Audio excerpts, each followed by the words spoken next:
Welcome back to God Jack Joan, the home of epic adventures, powerful heroes, and stories. We will see Harry's most unexpected love story. Here is short summary. Harry Potter never expected to fall in love, but when he meets the mysterious and reserved Daphne Greengrass, everything changes. Determined to win the heart of Hogwarts' legendary Ice Queen, Harry sets out to prove that patience, courage, and genuine kindness can break even the coldest walls. Will Daphne finally open her heart, or is this one battle Harry can't win? Watch to discover this heartwarming Harry x Daphne alternate story. Before we begin, don't forget to like the video, subscribe to the channel, and turn on notifications so you never miss another adventure. Now, grab your wand, prepare for the unexpected, and let's dive into today's story. Harry suggested they find a cabin together, but Harry's best friend, Hermione Granger, reminded him that she and their other friend Ron had to report to the prefect's cabin for the start of year instruction. This had made Harry, who was already feeling a bit low due to all he had learned over the summer about the coming war and his godfather's new prison, as well as his own feeling of inactivity in the war, begin to feel worse.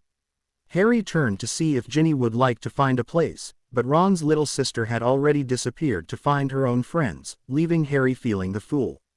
Luck smiled on Harry, however, when he ran into his fellow year-mate Neville Longbottom, who had yet to find a place to sit either.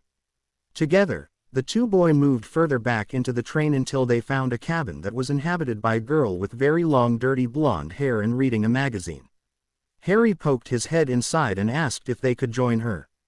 When the girl nodded, Harry and Neville placed their trunks in the racks and sat down. "Thank you." Harry smiled at the girl who had lowered her magazine and was observing them rather clinically. "You're Harry Potter," she said in a soft, almost ethereal-like voice. Harry looked nervously at Neville, who shrugged and then nodded to the girl. Yeah, I am." Harry tried to smile. "You're Neville Longbottom. Ginny Weasley had a lot of fun with you at the Yule Ball," the girl said, making Neville blush. "I think she would have liked you to ask her out again, but Michael Corner did first." Neville stammered, and Harry looked quite surprised as well. "I'm sorry, but you haven't told us who you are," Harry said, hoping to take some of the pressure off poor Neville. "Luna," the girl smiled. Harry found that when she smiled she looked rather angelic. Her eyes were rather large, but the silvery blue made him believe that this girl might be of two worlds. "Luna Lovegood. I'm in Ravenclaw in Ginny's year. We used to play together when we were much younger. Do you live near the Weasleys?" Harry asked. "Yes, just over the hill on the other side of the village." Luna smiled and then went back to reading her magazine, effectively ending the conversation. Harry turned questioning eyes to Neville, who could only shrug. "So, how was your summer?" Harry asked. "Same as always. Boring. Gran dragged me to every single social event and paraded me about like some sort of prize Kneazle. I have no idea why. She did tell me that she was rather proud of my grades though. She said I was showing improvement. I didn't think I was doing that well." Neville responded. "Well, you did spend more time studying last year," Harry pointed out. "How would you even notice? You were so busy with the tournament and everything," Neville said with a smile that faded almost at once when he saw the pained expression on Harry's face. "Oi, mate, I'm sorry. It's all right, Neville," Harry said, waving off the concern. "My father and I believe you," Luna said suddenly, drawing Harry and Neville's attention. "That you fought you know who and that it was he who killed Cedric Diggory. Many people believe you, and those who don't are just frightened that you are telling the truth." Thank you," Harry said, again looking to Neville for help. Neville had the same look of confusion Harry wore. They were saved when the door to the cabin opened and Ginny Weasley poked her head in. "Oh, hi Harry, Neville." She smiled. "Hi Ginny." Neville smiled shyly. His face began to turn crimson. "I think he wants to you now." Luna smiled sweetly, and both Ginny and Neville turned a brilliant shade of red that Harry was sure he'd never seen before in his life. "Maybe when you and Michael break up you can stop waiting for him to get a clue and ask him out. Or you can just, would you like to come sit with me and the others, Luna?" "Now," Ginny said quickly, grabbing her friend by the hand and forcibly yanking her out of her seat and into the corridor. As the door closed behind them, the boys heard Ginny beginning to lay into Luna about how certain things were supposed to be private and not explained in epic detail to the people those secrets were about. I guess you and Ginny hit it off at the ball better than I thought. Harry smirked and Neville smacked his friend in the arm, making Harry yelp before he burst into hysterical laughter. Neville tried looking angry, but he couldn't manage for long and started laughing as well. The two boys began speaking of what typical 15-year-old boys usually speak of: sports, music and girls. They joked about their roommates and their reputations with the Fairer, and then began to wonder what the new term's cleas would be like, or who the new defense against the dark arts teacher might be, as they had not yet had a defense teacher last more than a year. Gran once told me that the job was jinxed. She said she couldn't remember when Hogwarts had someone last longer than a year. Neville remarked, "Seems odd that that position is jinxed but none of the others are." Harry replied, "I wonder why." Neville could only shrug. A little while later, Harry was shocked when Cho Chang and two other girls opened the door and said hi. Harry had nurtured a crush on the pretty Asian girl for more than a year now, and had even attempted to ask her to the Yule Ball, but she was dating Cedric Diggory at the time. "Hi, Harry, I was wondering if you and I could talk for a bit, if that's okay," she asked, looking very confused and nervous. Sure, I guess," Harry said anxiously. "Longbottom, why don't you come out here with us and give them a bit of privacy?" the girl with curly brown hair said. Neville looked to Harry, who nodded that it would be fine. Neville rose and stepped past Cho, who then took the seat opposite Harry. When the door closed, Cho fidgeted for a moment before she began to speak. "I need a favor from you. You see, I've been having a very hard time this summer, and my parents both thought that maybe by talking to you, I might be able to get some kind of closure or something, because you were there and all," she said softly. "What is it you're asking me?" Harry asked, feeling he already knew what it was she was after. I need to know what happened. I need to hear it from you. I need to know the truth about what happened to Cedric," Cho said pleadingly. Harry sighed and sat back in his seat. He stared at Cho for a long moment before he spoke. "You don't know what you're asking," he said, his voice carrying so much pain it made Cho shiver. "I do," Cho replied. "I know that I'm asking you to tell me everything you witnessed and did. I wish that I wasn't asking this of you, but I have barely slept or eaten anything all summer. I need to be able to let him go, but I just can't until I know what happened to him. Cho, hearing about it isn't going to bring him back." Harry tried. "I know that," Cho snapped and then apologized. "Don't you think that talking about it with someone might help? I can't imagine it's been easy for you." "To be honest, it hasn't," Harry admitted. "But, Harry," Cho said, leaning forward and grasping his hands, "maybe this would be good for the both of us." Harry looked at their hands clasped together and thought about what she had said and what she had implied. Harry wondered if maybe she had a point, and that by talking about what had happened might relieve some of his guilt and pain from that night. Then again, would he be condemning Cho to the same nightmares he had suffered through the summer? "Please, Harry," Cho begged, and Harry sighed in resignation. Harry decided that Cho would not give up on this and would likely hound him until she got what she wanted. And no matter what he did, whether he remained quiet or told her everything, she was going to hate him. There would be no chance for them to be together. No matter what he decided to do, Cho would never look at him the way she had Cedric. But maybe she could one day forgive Harry for his part in it all, and perhaps even find some peace. With a very deep sigh, Harry began to tell her of the night of Lord Voldemort's return. Cho listened with tears streaming down her face as Harry told her about how he had saved Cedric and they had taken the cup together for a Hogwarts victory. Cho grasped his hands tighter when Harry told her of Cedric's death and how quick it had been. He then ended the story with Voldemort's return, though he skipped the details and moved on to his escape and his bringing Cedric's body back. Cho cried softly for a few minutes, holding on to Harry's hands. When she did finally manage to pull herself together, she thanked Harry for sharing with her. "I know that you didn't tell me everything, but I think it was enough. Maybe now I can let go of him," she said tearfully. "For what it's worth, I'm so sorry," Harry said. Cho waved it off, and then to Harry's great surprise, she leaned forward and hugged him very tightly. "I never doubted your story or what Dumbledore told us, even despite what the prophet's been saying, but I had to know. I just want you to know that I don't blame you." With that, she eyed his cheek and stood up to leave. Harry remained seated, more than a little confused by what had happened, and how his feeling towards Cho had changed in the last few minutes. It gave rise to the question of whether or not he really fancied her to begin with.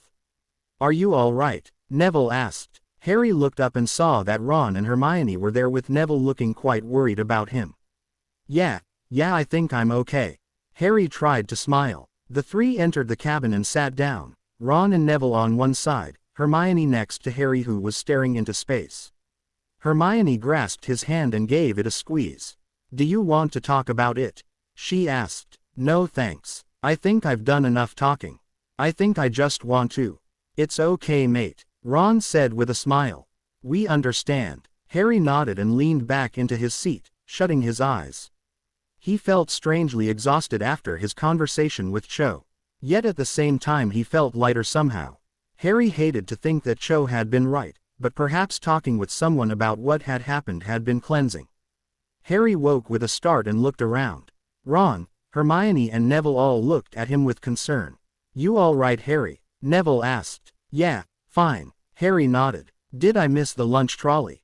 "Yeah, she was here about 20 minutes ago," Ron said. "You might still catch her. She's probably towards the front of the train," Hermione said. "Do you guys want anything?" Harry stood, reaching into his trunk for his money bag. "Do you want us to come with you?" Hermione asked with concern. "No, I'll be fine. I just want to get something to eat. I don't need an escort for that."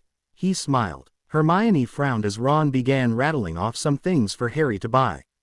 Harry gave them a wave and slipped out of the cabin and started to make his way towards the front of the train, hoping he could find the little old lady with the lunch trolley.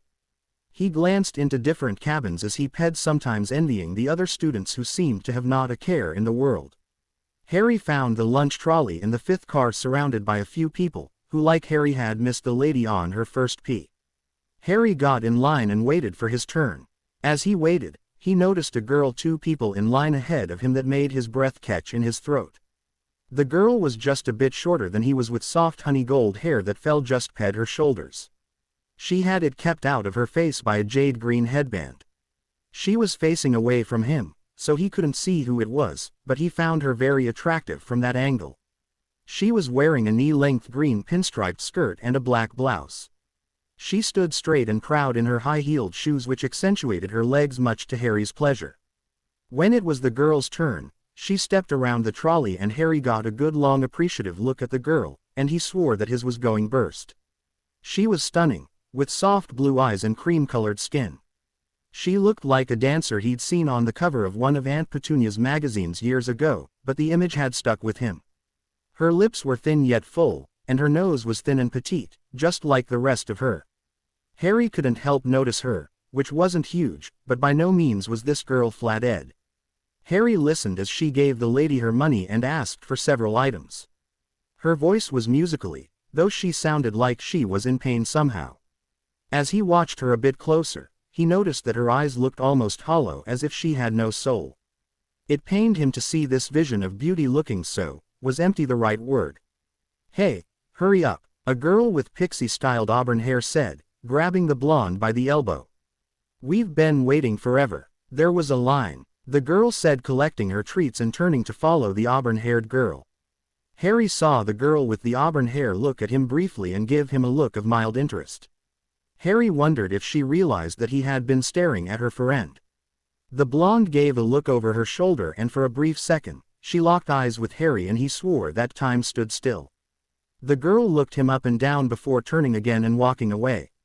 Harry was completely taken with her and felt he should know who she was, but he hadn't recognized either girl. They were familiar, but he couldn't place either of them. All he knew for sure was that neither were Gryffindors. As he picked out his own snack, paid and began making his way back to his friends, he racked his in an attempt to match a name with the faces of the 2 girls. He didn't think they were in his year, as he was pretty sure he knew everyone in his year. He thought maybe they might be 6th years. He made it back to his friends and ped out the loot for everyone to enjoy. Both Hermione and Neville thanked him while Ron crammed 3 chocolate frogs into his mouth. The 4 Gryffindors talked lightly for the rest of the trip while Harry was still lost in his own head, thinking about that incredible girl he had seen. He knew he had to find out who she was, and hoped that when they got to the castle, he would be able to spot her and perhaps Hermione would know her name. When the Hogwarts Express stopped at Hogsmeade Station, the students began to disembark, and Harry received his first surprise when instead of Hagrid's welcoming voice calling the first years to him, he heard the sharp and clear voice of Professor Grubbly Plank, who had substituted for Hagrid the year previous. "Where the hell's Hagrid?" Harry asked. "Language, Harry," Hermione scolded. "And, I don't know. But I'm sure he's fine. Maybe he's still on his IGN ment." Ron shrugged. "He'd better be okay," Harry said to himself as he followed his friends. They headed up the hill where the carriages were waiting to take them to the castle. As they drew closer, Harry received his second surprise. There, standing quite proudly and harnessed to each carriage, were two skeletal black-winged horse-like creatures. Harry cautiously approached the carriage that Hermione was now getting into and moved to inspect the animals a bit closer.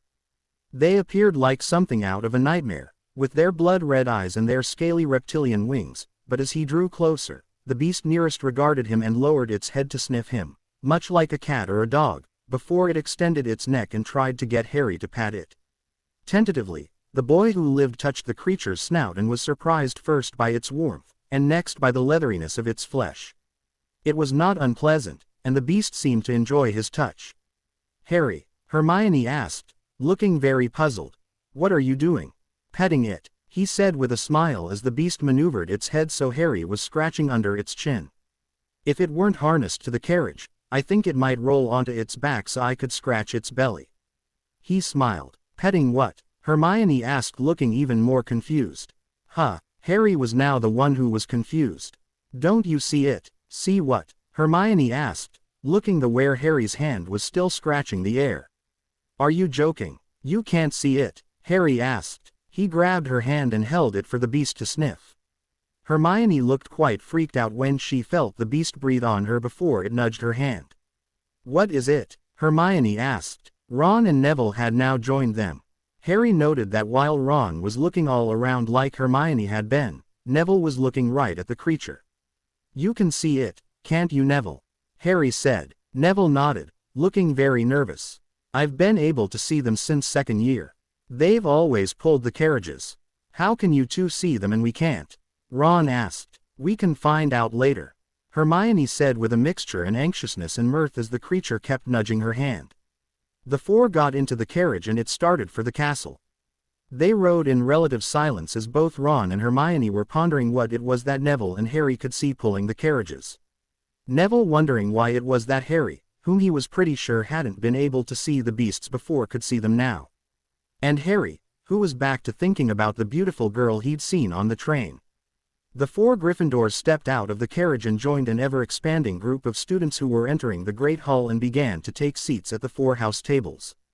Harry and his friends took seats near the middle of the Gryffindor table and waited for the feast to begin. "And it begins," Hermione sighed. Harry knew at once what she was talking about. He could see people looking at him and whispering. Clearly the Daily Prophet had done a very good job of smearing his name. Harry could tell already that it was going to be a bad year, and then he received his third surprise when he saw a short, heavy-set witch wearing a pink cardigan with a pouchy face, tight curly hair and a tiny black bow.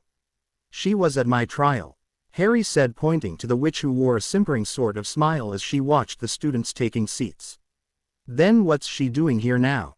Hermione asked. "She's got to be our new defense teacher," Neville said. Ron scoffed at the notion, but Harry grimaced. Harry turned away and began scanning the Ravenclaw table for any sign of the girl he'd seen. He looked up and down the table 3 times before giving it up. Clearly she wasn't a Ravenclaw. Turning in his seat, he began to scan the Hufflepuffs with no luck. On his second sweep, he caught sight of her, but she wasn't sitting at the Hufflepuff table. She was walking with her friend with the pixie hair style towards the Slytherin table. "Hermione," Harry said, tapping the bushy-haired witch on the shoulder. Hermione turned around to say what her friend was looking at. "Who is that girl?" "The blonde one sitting at the Slytherin table." "Which one?" Hermione asked. "That one, sitting across from Parkinson," Harry said. "Are you mental?" she asked. "Harry, you've had Cleese with her since first year." Harry looked at her, clearly confused. "Harry, that's the Ice Queen, Daphne Greengrass." Harry felt like he'd been punched in the gut by an angry hippogriff. He was shaking so badly now. Sweat was dripping out of his hair and slipping down his face, mixing with the blood from his scar. His ears still rang with the sound of the taunting laughter of the psychotic woman who had danced around him, cutting at him as she cackled. All the while her master had taunted him, refusing to touch the boy. The Dark Lord had promised to end his life when he learned the secret. He had promised to make him watch as he captured, tortured and killed every single person he ever cared about right in front of him while he remained bound and helpless. Harry twisted his wrists trying to get some kind of circulation back into his hands while doing anything he could to distract him from the piercing cold. Harry wished for the 1000th time that he could just pee out so he wouldn't be trapped in his own mind thinking of her. What happened to her? She looks, Harry stammered as he continued to stare at Daphne Greengrass. I mean, she never looked like that before. Harry, you really don't want to bother with her, do you? Ron asked, looking rather like someone had taped a dung bomb to his upper lip. She's a Slytherin, and the Ice Queen to boot. She's not all that bad, Neville said, making the trio turn to look at him. Neville began to blush under the trio's scrutiny, and gulped rather audibly. Do you know her? Harry asked. Not really, Neville said quickly. Do you remember when I told you my gran took me to a bunch of parties over the summer? Well, Daphne was at a few. So what's she like? Harry asked. Hermione turned to gawk at her best friend who, until now, had never ever appeared to get this worked up over a girl. It was quite the change in Harry, and Hermione wasn't sure if she liked it or not. Quiet, Neville shrugged. We didn't really talk all that much. I think she just likes to be left alone. Harry, the Greengrass are a very dark family, Ron said. Even worse than the Malfoys. Where did you hear that? Neville asked. That's not true. They're political for sure, but not dark. They were saved from further discussion when the sorting of the first years began, and the Sorting Hat sang out a most unusual song nearly begging for unity amongst the houses. Harry smiled to himself as he thought that he'd like to extend a hand of friendship to Daphne Greengrass, whom was sitting very properly at the Slytherin table with her eyes locked on the Sorting Hat. When the sorting finished and the golden dishes filled with food, Harry and his friends began to eat and enjoy light conversation. Harry was relieved to be back within the ancient school, as he was quite sure that despite being cleared of all charges, he was somehow not going to being allowed back. So focused was Minister Fudge in silencing him that Harry felt certain that Fudge would try again to prevent him from returning to Hogwarts. Now that he was here, Harry felt as if he were safe once again. Harry noticed Hermione watching him throughout dinner, and wondered what she was thinking. The way she looked at him was a mixture of happiness, worry and well, there was no other way to describe it, but it was the same look she got when presented with a problem that she had to solve. He didn't have a chance to ask her about it because the feast ended as the last morsels of dessert disappeared and Professor Dumbledore rose and began to speak. Welcome everyone, he said with his arms open wide. I have a few notices to go over before I release you to the comfort of your waiting bed. Firstly, I must tell you that the Forbidden Forest is just that, forbidden. Some of our older students would take care in remembering that. Also, I have been reminded by our caretaker, Mr. Filch, that the list of banned items has been expanded once again. The full list can be found posted outside Mr. Filch's office. Next, I would like to welcome Professor Grubbly Plank, who will be taking over care of magical creatures Cleese. There was a smattering of applause and Dumbledore pressed on. I would also like to welcome Professor Umbridge, who will be teaching defense against the dark arts. I am sure you will all join me in wishing her good luck. Now, to everyone's great surprise, Professor Umbridge had risen from her seat and stepped out from behind the head table and made to address the school. Professor Dumbledore did not look startled by this, but Harry swore the headmaster looked annoyed, though he hid it quickly. Thank you, Professor Dumbledore, for those very kind words, the woman said in a falsely sweet girlish voice. Harry shivered at the sound of it and tried not to imagine how horrible it might be to have to listen to that voice teach him how to defend himself. Well, seeing all of your bright smiling faces looking up at me, it makes me very excited to begin teaching you all that I know and to get to know each and every one of you. I am quite certain we shall all become very good friends over the year. Harry glanced about and couldn't see a single smiling face and wondered if perhaps Professor Umbridge was high on potion fumes. The short heavy woman cleared her throat with a teeth-rattling cough and continued. The Ministry of Magic has always considered the education of our children to be of the utmost importance. The amazing gifts to which we're all born to will come to nothing if we, those responsible for shaping your minds, are not careful in our task on instructing and guiding your development. The legacy of magic must be passed down through the generations, or we shall lose them forever. This treasure of magic aimed by our ancestors must be fiercely guarded, reverently replenished, and thoroughly polished by those of us called to the most noble profession of teaching. At this, Professor Umbridge turned to regard her fellow teachers with a warm smile and a little bow. Hermione nudged Harry and pointed out Professor McGonagall, who looked as though she was in on a. "I don't think she likes Professor Umbridge at all," Hermione whispered. Professor Umbridge gave another one of her throat-clearing coughs, calling the Great Hall's attention back to her. "Every headmaster or headmistress of this great school has brought something unique to the weighty task of overseeing this most historic place of education, as it should be. For without progress there would be only stagnation and eventually decay. However, progress for the sake of progress must be discouraged. Our tried and true tradition often need no tinkering. Therefore, a balance must be struck between our tradition and revolution." Harry's mind began to wander now, try as he might to pay attention. The only thing he had gotten from Umbridge's speech so far was a lot of double talk.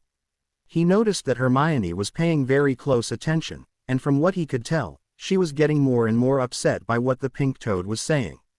He made a mental note to ask her to explain it in terms he could understand later. When Umbridge finished, Dumbledore led the non-existent applause before thanking Umbridge for her inspiring words. "Now, Quidditch tryouts shall be held in the next few weeks, and you should see your head of house or the house team captain to sign up. Now, it is getting quite late and your bed's await. Off you go." There was a rumble as the students stood up and began heading to their common rooms. "Well, that was very enlightening," Hermione said with a scathing tone. "I couldn't understand what she was talking about." Ron sighed. "It was a lot of double talk," Harry remarked. "Did either of you pay attention at all?" Hermione looked appalled. "I tried," Harry said defensively. "She started to lose me about halfway. What was all that talk about progress for progress' sake? It means that the Ministry is interfering at Hogwarts, that's what it means." Hermione huffed. "Ron, we have to lead the first years to Gryffindor Tower."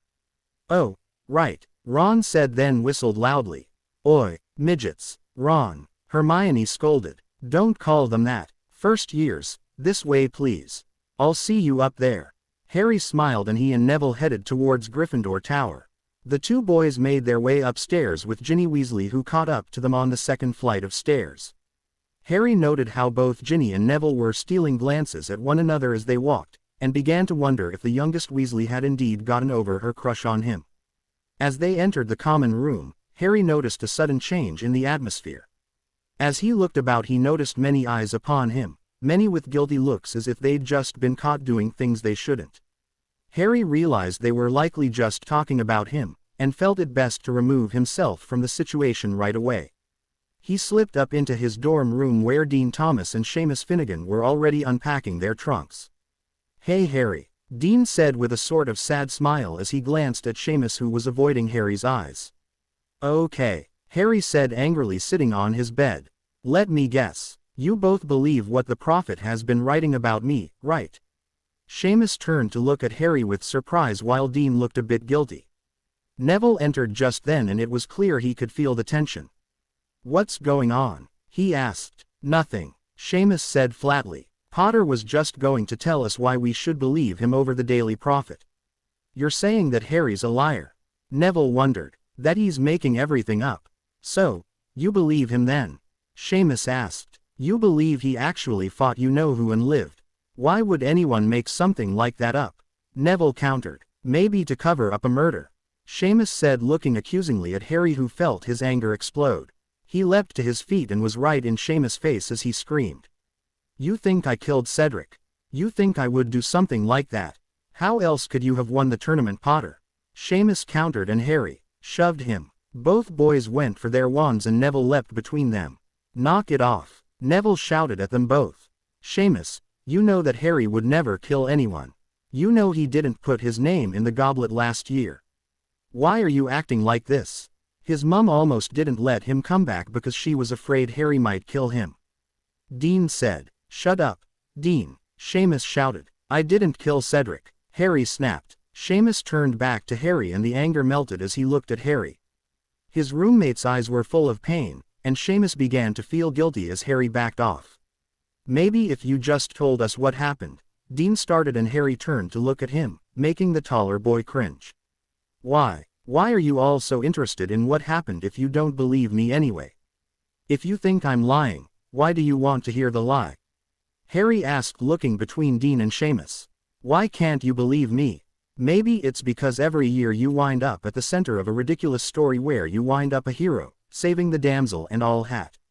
You, Ron and Hermione, solve some big life-threatening mystery and save us all. Seamus replied. And every year the tales get more unbelievable. Oh come on, Neville sighed. You saw him outfly a dragon with your own eyes. No one's denying he can fly, Neville. Seamus argued. We see him play Quidditch every year. If you don't believe me, there's nothing that I will be able to say to change your mind, and quite frankly, I don't care what you think anymore. Harry scowled. You told Cho, Neville said, and Harry glared at him. She needed to hear it. But not because she didn't believe me. She needed to hear it because she and Cedric were together. Harry said evenly. Maybe we need to hear it as well, so we understand. Dean tried. I mean, look at it from our point of view. Seamus is right. With all these stories, it's getting really hard to believe anything where you're concerned. Then don't believe, Harry said, almost sounding broken. Do what's easy and follow everyone else. Talk about me all you like, and make up any story that makes you feel better. I don't care anymore. Harry sat on his bed and tore his shoes off. He took his robes off and went to his trunk to get his pajamas. He could feel the others watching him, likely trying to figure out what to say. He couldn't really blame them for wanting to know what happened that night, but he'd already talked about it once today, and Cho had really needed to hear the tale. Dean, Seamus and Neville hadn't been dating Cedric. They had nothing to gain from hearing the story. Besides, Harry was sure it wouldn't change anything. What's going on? Ron had arrived looking a bit disheveled. He looked at Dean, Seamus and Neville, who were all watching Harry as he changed. Nothing, Harry said, climbing into his bed and shutting the curtains. He heard the other boys going about their business, whispering amongst each other. Harry guessed that Ron was being told about everything that had been said while he was showing the first years to their dorms. Harry knew he should have expected this kind of attitude towards him. The Daily Prophet had 2 months to drag his name through the mud while he'd been trapped at his aunt and uncle's house. The term had ended so quickly after the tournament, and no one was really allowed the chance to absorb and accept what Dumbledore had told them all. And then they were constantly being told that both Harry and Dumbledore were lying for some reason. No, Harry couldn't blame them. After what Seamus had said about the stories that were surrounding Harry at the end of each year, Harry doubted that if their positions were reversed he would believe Seamus either. Harry flipped onto his side angrily and sighed heavily. Why couldn't things just be easy for once in his miserable life? Why couldn't he have a normal, non-life-threatening existence where he got on the train, was met by faithful friends, and Daphne Greengrass? Daphne Greengrass, now that was a mystery that Harry would be eager to solve. He still couldn't believe that the girl he'd seen on the train, the amazing, graceful angel, was Daphne Greengrass. Harry had felt incredibly stupid for not recognizing the girl he'd seen in potions every year since he'd started Hogwarts. Daphne usually hung out with Pansy Parkinson and Tracy Davis, who Harry was now kicking himself for not recognizing either. Both girls seemed to have had a major makeover during the summer holiday. Daphne used to have very long hair that had been down to about her waist. Though she hung out with Pansy, he couldn't remember her ever laughing at him or his friends whenever Pansy had made one of her stupid jokes. She was always tight-lipped and aloof. He had known that people called her the Ice Queen, though he wasn't sure when he'd first heard it in reference to her. As Harry thought about her, he couldn't understand why she looked so empty. Her eyes, which had been so captivating, looked distant and hollow. He couldn't begin to imagine anyone appearing that cold, especially not at 15. And what about what Neville and Ron had said? Were the Greengrass a dark family, or were they just playing the political game? Even more important, why was he so taken with her? There were loads of pretty girls within Hogwarts. Lavender Brown for one, she was one of the bustiest girls in Harry's year. Susan Bones had an even bigger and a click-hourgle figure. Katie Bell was extremely attractive, and Harry knew that she had amazing legs, not to mention a smile that would stop a horde of rampaging dragons. Even Hermione was pretty, though admittedly, Harry only really began to notice last year. So why was he suddenly so taken by Daphne Greengrass? First of all, she was a Slytherin, and by their very nature hated Gryffindors. So what chance did he even have with her? He wasn't just a Gryffindor, he was the Gryffindor. The one who was responsible for every lost Quidditch match and every lost House Cup victory. He was the poster child for everything Slytherins hated. But did she hate him? Did Daphne Greengrass mindlessly follow her housemates and hate Harry without truly knowing him? Even Draco hated Harry and he knew nothing about him. It was then that Harry realized that he hated Draco for the same empty reason. Yes, Draco was pompous and arrogant and basically a bully. But Harry had no idea why he was like that. Harry's mind became far too cramped with questions. He rolled onto his back and stared at the canopy of his four-poster bed for several long moments as he tried to push all of these confusing thoughts out of his mind. And then another thought occurred to him. Perhaps he was hung up on Greengrass because her new look had shocked him or something. He had been caught off guard after an emotionally exhausting conversation with Cho. Maybe his hormones had just addled his thoughts for a moment so he wouldn't lose mind or something. Perhaps all he needed was to get a good night's rest and see if he still felt the same about Greengrass in the morning. With a relieved smile, Harry rolled back onto his side and shut his eyes. That was it. In the morning he'd look at her and he wouldn't feel much more than teenage infatuation. "You look awful," Hermione said when she got a look at Harry as he met her in the common room. "I didn't sleep all that well." Harry tried to smile. "Bad dreams." "Oh, Harry." Hermione looked sympathetic. "Your fight with Seamus likely didn't help."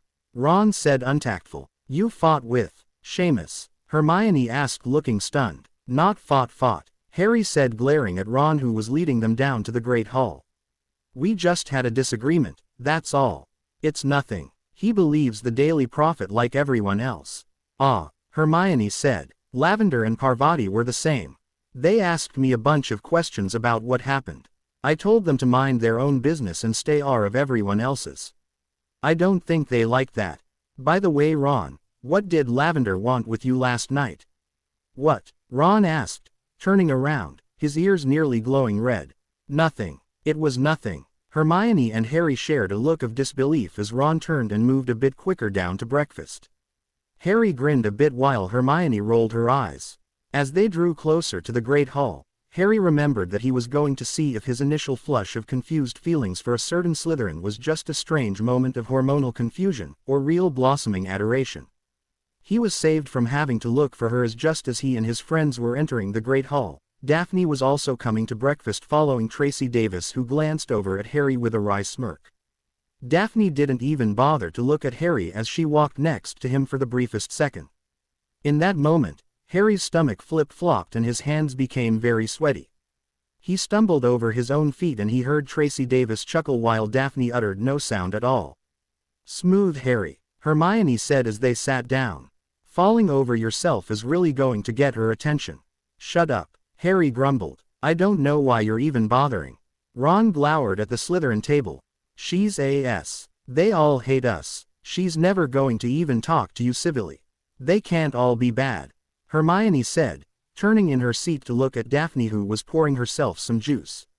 "Sure, she hangs out with Parkinson and she's a real, unpleasant person, but Daphne's never so much as uttered a syllable in insult to any of us. Maybe she's not so bad, and maybe she and Harry would make a real nice couple." "Wait, you'd be okay with me dating a Slytherin?" Harry asked. "Harry, I'd be fine with whomever you decided to go out with. Who you fancy is your business, and as your friend, I support whatever decision you make." "I think you're barking," Ron said, filling his plate so full sausages were falling off of it. "Thanks, Ron." Harry shook his head. "Seriously," Ron said, shaking his fork with half a sausage on it at Harry. "Even if you did somehow manage to get her to notice you, you'd still have to contend with all of her friends telling her you're worthless and telling her what a mistake spending time with you was. And don't forget, those are Death Eater's kids there. You really think that you know who wouldn't find out about you too and lure you into some trap? I think you're being paranoid." Hermione said evenly. Harry looked across the great hall and watched as Daphne ate her breakfast while speaking to Tracy Davis.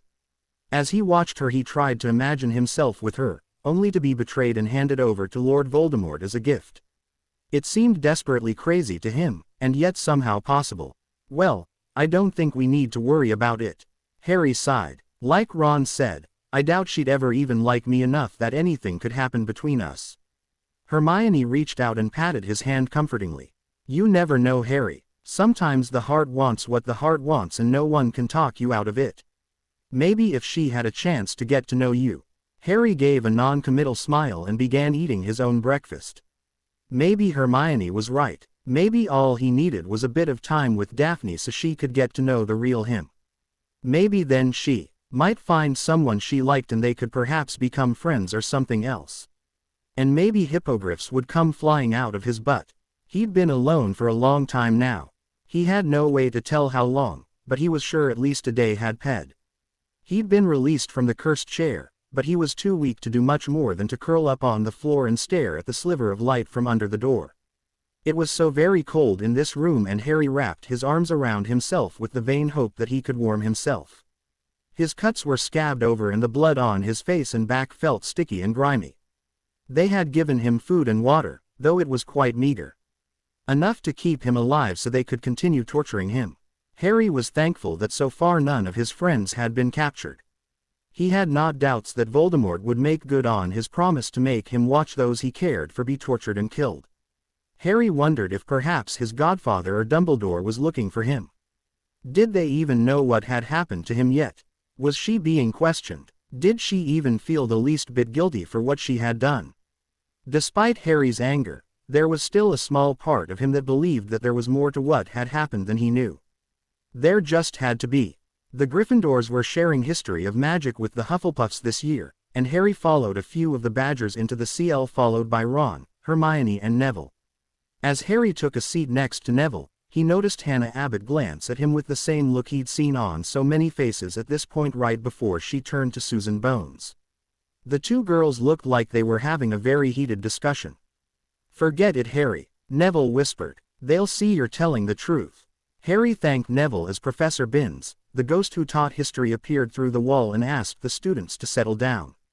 As always, the long-deceased professor began droning on about the beginnings of the Goblin Wars with wizards, and try though he might, Harry felt his eyelids becoming heavy. He tried several different methods to keep awake.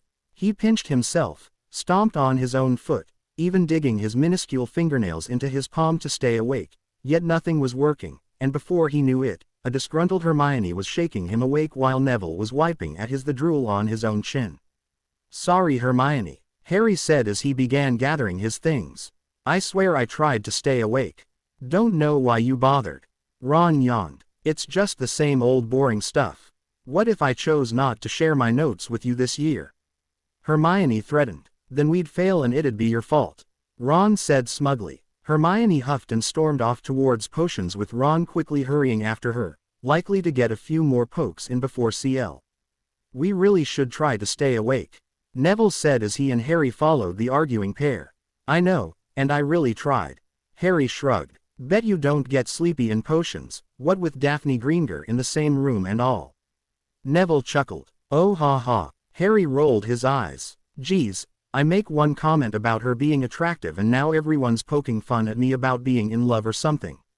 I don't even know her. No one does. Neville smiled. I told you she keeps to herself. She hangs out with Tracy Davis the most, but I think they grew up together. Do you know Tracy? Harry asked and Neville shook his head. I've seen her occasionally at some of the events Gran takes me to, but I've never talked to her, and she never made any attempt to engage me in conversation. I know the Davis family lost a lot during the last war though. But I have no idea whose side they were on if they even chose a side. She lives with her mother, but I think her father is dead. At least, I've never seen him, and I'm pretty sure I heard my Gran mention he died once, so. She doesn't seem as standoffish as Daphne, Harry remarked. Neville could only shrug at this observation. They fell silent as they descended into the dungeons and lined up with their fellow Gryffindors opposite the Slytherins. Harry spotted Daphne holding her book to her like a shield as she stood next to Tracy Davis, who was speaking softly to Millicent Bulstrode and Pansy Parkinson. She was looking at Pansy, who was leading the conversation, though it looked as if she was just staring through her housemate. As Harry watched the blonde girl look at her fingernails with mild interest before turning back to listen to whatever Parkinson had to say, he failed to notice a pair of sharp brown eyes watching him with curious interest. Nor did he see that Tracy Davis had figured out exactly who he was watching so intently. Harry did finally turn his head when he saw Davis lean into Daphne, cupping her hand to the ear and whisper something that caused Daphne to look in his direction. Harry could feel himself getting red in the face and felt Neville pat his back. Busted. Neville chuckled. The door to the potions CL opened before Harry could reply, and he and Neville took a table behind Hermione and Ron.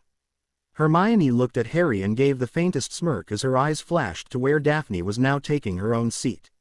Harry turned to look, but turned away as soon as he saw Tracy Davis watching him. Harry couldn't say why, but Tracy made him kind of nervous. Professor Snape was just as vindictive and malevolent as he had been in the past as he set his fifth years to task after a very long speech about this being their owl year and how he would be most displeased with them if they failed to do well on their exams, his eyes lingering on Harry and Neville in particular. Harry simply smiled back at the vile teacher, thinking it would anger him more than if he simply glared. They got to work on their potion, and Harry, determined to do his best, made sure to read each and every line of the instructions and follow them to the very best of his ability. As he worked through mixing his potion, he thought back to a long conversation he had had with Sirius just after his trial. "I want you to go back to Hogwarts this year, and study as hard as you can. Not to get good grades, but to prepare yourself for what's coming," Sirius had said with a meaningful look. "But I also want you to remember to act like a teenager." "I'm confused. What do you mean act like a teenager?" Harry asked. "Harry, you're 15, and I happen to know that more than a couple of girls happen to find you very fanciable." Harry blushed at this and Sirius chuckled. "Find a pretty witch or two and get intimately familiar with a few broom cupboards. Instead of allowing trouble to find you, avoid it with the help of a pretty girl," Sirius said pointedly. "I didn't do so hot on my first date last year." Harry hated to admit, and Sirius gave him a sympathetic smile. "No less than I would have expected. You haven't had someone around to give you advice and help you with this sort of stuff. But I'm here now, and I'd be happy to listen to anything you want to talk about. That's what a godfather is for." Harry thanked his godfather and Sirius waved it off. "Look, I know that you feel like you've got the weight of the world on your shoulders and all, and as much as I wish it wasn't true, you're at the center of this war. We all like to pretend that we can keep you safe, but the fact is you always seem to find yourself in the middle of some kind of crazy life-threatening battle. So it's important that you work hard and learn all you can. The next time you and Voldemort meet, your luck might not hold out." Harry nodded in agreement and pointed out that though he had learned quite a few new spells because of the tournament, Voldemort had quite a few years on him, and so far he'd been incredibly lucky. "Just don't spend all your time locked in the Leary or hidden in an empty CL room practicing. Your mum and dad would be really upset if you didn't at least try to have a bit of fun, especially with a nice pretty young witch." As Harry's potion began to simmer and glanced at Neville's potion and saw his fellow Gryffindor was once again having difficulty, Harry was sure that Neville could perform much better if it wasn't for his nearly paralyzing fear of Snape. As if summoned, Snape appeared at their table, sneering at the pair of them.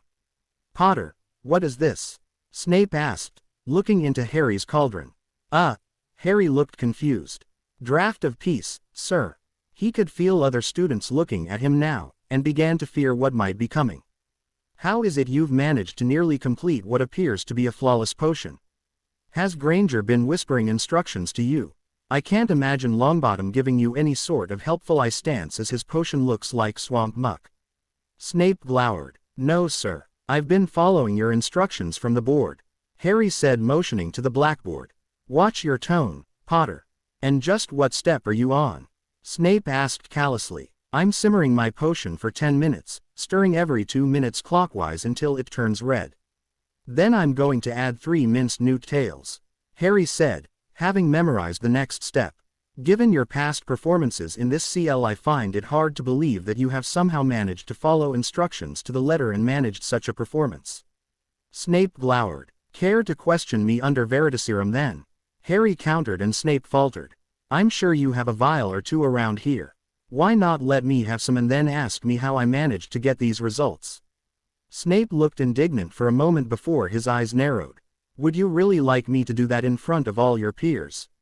Perhaps I asked questions in such a way that gets you to admit all of your deepest secrets. Harry started to blush with emberment, and then as he thought about it further he realized that for the most part, none of his secrets were really that embering. In fact, most of his secrets would likely give most people horrible nightmares, not to mention it would paint a few people in authority in a very unfavorable light. I've nothing to hide, sir. Harry stared coldly back into those black eyes, pushing forth all of his hatred for the man, daring him to call him out. Snape looked as if he were seriously considering it, and Harry hoped that he would. Sure, Harry knew that he might be a little embered if he told the CL at large that he found Daphne quite attractive, but other than that, what did he have to hide? Thanks to Rita Skeeter, most people thought they knew how pathetic he was. But they didn't know anything about him at all. Snape most likely would have tried to get Harry to admit some deep and embering secret. Something that would mortify him into hiding under his bed until the end of the year, but Harry wasn't so sure he had anything like that to share. Snape would likely try and get him to admit to being a cheat, or an egomaniacal peacock similar to Lockhart, but he would be sadly disappointed. Snape folded his arms across his and sneered at Harry. You are lucky that Veritaserum is so closely regulated by the Ministry, Potter, or I'd be sorely tempted. Snape's lip curled. The professor walked off and Harry bent back over his potion. He was able to see out of the corner of his eye that several people were looking at him with something akin to awe, including a few Slytherins. Crabbe and Goyle were too focused on trying to get their potions right to be bothered with anything else. But Theodore Nott looked as if he'd been slapped, while Pansy Parkinson looked as if she'd just had Christmas cancelled. Harry thought she would have really liked to hear Harry's deepest secrets. Malfoy also looked as if he'd just watched his puppy get kicked. Tracy Davis on the other hand looked mildly impressed. As did Blaise Zabini. Daphne Greengrass looked as stoic and unmoved as ever. Wow, Hermione said as they left CL for lunch. Just, wow, were you afraid he might actually do it? Ron asked. He couldn't have, Ron. Hermione interjected. He'd be in so much trouble with the Ministry. I was hoping he would. Harry smiled. What if he asked you something really personal? Neville asked, looking a bit pale. What could he have asked? Harry challenged. How often you wank? Ron suggested. Ron, that's disgusting. Hermione looked very affronted. Ron simply shrugged and the witch shook her head. As gross as Ron is, he has a point. Would you want people knowing that sort of thing? Considering I don't see the problem. Harry said with a shrug. What? Ron looked aghast. Really, not once? No, why? How often do you do it? Harry countered and Ron suddenly went crimson, his mouth open with mortification before he quickly took the lead into the Great Hall, leaving Neville, Hermione and Harry to laugh at their friend's discomfort. What about if he asked who you fancied? Neville wondered as they caught their breath. Again Harry shrugged. So I think Daphne's fanciable. I think there's a few girls who are very pretty. That's not really that embering. He smiled. The more that I think about things, I don't know that I have really any embering stuff in my past. There are things I'm not proud of and I don't really feel comfortable talking about. Amen to that, Hermione said softly. What? Harry asked as they took seats at the Gryffindor table. Well, it's just that. I know you're a private person and all, but sometimes I just wish you could open up to us a bit more. Sometimes I feel like I don't know all that much about you. Hermione said, ladling some soup into her bowl. Hermione, you're you. No one knows me better than you or Ron. You probably know me better than I know myself. Just because I don't tell you every little thing in my life doesn't mean you don't know me. Harry smiled. Hermione smiled softly and began to eat silently. Ron, who was still quite red, was shoving a sandwich into his mouth and avoiding looking at his friends altogether while Harry and Neville began talking about ways they might manage to stay awake in History of Magic. Hey Harry. The four Gryffindors turned as Angelina Johnson took a seat next to Hermione. How was your summer? She asked with a smile. It was great, Angelina said, cutting him off. I got made the team captain, and so we'll be holding tryouts for a new keeper this weekend. I want the whole team out there to see how we all work together, all right? Yeah, I guess that'd be. Harry started again. Brilliant. Say you out there. Angelina smiled, slapping the table and walking away to eat lunch with Alicia Spinnet further along the table. What just happened? Hermione asked with a puzzled smile. Hurricane Johnson, I think. Harry sniggered. Do you think she'll be as good as Wood? Hermione asked. Harry could only shrug. Wood usually let us finish our sentences. Harry snickered again and Hermione chuckled as well, neither of them noticing the strange look on Ron's face as he stared down the table at Angelina. Is this true, Potter? Professor McGonagall looked up from the note she'd been handed by the clearly irate young man sitting before him. Did you actually scream at Professor Umbridge? Harry couldn't help notice the acidic way McGonagall had said, Professor, in regards to Umbridge. Harry's heart was still banging in his with rage over all that had happened in his first defense CL of the year. Professor Umbridge had begun the lesson by speaking to the students as if they were all 5 years old. She had talked about the upcoming OWL exams and then about how because of the lack of consistency due to so many different teachers in the subject that they were woefully behind. Umbridge had then gone on to explain how they would be learning defense according to a ministry-approved curriculum, which apparently did not involve using magic. This had stirred the hornet's nest, so to speak, and the CL very nearly revolted. Both the Gryffindors and the Hufflepuffs who shared the CL got very confused as to how they would pee exams without ever having performed the spells before then. Umbridge was a surprisingly good politician as she deflected nearly every question from her students without giving a straight answer. That was until Harry got involved.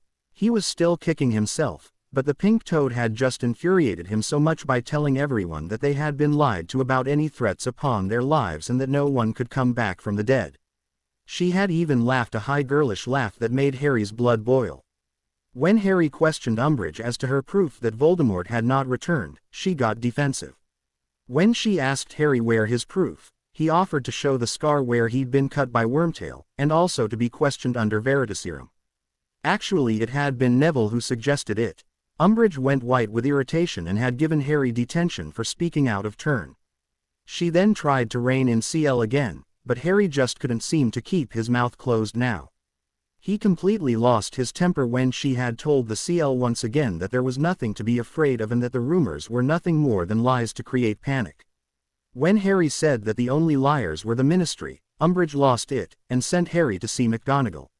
Yeah, Harry grimaced. He was still seething from the way Umbridge had basically baited him into a conflict.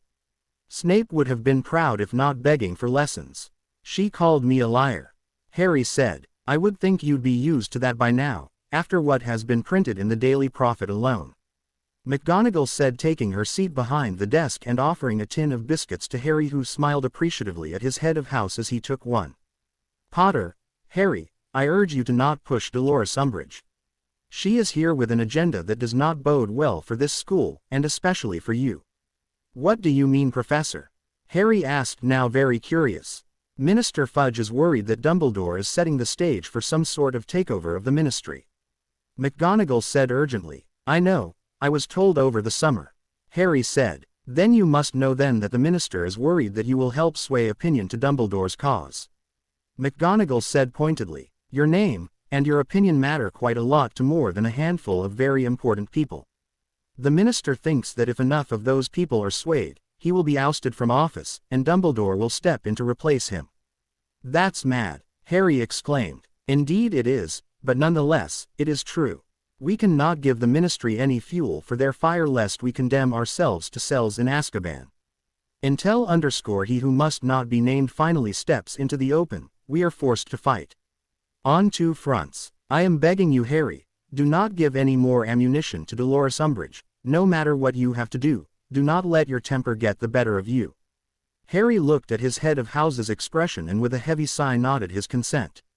I'll do my best, Professor. Good. Now, attend her detentions as ordered and can't you do anything about that?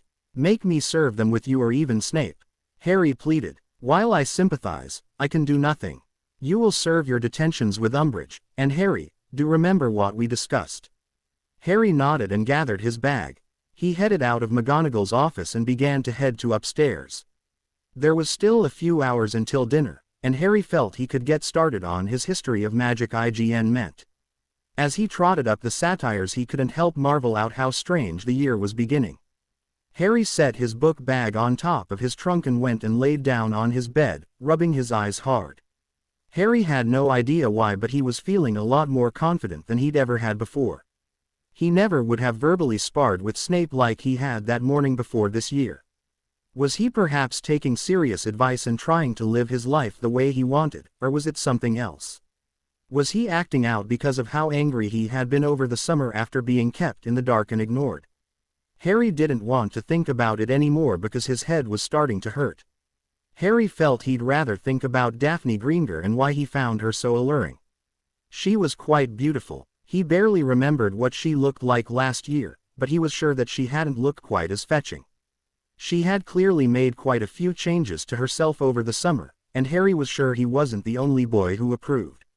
However, Harry felt that just because she was pretty didn't mean she'd be a great person. She could be just as prejudiced and irritating as Draco Malfoy. Harry shivered to think of a second Malfoy within Hogwarts. Harry remembered what Ron had said at breakfast and wondered if Daphne was connected to Death Eaters and if his interest in her could end up leading him right into Voldemort's clutches. He knew better than to assume that simply because she was in Slytherin that she was connected to Death Eaters. Neville had said that the Greengrass weren't dark. But was that true? Harry sighed heavily. The fact was that he was never going to get any answers unless he spoke to her, and that thought alone was enough to chill him to the very core of his being. Sure, he could face dragons, basilisks and every manner of dark creature including the most fear wizard of all time, but trying to start a conversation with a 15-year-old girl was enough to make him want to run as far and as fast as he could. Ron and Neville found Harry sitting on his bed halfway through his essay for Binns, and brought him down to dinner that night where they told him what had happened in CL after he was ejected, which turned out to be nothing. Harry filled them in on his conversation with Professor McGonagall, which only served to anger Harry's friends. So, we're just supposed to sit back and let the Ministry ruin our education? Hermione said, very offended by the notion. McGonagall didn't say anything about you. Just me. Harry smirked. Hermione huffed all the same. It's unfair. Neville said. Why should you get in trouble for telling the truth? Ron added his 2 nuts, but no one could understand as he had half a pork chop in his mouth. It's only a week, and I'm sure I can get through it just fine. Harry said resignedly. Hermione looked sympathetic and Neville gave an encouraging smile. Ron on the other hand was looking down the table to where Lavender Brown was talking with Parvati Patil. What's with you? Neville asked of the redhead, whose ears went crimson. What? Nothing. I wanted more potatoes. Ron said lamely. Well, they're over here. Hermione said. Unless you'd like the ones near Lavender. Neville said with a smirk. Ron glared and went back to eating, trying to hide his ever-reddening face. Well, it looks like Harry's not the only one with a crush. Hermione said with a superior sort of smile. Harry said goodbye to his friends at 7:30 as he started off towards Umbridge's office for detention. He was idly wondering what the pink toad had in mind for his punishment, which Harry was still seething about having to do in the first place. He hoped it wasn't something disgusting like the punishment Snape was so fond of. He was nearly halfway to Umbridge's office when he heard it. Potter. Hey Potter. Harry stopped and looked around and was stunned to find Tracy Davis of all people, walking quickly towards him. She had a rather determined look on her face as she approached, and she was looking all around to make sure they were alone before she started to speak. "I'm going to give you a bit of friendly advice," the auburn-haired girl said evenly, her eyes never leaving his own. "Leave Daphne alone. You and her, it just isn't going to happen, all right? So, save yourself the time and emberment and leave her alone. She doesn't need any more attention, especially from you." "What do you mean?" Harry asked quickly before Tracy could disappear. "Never mind. Just leave her alone, all right?" Tracy said. What surprised Harry was that she didn't sound mean or angry or anything like that.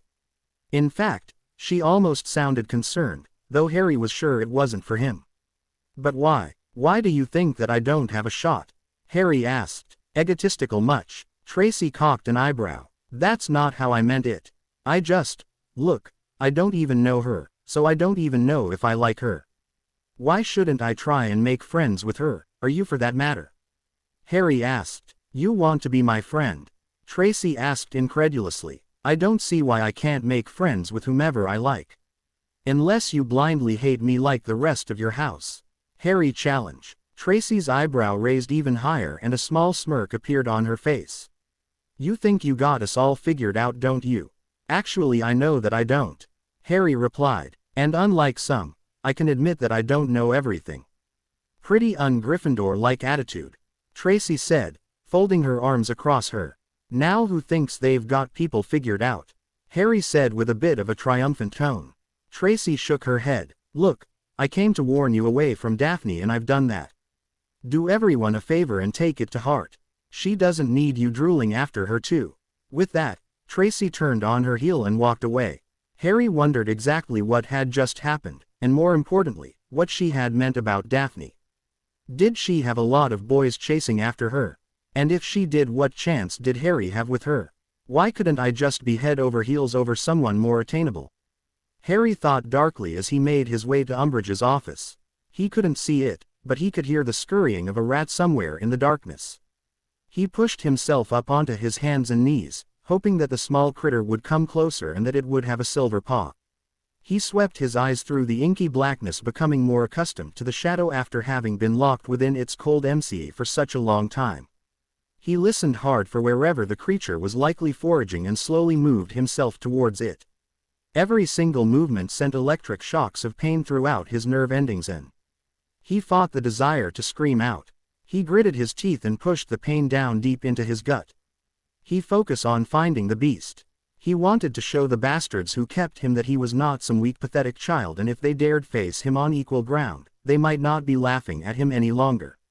He'd show them he had strength. He'd show them all that he was not a child, but a fierce and dangerous enemy. Just as he'd shown the old toad.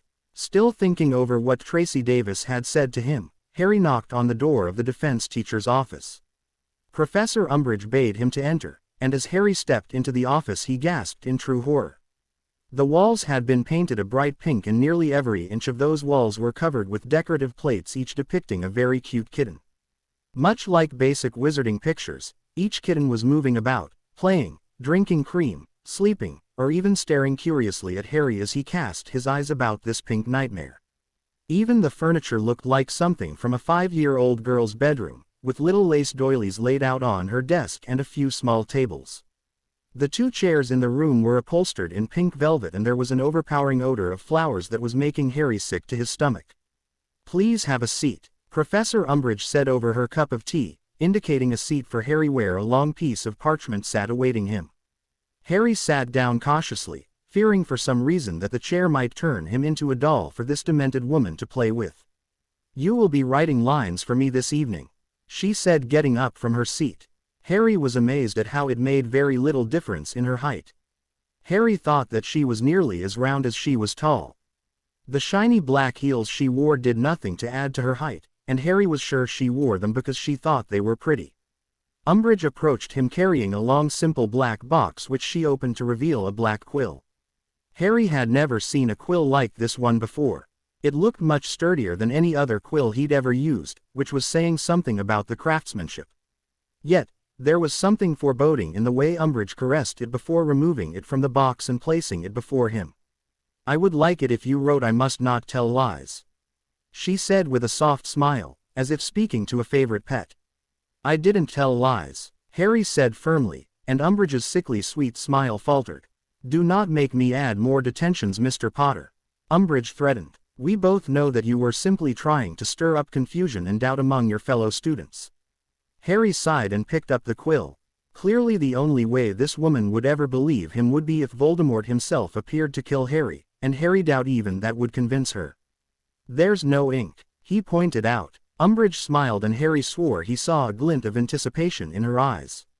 You will not need any ink, Umbridge countered. She had turned away and sat back down to finish her tea, watching him with the faintest of smirks. Harry glared at her for a long moment before he set the tip of the quill to the parchment to begin. Harry began to scratch out the line and was amazed to see red ink upon the parchment. He wondered if it was a self-inking quill, and why people didn't use normal Muggle pens when he began to feel a curious sensation on the back of his hand. He stopped writing and gazed at his hand curiously. His hand was itching badly, but he could see nothing there, at least not at first. Harry began his second line and the itching persisted, and Harry looked at his hand once again. This time he noticed strange lines on the back of his hand. Curious, and, with a growing sense of trepidation, Harry wrote a third line. This time he caught it. With each letter he wrote, the very same letter was being cut into his hand, healing almost instantaneously. Flummoxed, Harry wrote one final line, as if trying to convince himself this wasn't some sort of weird confound spell or something. He stood up suddenly, knocking his chair back, and stared in horror at the smiling toad-like woman before him. "What the bloody hell is this?" Harry asked angrily, holding out the quill as if it was struggling to attack him. "It is your punishment, Mr. Potter, for telling lies." Umbridge smiled in what she thought was a sweet manner. Harry had to fight the urge to shudder. "I didn't tell lies, and I know that this can't be legal," Harry shouted. Umbridge was on her feet then, her sweet smile gone, replaced by a look of utter dislike. "I am a member of the Ministry of Magic," she said, all pretense of friendliness gone. "I think I know what items are legal and what are not. Now sit down and get back to work, or I shall be forced to add more detentions, or even ban you from Hogsmeade this year." "I don't think so," Harry said, gripping the quill tightly in his hand. "I think we should go and ask Dumbledore if this is allowed, because I'm certain that you can't make a student perform some kind of punishment that is the equivalent of torture." Umbridge's wand was in her hand and Harry took a few steps back as she advanced on him. Harry wondered if he'd managed to get his own wand out before she hexed him, and instead decided it was best to just get out of the office. It was too small to fight in, and the toad already had the advantage. "How could you tell anyone if you were unable to remember it?" Umbridge said threateningly. "Lady, I've faced Voldemort. Compared to him, you're a squib," Harry said wryly before he clasped the door handle and threw open the door. "Stupefy!" Umbridge shouted, but Harry was already through the door and running up the hall. He hadn't run this fast since Dudley and his gang used to chase him in primary school. He was sure the toad would be following him, throwing all kinds of spells at him to stop him from reaching Dumbledore, but was shocked when he looked over his shoulder and didn't see her at all. Harry didn't give her a second thought as he ran to Professor McGonagall's office. He had no idea what the P word to the headmaster's office was and didn't want to waste time trying to guess. He was sure the McGonagall would take him there immediately once he explained the need to see the headmaster. He was incredibly thankful when he rounded the corner and found his head of house just entering her office. "Professor," Harry shouted. "Potter, aren't you supposed to be in detention?" McGonagall asked, looking very bewildered at his appearance when she had already spoken to him earlier about having to attend Umbridge's detentions. "You have to see this," Harry said, holding out the quill. "Umbridge wanted me to write lines with this and it cut my hand." He held up his hand to show where the cuts had healed, though there were white lines still visible. McGonagall snatched the quill from Harry and examined it carefully. She then looked at Harry, her face contorting to rage as she turned. Harry could not remember a single moment when McGonagall had looked ready to strangle anyone, but he was sure that if Umbridge had rounded the corner, McGonagall would have done something horrible and glorious to the fat woman who was pretending to be a teacher. "Follow me, Potter." Harry smiled with relief as he followed his head of house towards the headmaster's office. McGonagall was muttering curses about Umbridge, though Harry only caught a few words here and there, but he was smiling all the same. As McGonagall gave the P word, Harry heard footsteps coming around the corner and felt his constrict as Umbridge came towards them along with the Minister of Magic. "Hold it, Minerva," Umbridge said, looking triumphantly as she drew closer. Fudge also wore a look of joy as they joined Harry and McGonagall at the entrance to the headmaster's office. McGonagall turned, looking as if she had just swallowed something very sour. Harry saw her mouth go very thin as if she were fighting not to unleash an unprofessional tirade at the shorter woman. "What is it?" she snapped. "That boy has threatened me, and I am pressing charges. I want him expelled and handed over to the Aurors at once. He was carrying a ministry banned item and told me he planned to tell the headmaster I made him use it on himself," Umbridge said, smiling triumphantly. "You did make me use it," Harry shouted. "Silence," Umbridge snapped. This after he incited a near riot in my CL this afternoon. He is completely out of his mind and is too dangerous to be allowed around the rest of the students. Seems like you have been very busy, Potter. Fudge looked pleased. And here I thought you were just scared of the truth. Turns out you're an idiot as well, Harry said angrily. Fudge bristled at this and Umbridge looked more than happy at his cheek. McGonagall stepped between Fudge and Harry to prevent either of them from doing something they would later regret. I think we should all have a talk with Professor Dumbledore, and see if he can resolve this, McGonagall said as she turned and motioned to the spiral staircase. Harry lead them, with McGonagall following. Harry guessed she wanted to keep herself between him and the minister or worse, Umbridge. Dumbledore sat behind his desk looking quite expectant, and Harry though he might already be aware of what had taken place a moment ago. The headmaster was smiling at each person as they entered and greeted the old man.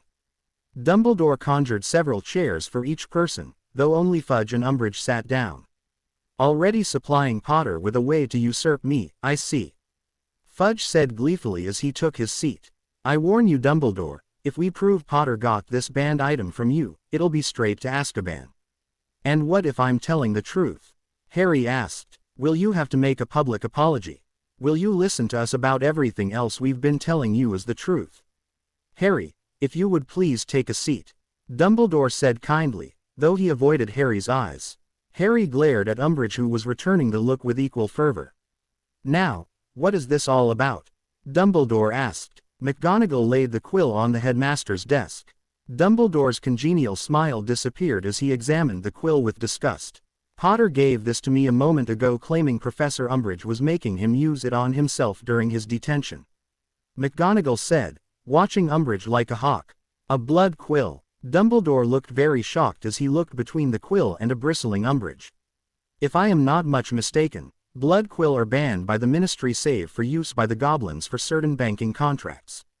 Tell me, why would you make Harry use this, Professor Umbridge? I did no such thing.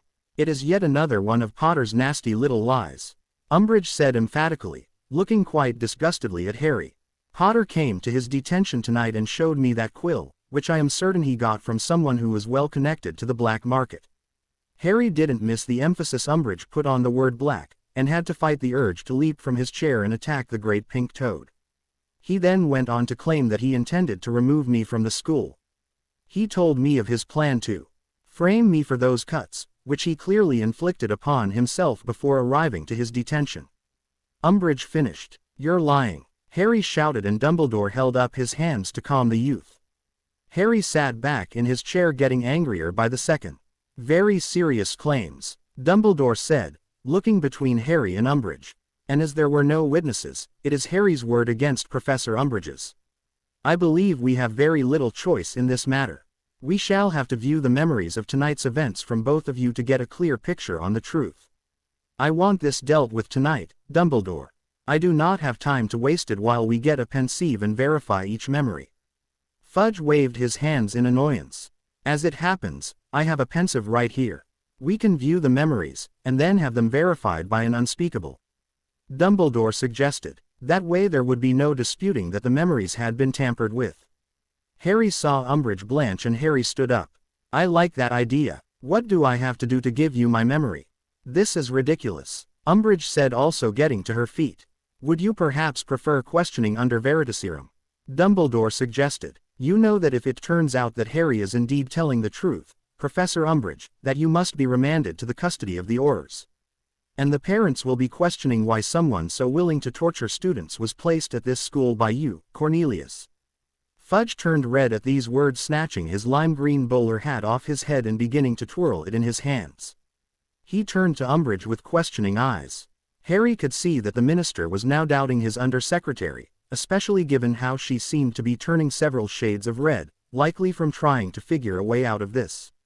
Harry wondered if she had really thought everything through when she'd decided how to punish Harry. It was likely she expected him to just sit there and grit his teeth. Unfortunately for her, Harry was rather sick of not doing things. He had really taken serious talk to heart. On top of that, the public will likely begin to wonder what else you've been lying about, McGonagall pointed out, which made Fudge turn to glare at her with murderous eyes. The choice is yours, Minister, but know this, we need to see justice served tonight." Dumbledore smiled serenely. The next morning, the school was buzzing over the fact that Professor Umbridge had left the school. There had been no word over who might be replacing her, and everyone was curious as to why she had left after a single day. Although a lot of people were saying that Harry was somehow involved, he hadn't commented on the story. He did, however, smile like a Cheshire cat about it whenever he was asked. "I still can't believe it," Hermione said, smiling with pride while she and the boys sat in the Leary researching for their charms homework. "I wish you could tell us what happened." "I told you that I'm not allowed yet," Harry said, "but I know it's all going to come out eventually. But I don't think we're free of the ministry." Fudge told Dumbledore that he'd have a replacement by the end of the week. No doubt he wants to find someone just as vile but more subtle than the Toad. "One day," Ron mumbled, "that's got to be some kind of record. Harry Potter, vanquisher of dark lords and giant toads." Neville chuckled, making the other three laugh as well. Harry liked that Neville was becoming part of their group. He was a really good guy, and he brought a sort of balance between Ron's very devil-may-care attitude and Hermione's nose to the grindstone creed. With Neville, Harry felt he could do just as Sirius had suggested, study and train hard, but relax occasionally and enjoy his life. Plus, Harry was finding it easy to talk to Neville about things that he just couldn't with Hermione or Ron, namely, girls. In the past 2 days, Harry and Neville had discussed the fair far more than he and Ron ever had in their whole friendship. Although, Harry guessed that Ron was trying to get more first-hand experience with the fair, as his best friend had been nowhere in sight when Harry had arrived back at Gryffindor Tower the previous evening. Lavender had also been noticeably absent as well. "Now that you've rid us of the Toad, what do you plan to do next?" Hermione asked with a mischievous smile, as she motioned with her eyes to where Harry knew Daphne Greengrass and Tracy Davis were studying together. Harry sighed. Hermione was taking far too much pleasure in the fact that Harry had a bit of a crush. She hadn't acted like this about Cho, which made Harry a bit curious. "Why didn't you pick on me like this over Cho?" Harry asked. "Simple." Hermione smiled. "You and Cho would have failed miserably." "How do you figure that one?" Ron asked. "Cho is a bit shallow. Or rather she used to be. I think Cedric's death may have gone a long ways in making her see things differently. Anyway, she liked boys who were really good looking and looked like they were well off. Not that you're not attractive, Harry, but let's face it, you don't exactly look like you're rolling in gold." Hermione smiled sweetly, and Harry waved it off. "But Harry's got lots of gold," Neville said. Harry turned to look at his new friend curiously. "How do you know that?" he asked. "Harry, the Potters are an old family. They're not an ancient house by any means, but they do have a pretty sizable fortune. Gran's told me all about the old families and their financial statuses. She says it's important to know who has the gold because they're the ones making the laws." "Didn't you know that?" Neville looked awkwardly at Harry, who shook his head. "Huh," was all Harry could say in response. "Well, Cho doesn't appear to know that, or she would have been falling all over you last year," Hermione said with a smile. "Now, you and Daphne on the other hand, that I think has a chance at being something.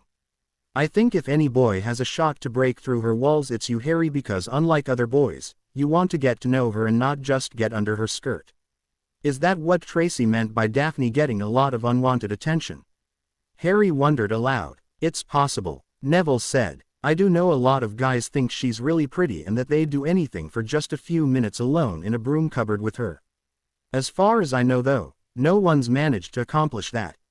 Probably because she'd hex their bits off," Hermione said emphatically. "She's usually tied with me in a lot of clees, though I usually manage to beat her out for the top spot," Hermione said with more than a bit of pride. "Except defense. In defense it's usually Harry and then Daphne and then me." Harry noted the twinge of disappointment in her voice at this admission. "So based on that you think I could get her to like me?" Harry asked, and Hermione shook her head. "No, I think you could get her to like you based on how you are normally. You don't care about fame or money or any of that. You like someone because of who they are and how they treat you. I think she's the same way, but like you, people only say her looks and think they can impress her easily and get what they want from her," Hermione explained. "That makes sense," Neville smiled. She's never been nice to me at the events we've been at together, but she's also never mean like I've seen her be to others. At this one party this past summer she actually stomped on a guy's foot who was trying to ask her to dance. Her father was really angry at her over it, but after they finished talking, he got mad at the boy. They left after that. I wouldn't even know how to approach her, and I think Tracy would hex me if I even tried to talk to her," Harry said, glancing over his shoulder at Daphne, who was taking off her robes and loosening her tie a bit. Her hair was in a ponytail today with a few wisps of honey hair falling into her face. Harry noted that as she read, she tended to chew on the top of her quill or tap her painted fingers lightly on the table. Harry turned back and sighed. "Maybe," was all he said. Hermione let out an exasperated sigh and shook her head. "You'll never find out if you don't try, you know," she said with a smile. "What about you?" Harry asked defensively. Hermione looked up a bit taken aback. "What about me?" she asked. "Why are you so hell-bent on me making a fool of myself in front of a girl? Why don't you go out and get a boyfriend or something?" "Because boys are afraid of her," Ron sniggered. "Show what you know." Hermione smiled. "And who says I don't have someone special in mind?" "Who?" all three boys asked rather loudly. Hermione blushed and looked down at her parchment. She mumbled something which none of them could hear, and they all leaned in even more inquisitive. "What was that?" Harry asked. "Lee." "Okay," Hermione said flustered, slapping her quill down. "I like Lee, all right. So why don't you go for him?" Neville asked with no hint of taking the mickey out of her. Hermione sighed as she picked up her quill again and leaning on her arm pathetically. "Because he likes Katie Bell, and I think they might be dating," she said sadly. "Really?" Harry asked inquisitively. "I had no idea." "Because you don't pay attention," Hermione said, sitting up again.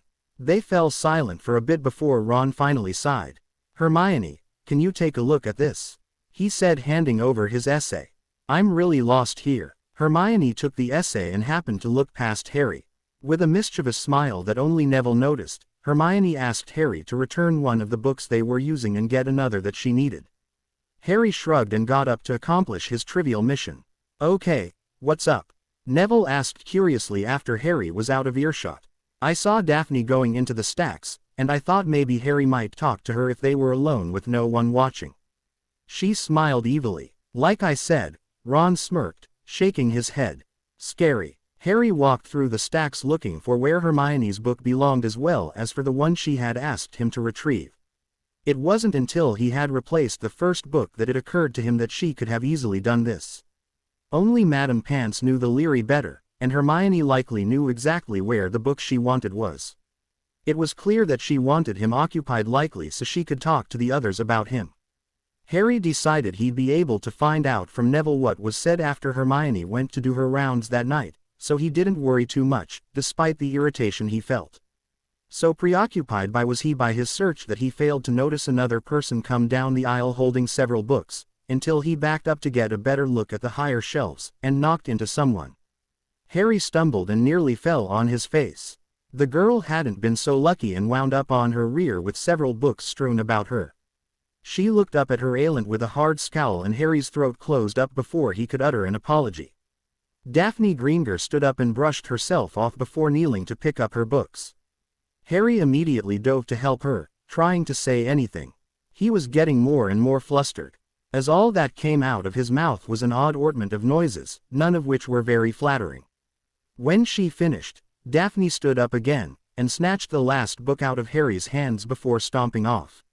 When she got to the end of the aisle, Harry's eye finally re-engaged and he managed to get a coherent word to push out of his throat and past his lips. "Hi," he said, feeling his face go. Daphne stopped and turned to look at him for a moment before she rolled her eyes and huffed and walked away. "Oh yeah," Harry said glumly to himself. "Oh yeah, that really charmed her stockings off, Potter. You are so smooth. James Bond has nothing on you." Harry then began smacking his head into one of the shelves, much like Dobby the house elf whenever he tried to punish himself. "Get your stuff together," Daphne Greengrass said as she picked up her bag and began stuffing her own homework into it.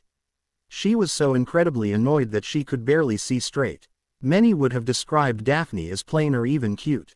That was before this past summer when she had convinced her parents that she was now old enough to dress how she pleased. Her mother, who was quite understanding of how clothing, makeup and hair could affect a developing young woman's confidence, had agreed.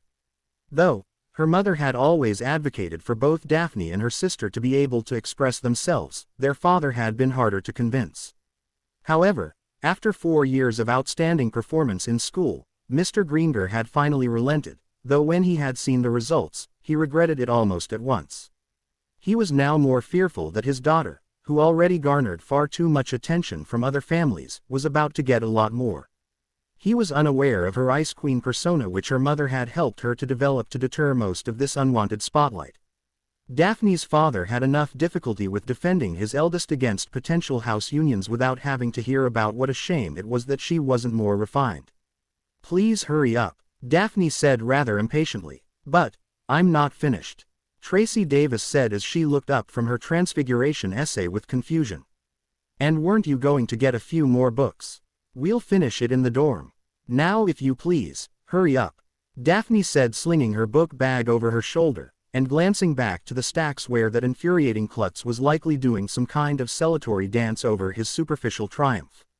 "What happened?" Tracy asked quickly, collecting her things in her bag before she quickly followed Daphne out of the Leary.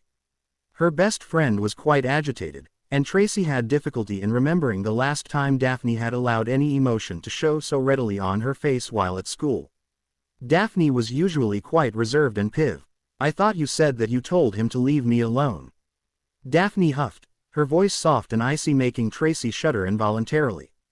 "Can you be more specific?" "I've told a few boys to leave you alone," Tracy remarked, still mystified. It was true that she had served as a sort of early warning system over the past year or so, telling any boy who expressed even the remotest interest in Daphne to not bother. "Potter," Daphne snapped, though her voice was still quite soft. Tracy thought it was amazing how her best friend could be so angry, while her face betrayed none of her emotion. As much as she understood the reasons for the facade, Tracy wished that her best friend didn't need it. She was so much more fun to be around when she wasn't being the Ice Queen. "Okay, what happened?" Tracy sighed, struggling a bit to keep hold of all her homework. Daphne hadn't really allowed time for her to get it in her book bag. "That complete dullard backed into me in the stacks and knocked me down. Then he pretended to help me pick up my books so he could slow me down and stare at me like some sort of succulent desert, and then he tried to talk to me as if nothing had happened and he hadn't in fact planned it all," Daphne said, as she got control over herself and the mask fell back into place, and she once again looked empty and callous. "Okay, let's take a step back," Tracy said, trying not to laugh. She had figured out that Daphne was likely more embered that she'd been knocked on her fabulous rear end than she was actually angry at Potter. Though it probably wasn't helping the situation that it had been Potter who'd knocked her down, especially after what Tracy had told her best friend the previous evening. "I'm not defending him or what he did, but don't you think that maybe you're projecting onto Potter? He is clearly not smart enough to plan something like that. I think maybe you think he did it on purpose even though it was an accident," Tracy said. "You're the one who pointed out how much he's been staring at me," Daphne argued. "Yes, because of all the morons you seem to attract, Potter is the least threatening. And I'm also the one who told you that he said just wanted to get to know you and that he wasn't even sure how he felt about you. He didn't say anything about making you part of his harem or anything like that," Tracy pointed out. "You're being ridiculous just like always." "Don't start," Daphne sighed. "I didn't. You and your delusions of persecution started this," Tracy smirked. Daphne only rolled her eyes and continued leading them to the Slytherin common room. As the two girls walked in, Tracy saw Draco Malfoy holding court with the rest of the fifth years, save for Blaise, who was likely out with Magenta Kirkwood in some broom cupboard somewhere. Theodore Nott looked over and gave a wave and a smile. Tracy fought the urge to roll her own eyes. Theo had been hounding her ever since the Yule Ball the year before. Apparently he felt they had made quite the connection during the ball, and hoped they could become the next power couple in their house. "Your boyfriend's waving," Daphne said evenly. "Don't make me hex you," Tracy countered. The two girls went to their dorm and Daphne sat heavily on her bed, pulling her homework out. Tracy sat on her own bed and stared at her best friend for a minute or two before she spoke again. "You could do worse, you know," she said, watching Daphne carefully. They had been friends so long that Tracy knew all of Daphne's tells. For the casual observer, Daphne was seemingly made from stone. It was a trick she could do with her eyes. She had this gift for looking for all the world as if she were dead. She had perfected her icy persona around second year, and it had done wonders to keep away a lot of unwanted attention. But it didn't stop it all. Such was the life of being the firstborn pure-blood young woman. "And I could do better," Daphne replied, her voice flat, her eyes locked on her homework. "Yeah, who?" Tracy asked pointedly, crossing her legs and folding her hands on her knees. Daphne turned to stare at her best friend, and knew by the look on her face that this was not going to be a short conversation. "Can we skip the verbal sparring match that I'm sure you're itching to take part in and get to whatever your point might be so I can get back to my essay?" she asked irritably. "All right," Tracy said, disappointed etched in her frown. "Fine, you're 15, almost 16, and you've shut down just about every boy who's eyed you as a potential brood mare for their future family. So far as I can tell, your worry over being forced into an unfulfilling, loveless union where you're paraded about like some trophy is all but wiped out. So, I'm curious, especially after how much fun you had last year with Ivan, why you aren't willing to at least consider dating a boy or two." Daphne sighed and set her quill down and set her parchment aside. She turned to face her best friend full on as she spoke. "First off, Ivan was from another school, and I knew that I wouldn't see him again after the year ended. That made things very easy, and I never let myself feel more than casual attraction," Daphne explained. Tracy's eyes went wide with disbelief as she began imitating Daphne talking about the Durmstrang boy from the previous year. Daphne scowled at her friend until she finally stopped. "May I continue?" Daphne asked, looking less than amused, while Tracy giggled to herself and waved for her best friend to go on. "Secondly, the threat is always there. Boys are not smart creatures, and just because I discourage them does not mean they will not figure another way to entrap me. Most of them have very rich and influential fathers who would jump at the chance to untie their house with Greengar. I've heard from my father several times tell my mother that Lucius Malfoy has brought up the subject of a union between our houses. If I did date, it might give the wrong impression, and before I know it, I'm trapped with some idiot, pushing out heir after heir after heir," Daphne said tiredly. She and Tracy had had this conversation more times than she could count. Tracy always had her back when they were out in public, but when they were alone, Tracy seemed to enjoy trying to get Daphne to act like a what her best friend called normal. "And finally," Daphne continued, "if I did choose to date one of my peers, I hardly think Harry Potter would even be in my top 5 choices as a suitable boyfriend candidate." "And tell me why that is," Tracy asked. "Other than the fact that he's a Gryffindor, and you'd likely be NDED a traitor, harlot or worse for dating a lion, what is so wrong with Potter?" This question stopped Daphne, and she could only stare at Tracy, who was beginning to smile as the silence stretched out. "I'm waiting," Tracy sing-songed. "Are we going to work on our homework, or gossip like that cow Brown?" Daphne huffed, turning back to her homework. "Yes, as soon as you tell me why Potter wouldn't be a possible boyfriend." Tracy smirked. "Fine," Daphne snapped, getting annoyed. "He's abhorrent, arrogant, self-centered, egomaniacal little toe rag." "You're paraphrasing Draco," Tracy sighed disappointedly. "I thought you could be more articulate than that. You know as well as I do that we don't know if anything we've ever heard about Potter is true or not. There has never been any conclusive proof one way or the other. As for being self-centered and egomaniacal, don't you think if he were he'd be spouting off worse than Draco about his vast greatness? He's a parselmouth," Daphne said quickly, pointing at Tracy as if she'd just won the argument. "So," Tracy crossed her arms over her, "just because people are irrationally afraid of that does make him a bad person. The mascot for our own damn house is A.S. He's clueless about our society." Daphne tried pathetically. "So is every single Muggleborn, and that isn't their fault," Tracy replied. "The Ministry does nothing to help them out to understand our world. Bloody hell, there are pure bloods that don't know squat about our society. So, you can't use that as an excuse." The truth is you don't know him and you're being prejudiced because of all the years we've had to listen to Draco and others go on and on about how worthless he is. Tracy said a bit smugly. He got to you, didn't he? Daphne asked in amazement. He might have given me something to think about, which is saying a lot as it came from a bloody Gryffindor. Tracy admitted with a shrug. She now turned and began pulling out her own homework. For someone who prides herself on being able to make up her own mind, sometimes you sound like another one of Draco's herd. Daphne glared seethingly at Tracy, who was very obviously ignoring her now. I hate you, you know that, right? Harry asked, slipping back into his seat, glaring at Hermione. What? Why? Hermione asked, feigning innocence. You knew Greengrass was back there, and you thought maybe I might talk to her if I saw her, especially after we were just talking about her. Harry replied. Hermione was about to protest when she was saved from having to come up with something Harry would believe by the two males she was sitting with. Did you? Ron and Neville asked interestedly. Harry turned to look at them with curious shock. Why are you two so interested? Don't you both have girls of your own to be crushing over?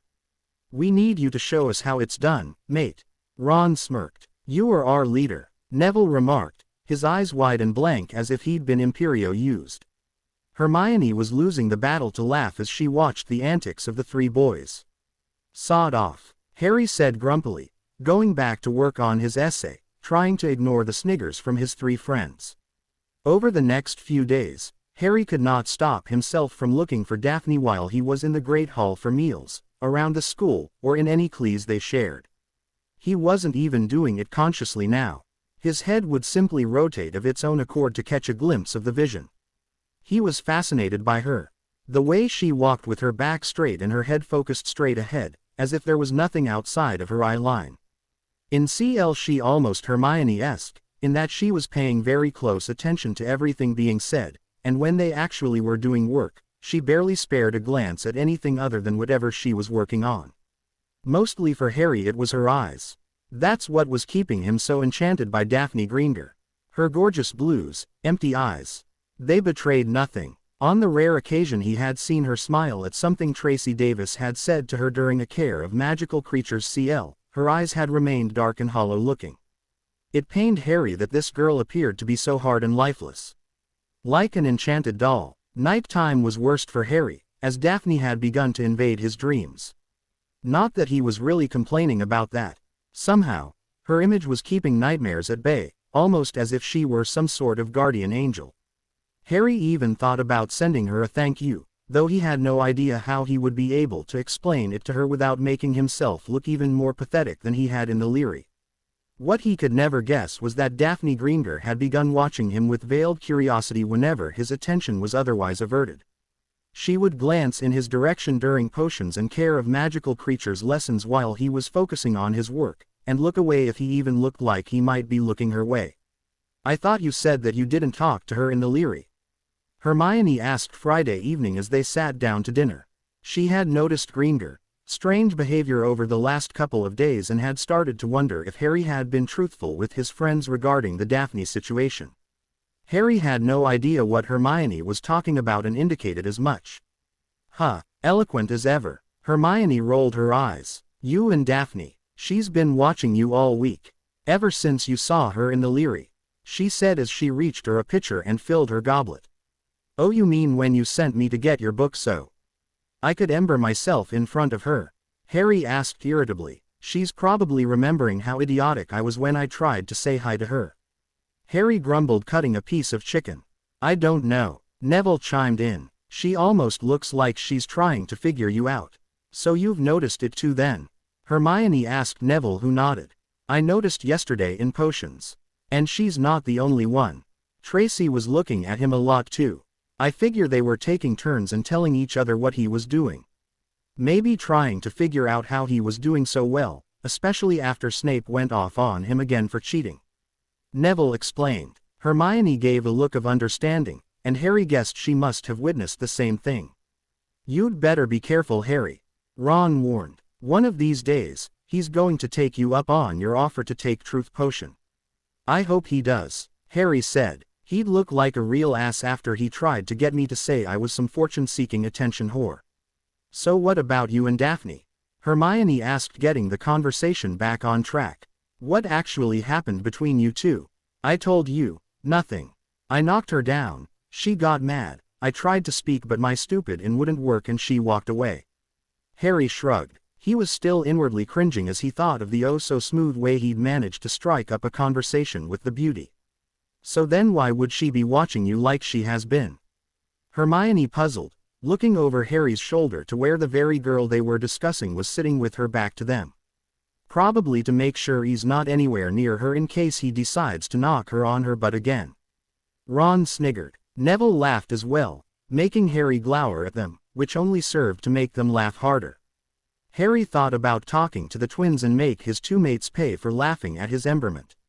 Shut up, Harry glowered. That's not it anyway, Hermione stated. Neville's right, it's like she's trying to figure you out. Are you sure you didn't say anything to her? Yes, can we just drop it? Daphne and I are never going to get together, alright? She's way out of my league, and I wouldn't even know how to talk to her, even if I could get mine to work right.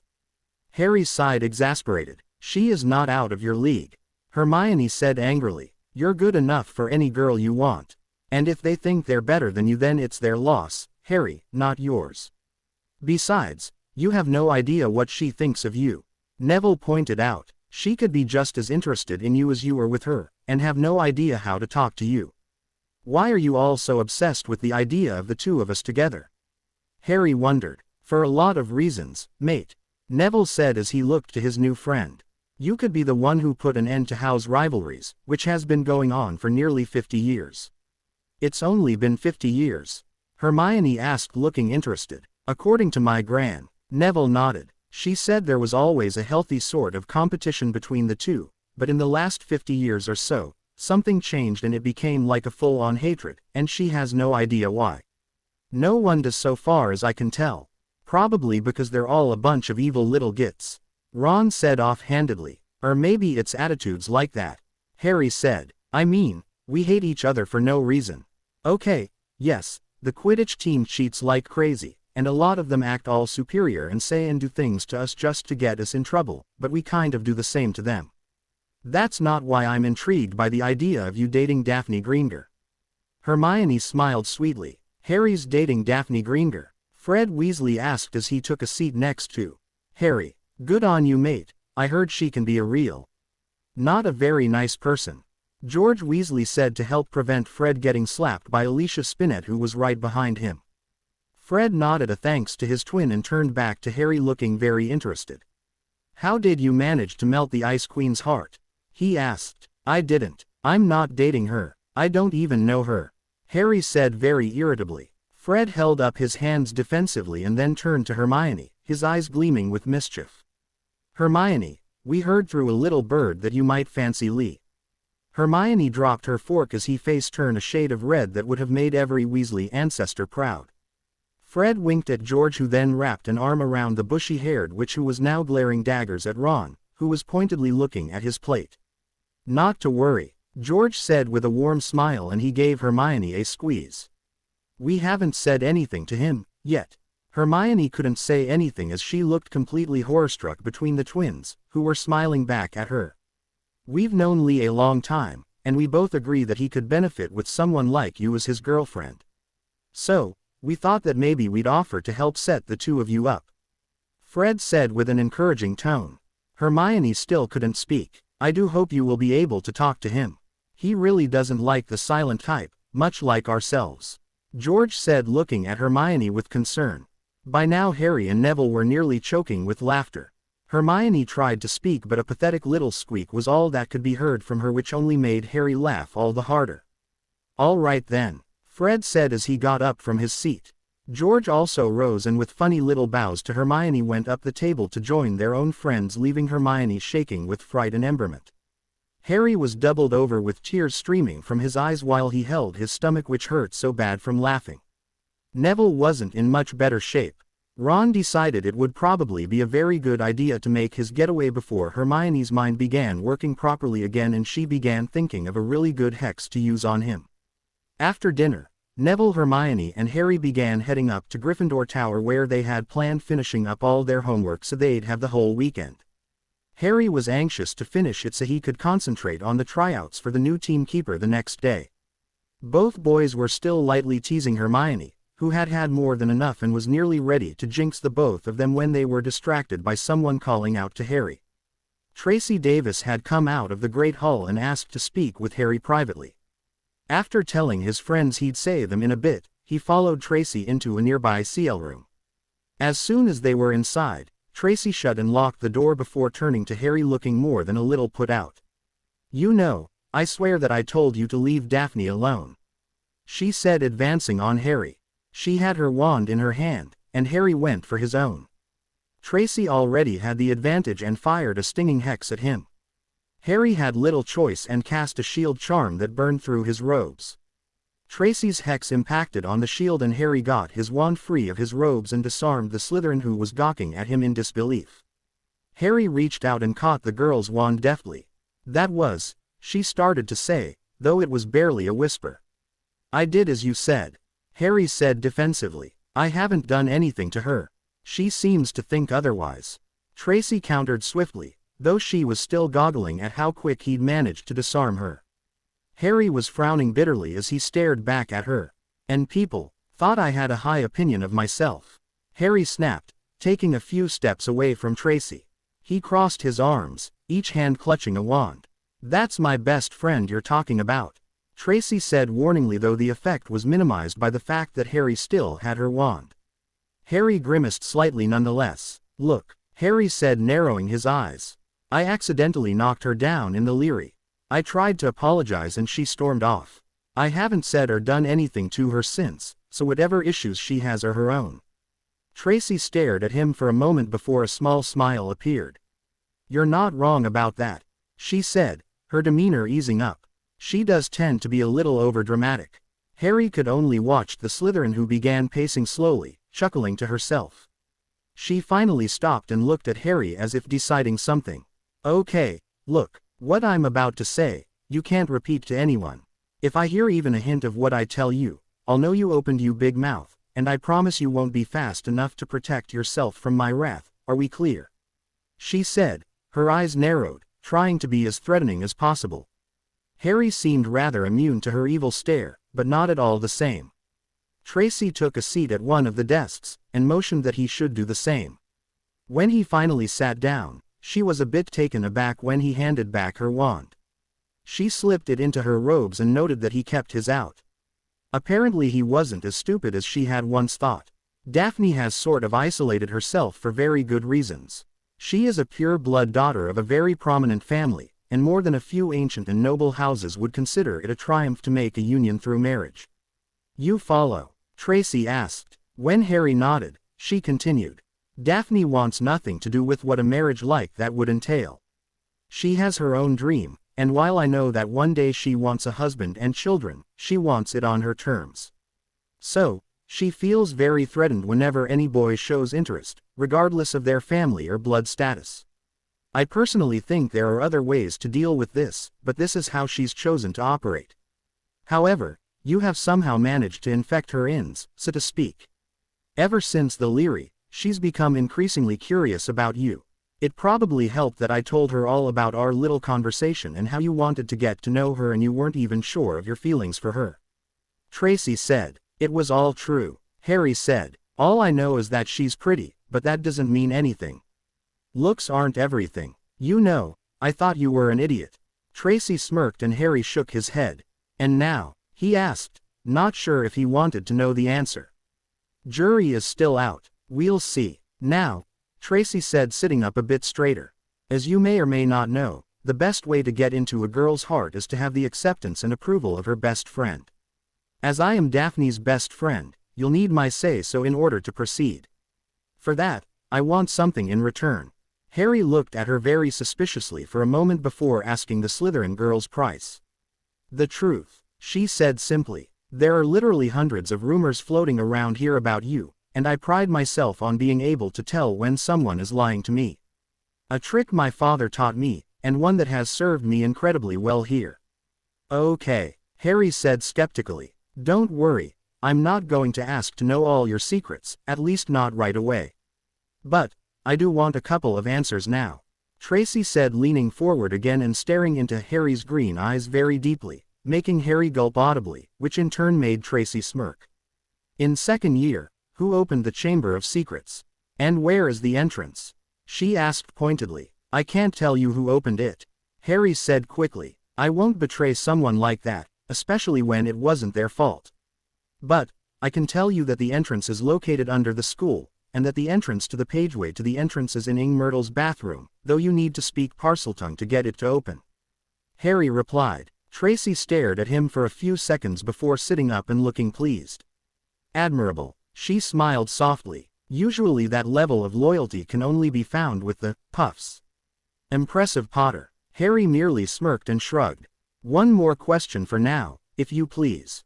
She said, and Harry nodded his okay. Were you involved in Umbridge's sudden removal? Harry smiled brightly and stood up from his seat, making his way to the door. He unlocked it and turned back to Tracy, who was starting to look angry. He began to nod as he spoke. I'm not allowed to talk about that right now. He then slipped out the door, leaving Tracy laughing and smacking her desk. Every single time she shut her eyes she saw his face with that horrible heartbroken expression that made her knees crumble from beneath her and the tears begin to fall again. The last thing she had seen was those beautiful eyes begging, pleading with her to help him understand, right before he was taken. Right before they took her. She had never wanted to hurt him. She had never meant to lead him on, but she had had no choice. It should have been so easy, but she hadn't counted on him breaking into her heart and becoming so important to her. She hadn't even realized how she had felt until that very moment when he looked at her with that thoroughly destroyed expression on her face. He had never even seen the tears that had fallen from her eyes. Daphne usually didn't like finishing her homework in the common room, but occasionally, as much as she hated admitting it, she did crave the company of other people, even if she didn't speak to them. You never knew when you might hear a useful piece of information. And since Tracy had apparently something important to do, Daphne was alone, with not much choice, unless of course she wanted to hang out with her sister, and that was out of the question. Astoria was quite simply a pain in Daphne's posterior. So Daphne found herself reading the last chapter she for her runes CL, listening to her yearmates talking about the usual nonsense. How horrible the school was under Dumbledore. The atrocity it was that they had to have CL with mudbloods. And the topic that seemed to be on everyone's minds, who the hell was going to be the new defense teacher? Where's your sidekick? Daphne looked up to see Blaise Zabini staring at her with mild amusement. Blaise was one of the very few people within her house that she could tolerate. It had a lot to do with the fact that he had never once attempted to even insinuate a future where they would be joined. Blaise had no intention of ever being tied to just one witch. So in Daphne's eyes, he was safe. I don't know, Daphne said airily. Blaise sat next to her, casting his eyes to Draco and the band of disciples. You know, there's a rumor going around that a Gryffindor has the hots for you. I heard Draco telling Theo he'd seen the golden boy staring at you like a lost Kneazle in potions the other day. Like he's the first? Daphne asked, not looking up from her book. Outwardly she was as cold as ever, but inwardly she was cringing. If Draco had noticed, then it is plausible that other, more vindictive members of the house might have picked up on Potter's attraction. If something didn't change, she could be in for a very rough year, and Daphne certainly did not want that. No, certainly not the first, but out of all your would-be suitors, he has the most potential. Blaise said evenly. Daphne now looked up curiously at Blaise, who was still watching Draco, who was now laughing over something Pansy had said. What do you mean? She asked the dark-skinned boy. Blaise looked at his hands thoughtfully for a moment. Daphne studied him like she would a fine painting. Blaise was one of the better-looking boys in Slytherin, and he was very intelligent as well. But more than that, Daphne thought he embodied the traits of Slytherin the best. He was very ambitious, and she felt he would one day be Minister of Magic if he desired it. More than that, he was quite cunning. He knew more about every individual within the house than anyone, and if he chose to, could usurp the power Malfoy thought he wielded with just a few well-placed sentences to the right people. The fact that he didn't just went to prove how truly Slytherin Blaise truly was. Well, you could do worse as far as a suitable suitor, he said, looking at her. Of course, you'd be ostracized by most of the house. I wouldn't be surprised if they tried to drag you out onto the grounds and stone you. Daphne harumphed at this mental image. Blaise gave the faintest of smiles as he went on. But, then again, they might be too afraid of Potter to risk his wrath. The boy who fought a dragon and faced you-know-who. From what I hear, Potter's word carries enough weight to get teachers booted from the school. And what do you know of it? Daphne asked, now intrigued. She had of course heard the same rumors as everyone else. No one knew for sure what had taken place that night, but it was clear that Potter had been involved. This did not stop the rumors from flying. Daphne had even heard one where Potter had dueled Umbridge and actually turned her into a pink toad before feeding her to the giant squid. Don't act stupid, it doesn't suit you. Blaise chuckled. I've heard the same things you have, but you know as well as I that it stinks. He gets detention with her and the next day, she's gone. It's too peculiar to be coincidence. Daphne turned back to her book, a bit let down that Blaise hadn't heard anything new. Admittedly, Daphne really hoped to know just what had happened that had made, who her father had said on more than one occasion was a power-hungry backstabbing manipulative who would sell her own family for a chance to snog Cornelius Fudge's trousers. The image made Daphne shudder, especially after having seen the woman in person. How do you feel about Potter? He asked without any sort of build-up. Daphne shrugged. Indifferent, she replied. Indifferent, Blaise asked, now looking at her with interest. Is that what you call it? Indifference. I've known you 4 years now, and I've never seen you look at anybody as much as you do Potter this past week. You're acting almost like one of those fangirls. Daphne turned her cold piercing eyes at Blaise in a look of complete disdain, which in turn made the boy cower a bit. She should have known, of course. Blaise was much more observant than anyone had a right to be, but it had never crossed her mind that he might be watching her. You couldn't come up with a better insult? She asked him, her voice low and venomous. It wasn't meant as one. Blaise smirked. Daphne scowled and turned back to her book, ignoring the tall good-looking pureblood next to her who was now chuckling softly. You're disgusting, she said icily. You know, it's okay if you like him. Blaise said after another long silence. This really intrigued the Ice Queen and she turned to look at Blaise with a very confused look on her face. Blaise shrugged as he explained. You know how I feel about the whole house system, so it's stupid not to talk to people based on what house they're in. Blaise said, his voice ever slightly above a whisper now, as his eyes scanned the common room for anyone who might be trying to listen to them. Why don't you talk to Gryffindors? Daphne interrupted. Blaise shook his head. I can't force them to talk to me if they don't want to. They're as prejudiced against our house as we are of them. But forget about that for a minute. Just imagine the look on Malfoy's face the moment he saw you grab Potter by the back of the head and snog him senseless. It'd make his greasy head explode. Blaise's smile became rather feral looking and Daphne smiled in spite of herself. Daphne turned her eyes to where Draco was talking very quietly now with his friends and turned back to Blaise who was smiling dreamily. Seriously? Daphne asked sarcastically. You want me to date Potter of all people just so Malfoy will have a temper tantrum? Blaise turned to look at Daphne with a dreamy glint in his eye that made Daphne recoil. You cannot tell me you wouldn't love to take the prince over there down a notch or two. He replied. She did have to admit that she really liked the idea of Malfoy seeing the Gryffindor golden boy snogging a Slytherin girl. Draco would lose his mind over that, and likely have to be admitted to St. Mungo's permanent spell damage ward. Fortunately Daphne was saved from having to respond when Tracy entered the common room and came running over to her, grabbed her wrist and with a quick, "Hey Blaise," ran to the dorms pulling Daphne behind her. Okay. The auburn-haired pixie smirked as she shoved Daphne onto her bed.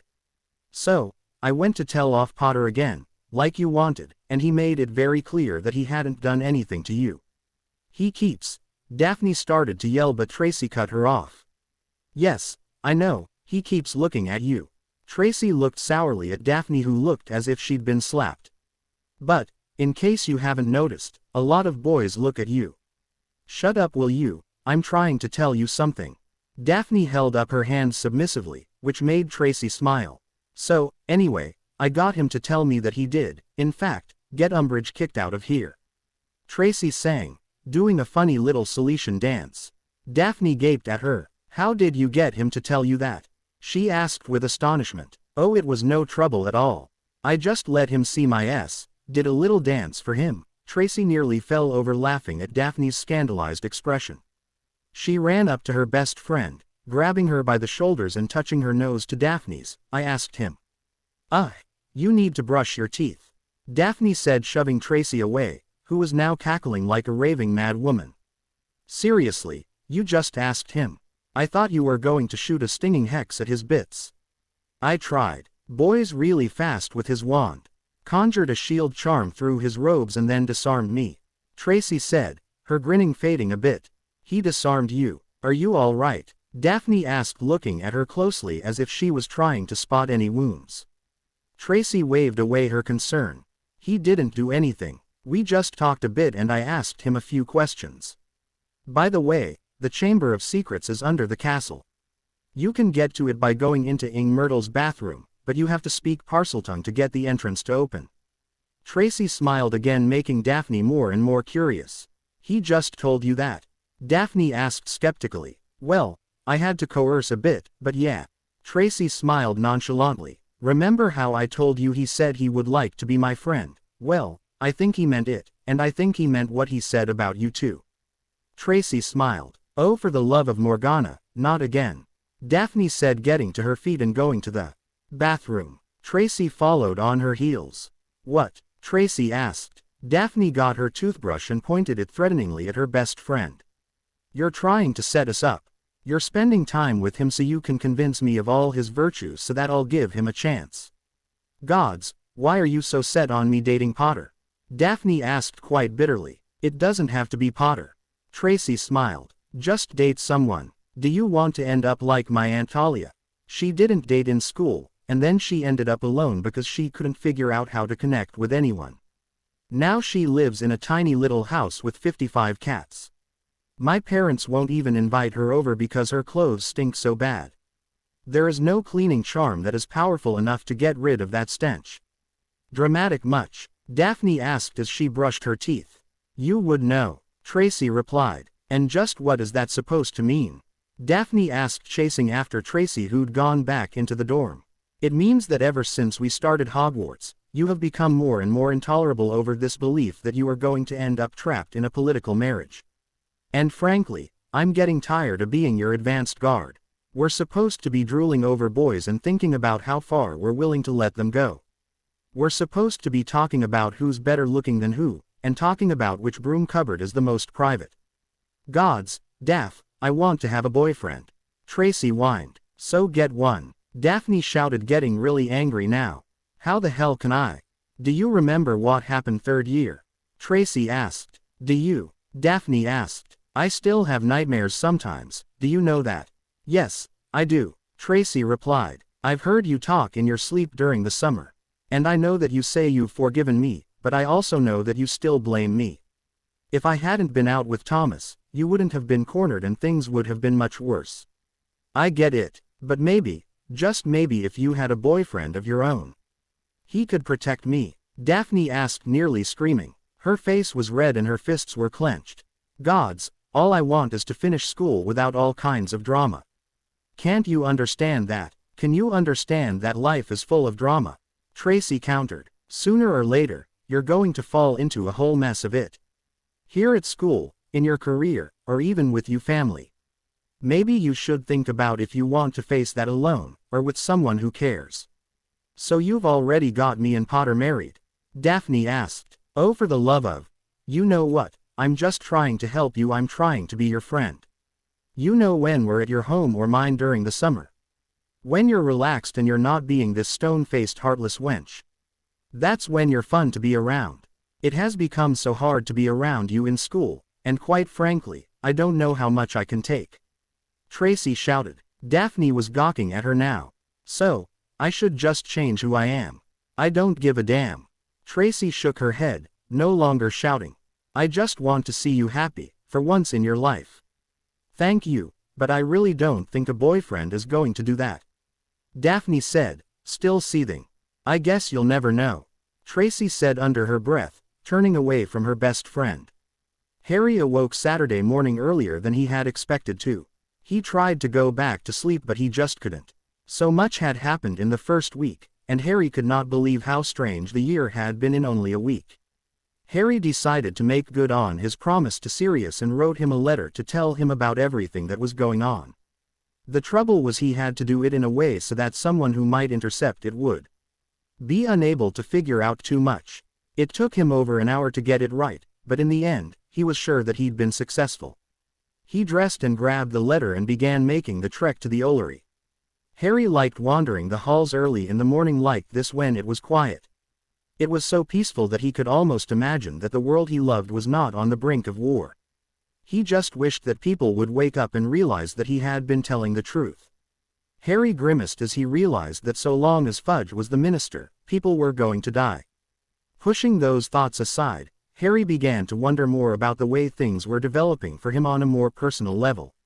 The conversation with Tracy Davis, while brief, had made wonder just what fate had in store for him. Tracy's threat to him about leaving Daphne Greengrass alone, and then revealing things about her best friend really had Harry's mind twisted up. But it wasn't only the strange situation with two girls from Slytherin. His own friends were changing right before his eyes. After he'd finished with Tracy, he'd returned to the Gryffindor common room to find Neville sitting alone.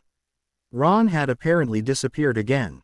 But when Harry asked Neville about Hermione, he had gotten a huge wicked smile on his face and told Harry that Lee Jordan had asked Hermione to go for a walk. What? Harry had asked, stunned, while Neville was laughing. You should have seen her face. It was like someone had just told her they wanted her to be headmistress. Freaked out beyond belief but so happy. I thought she was going to pee herself. Neville was wiping tears from his eyes as he spoke. Harry and Neville decided to wait up for Hermione to return. Unfortunately for them, it seemed Hermione was more than aware they were likely waiting to interrogate her. As soon as she returned, she bolted for the girls' dormitory, leaving both Neville and Harry laughing like insane children. It turned out that Hermione's personal development wasn't the only interesting thing that happened that night. Ron showed up 10 minutes before curfew with his new broom in hand, looking sweaty and nervous. He looked all around the common room and paled significantly when he saw Neville and Harry. "Where have you been?" Neville asked. Ron replied most eloquently. "Why do you have your broom?" Harry asked, and Ron seemed to sag. Looking around the common room, Ron sat down heavily and looked at the two boys apprehensively. "All right, look, I've been practicing for tryouts tomorrow. I thought maybe I might make keeper," he said finally. "Okay, go ahead and laugh." "Why would we do that?" Neville asked. "We're your friends, we support you." "Are you any good?" Harry asked. Ron shrugged. "Fred and George used to make me keep for them at home. I don't think I'm bad, but I suppose I'll know if I'm good enough tomorrow." Ron said, not sounding too confident. The three discussed Quidditch for another hour before heading up to bed, all anxious to see how tryouts went in the morning. As Harry made his way to the Ollery, he hoped that Ron made the team. He thought maybe being on the team might help Ron with some of his issues. Harry knew that Ron had a severe lack of confidence and hated being labeled as Harry Potter's sidekick. It seemed to Harry like they were all changing and growing. Harry just hoped that it didn't pull them apart. He needed his friends, and though he wanted to keep them all safe from harm, he'd realized over the summer that he would never be able to keep them out of harm's way, especially if they wanted to fight as much as he did. Harry entered the Ollery and began looking for his familiar. Hedwig noticed him first and glided down to his shoulder where she greeted him with an affectionate nip to his ear. "I'm happy to see you too, girl." Harry smiled, stroking her feather, and laughing softly as she seemed to lean into the side of his head. "Are you up to deliver a letter for me?" he asked. Hedwig puffed herself up and hopped off his shoulder to fly to the window where she waited for him to attach the letter to her leg. When he was finished, Hedwig nipped his fingers playfully before taking to the wind. Harry watched her as she headed out over the forbidden forest and towards the mountains. As he watched his faithful owl fly away, he saw something awe-inspiring and sort of nightmarish all at the same time. Two of the strange skeletal horses that Harry had seen pulling the carriages were flying above the trees.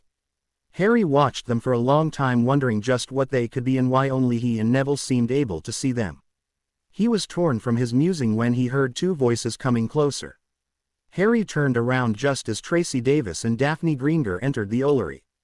Both girls stopped dead when they saw him, and Harry noted that while Daphne looked angry, Tracy looked more than a little amused. "Well," she smirked, "I'll just wait outside while you send your letter. You know how the smell of owl droppings makes me nauseous." Tracy quickly stepped outside again, struggling to keep herself from laughing. Daphne watched her go, looking more than a little perturbed. She turned back to Harry, her stony mask back in place, her eyes as hollow as ever. Harry simply smiled and gave a curt nod and began to leave, giving her a wide berth as he stepped around her. He was nearly to the door when he heard her voice for the first time. "You have her convinced you're actually genuinely interested in becoming friends," she said. Her voice was very pleasant, if not a little cold. Harry figured with a nickname like the Ice Queen that she would be very frigid. Yet he couldn't help note the hint of genuine curiosity.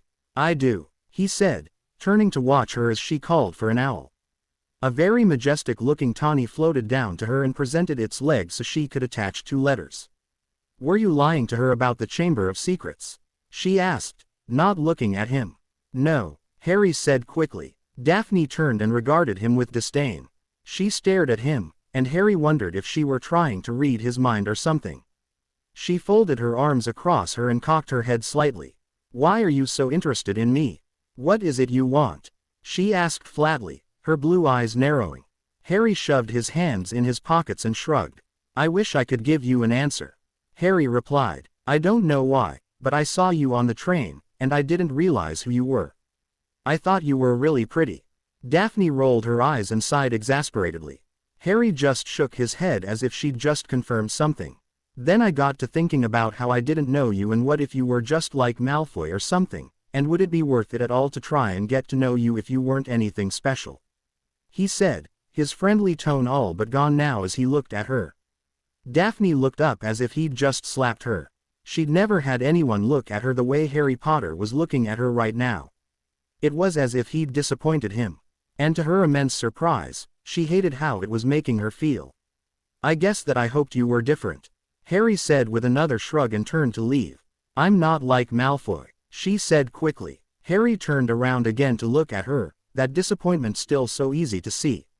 "I haven't really seen any evidence to the contrary," Harry said, and then he left the Ollery, leaving Daphne alone with an inexplicable feeling of shame and anger.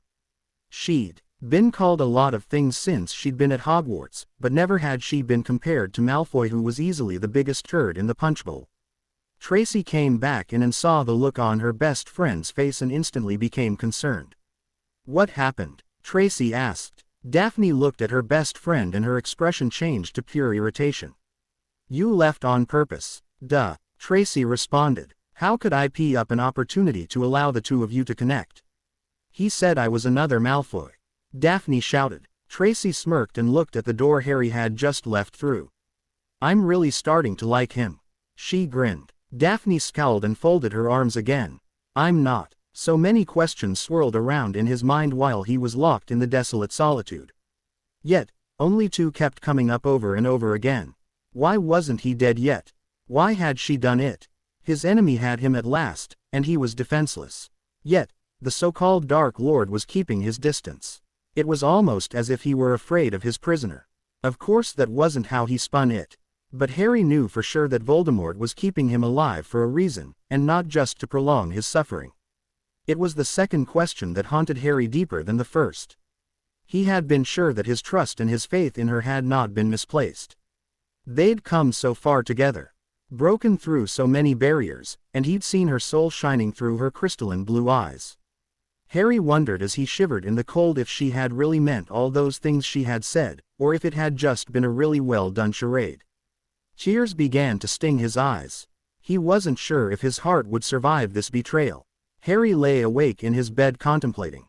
He wasn't really thinking on any one subject in particular, though he did dwell on the new defense teacher a bit. Professor Martin Thornton had come as Umbridge had, from the Ministry. Yet unlike Umbridge, Thornton never made any false attempts at trying to become friends. Harry was reminded strongly of the fake Mad-Eye Moody from the previous year. Physically speaking, Professor Thornton was a somewhat imposing figure. Standing quite tall, he had wispy gray hair that stood out on the sides of his head and a long thin goatee that came to a point and reminded Harry a lot of devil costumes he'd seen Muggle kids wear on Halloween at his primary school. Thornton had beady blue eyes and a sharp beak-like nose. The only difference between Thornton's curriculum and Umbridge's was that Thornton made the students participate in pretend situations wherein they had to negotiate peaceful settlements and avoid conflicts. When asked what should be done if a certain Dark Lord came calling, Thornton had laughed and told them all that if that happened, he would eat an acromantula. Ron had leaned next to Harry and asked if his best friend knew of any good spider recipes. The laughter that followed landed both boys in detention. Thornton was much more strict than Umbridge had been, and did not allow questions to be asked, especially of Hermione. Harry and his friends guessed that Umbridge had spoken to Thornton before he'd taken the post and warned against certain individuals. Harry had liked this man even less than Umbridge, but unlike Umbridge, the ire was earned over the past 2 weeks, instead of being instant. Harry could feel the man watching him during CL times while they read, and would often call on Harry to answer questions from the reading, usually telling Harry he would do well to remember whatever they had just discussed. Harry sighed as he rolled onto his side. Sleep was evading him tonight as things continued to rattle around in his head. A week ago he'd begun dreaming of a corridor that seemed incredibly familiar to him, though he had been unable to remember where he'd seen it. It was frustrating him to no end. Each night he dreamt of it, he would walk towards the door at the end, but never reach it. It was driving him mad. Something else that was weighing heavily on Harry was the changes he had been feeling lately. He knew it had started over the summer, but he couldn't say what had been the catalyst. Hermione had mentioned on more than one occasion how mature he was becoming. The first time she had said it was the morning of Quidditch tryouts at breakfast after he'd told her about his encounter with Daphne in the Ollery. She, Neville, and a very nervous Ron had showed up together, and he'd explained how he'd gone to send a letter to his godfather. After explaining to Neville about Sirius' innocence, Harry went on to tell his friends about the short conversation he had with Daphne and how at the end, she had acted almost exactly like other Slytherins, and how it had really disappointed him. "I tried to tell you," Ron said, though he hadn't sounded happy about it. He patted his friend's shoulder sympathetically. "That's really disheartening," Hermione said. "I thought for sure if anyone could rise above the pettiness between our house, it would have been her." Neville also expressed his disappointment. Then his friends began pointing out other girls who might be more appropriate for Harry, who listened, but hadn't really cared to get too involved in the conversation, as he was still reeling from how his only real interaction with Daphne had gone. He was beginning to feel guilty for the way he'd talked to her. Perhaps he shouldn't have compared her to Malfoy. But at the same time, she had been rather rude, just as other Slytherins usually talked to him, and he had very little patience for that anymore. It was just one more thing that had been weighing heavily on his mind of late. The way he was now able to let things roll off his back so easily. Like how people acted when he walked into a room when they had clearly been talking about him, or the constant stares and whispers. None of it bothered him anymore. He had had the chance to talk to his godfather about this a few days before. A two-way mirror that could be activated by calling Sirius' name had come to him through Owl Post. Sirius explained that it was too risky to send anything from Grimmauld Place, but Dumbledore had agreed to get it to Harry for Sirius. Harry was really happy that he was now able to talk to his godfather whenever he wanted now. He and Sirius had talked at length about Harry's changing feelings.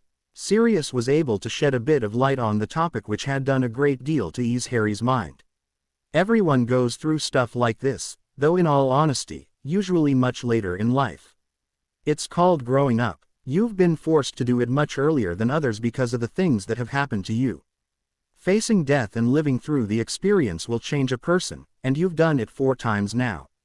Harry sighed heavily as he punched his pillow into a more comfortable shape.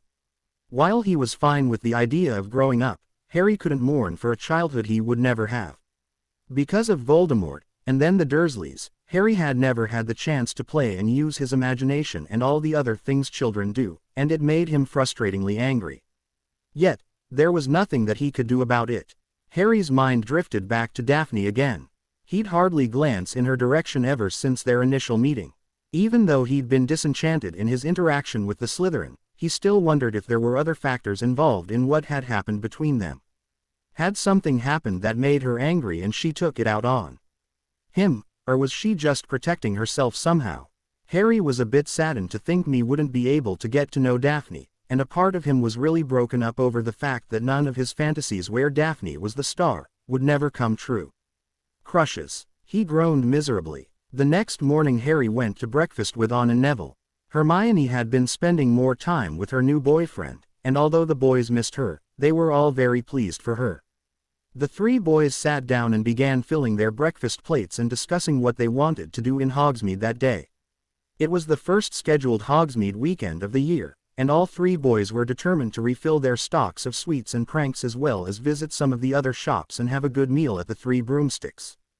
Just as they were about to tuck into their breakfast, Lavender Brown sidled up to Ron and asked very sweetly if he would agree to accompany her to the village. Ron looked stunned, and turned to his two mates as if they might tell him it was a prank. However, both Neville and Harry nodded encouragingly at him, and when he finally managed to use his voice again he replied in the affirmative. Sure, yeah. Okay, he mumbled. Lavender smiled brightly and gave a little wave, telling Ron to meet her in the entrance hall in an hour. Did that really just happen? Ron asked after she had gone. I'm surprised it took so long, the way you two have been making eyes at each other lately.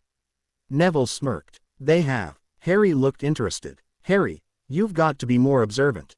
Neville smirked. If you were, you might have noticed how obsessively Daphne's been staring at you over the last week or so. Harry turned to look over at the Slytherin table for a sign that Neville was telling the truth. She's not there yet. Neville smirked. Doesn't matter though, I thought you were shot of her. Typical Slytherin and all that. Harry shook his head. I know I said that and all, but I don't know. Harry groaned. She's a really attractive witch. Ron shrugged. When they get under your skin, it's hard to get them out. When did you get all knowing about girls? Neville asked. Something Charlie used to say. Until now, I never got it. Ron said, turning to look down the table where Lavender was sitting with Parvati Patil. Both Harry and Neville looked at each other and then at Ron. What the hell is happening to us? Harry asked. I don't know, but I have a feeling that it's not going to get better. Neville shook his head wearily. Haven't talked to Ginny? Harry asked sympathetically. Ron suddenly turned to stare at Neville, his eyes narrowed a bit. Why would you want to talk to Ginny? He asked suspiciously. Can the big brother act, Ron? Harry said with irritation. Neville likes Ginny, and you know as well as I do that he'd be good to her, so don't try and intimidate him. Ron tried to look threateningly at Neville, but the once very forgetful boy just stared him down until Ron gave in. Neville then turned back to Harry, pushing his breakfast away. No, I haven't talked to her. And so long as she and Michael are together.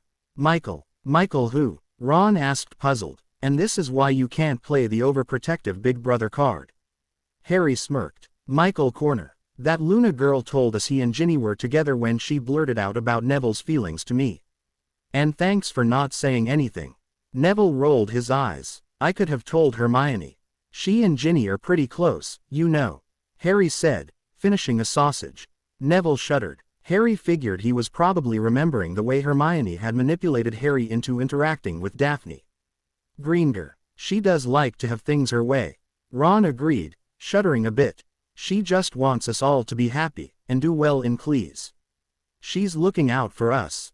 Harry pointed out defensively. I guess. Ron said morosely. Anyway, Neville said, looking a bit saddened at Ron's tone. It wasn't a secret that Ron and Hermione hardly ever saw eye to eye, but ever since Hermione had started being with Lee, Ron's attitude had been somewhat resentful. So long as she's happy, I'm not going to do anything. There are a lot of other girls, and I'm not going to wait for her. Neville said resolutely. They ate in silence for a bit. Ron finished first and said goodbye to his friends before heading out to the entrance hall to await his date. Neville and Harry joked about how well Ron was likely to do with Lavender. After a few jokes, Harry and Neville decided to get down to the village themselves. Just as they were about to leave the castle, Harry heard his name being called, and was stunned when Cho Chang came up to the two of them with a soft smile. I know this is last minute and all, but I was hoping that maybe the two of us could go into the village together. I mean, if you don't have any plans already. She asked nervously. Neville patted Harry on the shoulder and gave him an approving nod. Are you sure? I mean, Harry started but Neville waved it off. Go, mate. Neville smiled. I'll catch up with you at dinner. And before Harry could protest, Neville was gone. Harry turned back to Cho, who was waiting patiently, chewing on her bottom lip with trepidation. So I guess it's you and me. Harry shrugged. Cho seemed to light up as she took Harry's hand and led him out of the castle to the waiting carriages. Harry was very confused as to why Cho wanted to spend the day with him. They hadn't spoken since the train ride to school, and he'd barely even seen her. Cho looked very pretty today. She was wearing a very tight pair of jeans and a forming-fitting jumper. She also seemed to be making sure that Harry was getting an eyeful as they walked. The only thing that Harry knew for sure was that today was going to be very interesting. Daphne Greengrass hadn't felt like herself in 2 weeks. For 2 weeks she'd been extremely irritable, restless, and nearly unable to control her emotions. What was worse was that she knew exactly when it had started and who was responsible for it. Harry Potter, in the Ollery, with his holier-than-thou attitude. Daphne had no idea who the hell Potter thought he was, but she was more than a little annoyed that he had dared to compare her to Draco Malfoy. She couldn't even begin to fathom where Potter got off. He didn't know the first thing about her. And this single fact was what had her best friend strutting about with that insipid grin on her face. As much as Daphne loved her best friend, Tracy could wind her up better than anyone. Even her mother wasn't that good, and her mother could really get Daphne's temper rising. Whenever Tracy caught Daphne glaring at Potter from across the room, she would make little noises and then giggle to herself. And worse still, Tracy had apparently informed Blaise of her conversation with Potter. Blaise had found the story most humorous, and insisted on asking Daphne several times over the course of the past 2 weeks if she intended to make Potter eat his words. The real problem with it all was that she had no idea why she even cared what Potter thought of her. He was just another arrogant git who only wanted what was under her skirt. He was no different from any of the boys who'd tried to woo her. He was nothing special, and yet, she just could not get him out of her head, and it was really annoying. Tracy had nearly split her sides when Daphne had asked her a few nights ago if she had spoken with Potter again since that day in the Ollery. When Tracy had finally stopped laughing, she had claimed not to have spoken with him, and then gone on to say that she really should, and that he had been entertaining and enlightening. This had further infuriated Daphne, who knew her best friend had said it simply to twist the knife, so to speak. So it was that Daphne along with her best friend were heading up to breakfast the morning of the first Hogsmeade weekend of the year, ready to go down to the village like the rest of the school who were permitted and get away from Cleese and teacher and Harry Bloody Potter. As she and Tracy were about to head into the Great Hall, Daphne happened to turn and see the Gryffindor Golden Boy along with Cho Chang heading out of the castle hand in hand. "What is that all about?" Daphne asked Tracy, who turned to say Cho, accidentally, drop something and make quite a show of bending to pick it up. "I'm guessing Chang is looking to leave her mark on Potter." Tracy shrugged. "Why do you care?" Daphne didn't miss the superior smug on her friend's face and rolled her eyes before storming into the Great Hall. "Are you upset?" Tracy asked, fighting her smirk. "Why the hell would I care who Potter makes time with?" Daphne said flatly, trying to sound normal. "If he wants to snog some vapid slag, that's his business." "Sure," Tracy agreed, nodding and smiling to herself, thankful that Daphne was not looking at her. "I mean, if he'd rather some harlot than someone with substance who could possibly stimulate his tiny in as well as his libido, then that's entirely up to him." Daphne said airily. "Exactly," Tracy said as she took a couple of pieces of toast. "And don't think I don't know what you're thinking," Daphne said with narrowed eyes. "What?" Tracy asked innocently. "You're thinking that I could have been going to Hogsmeade with him if I hadn't been such a cold, arrogant," Tracy said pointedly, smiling helpfully. "I was going to say standoffish." Daphne glared. "Potter and I would never be a good match, I already told you this. We're far too different." "No," Tracy said, dropping her half-eaten slice of toast. "The only reason that you and Potter, or any boy for that matter, will never be together is because you're afraid to take a damn chance. And don't start with the marriage proposals and the uniting of houses, because I already know it. You've been preaching it to me since second year, and I've seen with my own eyes that for the most part that you're right. But not about Potter. Potter scares you because he truly wants to know the real Daphne. The Daphne I know. The one that only rears her head during the summer when no one can misjudge her, or try to take advantage of her in some way. You think I'm afraid to get to know someone? Daphne asked angrily. No, I think you're afraid that if you did, you might actually start to care or even love someone, and that scares the pants off you. It terrifies you to think that someone may actually want to love you for who you are and not how much they can get from your dowry. You know what? Daphne stared at Tracy for a long moment, her fists clenched so hard that her fingers were turning white. Tracy knew at once that she'd made Daphne extremely angry, and she was about to shut down. It was her defense when she got to this point. She would run and hide and seethe until she had calmed down, and then she would just pretend like nothing had happened. Why don't you go to Hogsmeade alone? Daphne said icily, and she rose from the table and stormed away. Tracy just shook her head. She knew that it was going to come to this point sooner or later. Daphne had been on edge ever since that day. In the Ollery, Potter had really made an impression, for better or worse, and as much as he wanted to congratulate him, Daphne was her friend, and she was a bit angry that he had upset her. Well, now what am I supposed to do? Tracy asked herself. Come to the village with me. Blaise Zabini said confidently. With you? Tracy looked incredulous. We can keep pretending that you aren't interested in me for as long as you want, Davis, but you and I both know that Greengrass isn't the only one who's been staring incessantly at a boy. Blaise smiled serenely. And, to be perfectly frank, you're not who I typically go for. Maybe Greengrass isn't the only one who should try something new. So what do you say? If it doesn't work out, we can at least say we tried. Tracy stared at him thoughtfully for several moments before she finally gave a soft nod. I can't be any worse than walking through the village with a pissed-off Ice Queen. Sure, Tracy replied. Blaise gave one of his more dashing smiles as he got up from the table and offered his arm to Tracy, who couldn't help but feel a bit giddy inside.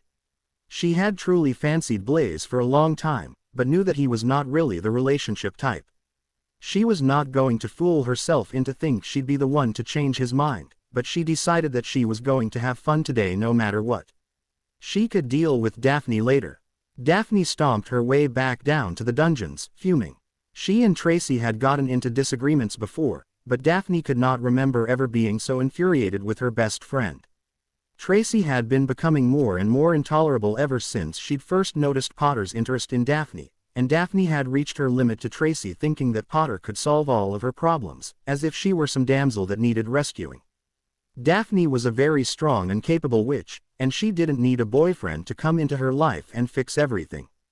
As far as Daphne was concerned, there was nothing wrong with her life. Okay, maybe she wouldn't mind doing some of the things she'd seen couples doing around the castle. It might be nice once in a while to hold hands, or be held by a boy while enjoying a nice warm afternoon under a tree by the lake. Yes, it would be worthwhile to take the occasional walk around the lake with a boy, who was just happy to be with her. And yes, of course she'd like to be Ed. After the Yule Ball, Ivan had Ed her and it was really good. Daphne could still remember the way he'd held her shoulders and began ing her tentatively, and how that had grown. It had left her tingling and breathless. The way he'd smiled at her like she was something unbelievable to behold. It had been truly amazing, and Daphne, though she was loath to admit it, did want more of that. But she couldn't have that here. Daphne was sure that to do so would be to open herself up to becoming entrapped, and she just wasn't going to allow that. She was not going to set aside her dreams and aspirations to become a trophy wife and baby factory for some worthless pureblood heir. And besides, Potter would bring her much more trouble than she was willing to endure. So intent was Daphne on her anger, that she failed to pay attention to her surroundings and ran right into her younger sister, who was on her way to the Great Hall for breakfast. Gods, Daphne, you nearly knocked me on my ass.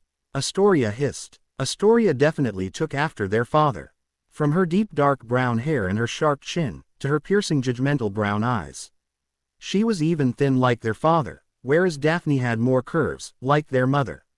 Sorry, I was just thinking about stuff, Daphne said, trying to wave it off like she was swatting an annoying fly.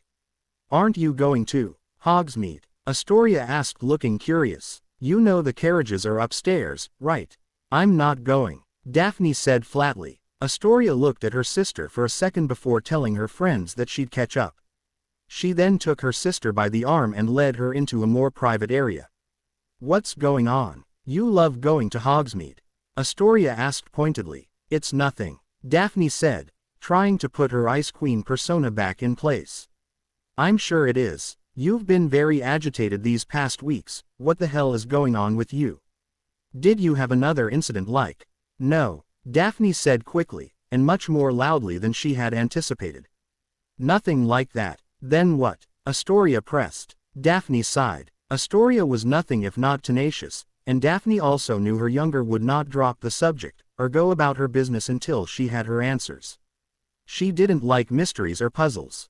All right, fine, but you have to swear not to repeat any of what I tell you. Sister's oath, Daphne said sternly. Astoria held up her left hand with 3 fingers up, her right hand over her heart. Daphne sighed once again and tucked a lock of loose hair behind her ear as she leaned against the wall. So, Tracy thinks that this certain boy, Harry Potter, Astoria asked interestedly. How do you know about that? Daphne asked looking panicked. Everyone's talking about how you can't seem to keep your eyes off of him. It's got a few people getting a bit jealous. Astoria said warningly. Great, that's all I need. Daphne huffed. So is it true? Do you like Potter? Because I was sure that you preferred girls. Astoria smirked. Shut up. Daphne scowled. And yes, I mean no, I don't like Potter. I like boys fine, but not Potter. Too bad, Astoria said looking a bit put out.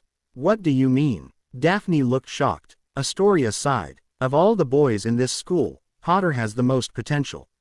He's the least likely to have any sort of agenda, and would probably just want to be with you and not to accomplish some status thing. Even some of the Muggleborns are looking to elevate themselves by landing a witch of good standing. Some people just don't believe in love anymore. Astoria sighed bitterly. And what would you know of it? Daphne pondered. Of the 2 of us, who's dated 5 boys and is only 14? Astoria challenged. Well, even if I was interested in Potter, it doesn't matter. He thinks I'm a Malfoy clone. Daphne huffed. And just how do you know that? Astoria wondered. He told me so himself. Daphne replied. Did you set him straight? Astoria perked up. I was too stunned. No one had ever talked to me like he did. I was completely taken aback. The complete gall of him was just, I still can't believe it. He doesn't even know the first thing about me and he just assumes I'm some pompous who thinks the world owes me something just for existing. Daphne said, getting increasingly angry. And why do you care what he thinks? You've never given 2 nuts what anyone thought of you before. At least you never seemed like you did. So why now? Astoria asked, believing she might already know, even if her sister didn't. I don't know. It made me so damn angry and I haven't been able to stop thinking about what an arrogant prat he was. Daphne sighed, crossing her arms and tugging at a lock of hair. So do something about it. Astoria shrugged. Go find him and tell him exactly what you think of him. Put him in his place. Astoria suggested. Daphne turned to regard her younger sister and a small smile began to form on her lips. She quickly hugged her younger sister and thanked her for the suggestion before she ran off, presumably to find Potter. Oh, she's got it bad. Astoria laughed after her sister left. Hogsmeade was a small village, but finding one person in it, especially when many students of Hogwarts were milling about, was not an easy task. Daphne spent 4 hours searching for Potter. She decided to do some shopping while she was there as had been her original intent. Potter wasn't in Scrivenshafts, though she did say Neville Longbottom with Susan Bones and Hannah Abbott. She thought about asking him where Potter might be, but she didn't wish to fuel the rumor mill. Potter's best friend, Weasley, was in Honeydukes when Daphne went in there, but there was no way in the world she was about to talk to that idiot, especially while he was with the gossip queen herself, Lavender Brown. Though admittedly, Daphne was a bit shocked to find those 2 together. She almost asked Granger, who she saw with Lee Jordan coming out of Dervish and Banges. But Daphne didn't feel like being interrogated by the Gryffindor know-it-all. On top of that, she didn't want Granger following her to make sure she didn't hex Potter into oblivion. She finally found Potter in the 3 Broomstick, sitting with that complete slag chong.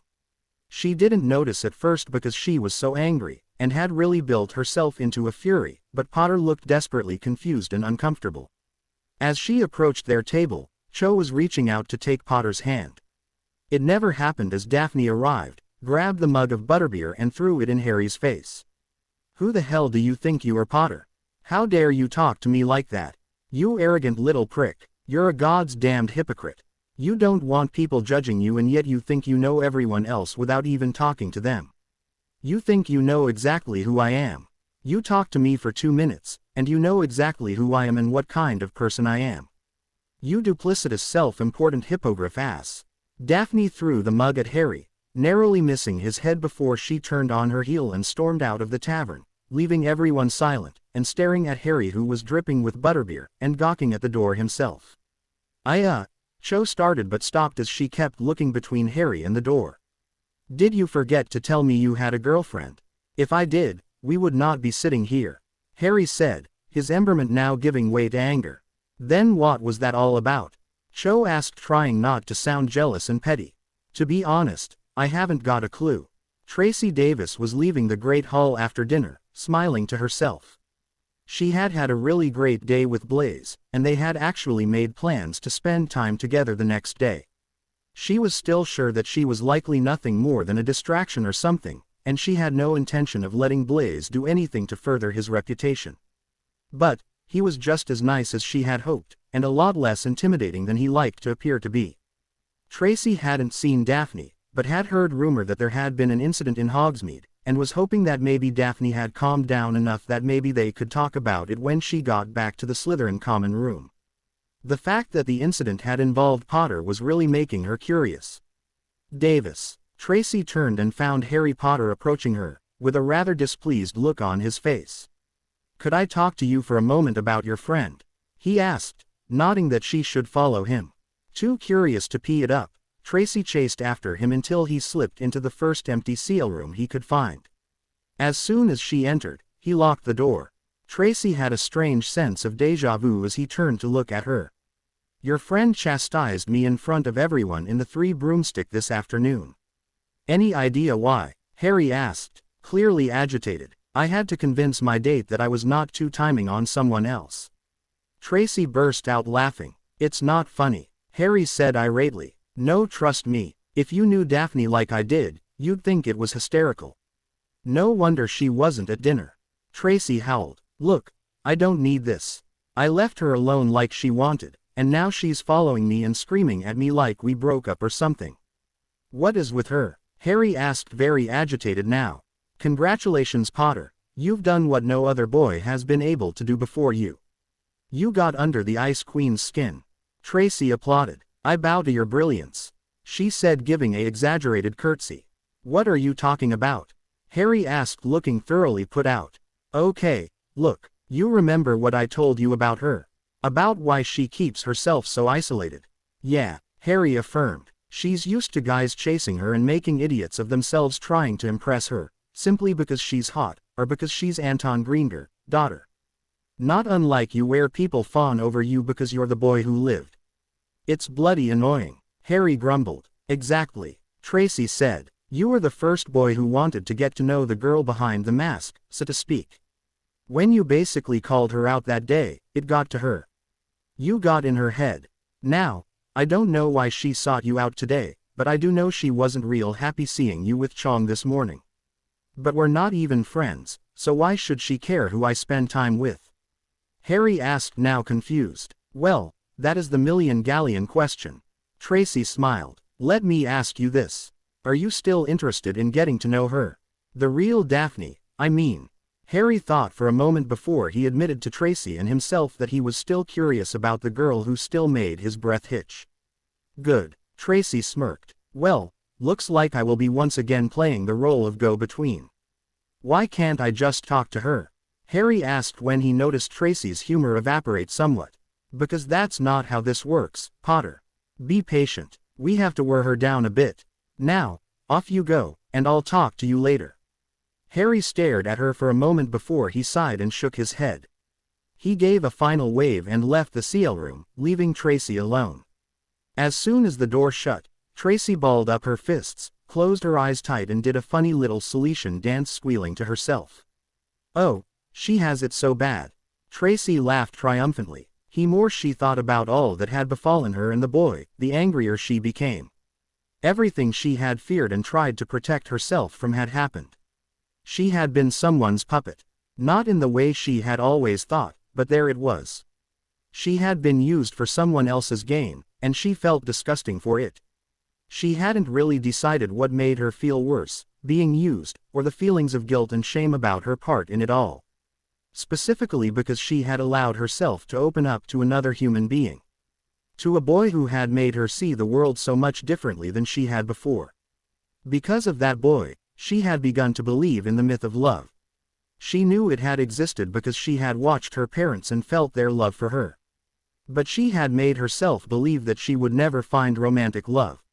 He had destroyed that belief. And then she had done the unthinkable. She had betrayed him to the enemy. All because she had been a pawn. A stupid, mindless drone, who had believed the lies she had been told. She had done it to protect what she cared for, only to give up someone she had come to care for, and it was tearing her apart. Daphne lay on her bed with a book propped on her knees so she could read, though she hadn't read a single word of it. Her mind hadn't let go of everything she had done that day and how those who were supposed to care for her had allowed her, tricked her into making a monumental idiot of herself. Until today, she had never shown even the merest hint of weakness. She had cultivated her Ice Queen persona to make her appear to the world as if she were above the petty emotions of jealousy and anger. She was at best, indifferent. It had been a mask that had protected her so well, because no one had been able to figure out a way past her glacial walls. Yet today, thanks to her sister and so-called best friend, those walls had cracked for all the world to witness. She had acted like a jealous, temperamental child in front of her peers, and all because of Harry Bloody Potter and his slag chong. They were probably laughing at her in the Great Hall right now. And while she was more than furious with Astoria and Tracy, she was even more disappointed at herself. She knew they had been manipulating her emotions and insecurities. Especially Astoria, who always knew the right buttons to push to make her older sister crazy. But Daphne had allowed it to happen. She had allowed Potter's words to get into her head and germinate until she was so outraged that with the slightest of pushes, she was acting like a scorned ex-lover. Daphne sighed and tossed the book to the end of the bed, fed up with being unable to concentrate. She sat up straight and rubbed her eyes tiredly. She was really hungry now, but she just couldn't bring herself to show her face in the Great Hall.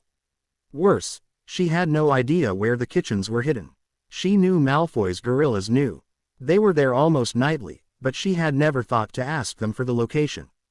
And on top of it all, she hadn't bought anything while she'd been at Honeyduke's. Figuring that she wouldn't be getting anything to eat, she decided to distract herself by taking a shower. She was gathering her things together when the door opened and Pansy Parkinson walked in, pausing as she caught sight of Daphne before a feral grin spread on her face. Daphne sighed internally when she saw the look of suppressed glee on Pansy's face. Daphne had no idea what made Pansy think she was so important. She wasn't the smartest or friendliest person, and she was most certainly not the prettiest girl in the school. She always wore her ebony black hair cut around her shoulder, and her makeup far too heavy, which always disturbed Daphne because she didn't think Pansy's face was all that bad. Pansy was also too skinny. Fortunately for her, she'd taken to using engorgement charms on her S. If she hadn't, Daphne was sure her dorm mate wouldn't have been able to attract Draco's attention without the help of a potion. As it was, Daphne wasn't entirely sure Pansy wasn't using love potions. So, Pansy began sounding much too pleased with herself. I heard you had a bit of a hissy fit in the Three Broomsticks this afternoon. Word is you even drench Potter in his own butterbeer. What of it? Daphne asked, her voice cold and impatient, just as she usually spoke. Daphne was thankful to be sounding like herself now. Oh, nothing. Just that. Well, a few of us were wondering why. You know, because if Potter did something to you, a few of the boys wouldn't mind setting him straight. Pansy said, kicking off her flats as she sat on her bed. She pulled the jade green headband out of her hair and shook her head before running her fingers through her locks. Daphne was always intrigued by Pansy's infatuation with her own hair, as she barely did anything with it. It's my business and I'll thank you and everyone else to stay out of it. Daphne said with a sniff, still not looking at Pansy. Well, I mean, we're all kind of wondering what's going on. You know we've seen you staring at Potter in CL, and I thought it was because maybe he threatened you on the train or something. Draco said he saw him staring at you a lot as well, and well, you know how protective he can get about his friends and all. Pansy smiled. I'm not Draco's friend, Daphne said, shaking her head a little. I'm not your friend either, and what goes on in my life is nothing for either of you to worry about, thank you very much. Oh come on, Pansy said chuckling. You don't have to pretend to be tough or anything. No one's going to look down on you if you're scared. We just want to help you, Daph, that's all. Daphne slammed her trunk shut as she stood up and fixed Pansy with a cold stare. I told you to butt out, Daphne said, her cold blue eyes digging fiery holes into Pansy, who rolled her eyes and sighed in exasperation. Whatever, she said nastily. I'm just trying to be a friend. But I guess the Ice Queen is just too good for everyone these days. One of these days, something's going to happen, and this time, there won't be a teacher or anyone else to save you. You should think about that. Daphne kept her eyes narrowed at Pansy, who gave a little shrug of indifference. Daphne knew exactly what Pansy was referring to and wondered just how much she knew to be true and how much she had guessed at. The incident wasn't widely known, so Daphne figured Pansy knew the barest of details, but Daphne knew she should pay a bit more attention. One never knew when an offhand comment was actually a veiled threat. Pansy went to her own trunk and got out her favorite pair of slippers and a thick sweater, which she threw over herself. Pansy, like a lot of girls in Slytherin, always found it extremely chilly in their common room, even with warming charms. Daphne felt it had something to do with the house itself, though she never said this out loud. When Pansy finally left, Daphne turned to head into the bathroom. Stripping down, she started her shower and got in, allowing the hot water to ease some of the tension in her back. Just like her mother, Daphne stored tension and stress in her back. At the moment, she was desperately wishing for a handsome man to come and work all the knots out, much the same way her father did for her mother. To Daphne, that was the epitome of romance. At that moment, an image of a shirtless Harry Potter entering the shower and taking hold of her shoulders entered her mind. Daphne gasped and shook her head angrily. No, she shouted inwardly, anyone but him. Even Crabbe is better than Potter. Daphne grabbed her shampoo and set about cleaning herself, deciding to focus her thoughts on her transfiguration essay, which she planned to revise to make sure it was ready to hand in. Yet, no matter what she did, Potter's face kept appearing to her mind's eye. Thinking of schoolwork led to images of dueling Potter in Defense CL. Thinking of what her parents might be doing led to her think of what it might be like to introduce Potter to her mother and father. She even tried to picture horrible creatures, but it only ended up with her thinking of Harry riding that stupid hippogriff in third year, or else being eaten by the Scroots from last year. Either way, Potter was on her mind. What is wrong with me? When she finished her shower, she was far more frustrated than when she had decided to take it. Cursing Tracy and Astoria for their parts in what had happened, and Potter for existing, Daphne dried herself and then wrapped the towel around herself tightly before beginning to work on drying and brushing her hair. Daphne, in here, Daphne replied, recognizing Tracy's call. Sure enough, Tracy entered the bathroom holding a large cloth which she set on the counter. Daphne felt her anger bubble up at the sound of her best friend's voice, but after the day she'd had, she realized now that she was much too tired to stay mad.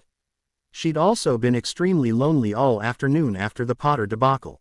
You weren't in the Great Hall for dinner, and I heard from a flock of little birds that there was an incident, so I figured you probably hadn't eaten.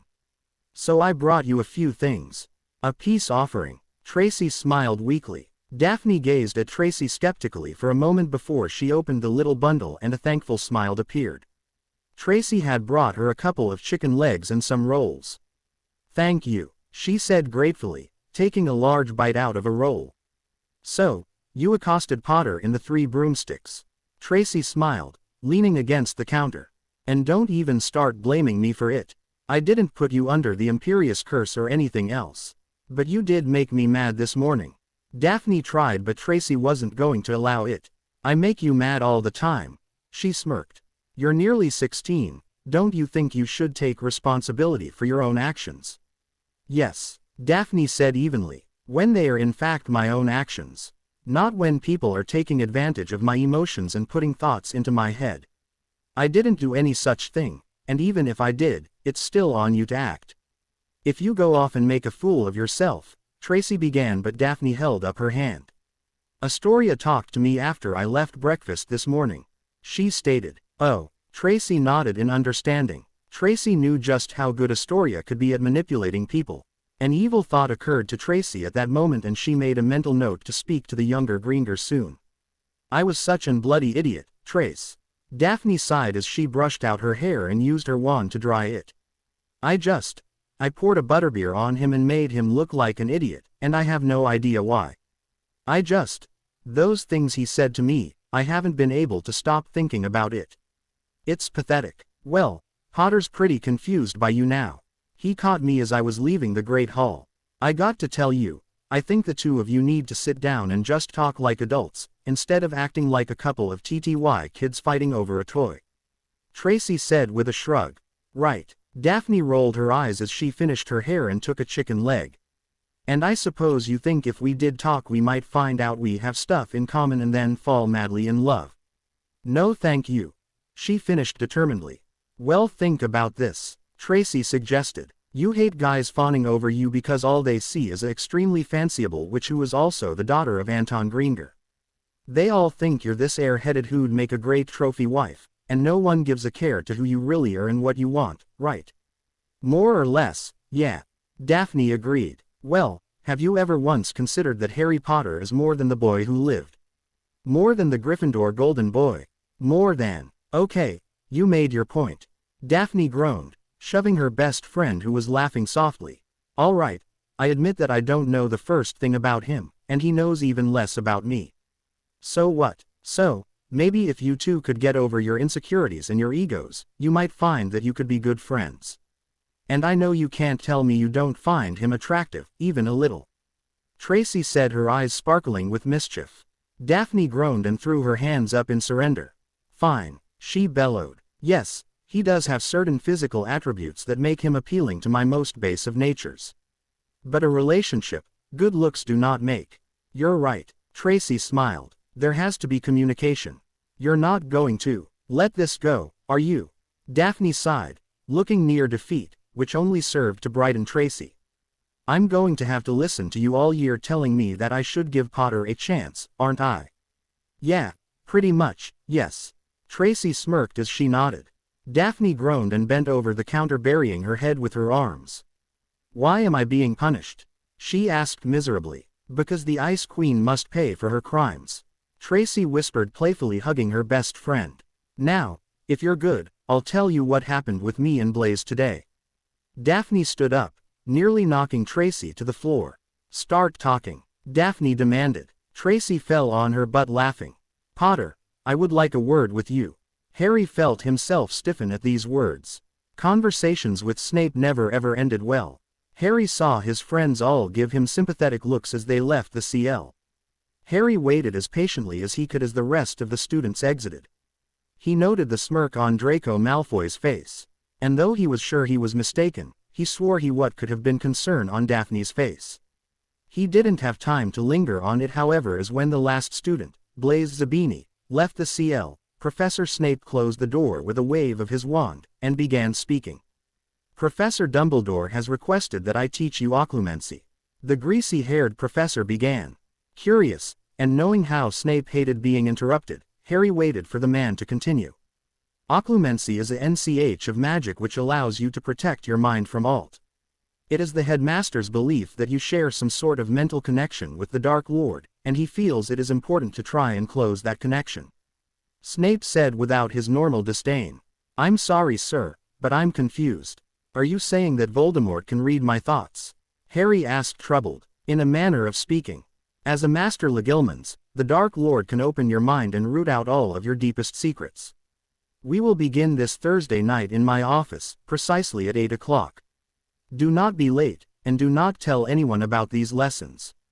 If asked, you are to say that you are taking remedial potions. Sir. Harry started at this, and seeing the look of irritation forming on Snape's face quickly backstepped. Sorry, sir, but I don't think I will be able to convince anyone I'm taking remedial potions. Even you have to admit I've improved a lot this year, Harry said, looking sour about the flimsy excuse Snape wanted him to use. Snape glowered at Harry for a few moments before heaving an exasperated sigh. Then you are to say that you are having private lessons with me. You will not elaborate on it, not even to your closest of friends, are we clear? Snape asked, his tone dangerous.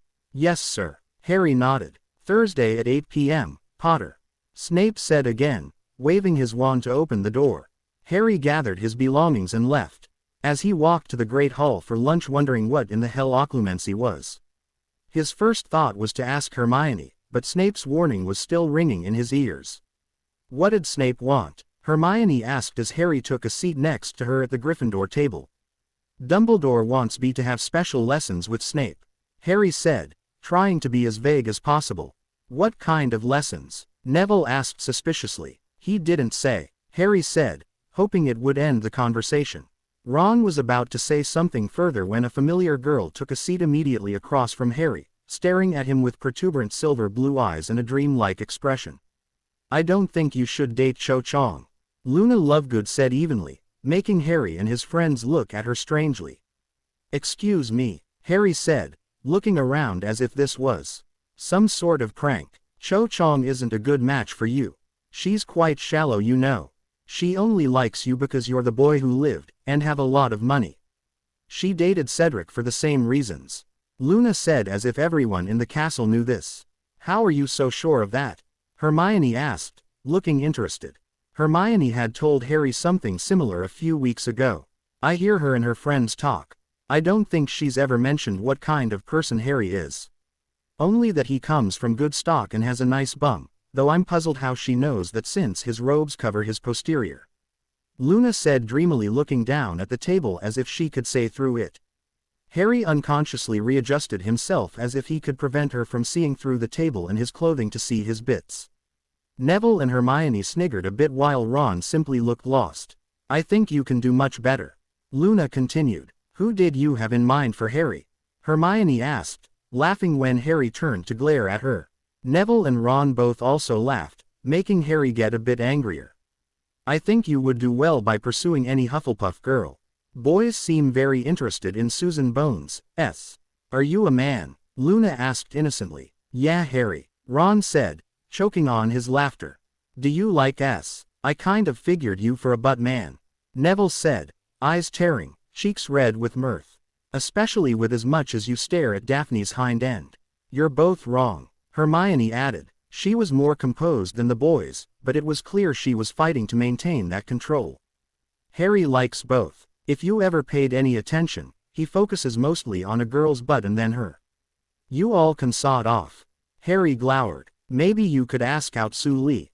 Luna smiled. Her S are on the smaller side, but Terry Boot says her butt is something to kill for. Neville and Ron were howling now and Hermione was shaking with hysterics, while Harry just turned red. Katie Bell also has a very nice rear end, or so I hear. Luna continued. If you like older girls then you might think about asking out Caroline Davenport from Hufflepuff. She has very big S and a very round butt. Please stop, Harry said very softly. Please, for the love of magic, just stop talking. Luna smiled at Harry and then turned to Neville, who was slapping the table with his laughter. Speaking of butts, Ginny says you have an excellent bottom, Neville. I think she'd like to see you D sometime. Neville's laughter disappeared as if he had been hit with a silencing charm. His face turned an almost purple and his eyes grew to the size of platters as he looked at Luna, who was sitting next to him as if she were discussing the weather. Strangely, Ron also fell silent and his ears went bright red. Hermione and Harry were now howling with laughter. Harry was really enjoying this turning of the tables. She seems convinced that you're hiding. What did she call it? Luna looked thoughtful for a few seconds. Oh yes, a tasty treat for her to eat. There was a strange squeaking sound, and Harry, Hermione, Ron and Neville looked up to see Ginny, who had just arrived, go quiet. The youngest Weasley grabbed Luna by the arm and began to pull her forcibly out of her seat. How many times do we have to have the discussion about secrets, Luna? Ginny hissed as she helped Luna to her feet. You never said that was a secret. Luna replied, making Ginny squeak again while looking at Neville, who turned quickly to hide his face. Let's go away right now, shall we? Ginny said, dragging her friend away. Luna looked very confused by it all while Harry and Hermione waved goodbye to her. I really like her. Hermione smiled. That's because she hasn't put you on the spot yet, Harry pointed out. Hermione merely shrugged. That's probably true, but she's still very entertaining. We should have her around more often, Hermione said, looking at Neville, who still hadn't looked up. Harry swore he could feel the heat of Neville's mortification coming through the arms he'd buried his face in. I really didn't need those mental pictures, Ron sighed, shoving his plate away. Tracy and Daphne were leaving their last CL of the day, and decided to head to the Great Hall to study until dinner, as neither of them wanted to spend any time in the Slytherin common room. Daphne was sick to death of her housemates calling her a traitor or laughing at her for what had happened in the Three Broomsticks. She couldn't even escape it in her own dorm, and Pasney and their other roommate Millicent Bulstrode, a very large girl with an intimidating deep voice, would take any opportunity to ask Daphne what her relationship with Potter was. Daphne had also noticed that all the Slytherin boys in her year, with the exception of Blaise, had taken an increased interest in her, and had even become a sort of guard, escorting her to nearly every CL, under Draco's orders. In fact, the Malfoy scion had started sitting next to her at mealtimes, watching the Gryffindors as if daring Potter to look in her direction. So far as she knew, Draco hadn't approached Potter about anything, but then again, it was only the first day of CL since the incident. The girls had quickly left Transfiguration, hoping to avoid Draco's guard and get a few moments alone without the rest of the housemates hovering. Daphne was reaching her breaking point, while Tracy was more than a little annoyed by it all as well. They were just entering the Great Hall when they were stopped by three sixth-year Ravenclaw girls. The leader of the group, a curly-haired girl with narrowed eyes and an expression that gave her the look of someone smelling something horrid, stepped up to Daphne and scowled. You need to stay away from Potter. He's with Cho now, and he doesn't need us like you interfering in his affairs, the girl said. Daphne looked at Tracy, who was gaping at the older girls. Excuse me, but just who do you think you are telling me who I can and cannot speak to? Daphne asked, her temper, which was already dangerously high, edged a bit closer to volcanic eruption. We're Cho's friends, and we don't want to see her get hurt. She's suffered enough, and she deserves to be happy for once. So I'm giving you this one chance to back off. Cho and Harry are very happy together, and they don't need you trying to ruin it for them, the girl said, poking a finger in Daphne's shoulder. That had done it. Okay, the Ice Queen said, her voice low and menacingly. Tracy began to smile as she took 3 steps back. I have no idea what you think is going on, but currently, there is nothing going on between me and Potter. And if there was, it would be our business. He is free to befriend or date whomever he wishes. If he is with Cho, then there is nothing I or anyone else can do about it, is there? The girl nodded confidently. However, if Potter were to choose to date someone else, including myself, that would be his choice, and to be frank, I think Potter could do a lot better than that whore, Chong. Anyone with half a in could see that she doesn't really care about him. She's only interested in his fame. That's my best friend you're talking about, the girl said, advancing on Daphne, who had her wand out and dug it into the girl's stomach, halting her approach. I don't care if she's the goddamned queen, Daphne remarked, her eyes narrowed and cold. The older girl actually stiffened. If you ever try and intimidate me again over Potter or anything else, I will shove my wand right up your ass and cast an blasting hex, are we clear? The girl had gone pale and her 2 friends looked flummoxed as to what they should do. Daphne made a motion with her head, excusing the girls from her presence. After they were gone, Daphne bent to pick up her book bag, which she had dropped earlier. You are awesome, Tracy praised. Ravenclaws. Daphne rolled her eyes. Sure, they're all smart, but they're all talk. She doesn't have the stones to carry out anything she might threaten me with. Now I think it would be hysterical for you and Potter to start hanging out. Chong would lose her mind if her boyfriend was talking to the Ice Queen. Tracy sniggered, watching the Three girls take seats at the Ravenclaw table next to Cho, who had apparently watched the whole scene. I didn't think they were together, Daphne said, looking to Tracy, who shrugged. I can find out if you want. She smiled. Daphne contemplated it for a few minutes before she nodded. If they are dating, I'm not sure Potter even knows it, Daphne said, still glaring at the Ravenclaw table. Tracy was fighting to hide her smile. She knew that Daphne, though she would deny it if asked, was curious about Potter's dating situation for other reasons, not just because of the so-called threat she'd just received. Now, if only they could talk to each other without attacking each other. It was the worst feeling he'd ever felt. It was beyond guilt, beyond shame. It was utter and total degradation. He stared up into those cold, triumphant red eyes and focused every bit of hatred and malice into his eyes. The Dark Lord merely laughed at him, mocking his pain. Voldemort had invaded Harry's mind, tormenting him by making him watch his most treasured memories. He had fought, but he hadn't been taught to fight against a frontal alt. He'd only worked to shut the connection. So he'd had to endure reliving his deepest, most beloved memories, knowing the Dark Lord was learning who mattered to the boy the most. Sirius, Hermione, Ron, Neville, her face that morning by the lake, and the way she had smiled at him.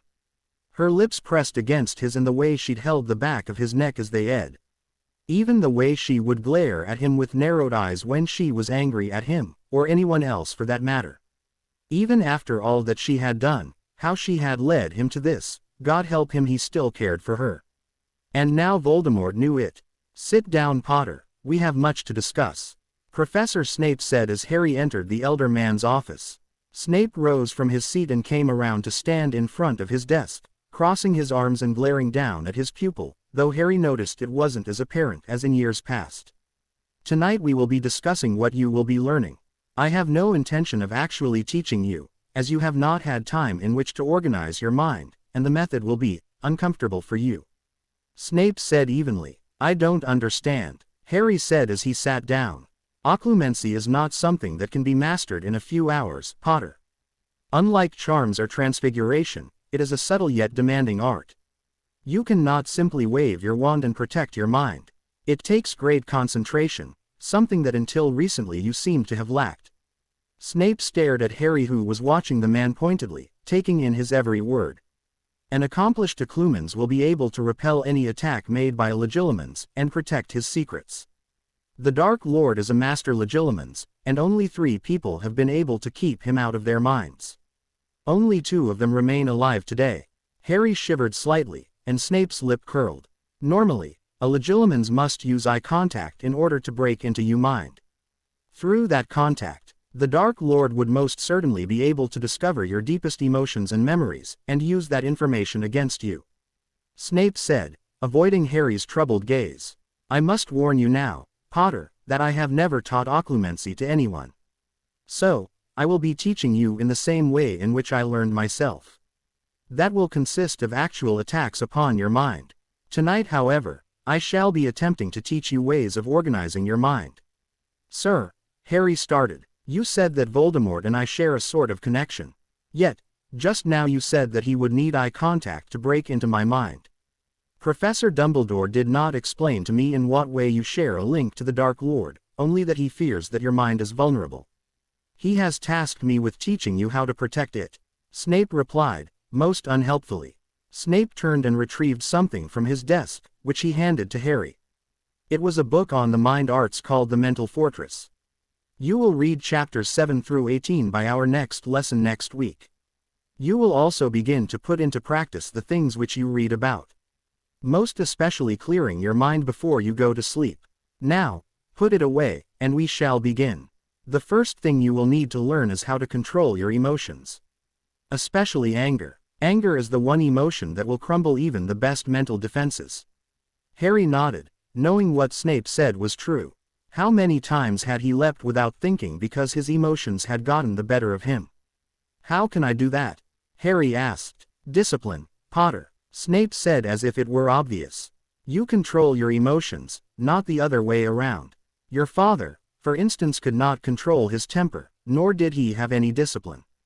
Your mother, on the other hand, was the epitome of self-restraint and control. I have said time and time again that you are just like your father. Yet lately, you've been displaying more of your mother's qualities. MC that, Potter. You knew my mother, sir." Harry perked up. Snape turned away and Harry could tell that Snape was trying to hide something. "Sir," Harry asked, rising to his feet. "You did know her, didn't you? You were friends, weren't you?" Harry didn't know how he knew, but something in the way Snape was now avoiding his gaze, and the way he'd spoken of his mother told Harry that Snape had been fond of his mother. Snape turned back to Harry, his sneer back in place, but Harry noted that his coal-black eyes did not hold the malice they usually did. "The next thing, you never answered my question, sir," Harry said, and Snape seemed to get angry, though he also looked confused. "Read the book I gave you for next time. We shall begin your training when we met next week. You are dismissed, Potter," Snape said, waving his wand to open the door. He didn't look at Harry anymore, and the boy knew he was not going to be getting anything more from the potions master. Harry started heading back to Gryffindor Tower, his mind weighed down by the revelation that Snape had known his mother and had perhaps been friends. Harry began to wonder if there was more. Snape's unyielding hatred of Harry's father could not be the result of a school rivalry. When the thought struck him, Harry froze in his tracks. Could it be possible? Was Snape's hatred of James the symptom of something else? Something deeper? Had Snape and his mother been more than friends at one time? Harry felt as if his has been compressed so tightly that it was impossible to breathe. He had to know the answer to this, and if Snape was unwilling to give him the answer, Harry knew of someone else who might know. Harry started for the Gryffindor common room again when he was grabbed by the shoulder and pushed into an open door. Harry spun, wand in his hand, a jinx on his lips when he recognized Tracy Davis with her hands in the air. "Gods, you are fast. Can you teach me how to be that fast?" she asked with a smile. "Practice," Harry said with a sigh, slipping his wand back into his pocket. "What's going on? We haven't talked in a few days." "I know. I'm sorry." Tracy smiled, stepping around Harry and taking a seat. "It's been damn near impossible to slip past Malfoy and his goons. He's got this idea that he needs to look out for the rest of us, because of you. Especially Daphne. Though, he's one more escort away from getting hexed. Daphne's sick of it, which brings me to the reason I need to talk to you." She smiled coyly. "Why does there have to be a reason?" Harry sighed. "You've been pretty cool, so why can't we just hang out sometime?" "Harry Potter, are you asking me out?" Tracy smirked. Harry shook his head, making her laugh. "I'm asking why we can't hang out like real friends," Harry said, his cheeks warming a bit. "If we get to know each other and things." "Stop. I'm not interested in you as anything more than a friend. I'm going to make that clear here and now." Tracy smiled, hoping she wasn't breaking his heart or anything. "I really think there's a future for you and Daphne anyway." "Oh," Harry said glumly, "she doesn't seem to agree with you." "Yeah, well, I'm working on that." Tracy smiled, making Harry shiver a bit. "You never did answer my question about why we couldn't hang out," Harry said, and Tracy's smile fell. "I wish it were that simple. If I were in any other house it probably would be. There are a lot of politics in my house, Harry, and I'm not really in a position to do as I like. There could be repercussions. So how could Daphne and I have any sort of relationship?" Harry asked, puzzled. "She holds much more sway than I do, even if she doesn't realize it. Right now, Malfoy is sort of the dictator of Slytherin. His family is very influential and wealthy. One of the most wealthy families in all of England. Daphne's family is pretty close, but they're smarter. Daphne's father is an amazing politician, and more subtle in his manipulations.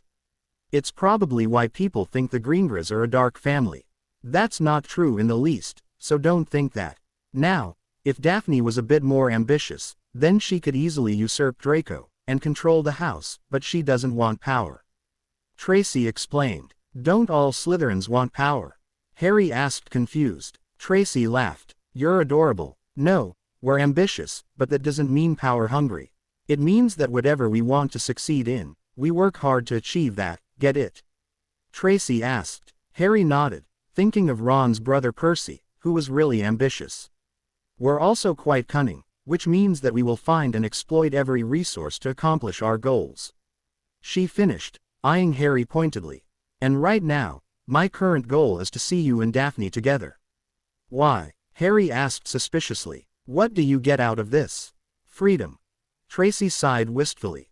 "Don't get me wrong, I love my best friend, and if you two do end up together, and you hurt her, I'll make you wish you were never born." "Okay," Harry said skeptically. "Look, unlike Daphne, I want a boyfriend, and I'm trying to cultivate something now." "So she doesn't want a boyfriend?" Harry interrupted. May I finish? Tracy scowled and Harry smirked. Daphne needs a boyfriend. Badly. She needs to see that her delusions of doom and gloom when it comes to boys is not entirely true.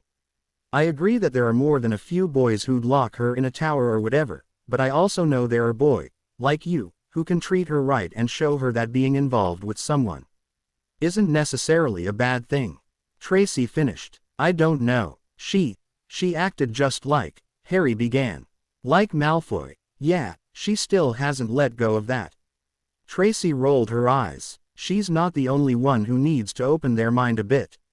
Tracy said, looking at Harry reproachfully. Guess I had that coming. Harry smirked and Tracy nodded enthusiastically. But don't worry, you're not the only one. Both our houses could do with a little more open-mindedness, she said sympathetically. But, we're way off track. I needed to ask you about your girlfriend. What girlfriend? Harry asked, looking confused. Chong, how serious about her are you?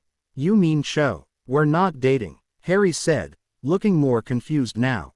You're not? Tracy asked, equally puzzled. No, we went to Hogsmeade once, and then she got mad at me after Daphne screamed at me. I haven't even talked to her this week. Why would you think she was my girlfriend? Harry asked, very curious now. The other day, she sent a few of her fan club to tell Daphne to stay away from you. That she had no business talking to you and that you and Cho were together. They got pretty why about it. Tracy explained. She actually cringed as Harry got angry. I should never had agreed to go to the village with her. I was miserable the whole time. She just kept talking about herself and other boyfriends. She barely asked anything about me. Harry groaned. Okay, just to be clear, you're definitely not going out with her. Tracy asked for confirmation. No, Harry said adamantly. I think I'd like whomever I date to be a little less self-centered as she seemed to be. Good. Tracy smiled. So, how receptive would you be to a chance to talk with Daphne, one-on-one? I mean really talk, not just hurl insults, though she might end up doing that. She's pretty defensive. I don't know. Harry shook his head. I don't think we left very good first impressions on each other. Most definitely not, Tracy agreed. But, you can have a second chance. Saturday morning at 10 in the Quidditch stands. You'll be alone and nobody should bother you. All right, yeah, I guess. Harry shrugged and Tracy smiled brightly and punched his arm playfully. Just keep an open mind, remember. She grinned before slipping out of the CL room. Harry waited for 5 minutes before following and returning to the Gryffindor common room and then to his dorm where he retrieved the two-way mirror Sirius had sent him. Harry climbed onto his bed, shut the curtains and cast a privacy spell before activating the mirror to speak to his godfather. Harry, to what do I owe this unexpected visit? His godfather smiled brightly when he saw Harry's voice. I have some questions, and I think you're the only one who can answer them. Harry said. Sirius noted the grim expression and became somber. All right. Did my mother ever date Snape?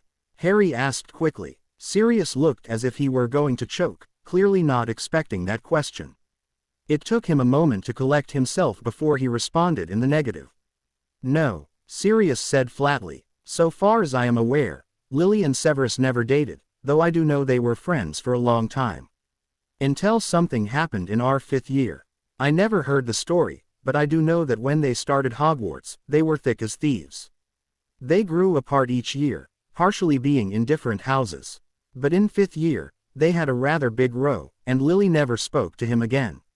Why? I had my first lesson with him tonight, and he brought up the fact that I'm starting to show the same self-control my mum had. He's never mentioned her before, and I asked if they knew each other and he got real quiet. I kind figured out by his look that they had been friends. And after our lesson, I wondered if Snape's hatred of my father was partly because of my mum. Well, I won't say that it wasn't. Snape knew your father like your mother, and was pretty jealous. But whatever happened wasn't your dad's fault. Sirius shrugged. Sorry I'm not more helpful. That's all right. I guess I'll just have to find out on my own. How did your lesson go? Sirius asked, looking concerned. Fine. He gave me a book I need to read, and then next week we're going to start. Harry shrugged. Harry, I want you to work hard. Occlumency is a great defense and will help you in a duel. Voldemort can see into an opponent's mind pretty easily, and know what they're going to cast before they do. Protect your mind, and you might get a bit of an advantage the next time you face him," Sirius said pointedly. Harry nodded. "Anything else?" "Actually, there is. There's this girl." Harry told his godfather all about Daphne Greengrass and the strange situation he found himself in. He admitted to liking her, physically speaking, but wasn't sure if he really fancied her because he knew virtually nothing about her. Sirius expressed his pride that Harry would look past a girl's looks to find someone worthy of dating. He then advised Harry to take the time and talk to the girl, and forget about the house lines or whatever other people might say, because in the end it was about how the two of them felt about each other. "The most important thing is that you keep an open mind, just like your little friend told you," Sirius finished. "What do you know about the Greengrass family?" "Same as anyone, I suppose." Sirius shrugged. "Pretty influential politically, wealthy, and one of the few non-dark ancient and noble houses, though they do have a somewhat shady past, but every family has its skeletons. Even yours. But that shouldn't matter. Okay, it's just, well, I hear a lot of things and I'm not sure what to believe," Harry admitted. "Follow your instincts, kid." Sirius smiled and Harry thanked him for being there. They said goodnight and Harry went back to the common room to work on his homework with his friends. They tried to get him to tell them what it was he was studying with Snape, but he refused to budge. He knew it was really bothering them not to know, but he had been told not to say. And despite the fact that Snape had once been friends with his mother, Harry was sure Snape's lingering hatred of his father was still the dominant emotion, and Harry had no doubt the conniving potions teacher would make Harry pay dearly for disobeying him. Saturday arrived before Harry had realized it, and after he finished his breakfast, he waved goodbye to his friends, who all wished him luck. They'd all been excited that he and Daphne were going to talk ever since he'd revealed what had happened after his lesson with Snape the other night. Harry noted that Hermione was especially hopeful looking, and wondered how much of it had to do with the fact that things weren't working out between her and Lee. They had become friends for sure, but as Hermione put it, there didn't seem to be any spark. Ron, on the other hand, could hardly be seen without Lavender at his side. Ron was clearly as puzzled as any other boy in the school, as Lavender was easily one of the best-looking girls in 5th year, and usually ranked in the top 10 of the entire school by most boys.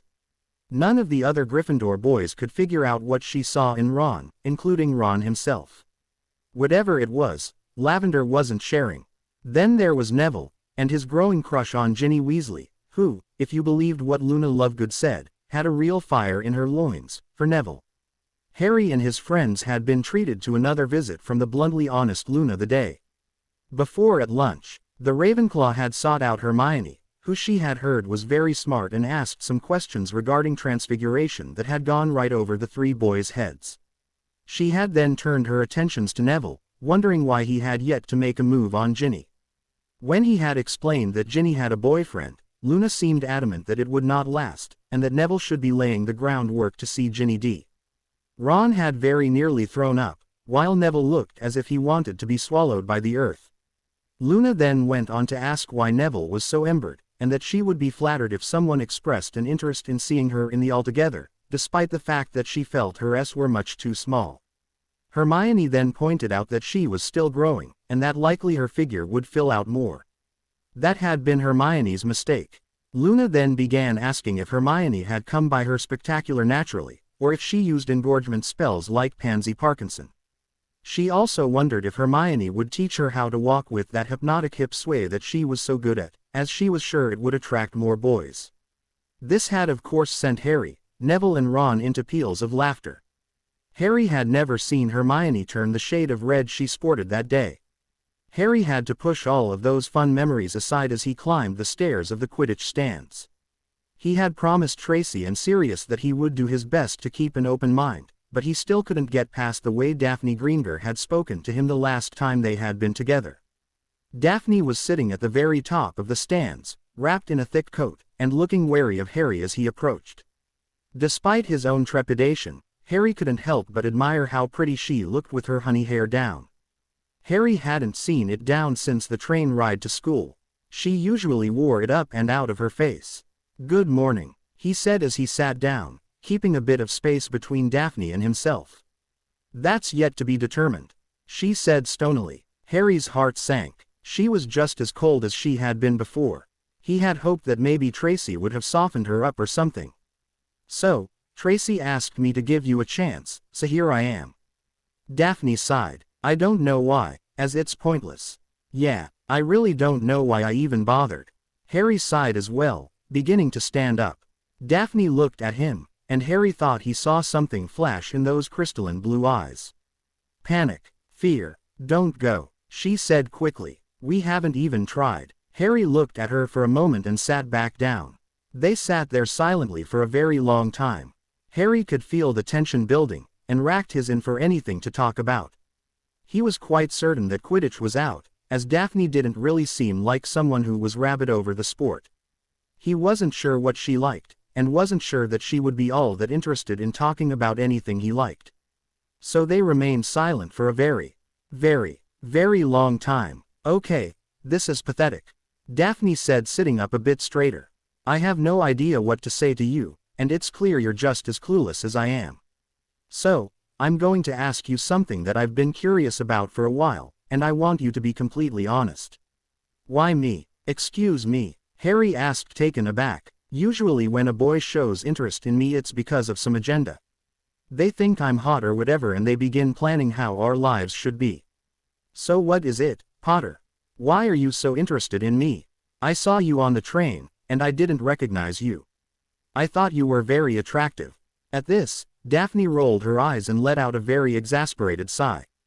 Forget it, Harry said, getting to his feet. Your mind's already made up. So is yours, Daphne said, getting to his feet. You think we're all little Malfoys. We're all out to make you stupid Gryffindors look the fools.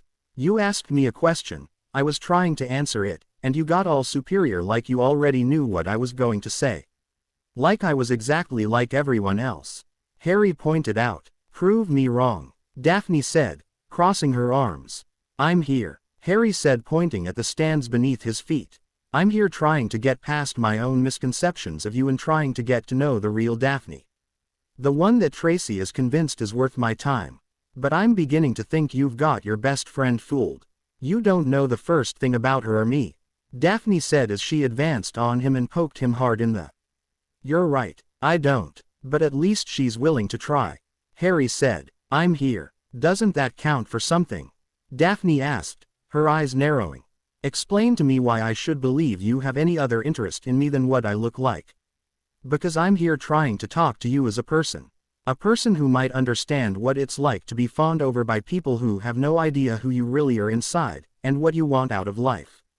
Daphne stared at him for a moment, taking in what he had said. She remembered how Tracy had said something similar to her a week ago. Tracy was convinced that Daphne and Harry were more alike than even they realized. Okay, she said, taking a seat again, and motioning for Harry to do the same. Okay, I'll try, but I'm not the easiest person to get to know. Really, you, Harry said it sarcastically. Are you going to sit, or make jokes? Daphne asked irritably. Harry sat down and Daphne looked at him for a moment.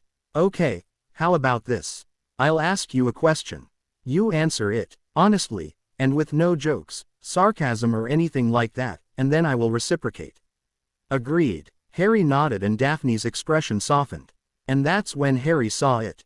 For the first time, and without a doubt, he could see the real Daphne Greengrass. Those hollow empty eyes suddenly looked frightened. Daphne was afraid of what he might ask her, and what she might have to tell him. She was afraid of him. Somewhere deep inside, Harry wanted to cheer.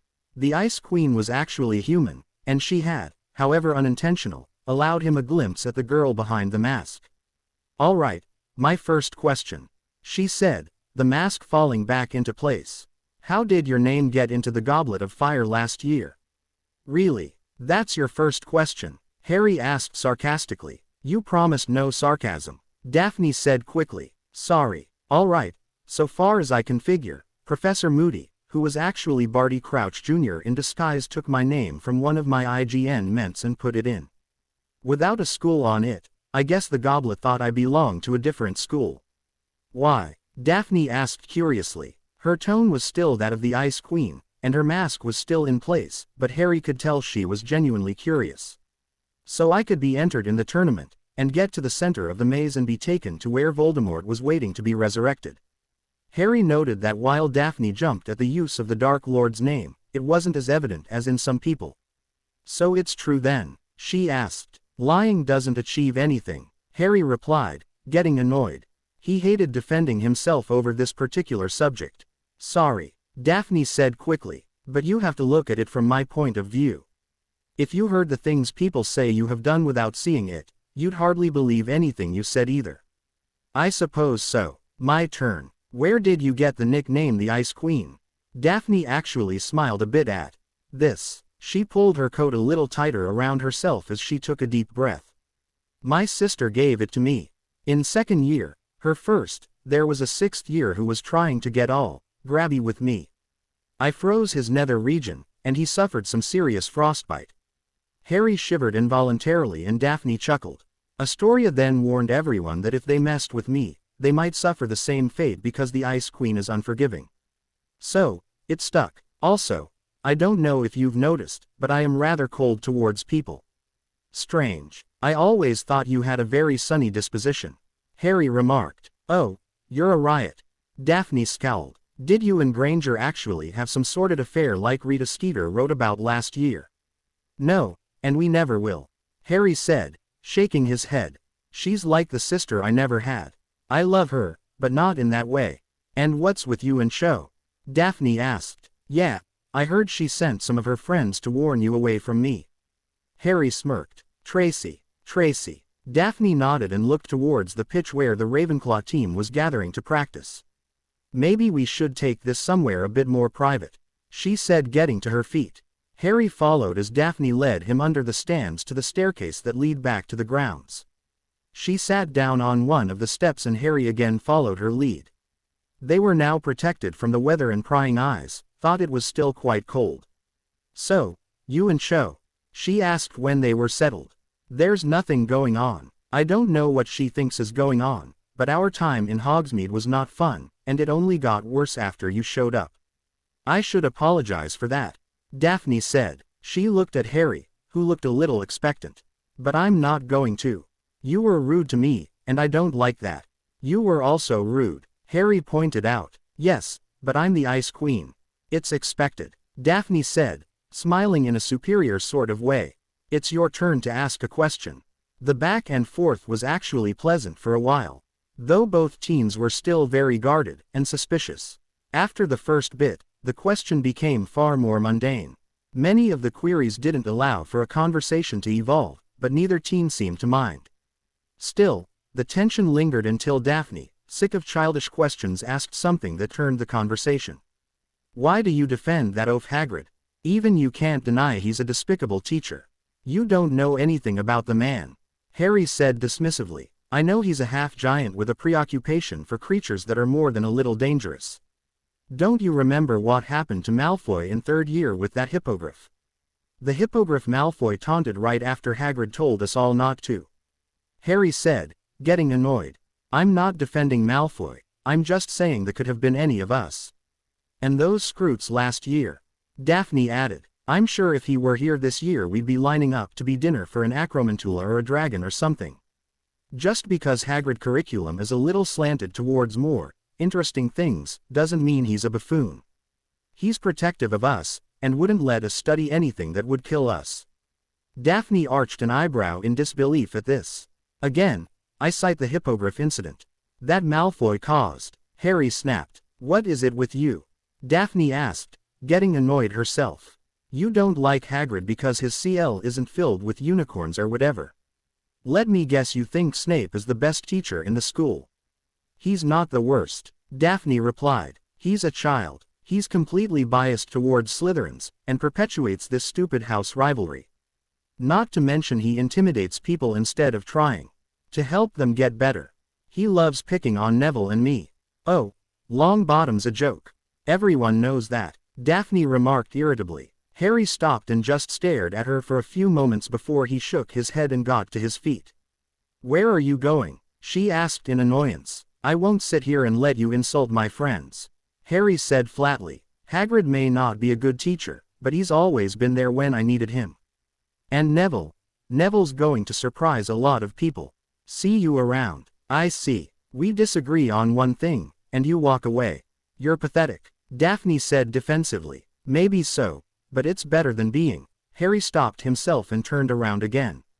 A what, Potter? Daphne asked, clearly angry now. Go on, say it. Right, you were going to say that I'm a huge because I don't like Hagrid, right? No, Harry said, turning around one last time. A lonely bigot. Daphne could only gape as he walked away. She had pushed away her fear. She had buried her anger. She had set aside her shame. All she was left with was her love, and her determination. Now all she needed was opportunity. Tracy Davis had never been as disappointed in her best friend as she was right now, watching Daphne pace back and forth as she shared what had taken place at her meeting with Harry Potter. Daphne had explained how things had gotten off to a shaky start, but how she had convinced Harry to stay. Daphne went on to tell Tracy how she and Harry had been having a tense, if not pleasant conversation. Actually, to Tracy it had sounded like an inquisition, but it was a start. And then Daphne had apparently shut off her into-mouth filter, and things had soured. Okay, let me see if I understand your complete stupidity here. Tracy rubbed her face with her hands as she sat on her bed. Your conversation starts of rocky, yet the two of you manage to find a way to talk, and even start to do okay, and then you go and insult people who matter to him. And then to top it off you get mad at him when he calls you out. Daphne nodded, arms crossed tightly across her as she walked back and forth. Her normally cream-colored cheeks were pink with anger and she was almost stomping as she paced. A bigot, she snapped. He called me a bigot. Well, he wasn't wrong, Tracy said. Her best friend turned to glare at her, but Tracy didn't cower. Daph, while you might have been right about Hagrid, you should have stopped when he defended him. Potter is nothing if not loyal to those he cares about. He's got some kind of friendship with the Hagrid. And Longbottom. My gods, I'm surprised he didn't hex you right then and there. I wasn't lying. Daphne tried to defend herself. Maybe not, but you proved him right. You were close-minded, and mean. Tracy pointed out, rolling her eyes. Daphne began pacing again, still stewing about what Harry had said to her. Tracy really couldn't blame the girl, but at the same time, she had believed Daphne was a bit smarter. Any idiot with half a in would know that Harry was rather fond of the buffoonish magical creature's teacher. Add to that the clear insult of Neville Longbottom, who had apparently joined Potter's gang of Gryffindors, and it was no wonder Potter had left her standing there like an idiot. We talked about this last night. Tracy whined, flopping back on her bed. You said you got it. You said you'd be nice. You said. I know what I said. Why are you defending him? He called me a bigot. I'm not a bigot. I'm very open-minded, and I simply told the truth. Daphne snapped. Your perception of the truth. Tracy countered as she sat up. Geez, you should know by now that just because you believe something doesn't make it fact, Daphne. You screwed up, big time. So what? Daphne exclaimed. Who cares? So what? Potter and I don't get together. Life goes on. Get over it. I have. Right, Tracy said, getting to her feet. You're so over him that you've been ing about it for the last hour. You're so over him that you can barely keep your eyes off of him at meals. You're so over him that you whisper his name while you sleep. I do not. Daphne looked scandalized. Yeah, okay, I made up the last part, but the rest is true. Tracy smirked. The point here is that you are interested in Potter, and it's time you admitted it to yourself. I do not. Daphne denied. Then why were you so interested in whether or not he and Chong were together? Tracy challenged. Why are we constantly talking about him and his friends? If you don't like him, why did you go met him today? Daphne looked as if she was going to retort. She opened her mouth and no sound came forth. She made 3 more attempts and each time Tracy waited to hear the argument which never came.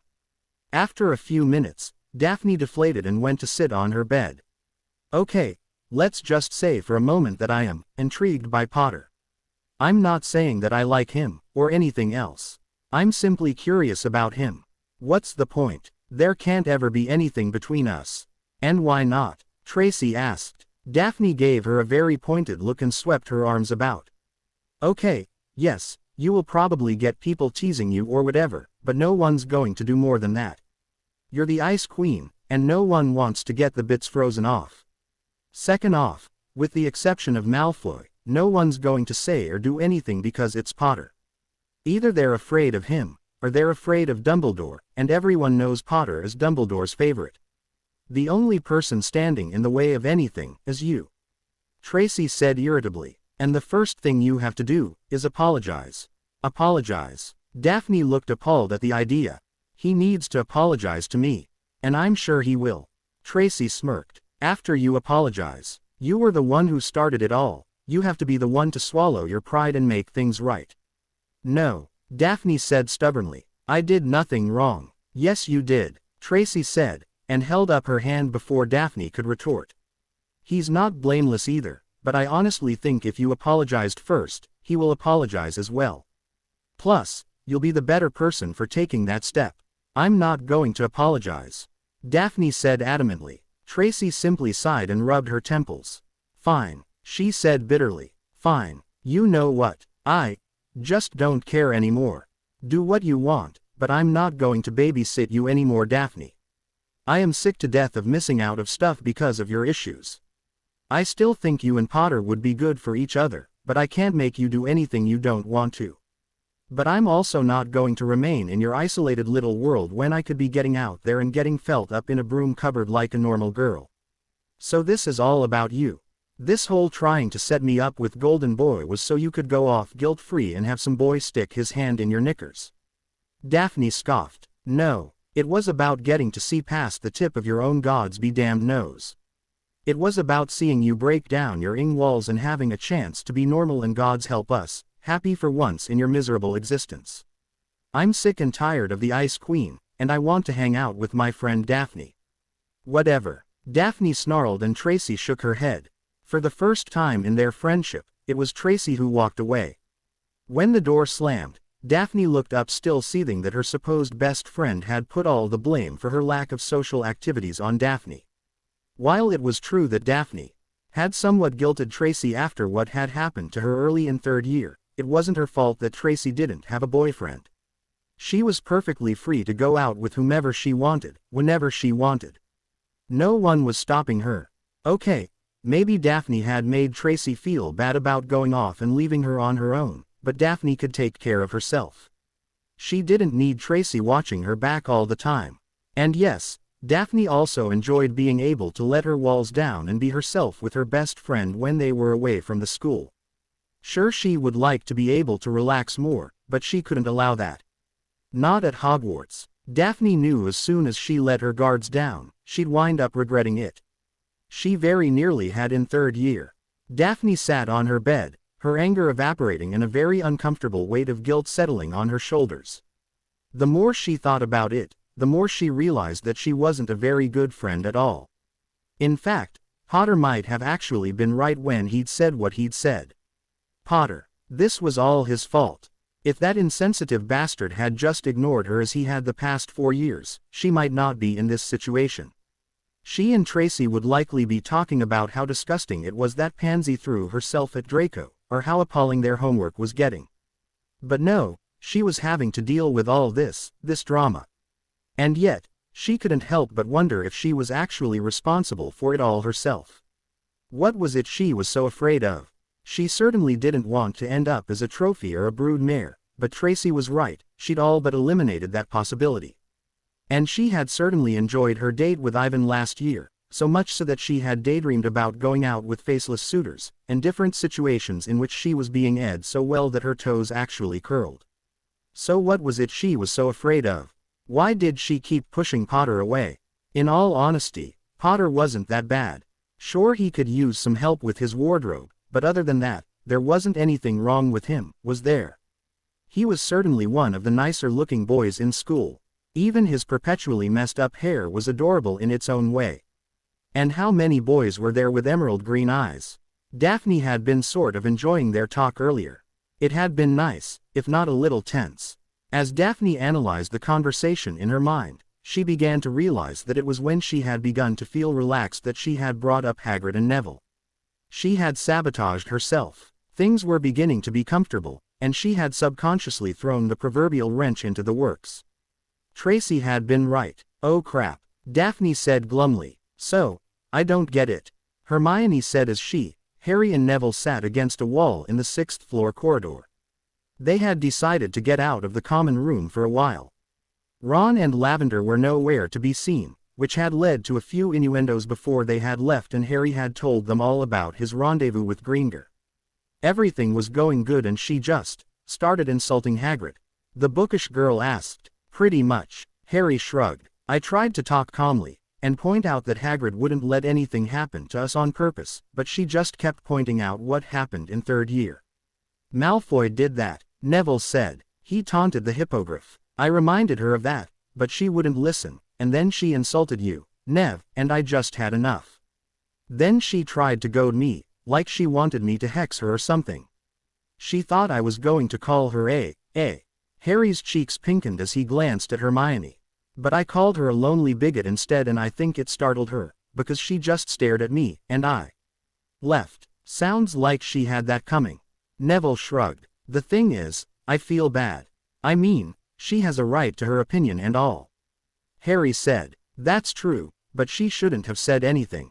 Everyone knows you're friends with Hagrid. Hermione said sympathetically. It just because I was starting to like talking to her. I mean, it was awkward and I felt really stupid asking her some things, but, I don't know, after a while it wasn't too bad, you know.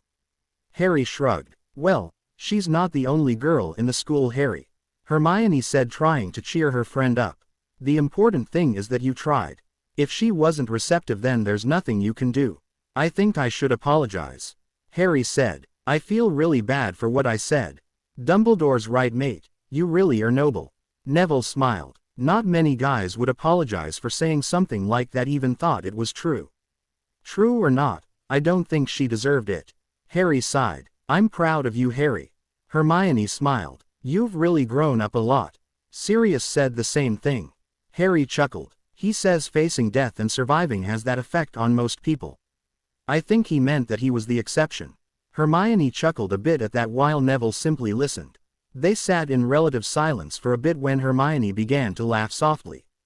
Both boys turned to stare at her and she beamed at them.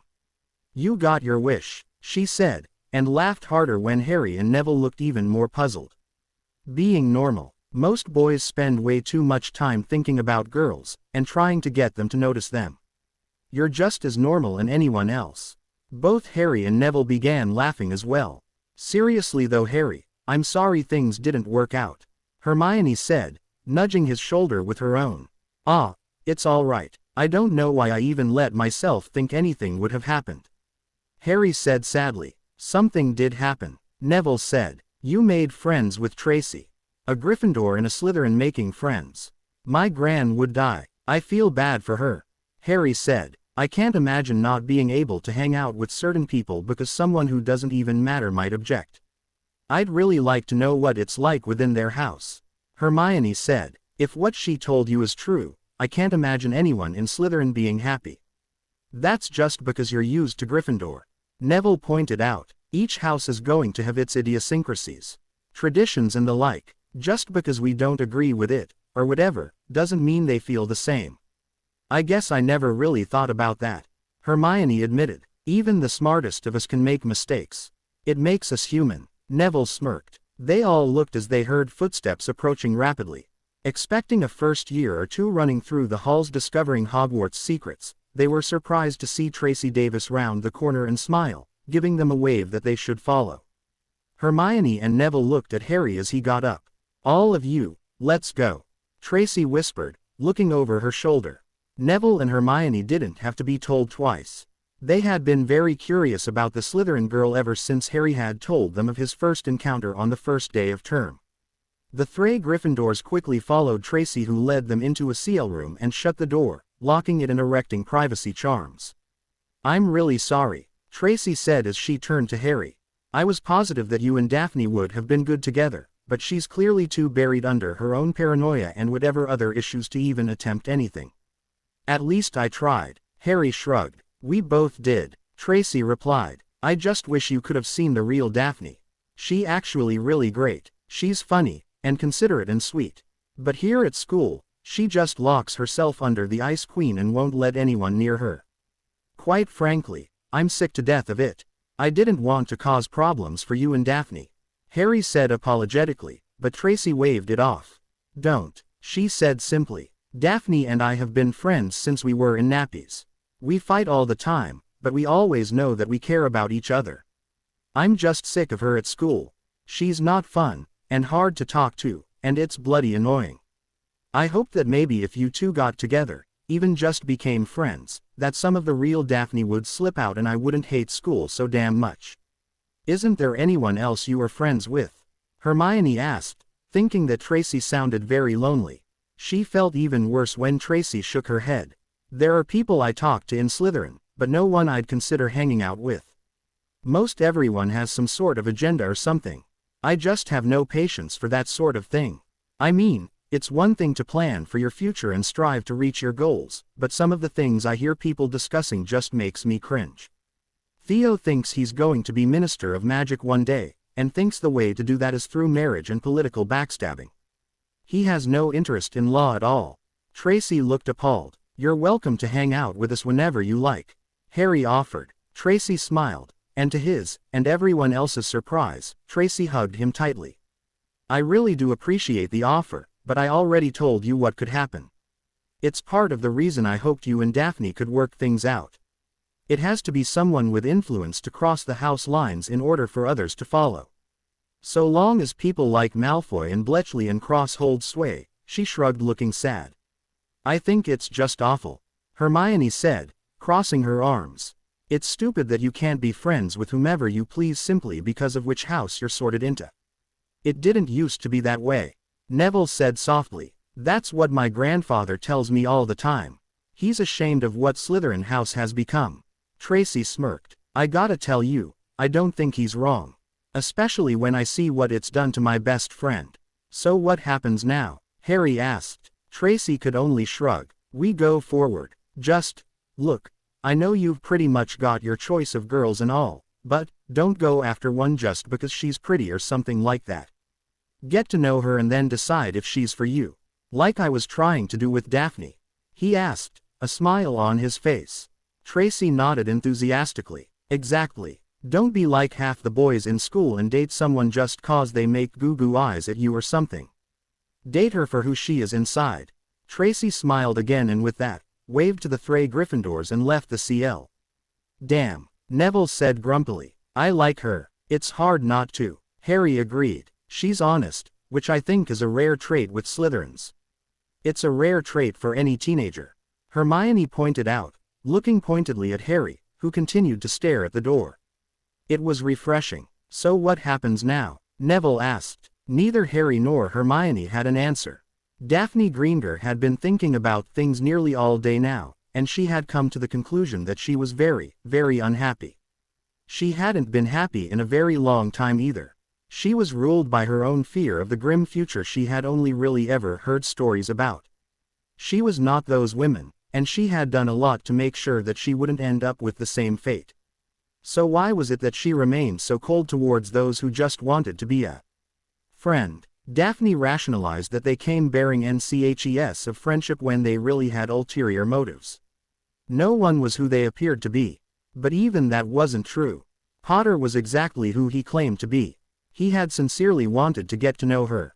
Yes, he admitted to being attracted to her looks, but the more Daphne thought about it, humans as a rule were shallow creatures. She was just as attracted to someone based on how they looked as anyone else. But that was a physical response. Potter had gone beyond that and had tried to get past her beauty and tried to discover the women behind the legs, buttons. He wanted to know Daphne Greengrass, not her body. Okay, maybe he wanted to know her body, but he was a teenage boy after all. It was in their nature. And was she so different? No, she said sadly out loud. Potter had actually done the opposite of what every other boy to date had done, and she had spat in his face. And even worse, she had all but ended her best friend as a sort of bodyguard and made Tracy warn off any boy who had even thought of approaching the Ice Queen, just so she wouldn't have to deal with it herself. In the past few hours, Daphne had really begun to hate herself. And the biggest problem was she had no idea how to fix things between Tracy and herself. She knew of course that she would apologize, but she wasn't sure that would be enough. Tracy was really resenting her at the moment. Daphne had kept her best friend from being more social. Tracy was very different from Daphne, and all Daphne had done was try and repress her best friend's nature just so she wouldn't be alone. All because she was afraid. The tears came without warning, and Daphne didn't even attempt to stop them. She was angry and she was filled with self-loathing. This was not the person she wanted to be. This was not the person her mother and father had tried to raise her to be. Daphne wondered what her father would say if he knew exactly how Daphne had treated her best friend while they were in school. Anton Greengrass was a hard man, but he was not so callous as to treat his friends or his family like rugs to walk upon. And her mother. Daphne stifled a groan as she imagined the look of shame upon her mother's face if she knew what Daphne had become. And just imagining it tore her heart to shreds. She had to fix this. She had to somehow salvage her friendship with Daphne, and she had to fix herself. She had to find a balance between the real Daphne and the Ice Queen. Try though she might, Daphne knew that she could not simply abandon the Ice Queen. It was too much a part of her, and it still had a purpose to serve. But she could not allow that persona to rule her existence. As Daphne sat up and wiped at her eyes, she tried to think of the best way to fix all of these problems before it was too late, and every way she tried to think of always came up with one final answer. Harry Potter. Daphne was going to have to apologize to him, and she was going to have to make a real attempt to become his friend. She knew that by doing this, it would help her allow other people past her defenses, and perhaps even loosen her up so she could be closer to the Daphne that Tracy missed. The Daphne she herself missed. Making this leap with Potter would more than likely be easier than with someone else because of one simple fact. Daphne was positive that Potter didn't have an agenda for the two of them. Daphne heaved a sigh and went to the bathroom to wash her face. It wouldn't do to present herself before Potter with puffy eyes and a splotchy face. Daphne wasn't really sure if she should just find him, or if she should try and find Tracy first and get her advice, or even perhaps ask Tracy to set up another meeting. She discarded the last idea almost at once. She made a vow to do her very best to not take advantage of her best friend anymore. Tracy meant too much to her, and it was high time she started showing her. When she had cleaned her face and fixed her hair, she set out to find Tracy. She knew that if she was going to make a real attempt with Potter, she was going to need the support of her best friend. Tracy had already established a loose friendship with Potter, and as such knew him better. She would need Tracy to bounce her thoughts off of, and if things got tough, Tracy would likely have good ideas on how to fix it. Besides, Potter had Tracy's approval, and Tracy was a very harsh critic when it came to boys. Daphne went into the common room, but didn't see her friend anywhere. Seeing her younger sister, she went to ask if Astoria had any idea where Tracy might have gone. "Do I look like her keeper?"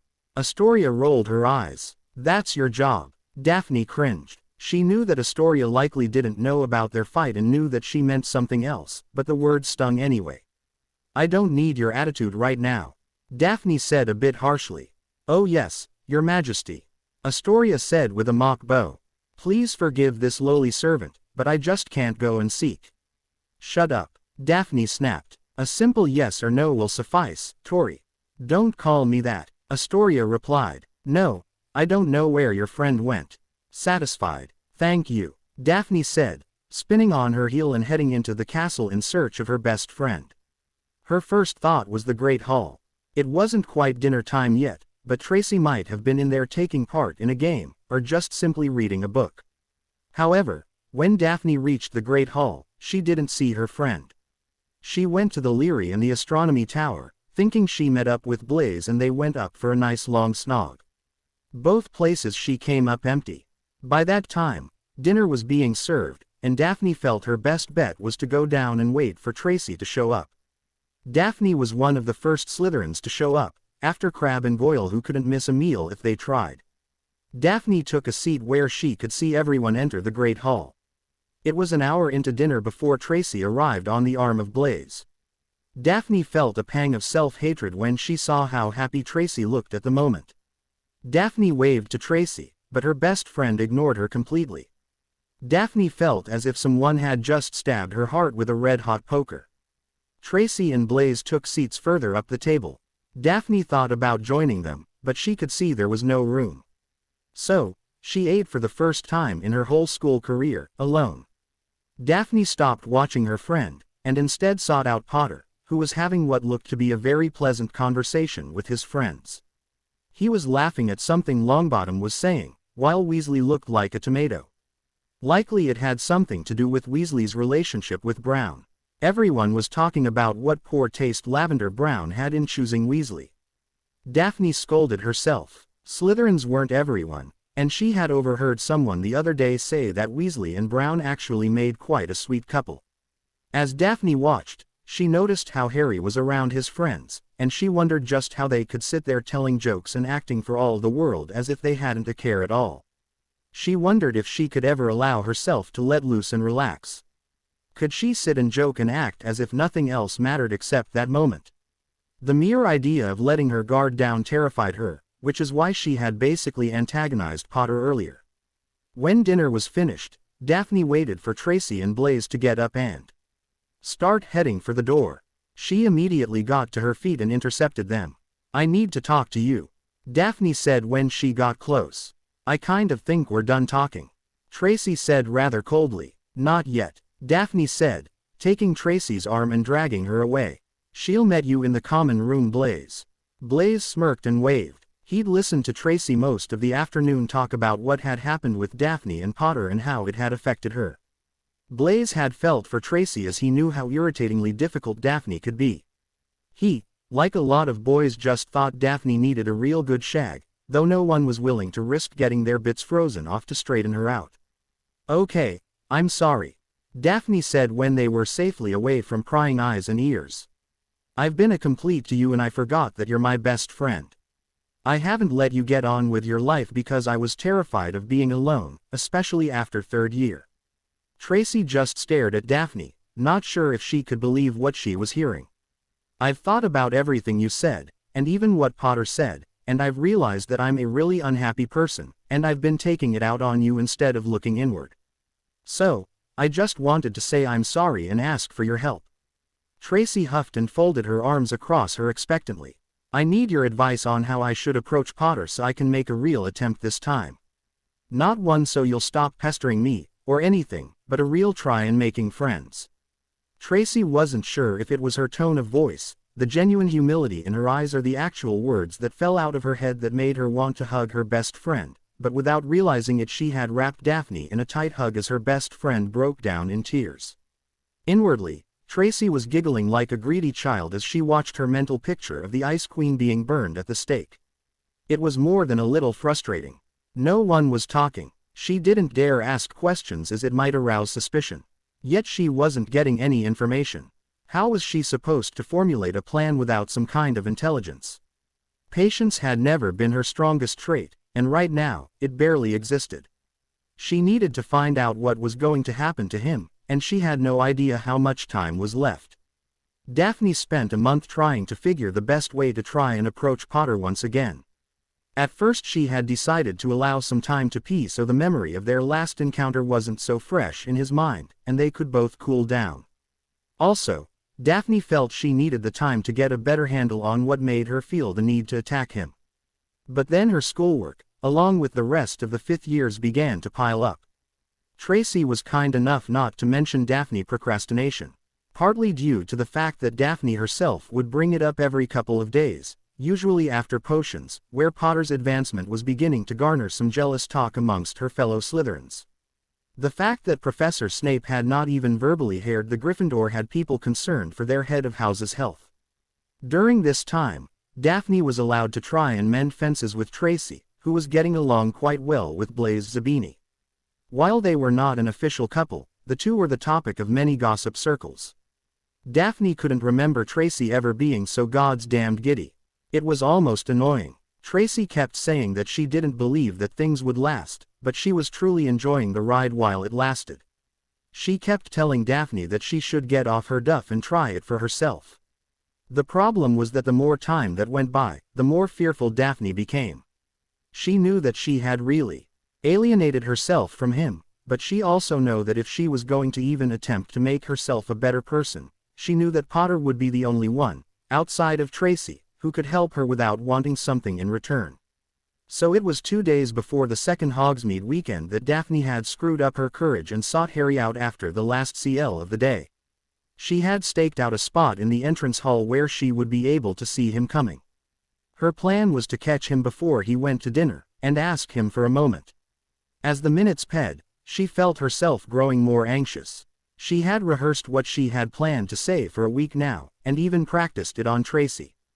Her friend had declared it good enough, but Daphne wasn't convinced that it would be enough. On top of that, she had begun to have dreams about Potter. Some of them quite scandalous. She hadn't mentioned anything about that to Tracy, who more than likely would have teased her mercilessly. That morning Daphne had awoken from a dream that had involved a half-D Potter, a horse and the seashore. Daphne's shower that morning had been decidedly cooler than she normally liked.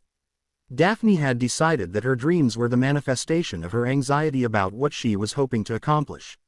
She had been making great strides to become a person she would be proud to know. One who wasn't so narrow-minded and, to use Potter's words, bigoted. Daphne was still using her Ice Queen persona, but now it was only within the Slytherin common room. Outside the house, most people didn't bother her, so she figured she could loosen up a bit in Cleese. But she knew, and Tracy had agreed that within the confines of Slytherin House, it was best if she appeared as if nothing had changed. However, one person had noticed a change, and Daphne was rather unsurprised at this. Astoria did know her older sister better than most. Astoria had only mentioned that her sister seemed different, but hadn't commented further. Daphne figured that Astoria was likely trying to figure out the cause of the change so she could use it to her advantage later. Tracy had offered to sit with her, and even be nearby when she actually faced Potter, but Daphne had declined, believing that she really needed to face the Gryffindor on her own. After all, she couldn't rely on Tracy for the rest of her life. It was time to grow up and take care of things on her own. That didn't help alleviate the nerves as she spotted Harry walking with Longbottom and Weasley a few moments later. It looked like they were in the middle of a rather important conversation, likely about Quidditch or some other such nonsense. Daphne gathered all the courage she had left, as it was quickly disappearing now that she could see him, and it was in fact the moment of truth. She held her breath as she walked towards him, unable to quicken her pace. However, the fear of everyone in the Great Hall seeing them together quickly beat down her fear of talking to Potter, and she found that her stride lengthened and she managed to catch Potter right before he entered the Great Hall. "Potter," she said, her voice 3 octaves higher than normal. Harry turned around and his shoulders sagged a bit. Daphne had expected that he would most likely not be happy to see her, but she had to try. Could I talk to you for a minute, please?" Harry looked to Neville and then to Ron. Both looked as shocked as he felt. "What about?" he asked. Daphne looked around them, her cheeks pinkening. "Privately?" she asked, looking towards the closest hallway where she knew a suitable CL room was just around the corner. Again Harry looked to his friends who had nothing to offer in the way of advice, unless you count Neville patting his shoulder encouragingly. Harry looked at Daphne with trepidation as if he was mulling it over before he finally sighed and nodded. Daphne looked relieved and she led him towards the CL room she had selected. Once they were both inside, and the room was locked, Daphne turned to look at Harry who still looked wary of her, though he did relax a bit when he saw that her wand was not out. "Okay," Daphne said with a heavy sigh. No, that's not right. I wanted to say that. She stammered. She began pacing, which was her go-to action when she was flustered, angry or confused. She also began fidgeting with her hands. "What is it, Greengrass?" Harry asked impatiently. Daphne hated how he said her name. Before it hadn't been so full of venom. He clearly hadn't forgotten their last encounter. "Look, this isn't easy," Daphne said, her voice rising a bit. "Just say it so we can get on with our lives," Harry said, also starting to feel irritation. "Well, give me a damned minute, Potter. We're not all perfect." "Whatever," Harry said, pushing past her towards the door. "Damn it, Harry, I'm trying to apologize," she shouted, stopping Harry cold. It was almost as if someone had frozen him in place. Very slowly he turned around to face her, which made her more nervous than she had felt before because all his ire was gone to be replaced by wonder. Come again? He asked. I'm sorry, she said, her voice very soft now. She also found that she could not look him in the eye. Last time we talked, I said a lot of things that I shouldn't have. I knew you were friends with Hagrid, and I intentionally, or maybe not, I don't know. The point is, I got scared when things were starting to get comfortable, and I reacted negatively. I said those things just to push you away, and I'm sorry. There was silence for a few minutes until Daphne finally looked up. She thought for sure that he would be smiling smugly at her, or something, but instead he was staring at her with wonder. Did it hurt? He asked at last. To apologize just now, there was smile, or anything that would make Daphne believe he was teasing her. He actually looked a little concerned for her. Oh, you have no idea. Daphne replied, breathing a sigh of relief that she had actually done it. I bet. Harry nodded. I'm sorry too. What I said, it was unfair. Daphne looked surprised for a moment. She had kind of expected him to apologize as well. After all, Tracy had believed he would, but it still seemed somehow strange. I was angry and a little hurt. I hadn't wanted to fight with you, and like you said, we were starting to get along. He said, leaning against a desk. I don't know if it's too late or not, but I was kind of hoping that maybe we could try this whole thing again. Daphne said, looking truly frightened. Harry noticed that her eyes were alight with her anxiety, and while he liked seeing her emotion reflected in those amazing blue oceans, it was not the one he wanted to see. What happens when things begin to get comfortable again? Should I expect more insults towards my friends or what? Harry asked seriously. No, Daphne said, waving her hands in front of her. No, I'm trying to be better. I'm trying to be less afraid and to stop pushing people away. I don't want to be lonely, and I definitely don't want to even be perceived as a bigot. So, I promise that there won't be any insults, though I can't guarantee that I won't be sarcastic. Harry smiled and nodded. That's acceptable, he said. Maybe we could meet in Hogsmeade on Saturday and, Daphne said, looking nervous. I actually have to. Harry started. It's all right, I understand. Daphne shook her head. No, it isn't, Harry tried. I should have realized you had a date with Chong. Daphne continued. What? Harry balked. Daphne looked up at him, puzzled by his confusion. You and Chong. I noticed she was around you a lot more lately. Daphne said. Yeah, and it's bloody annoying. Harry said bluntly. He sat down now at one of the desks and ran his hands through his hair. I have no idea what's going on with her. It's like she's deaf when I try and tell her that I'm busy or that I'm not interested in something. She's claimed you, Daphne said as she also sat down. Claimed me. Harry looked more confused. She's been not so subtly letting girls know that you belong to her. She even had a few of her disciples tell me off for talking to you. Daphne explained. Yeah, Tracy mentioned that. How is she, by the way? I haven't talked to her in a while. Harry asked. She's good. I think she misses talking to you as well. Her and Blaze are dating now, and she's really happy with that. Daphne said, unable to hide the tinge of jealousy at her friend's happiness. Harry missed it though. So what are you going to do with her? Chong, I mean. I don't know. I mean, I don't want to hurt her feelings, but well, there's nothing there. She's never even asked me anything about myself.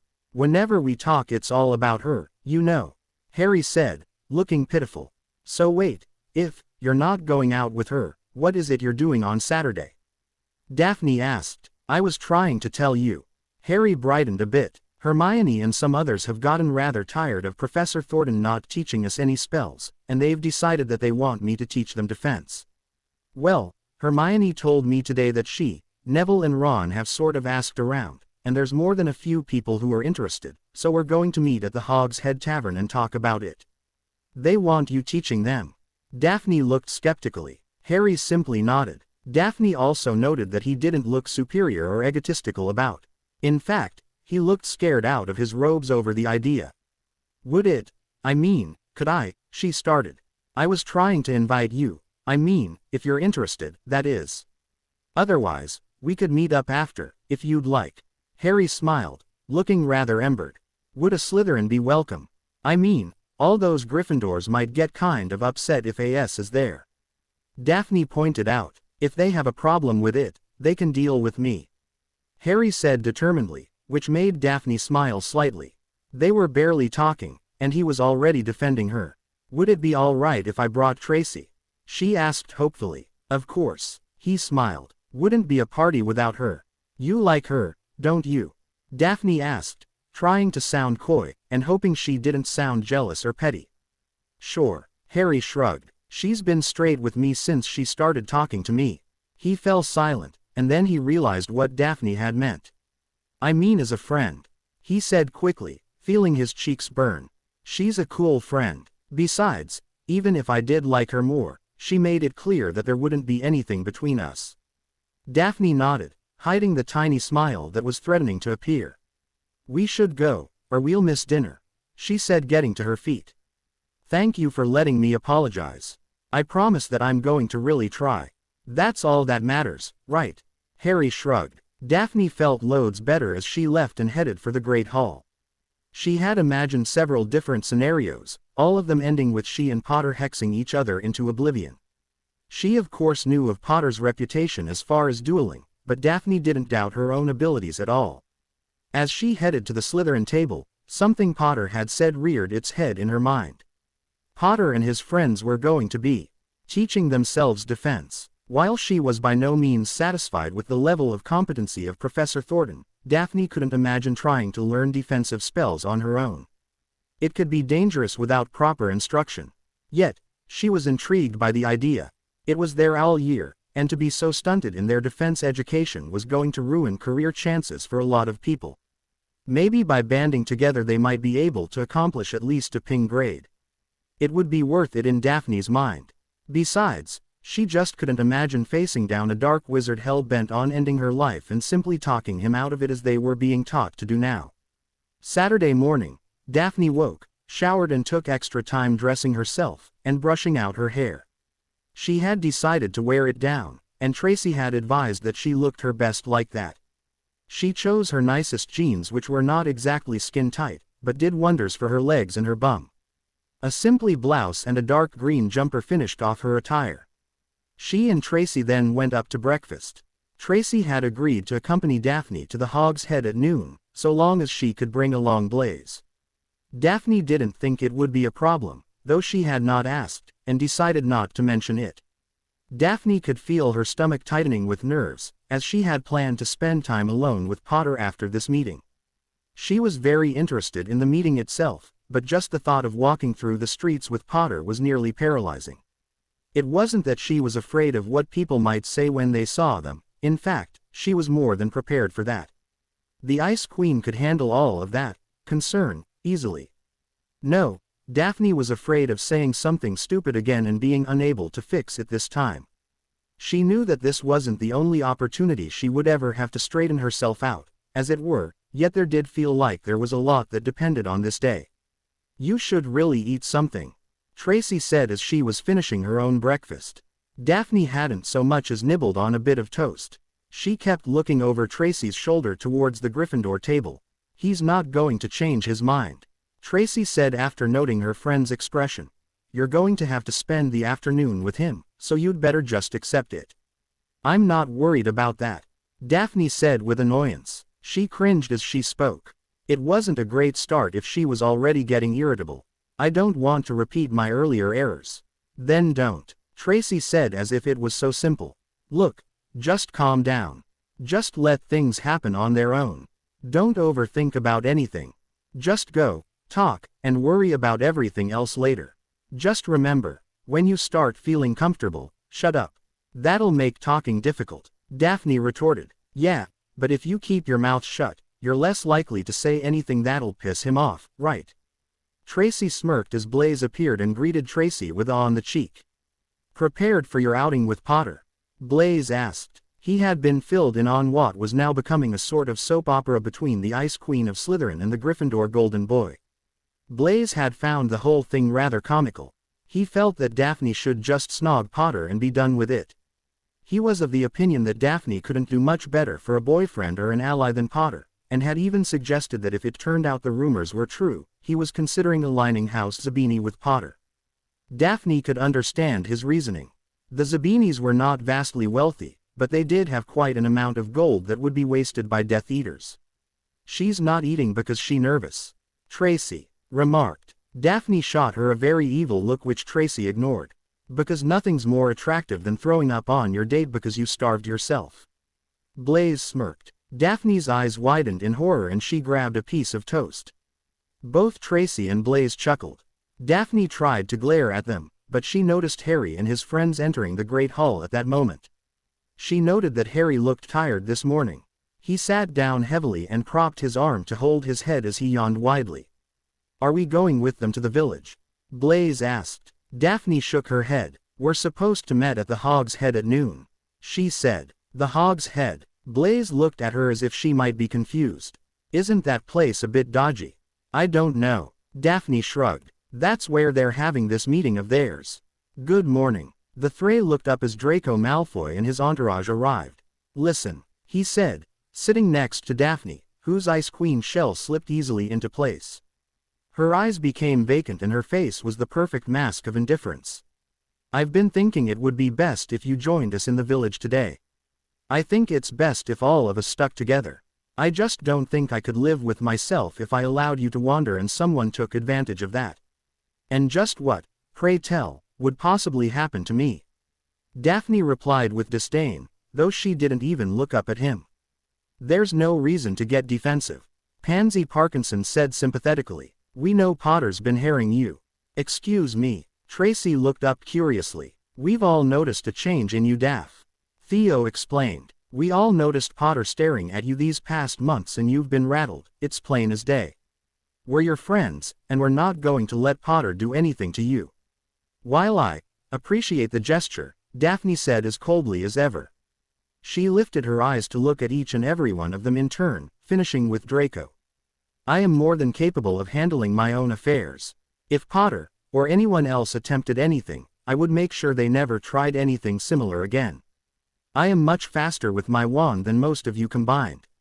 So thank you, but no thank you. I intend to enjoy the day on my own. Daphne, you don't have to pretend. Pansy tried. Millicent Bulstrode stood behind the thinner girl nodding stupidly. It's all right to ask for help occasionally. We Slytherins look out for our own. Theo stated emphatically. I am only going to say this one final time. Daphne said, her tone dropping. Tracy swore she could feel the temperature drop as well, and shivered. Leave me the hell alone. I think you should do as she says.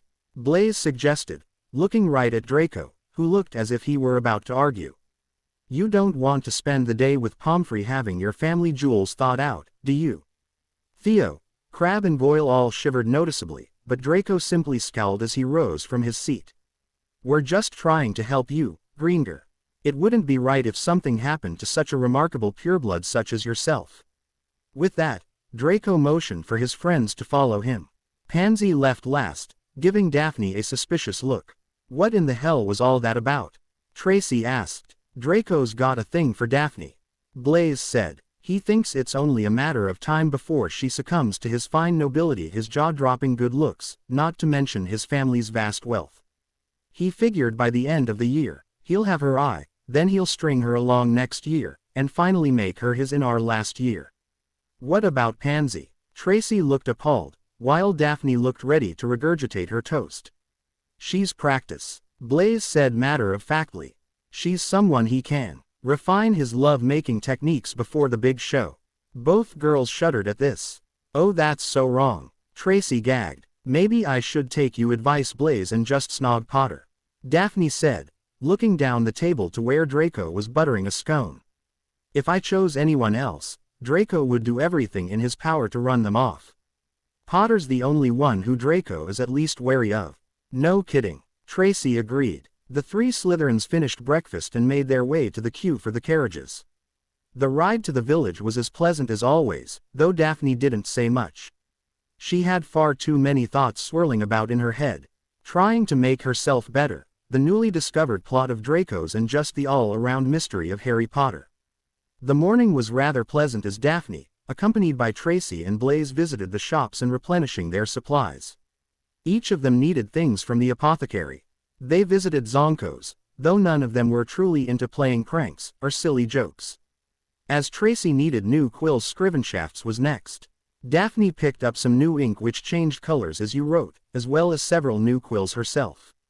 She also bought some personalized parchment for letters to her parents. They next headed to Honeydukes. Daphne had completely run out of sugar quills, which were her all-time favorite. She was happy to discover they had a new peppermint flavor. Blaze loaded up on cockroach clusters, which he told the girls he always left out for Crab and Goyle to find. Both girls shivered with disgust and Tracy told Blaze how truly gross that was, at which he reminded her that he did not eat them himself, preferring licorice wands and ice mice. Before they knew it, it was closing in on the time to meet Harry and his friends. They paid for their loot and headed up the high street towards the Hog's Head, a rather dingy-looking pub on the far side of the village. As they approached, they were rather surprised to see so many people going inside. Daphne recognized the Weasley twins, and the rest of the Gryffindor Quidditch team. All of the fifth-year Gryffindors were entering and several Ravenclaws and Hufflepuffs as well. In fact, Daphne was quite sure that every fifth year, with the exception of Slytherins, were here. They entered the pub and found even more students taking seats around Harry, Hermione and Neville. Ron Weasley was standing off to the side with Lavender Brown, who looked a little anxious at how full the pub was getting. The barkeep looked as if he shared her trepidation. One of the Weasley twins had counted heads and ordered butterbeers for everyone, and then asked for everyone to cough up money. Blaze paid for the three of them, and after someone handed her a drink, she turned and found Harry waving her over. "What are they doing here?" someone asked, making Daphne freeze in place. It wasn't loud enough for the rest of the students to hear, but it made her nervousness, which was already quite high, grow even more, and she felt herself begin to shake. "Go on," Tracy whispered in her ear, as Harry was still waving her over. He had an empty chair next to him which was clearly meant for her. "Glad you came." Harry smiled as she took the seat and gave him a cursory nod. "It's nice to see you." Hermione smiled before getting to her feet to address the rest of those gathered. "Right, thank you all for coming. So, you already know why we're here. We need to learn defense, real defense, not negotiation tactics or some other rubbish. We have to know how to protect ourselves as well as people we care about because," Hermione took a breath, steadying herself. "Voldemort is back." As expected, the reaction was immediate and pathetic. People dribbled their drinks, shuddered, and in one case squeaked. Harry shook his head, and Daphne noticed the disappointment on his face. She was suddenly filled with shame as she had shuddered and nearly dropped her bottle. "Where's the proof of that?" someone asked. Daphne scanned the crowd searching for the source of the question, but instead found the poisonous glare of Cho Chang. Sitting next to her was the curly-haired girl who had threatened her weeks before. Daphne had since learned that her name was Marietta Edgecombe. "Who are you?" Ron Weasley asked angrily from behind Harry. "Zacharias Smith," the boy with sandy hair said, getting up. "And I want to know what makes you all so sure that you know who's back. Where's the proof?" "Exactly what kind of proof are you looking for?" Harry asked. Daphne was rather impressed with how icy his voice sounded. "Because if you're here hoping to hear what happened to Cedric, you can clear out now. You either believe me, or you don't." "Believe you," Smith said, now looking at the rest of the students. "The guy who got away with slipping his name in the Goblet of Fire. The same guy who can speak to SSN. Harry didn't put his name in the goblet," Neville said, looking murderous. "It was a Death Eater. The same Death Eater who put us all under the Imperious Curse to show us what it felt like. Is it true you can produce a Patronus?" Susan Bones asked, getting angry at her housemate. She was giving him a sideways glare that made him sit down. "Yeah," Harry nodded. Daphne turned to look at him with awe. She'd not heard that rumor. "He fought 100 Dementors in our third year," Hermione said proudly. Harry seemed to cower a little. "He fought a basilisk in her second year," Neville added, "in the Chamber of Secrets." Again Daphne looked odd. She knew that Harry knew where the chamber was, but hadn't heard about the basilisk. "Don't forget saved the Philosopher's Stone in our first year," Ron said, smiling and slapping Harry's shoulder.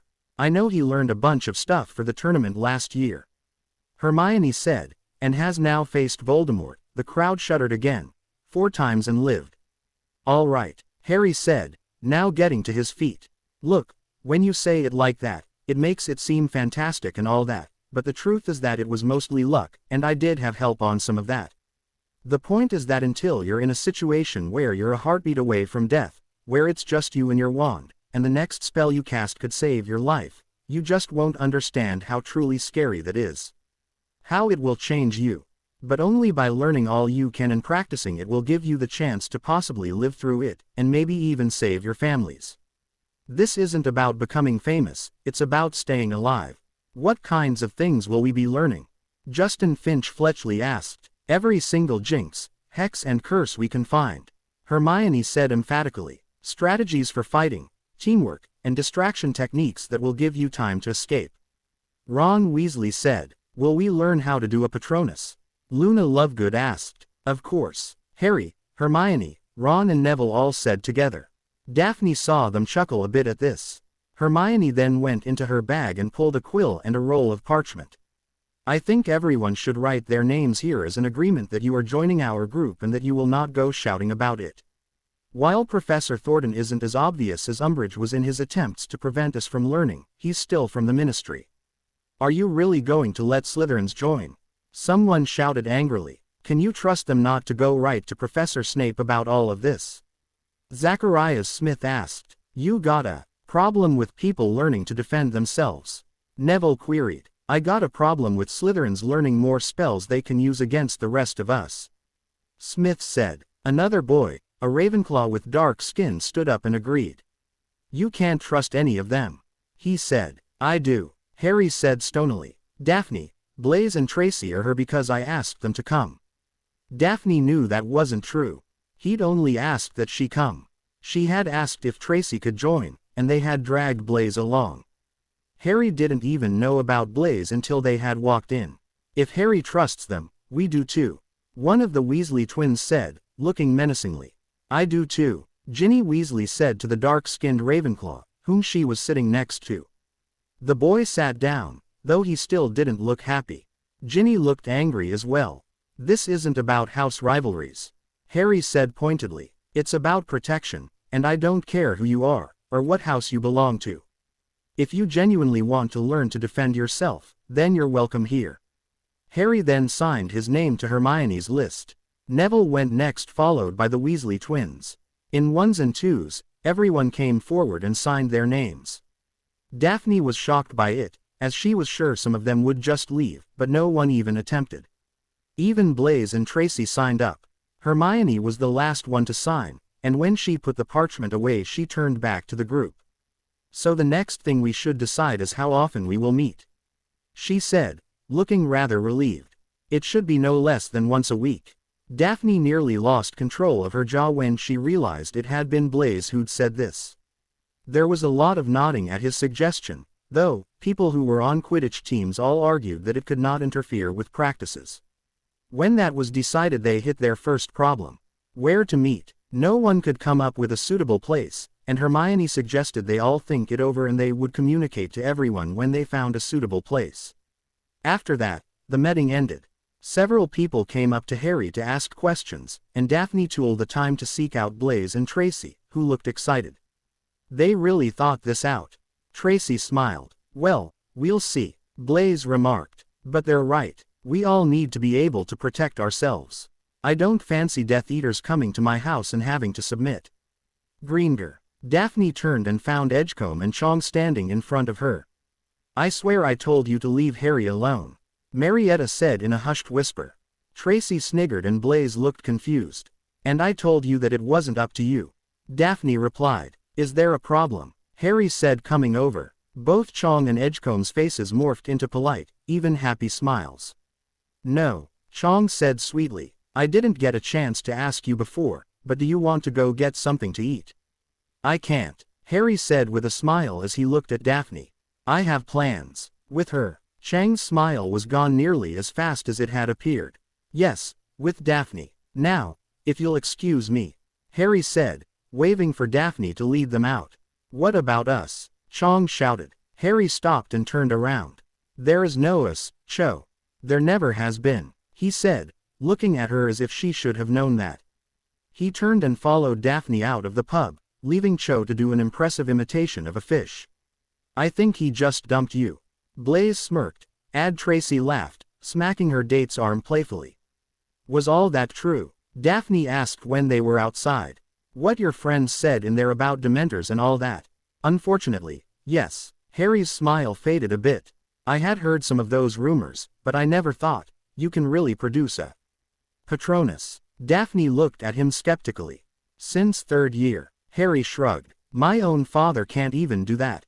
Daphne said, looking impressed. I wanted to know how to do it because whenever the Dementors got near, I would pee out. Yeah, Malfoy made sure everyone knew about that. Is that what you did at that game when Malfoy and his friends tried to scare you during that game? I remember you shooting something at them. Harry laughed at the memory. Actually yeah, but I was still learning it, and it didn't work right. It worked well enough for Malfoy to wet himself. He tried to hide it, but we all saw thanks to a 7th year. It was hysterical. Daphne smiled. So are you really going to show us how to do it? Voldemort's going to. Harry stopped when Daphne shuddered. Why do you all do that whenever you hear his name? You would have been only a year old at least when he was in power still, and that's too young to remember. I guess it's a learned behavior. Daphne shrugged. Our parents did it, and they also told us all how bad it was. The things he did are just too horrible to speak of. In all of history, there has never been a wizard as evil as you know. Voldemort, Harry said quickly, making Daphne shiver again. She looked at him with narrowed eyes as if she was angry he'd said it. Harry shook his head, and looked around on the ground until he found a stick, and wrote on the ground, I am Lord Voldemort.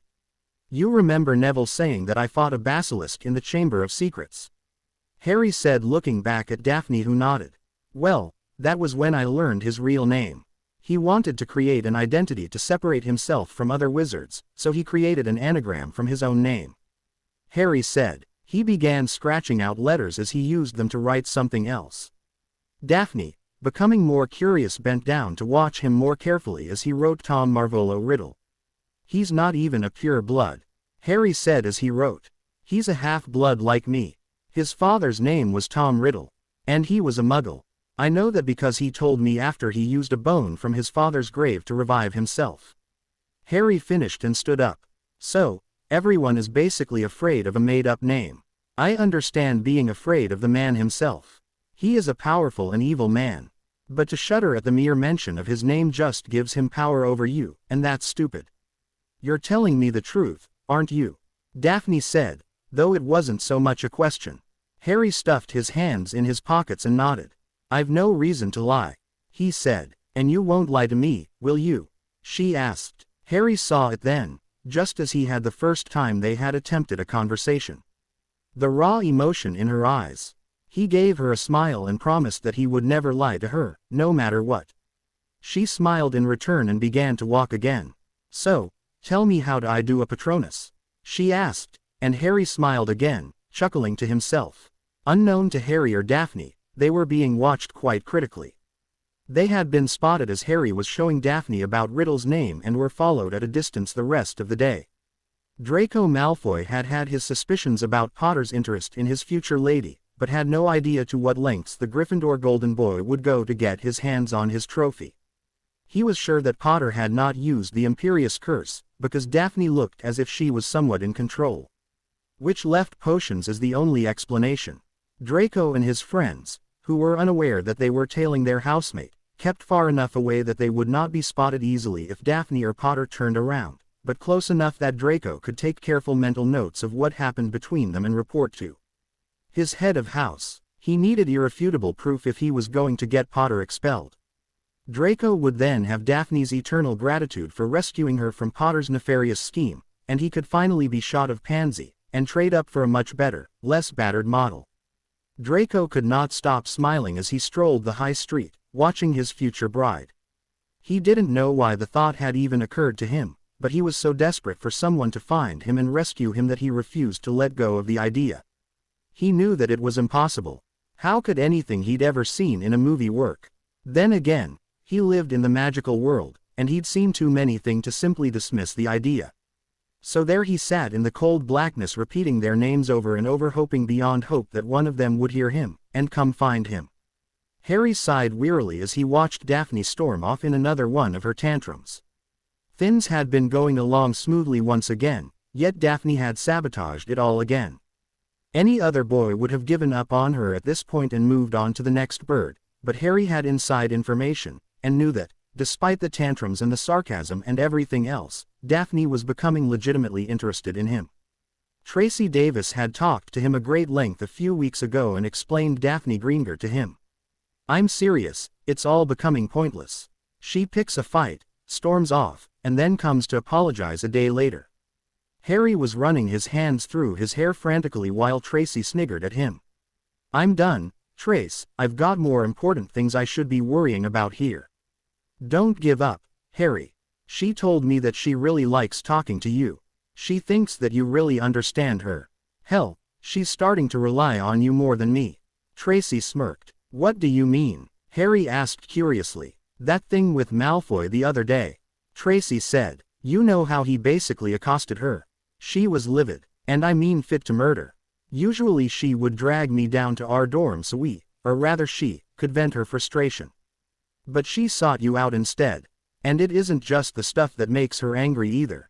You've proven you're trustworthy to her, and that means a lot. You're like the new me, only not as cute." Tracy smiled. Harry rolled his eyes and Tracy pushed out her bottom lip in a mock pouting fashion which only made Harry groan. "You just have to be patient with her. She's not real good with change to begin with, but this time she's changing herself, and that's much harder," Tracy said when she stopped laughing. "But all this back and forth is driving me mental," Harry whined. "It's because we're in school." Tracy laughed. "She's been the Ice Queen for so long that it's going to be hard for her to just shed that facade. She wants to be herself around you and me, and a few others, but she doesn't want to appear weak or vulnerable. I guess I can understand that after what you both have told me. But still," Harry sighed, folding his arms in exasperation. "If it helps, she really does feel bad about it all. She knows she's doing it, and she hates it, but it's a defense mechanism." Tracy smiled. "And she is getting better. She went a whole week this time before she exploded.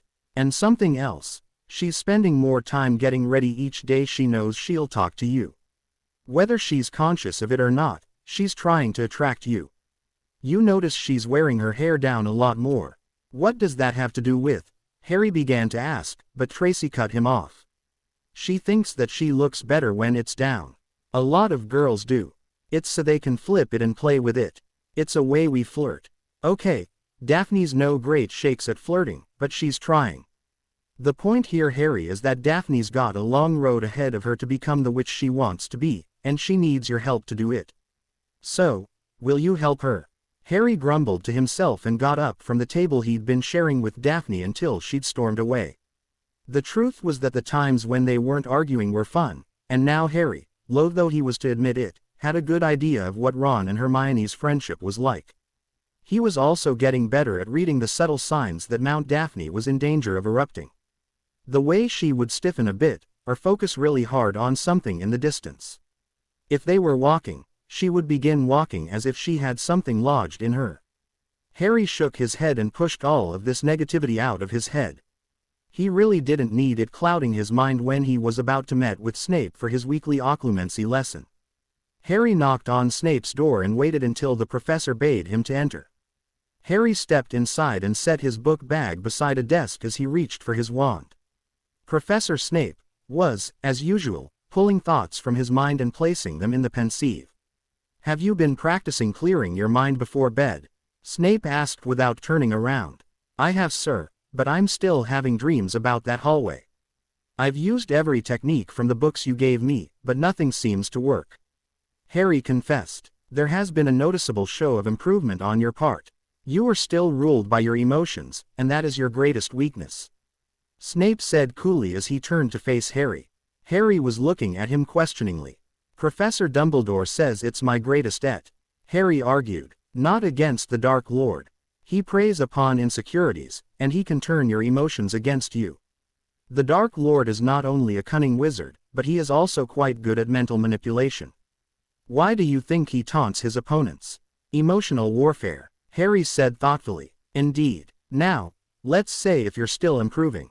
Legilimens." This was Snape's technique. As he'd explained to Harry, a mental attack would always come when least expected, so there was no point in asking Harry if her was prepared. He simply attacked, and Harry had only to repel the ult. That was always easier said than done, however. 2 grueling hours later, Harry was sitting with his head resting on the desk trying to catch his breath. Snape had conjured a GL of water for Harry before turning to replace his stored thoughts back into his head. I do not say this often, Potter, and if you ever tell anyone, I will deny it and put you in detention for the rest of your academic career, but I am pleased with you. You are beginning to use less effort to throw me out of your mind. If you keep up your progress, you will soon be able to shut me or any other intruder out of your mind without even using a spell. Snape said evenly. Thank you, Harry said when he'd finished gulping down his water. Now, I'm afraid I need to speak with you on a more personal matter. Snape looked quite disgusted as he turned and sat behind his desk. I have received several complaints about you from certain interested parties regarding your infatuation with Miss Greengrass. My what? Harry looked startled. It has come to my attention that you are spending a lot more time with Miss Greengrass, and it has more than a few people concerned. Someone has even accused you of using a mortentia on her. I did not. Harry scowled. If I even suspected you of having drugged any student, you and I would not be having this conversation. Besides, while you improving your occlumency shields, you are by no means a master. You may or may not have noticed that I focused tonight on your memories that had to do with Miss Greengrass. I know the truth. Harry felt violated and ashamed as he stared hard at the potions teacher, who was indifferent to the boy's stare. I simply wish to tell you to be careful. A relationship between a Gryffindor and a Slytherin will be put under much scrutiny. You will not only have to contend with each other's faults and shortcomings, but she will be influenced by her housemates, as will you. Sir, forgive me, but it kind of seems like you're giving me your blessing or something. Harry said shakily. Snape actually smirked and chuckled at this, which crept Harry out further. One might say that, Snape replied. For as long as I can remember, there has been a very clear divide between House Slytherin and House Gryffindor. Rarely has a friendship formed and survived. At that, Snape's face darkened noticeably, but before Harry could ask anything, Snape waved his wand opening the door. Harry knew that he was being dismissed. Harry bade the professor a good night as he collected his things and headed for the Gryffindor common room where his friends were likely waiting for him, curious how things had gone with Daphne as he had expressly told them that they were no longer to ask about his lessons with Snape. Snape watched him leave and sighed after the door shut. He had no idea why he had felt the need to warn the boy about his budding, whatever it was with Greengrass. It was his business, and yet Snape felt somehow compelled to. Was protect even the right word? The potions master got out of his seat and went to his secret cabinet where he poured himself a rather healthy helping of Indeed. The boy was certainly growing more mature, and becoming more like his mother, which was making it more and more difficult to hate him. He had always known that the boy wasn't exactly like his father, but it had helped to believe that in order to hold tight to that grudge. But that was evaporating now, and Snape wasn't sure what would happen to him if he lost his hate. It was what had sustained him. As he poured himself a second GL, he thought very fondly of a young woman with striking green eyes from his own school days. Lily, he whispered to himself. Lily, I am so sorry. Every single head looked up as Daphne stormed through the Slytherin common room.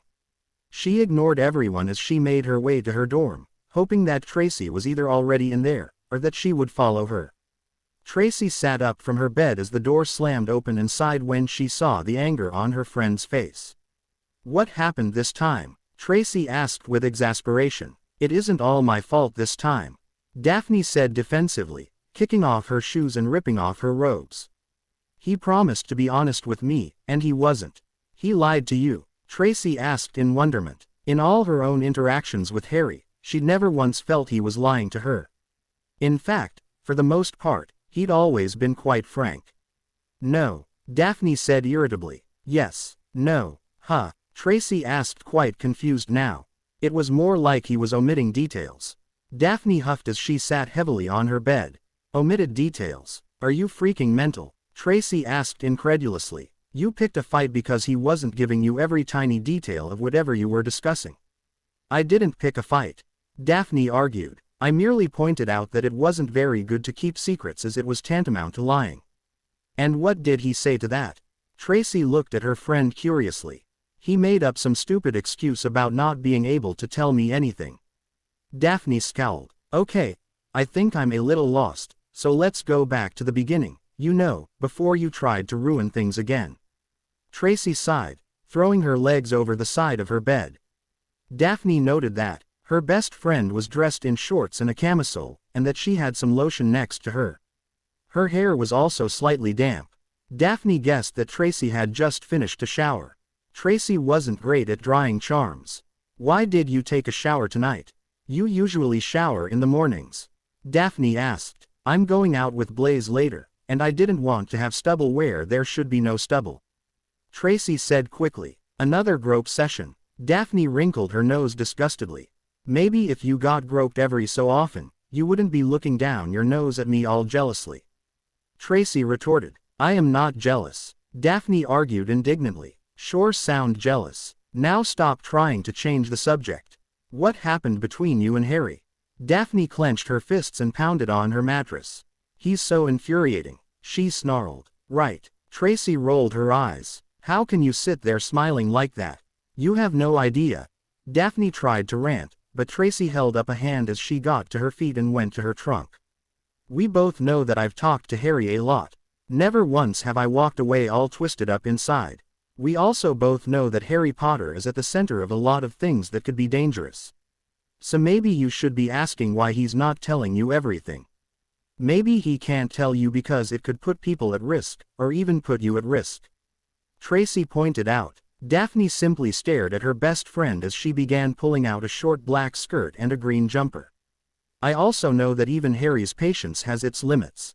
Tracy said pointedly as she looked to Daphne, whose irritation began to melt off her face to be replaced by a look of worry. You keep going off over stupid things, and he's going to get tired of trying, and move on.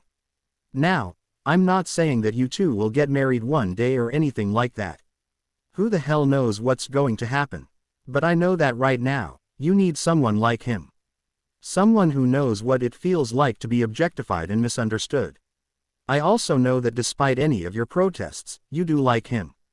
You don't have to admit it to me, but you should at least admit it to yourself. You know that I hate you. Daphne scowled. Tracy simply laughed and went to her best friend and hugged her tightly. And I hate you too, sweetie. Now tell me how I look. Tracy said as she spun. Daphne smiled and nodded. Don't wait up. Tracy smiled as she headed for the door. Don't get caught. Daphne replied before lying back on her bed. Sometimes she really hated that Tracy knew her so well. She also hated that sometimes Tracy was much more mature and wise than she herself was. Her best friend had once again taken Daphne's anger and turned it back on its source. Daphne had known right after she left Harry in the Leary that she had been the one who'd made a fuss over nothing. The whole thing had started when she had asked if Harry had found a place for their defense group to meet. When Harry had revealed having to have lessons with Snape, she became very curious, and when Harry wasn't forthcoming, she became annoyed. He had never withheld information before, and Daphne became more and more irritated as she pressed him, and he withdrew. Finally, she had exploded and accused him of lying to her, and wondering just how much of what he'd said that she could believe. As soon as she had left, she felt angry with herself. Harry had done nothing to invoke her wrath really, and Tracy was right again. Daphne did. No, I don't, Daphne said out loud, her face scrunched in annoyance. She didn't feel those kind of feelings for Harry Potter. Yes, conversing with Potter was not at all unpleasant, but that did not mean she wished to be pressed tightly against his rather lean, muscular frame in a very confining broom cupboard with her lips pressed against his. Tracy was also correct in suggesting that Potter best knew what Daphne felt in regards to how people perceived her. Potter had dealt with more than his share of whispers and dirty looks, just in second year alone. And truthfully, Potter was a good listener. He allowed her to rant, or talk about whatever it was that was troubling her without trying to offer solutions until she asked his opinion. He hadn't tried to fix the problem himself either. Potter was a friend and nothing more. Daphne certainly didn't ever imagine any situation where she would allow Potter to look deep into her eyes as he slowly leaned forward, taking her face in his hands as he softly pressing his lips to hers. "God's damn you, Tracy Davis!" Daphne screamed. Harry led Neville, Hermione and Ron through the 7th floor corridor, excitement shining on his face. The solution to at least one of his problems had been presented to him the previous evening when he'd been awakened from a nightmare by a very concerned friend. "Can you really trust Dobby on this?" Hermione asked again. "I mean, he was the reason you lost all the bones in your arm in 2nd year." "That was Lockhart's doing," Ron remarked. "Because Dobby charmed the bludgeon," Hermione argued. "Hermione, I trust Dobby. If he says this place is perfect, then I believe him," Harry said, rounding a corner and spying the portrait of Barnabas the Barmy and the dancing trolls. He turned to his friends and told them to wait a moment. He then began pacing back and forth in front of the portrait, thinking very hard about needing a place where many people could learn and practice defense. "Oh wow," Hermione whispered, making Harry stop and turn. A very ornate door had appeared on the wall, where Harry knew there hadn't been one before. Harry grasped the silver handle and opened it, beckoning his friends to follow. "Oh holy crap," Ron said as he took in the room. The others were just as impressed as they stepped further into the room to investigate it. The room was nearly as big as the Great Hall, without being filled with tables. Along one wall was a floor-to-ceiling bookshelf with hundreds of books along with many different types of defense tools, which Harry became very interested in looking over. Neville was enthralled by the animated dueling dummies and was inspecting them quite closely, smiling like a child at Christmas. Hermione had of course went to scan the covers of the books, smiling much in the same way Neville was. "I am so getting Dobby a mess of socks for Christmas." Ron smirked approvingly. "This place is perfect," Hermione shouted gleefully. "There's plenty of room, and there's a whole mess of potions and other first aid-like things, so we don't have to go to Madame Pomfrey." "That's a huge help," Harry said. "Might get a bit suspicious when a whole mess of us show up some night if something went wrong."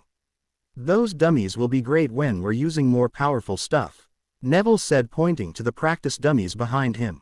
"That elf really came through for you. I can't wait to tell Daphne." Harry smirked. "Is she talking to you yet?" Hermione asked as the foursome headed for the door. "Honestly, I don't know." Harry shrugged. "She's so damned complicated." "What did you expect?" Ron laughed, clapping Harry on the shoulder. "Philosopher's Stone 1st year, Chamber of Secrets and a Basilisk 2nd year. Dementors and Wormtail 3rd year.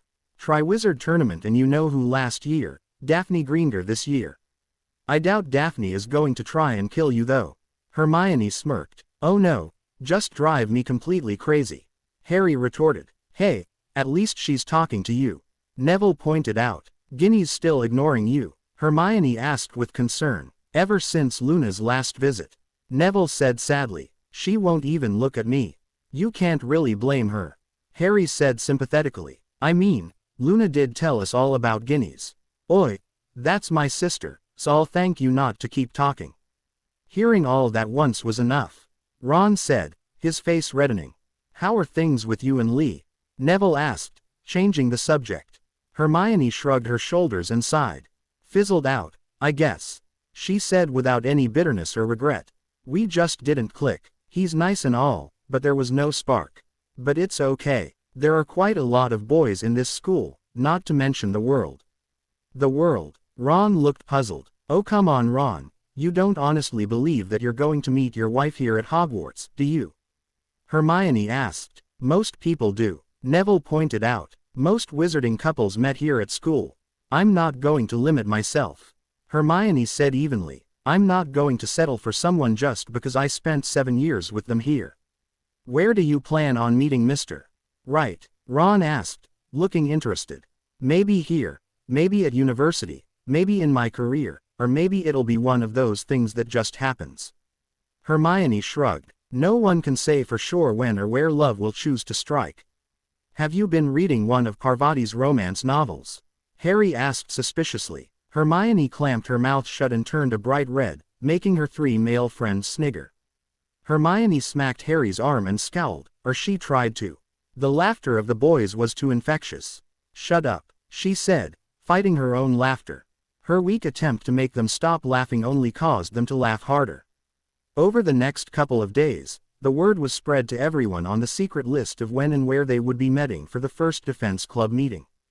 Daphne, Tracy and Blaise arrived a bit early, as Daphne wanted to talk to Harry. She had once again apologized for her behavior, and promised him again that she would try harder. Harry had as usual brushed it off. When the three Slytherins arrived at the place they had been told about, they found Hermione Granger standing in the hall examining a large painting of Barnabas the Barmy. "Go inside," she said without looking at them directly. She made a motion with her head, indicating a door that Daphne was quite sure hadn't been there before. As they went inside, all three of them gaped. "That was our reaction as well," Harry said as he greeted them. "This is brilliant," Tracy said. "How did you find it?" "A friend pointed me in the right direction," Harry replied. "That's some friend." Blaise smiled as he and Harry shook hands. "He's certainly one of a kind. Have a look around, we're not going to start until everyone shows up." "Got a minute?" Daphne asked. Harry nodded and they went off to a private corner. "So, I heard some things, and I wanted to make you aware of them," she said when they were away from everyone else. "Remember how you told me that Snape had more or less warned you about being your friend?" "Yeah." Harry nodded. "Well, I think that Malfoy might have gone to him and told him you were using love potion on me or something," she said. "That explains a lot," Harry said thoughtfully. "And I bet you can't tell me what that is." Daphne looked annoyed slightly. "Not details, no," Harry said sadly. "I already told you that I'm not allowed to say anything. Why would Malfoy think I was giving you love potion? Probably because he's seen us together. I'm actually shocked there aren't 1,000 rumors flying around about us," Daphne said looking surprised. "So, what do you want to do? Do you want me to keep my distance, or?" "No," Daphne said louder than she meant to, causing a few people to look in their direction. Many more people had arrived as they had been talking, and the room was filling up. "No, you're my friend, and I'm not going to let other people tell me who I can and can't be friends with," she said emphatically. "So we are friends then?" Harry said for clarification. Daphne gave him a wry look and he smiled in response. "It's just sometimes you're hard to read, and I don't want to make any assumptions," he said playfully. "Oh, har har." Daphne rolled her eyes. "I think you have a mess of students to teach, and you'd better be a good teacher. My OWL grade depends on you," she said, shoving him to the front of the CL. Harry laughed as he allowed Daphne to push him along, neither noticing Tracy's pleased and rather triumphant smile. "They're all here," Hermione said as she finally entered after the Creevy brothers. "Right," Harry said, getting the attention of those present. "So tonight I thought we'd start with something simple. We're going to practice disarming." "What?" Zacharias Smith looked disappointedly at Harry. "Are you joking? We all know how to disarm. If I knew it'd be something stupid." "Disarm me," Harry said flatly. The sea of students parted so Zacharias had a clear shot at Harry. He looked around at them with a look of cowardly surprise. What?" he said finally. "You said you knew how to do it, so show me," Harry said, not relinquishing Smith's stare. Smith looked around nervously as if asking his Hufflepuff friends for help. "Come on you big prat," George Weasley called out. "Disarm the only person to have beaten you know who." "Oh." Harry turned quickly so he was looking at George, who was grinning at Smith. "That's another thing we're going to be learning tonight. In this room you will either use the word Voldemort or Tom Riddle. If you can't even try, you can get out now." "Who's Tom Riddle?" someone asked. "Tom Riddle was a student here like 50 years ago. He became Lord Voldemort because he didn't want anyone to learn that he's actually a half-blood. His father was a Muggle." Harry told them all before turning back to face Zacharias Smith, who was still standing alone. "All right, disarm me." Smith drew his wand, shaking visibly, and aimed it at Harry, who also had his wand out.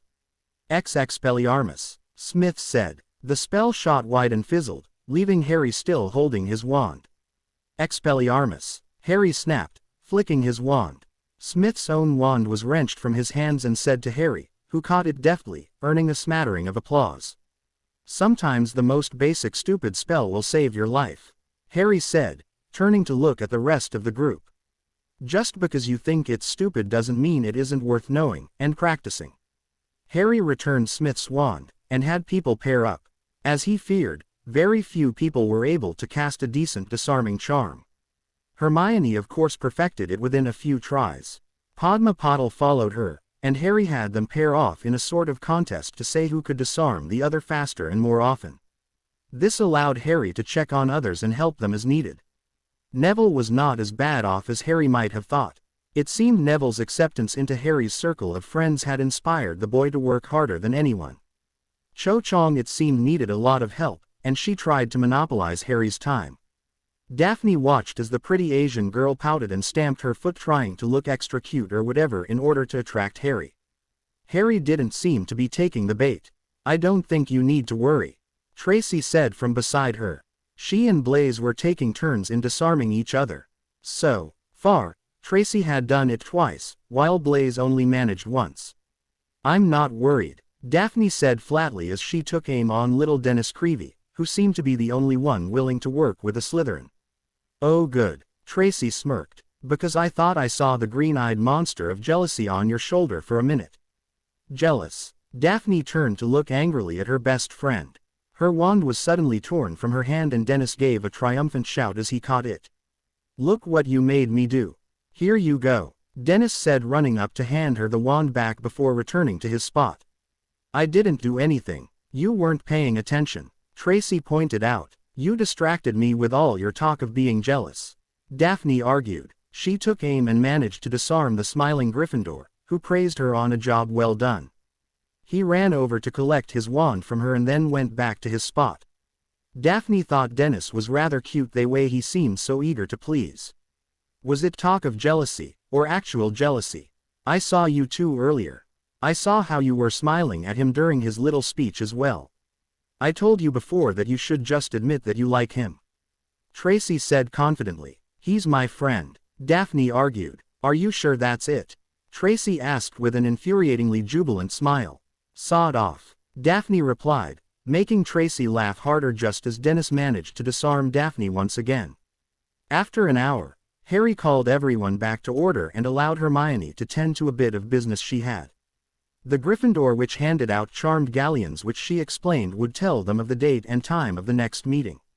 When she was finished, Harry told them all to practice disarming when they could and that in the next meeting they would be learning stunning and shield charms. "Don't forget to him good night." Tracy laughed as she and Blaze headed for the door, leaving Daphne blushing madly.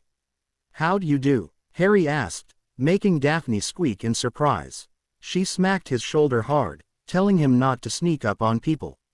"Sorry." Apology accepted. "Now, can you tell me how to slow down my heart rate?" "My God, I nearly jumped out of my skin," Daphne said, still clutching her. "So how'd you do?" Harry asked again. "All right, I think. I could have used some help, but you never made it over to us," Daphne said, frowning. "Yeah, sorry about that. Every time I tried to move on from show, she or one of her friend, really, needed my help." Harry groaned. "I noticed she was trying to keep you to herself," Daphne said. "Bloody annoying. I think she's trying to make up with me or something. The thing is, there wasn't anything to fix. We were never together," Harry remarked. "That's not how she sees it," Daphne replied. "Well, let's see if I manage to teach anything. Try and disarm me," Harry said, taking a few steps back and holding up his wand. Daphne nodded and raised her own wand. She said the incantation and Harry's wand was pulled from his hand, though it didn't sail into her hand as Harry had made Zacharias Smith's do. "Not bad," Harry smiled impressively, "but your wand movement is really rather chaotic. You actually don't need a lot of movement. A sharp stab will do the trick. And really mean it. Try again." Harry collected his wand and took up his position again. Daphne tried again using Harry's advice, with far better result, though she was unable to catch his wand. "Much better. You just need to work on catching it. Remember, if you don't catch it, there's a better chance he could retrieve it and finish you off. Don't give them the opportunity." "How did you learn all this?" Daphne asked as she prepared to disarm Harry once again. "Same way we all did.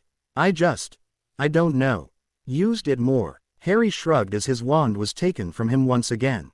He smirked as Daphne tried to catch it, and protect herself from it, much like a little kid who was learning how to catch a ball for the first time. "I guess that hadn't occurred to me," she said rather embered. "I try not to," Harry replied. "Anyway, a little owl told me that you are turning 16 next week." Daphne tried not to scowl as she knew exactly who the little owl was. "You don't need to do anything," she said. "Actually, as we're now officially friends," Harry smiled playfully. Daphne rolled her eyes. "I think it only appropriate that I get my friend a gift for her 16th birthday. The trouble is, I have no idea what you like." "Harry, really, it's no big deal." Daphne tried. "Look, you either tell me, or I ask the little owl, and I got the impression that she'd enjoy seeing you embered," Harry said with a shrug of his shoulders. Daphne seemed to be weighing her options. "That's really not fair," she tried. She really didn't want anyone making a fuss over her birthday. Her parents would be sending her gifts, of course, and Tracy and Astoria likely were going to get her something, but other than that, she expected her birthday to be just like any other day. Life isn't fair. Now spill it. What does Daphne want for her birthday? Harry said, a fierce look in his eyes. "Fine, you leave me little choice," Daphne replied, a plan forming in her head. Perhaps if she mentioned something crazy, he would leave it alone, and just get her a card or something. "I've always fancied having my own dragon hide jacket. You know, something really fabulous to wear when I'm in the village or something." "Ah," Harry said, looking slightly thoughtful. Daphne smiled to herself. Her plan had worked. "I'll have to see what I can do about that," he said. "I'm sure you will," Daphne said, trying not to sound too proud of herself. "It's getting late. I should get going. Aren't we still going to study tomorrow?" "Of course," Harry smiled. "How am I going to finish my potion essay without you help?" "Okay, I'll see you then," Daphne said, lingering by the door. She had no idea what it was she wanted, but she felt as if that she should say something, or maybe do. No, she said to herself. "Good night," she said as she slipped out the door. Daphne hurried down the hall in an effort to prevent Harry from seeing the blush she felt creeping up her face. Yes, Tracy had once again planted one of those little seeds in her head. That was the only explanation for it. Why else would she have thought about ing him good night? She and Harry were only friends. That was it, nothing more. They were never going to be anything more. Then again, no, Daphne repeated to herself. Bad thoughts. Those are bad thoughts. I am so going to kill Tracy, and no one will ever find her body. Something had changed. Until now, her captors had regarded her as nearly one of them. Someone of insignificance. Now, she had a guard, and was no longer allowed out of her room. Whatever was happening, she was to be part of the plan. At least, that's what they thought. She was not going to be a pawn any longer. All she needed was an opening. Lying on her bed, she stroked the galleon in her hand with anticipation. She'd forgotten all about it until she'd discovered it in her coat the previous night, much to her excited relief. All she needed now was a location. Daphne awoke on the morning of December 1st, and stretched happily. She was now 16 years old. Sitting up with a rare smile on her face, she opened her bed curtains and kicked her bare legs out into the cold air. Daphne was one of those strange rare creatures who really liked it when it was cold. It gave her an excuse to wrap herself in a soft blanket and sit by a fire with a nice mug of hot chocolate. To Daphne, that was heaven. However, she didn't like being out in the cold without those things. She hissed slightly as her bare feet hit the cold stone floor. She went to her trunk, and hopping from foot to minimize the contact her feet had with the icy floor, she retrieved her toiletries and her school uniform before heading to the bathroom for a nice hot shower. Daphne began singing one of her favorite songs as she cleaned herself. She was feeling pretty good this morning. Last night had been the second defense club meeting, and Potter had not given her a gift. She was quite relieved at this as she wasn't quite sure what her feelings for the boy were. They were certainly friends now, she had no doubt of that, but he confused her. She blamed Tracy for her confusion, as her auburn-haired best friend was constantly putting inappropriate thoughts into her head about, well, inappropriate things. So Daphne was pleased that she had tricked Potter into not making a big deal over her birthday. He had seemed insistent about getting her a gift, but she had cleverly suggested something impossibly expensive, knowing he would be unable to purchase it. She would accept a card, or even some sweets, but outside of that she didn't want him making any sort of gesture. Their friendship was enough as far as she was concerned. She didn't need anything else mucking up her head and making her even more confused about how she felt about him. She already had Tracy for that. She finished her shower, dressed and fixed her hair before heading back into the dorm where Tracy was sitting on her bed, legs crossed demurely, hands in her lap, with a bright smile upon her sleepy face. "Happy birthday," she said. Daphne grinned and looked at her expectantly. "What?" Tracy asked, feigning ignorance. "Don't even try it," Daphne said, her eyes narrowing. "Give me my present. Take all the fun out of it." Tracy scowled. She reached under her pillow and pulled a slim box wrapped in ivory-colored paper. Daphne took it greedily and tore open the wrapping before she opened the box to find a very delicate-looking silver cellet. "This is beautiful," Daphne gasped as she took the cellet and holding it out for Tracy to fasten. "I found it in this quaint little shop in Diagon Alley, and I just thought of you when I saw the charm." Tracy smiled. Daphne held up her arm so she could inspect the charm more closely. It was a small silver heart inside a small crystal. "Oh ha ha, a frozen heart." Daphne rolled her eyes. "It's still beautiful," Daphne said, hugging her best friend. The dorm room door opened and Astoria Greengrass entered, her dark hair tied in a ponytail.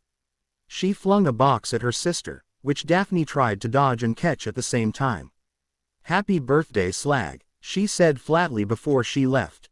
"Thanks." Daphne smiled. "You guys are so weird," Tracy said, getting up from her bed and going to her trunk to get ready for the day.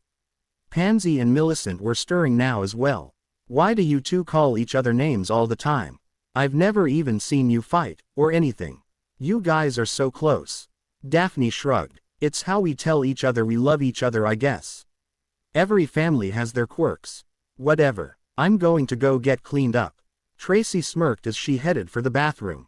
Daphne sat on her bed as she opened Astoria's gift, smiling as she saw the bottle of her favorite fragrance. She opened the bottle and gave her wrist a spritz before she rubbed her wrists together and gave it a sniff. "Making yourself smell enticing for your master?" Pansy asked with a sniff. Daphne rolled her eyes, then fixed her roommate with a sour expression. "You still believe I've been fed potions?" Daphne asked. "It's the only explanation for why you're hanging out with Potter and his ilk." Pansy pointed out. "It's the only reason I can see for how you've changed. It's wrong, and he's using you." "Using me?" Daphne quirked an eyebrow as she stared at Pansy, who looked almost pleadingly at her roommate. "Tell me honestly, have you given yourself to him?" Pansy inquired. Daphne tried, but she wasn't able to hold on to her control. In the blink of an eye she was on the floor laughing hysterically. Pansy looked as if the girl had lost her mind. She looked to Millicent, who was only staring stupidly at the on the floor. Pansy shook her head finally and grabbed her things to go clean up. Millicent watched Daphne for another minute before she followed Pansy. Daphne got herself under control a few moments later, and she climbed back onto her bed, still chuckling. A bit later, Tracy returned, ready for breakfast. "Why are you smiling?" Tracy asked. As Daphne got up and collected her bag, she began to tell her best friend what had transpired.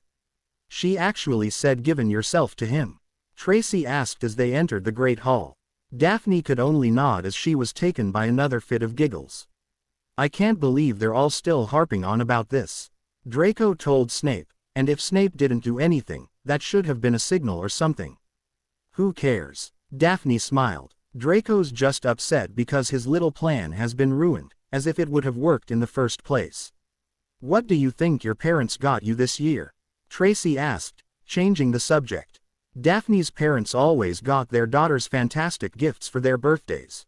"I haven't got a clue, but I know my father was going to be in China for a bit. I'm hoping something made of silk or jade," Daphne said, not bothering to hide her excitement. The two girls took their customary seats and began to consume the morning meal, both occasionally looking up for the owl post to start. When the first owl appeared, Daphne stopped eating altogether and scanned the ceiling for her family's owl. It didn't take very long as Calibos, the Eurasian eagle owl, soared straight and true, unlike others who circled about. Calibos landed with a flourish of his wings. He gave a sort of bow to Daphne, who smiled and stroked his feathers before offering him a few strips of bacon. "Well, it doesn't look like jewelry," Tracy said, taking in the package. Daphne shrugged and untied the gift from the owl. She tore at the wrapping and opened the box to find an exquisite green silk robe. Daphne gave a soft as she touched the material. Good guess. Tracy smiled as Daphne lifted the robe out to inspect it. There was silver trim around the collar and the sleeves. Daphne could not wait to wear it, thinking of how wonderful it would feel against her skin. If it hadn't been for Calibos, Daphne might have missed the card that accompanied the gift. The owl gave a screech and nodded at the box where the card had fallen out. Daphne thanked the owl again and ripped open the envelope.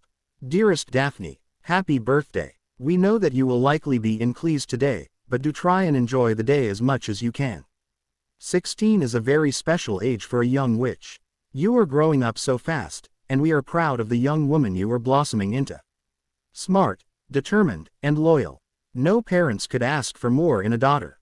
All our love, Mum and Dad. That's so sweet. Tracy smiled as she read the card over Daphne's shoulder.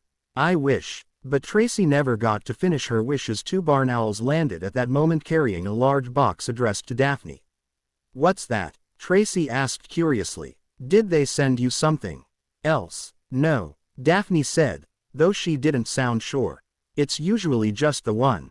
She reached out and untied the owls who took flight immediately.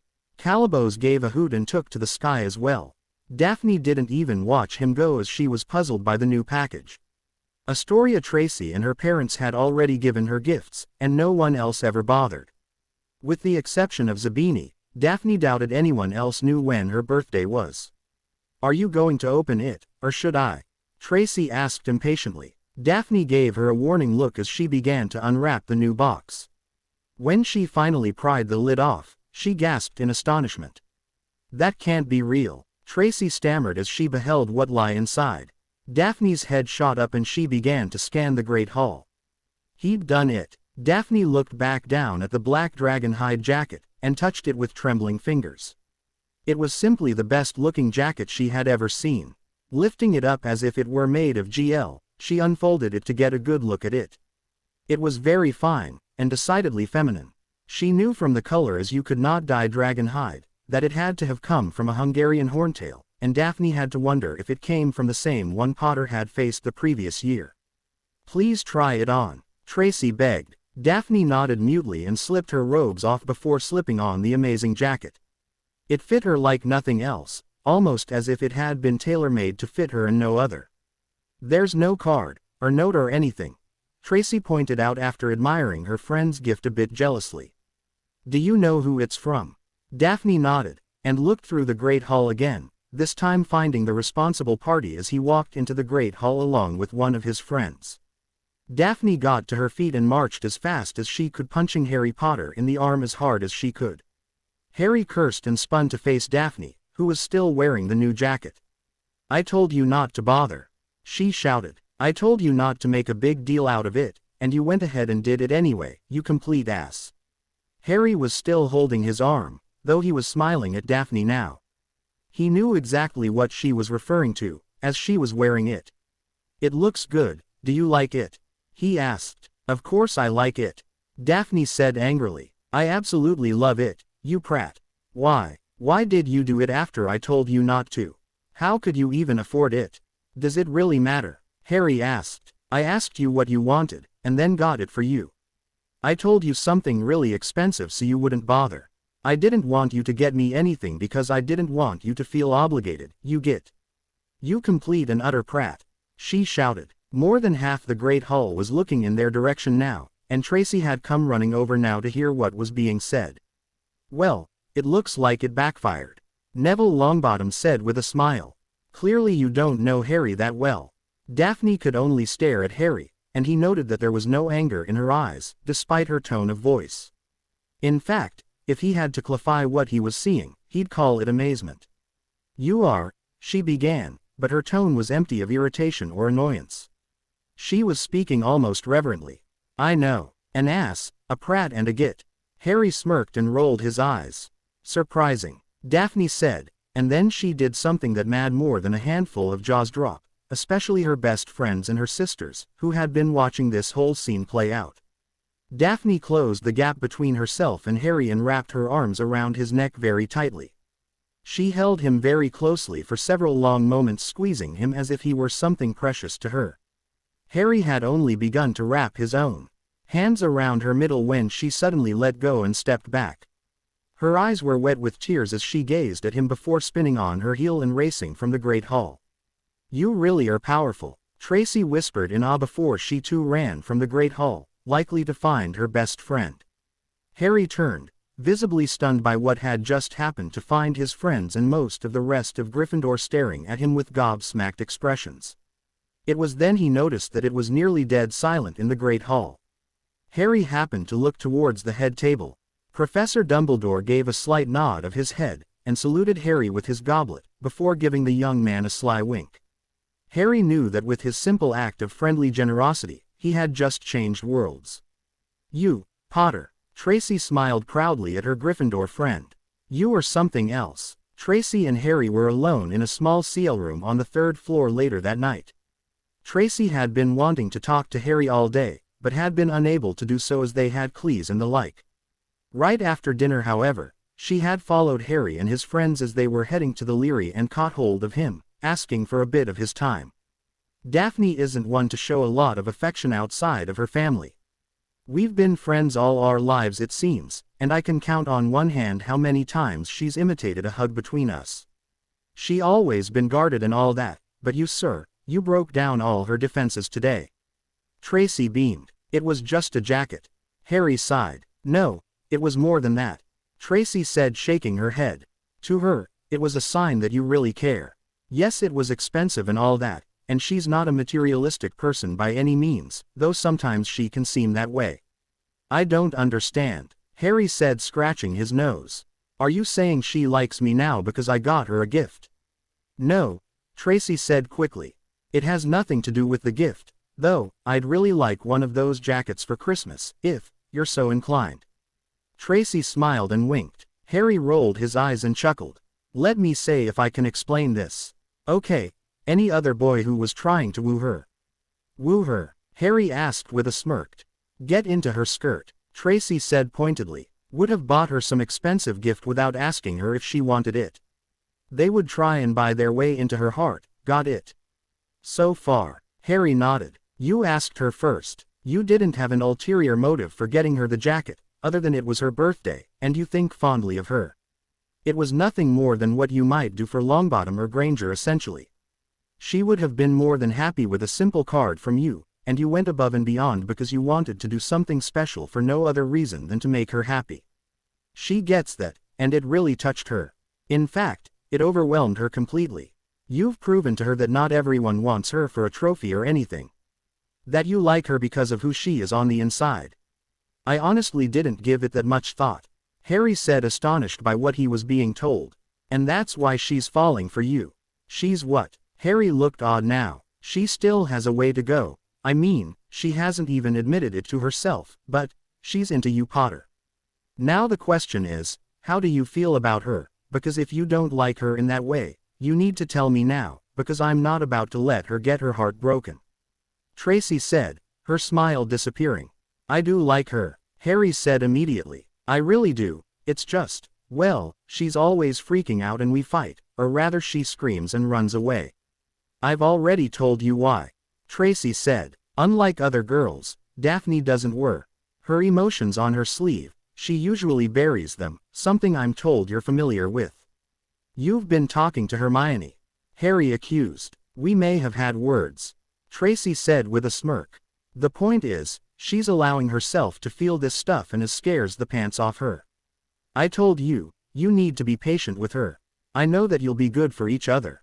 I've already noticed how much better you both are." "How do you mean?" Harry asked skeptically. "For one, you don't mope about nearly as much."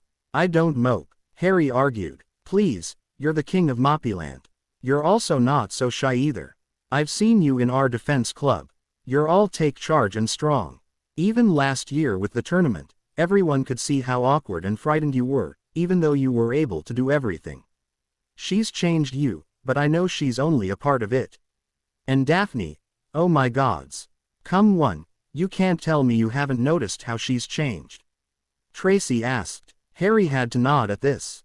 Daphne was a far cry from the standoffish girl who'd tried to make him feel inferior in the Ollery a few months ago. Why are you so into the idea of us together? Harry asked. I want to see her happy.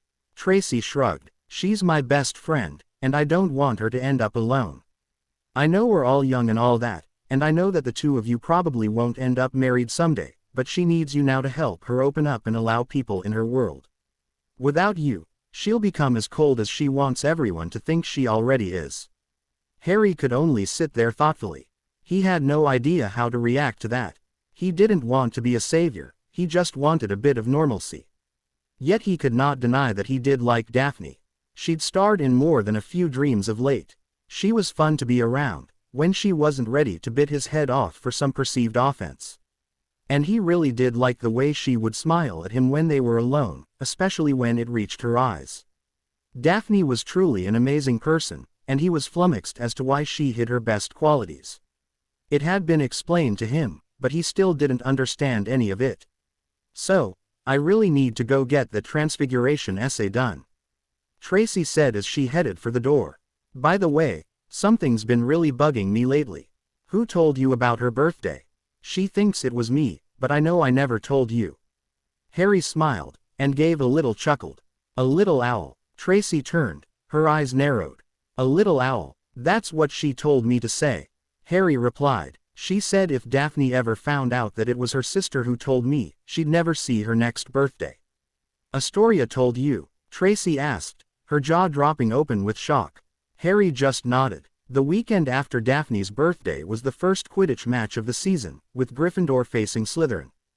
The night before the match, Draco Malfoy had gathered as many of the Slytherins together to form a plan to psyche out the Gryffindor keeper, Ron Weasley.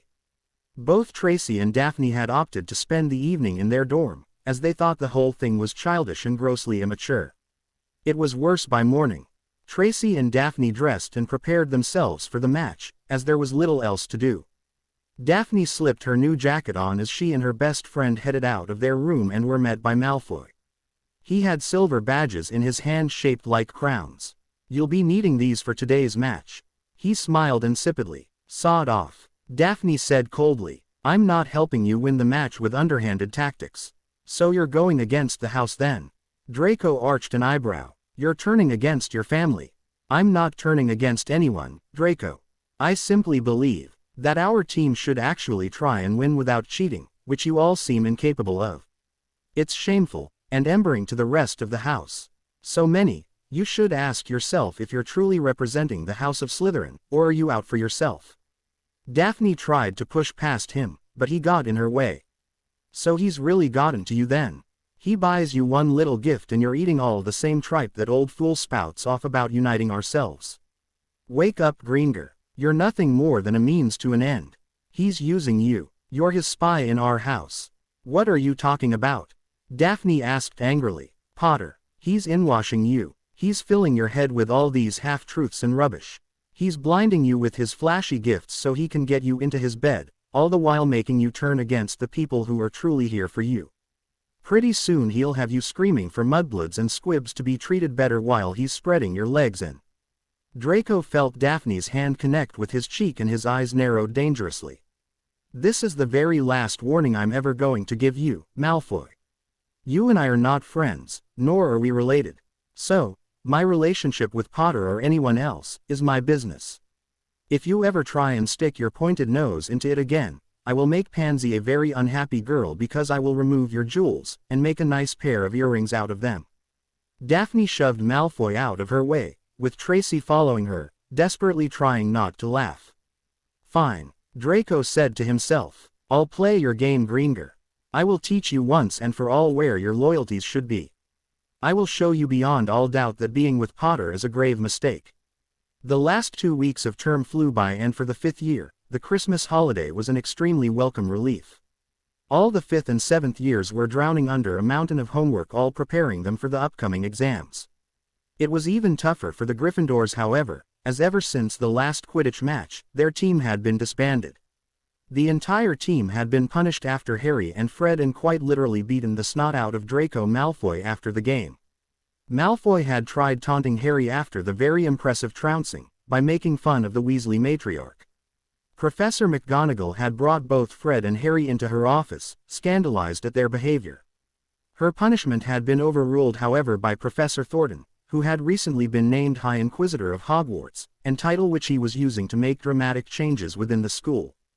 He overturned McGonagall's punishments of detention, and expanded it. Each and every member of the Gryffindor team was given a lifetime ban from playing Quidditch ever again. McGonagall had protested, pointing out that only Fred and Harry had been involved, and that it was far too harsh a punishment for even them alone. Thornton disagreed, and his decision was final. Even Dumbledore was unable to overturn it, thanks to the actions of the Minister of Magic. Daphne was incensed when she heard of what had happened. She was especially infuriated by Draco's boasts that he had single-handedly gotten the Gryffindor team banned. This was just one of 1,000 examples of Draco's ego over the last 2 weeks of term. Though he'd not tried talking to Daphne, he'd made a lot of comments about her and Potter in the Slytherin House common room whenever she was present. Daphne had turned her anger into useful energy in the defense club lessons, which Harry was really pouring his heart into now. They had 4 lessons over the last 2 weeks, in which everyone had made great strides.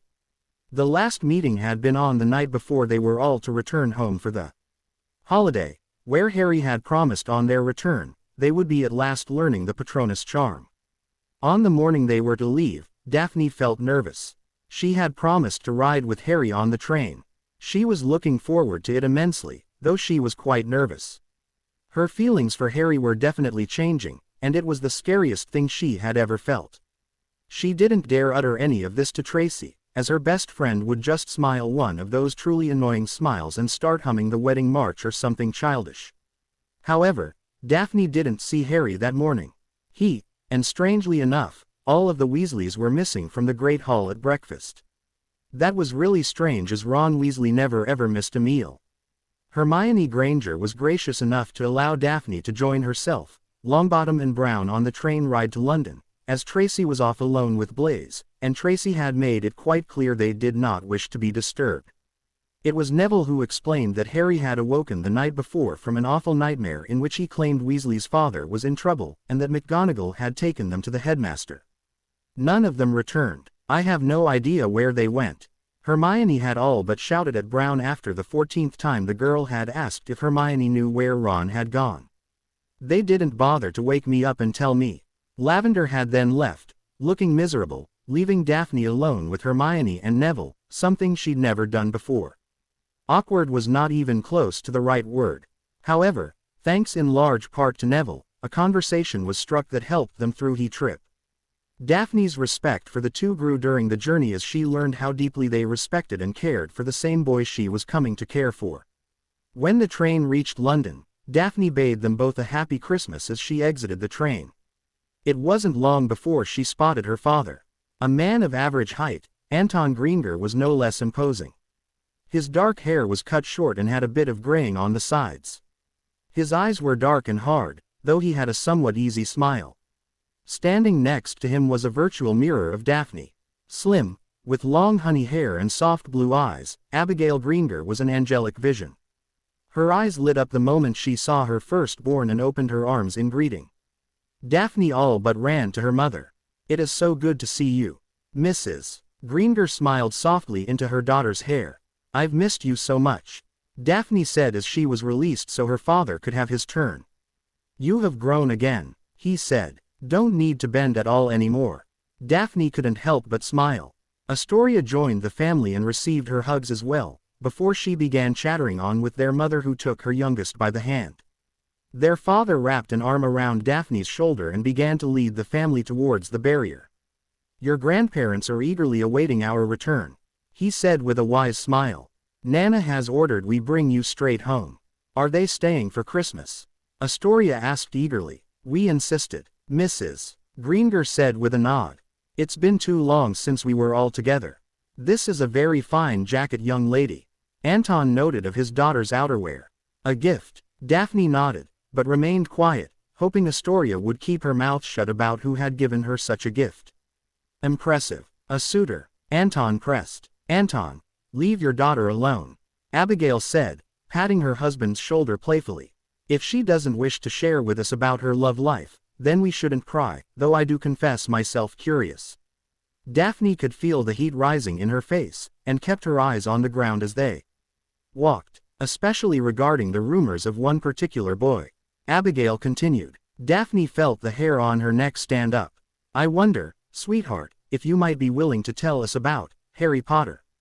Daphne froze, making the rest of the family stop as well. Both her parents were smiling softly, and even her father looked as if he were enjoying her discomfort. Astoria, on the other hand, was far too interested in anything that wasn't in Daphne's general direction.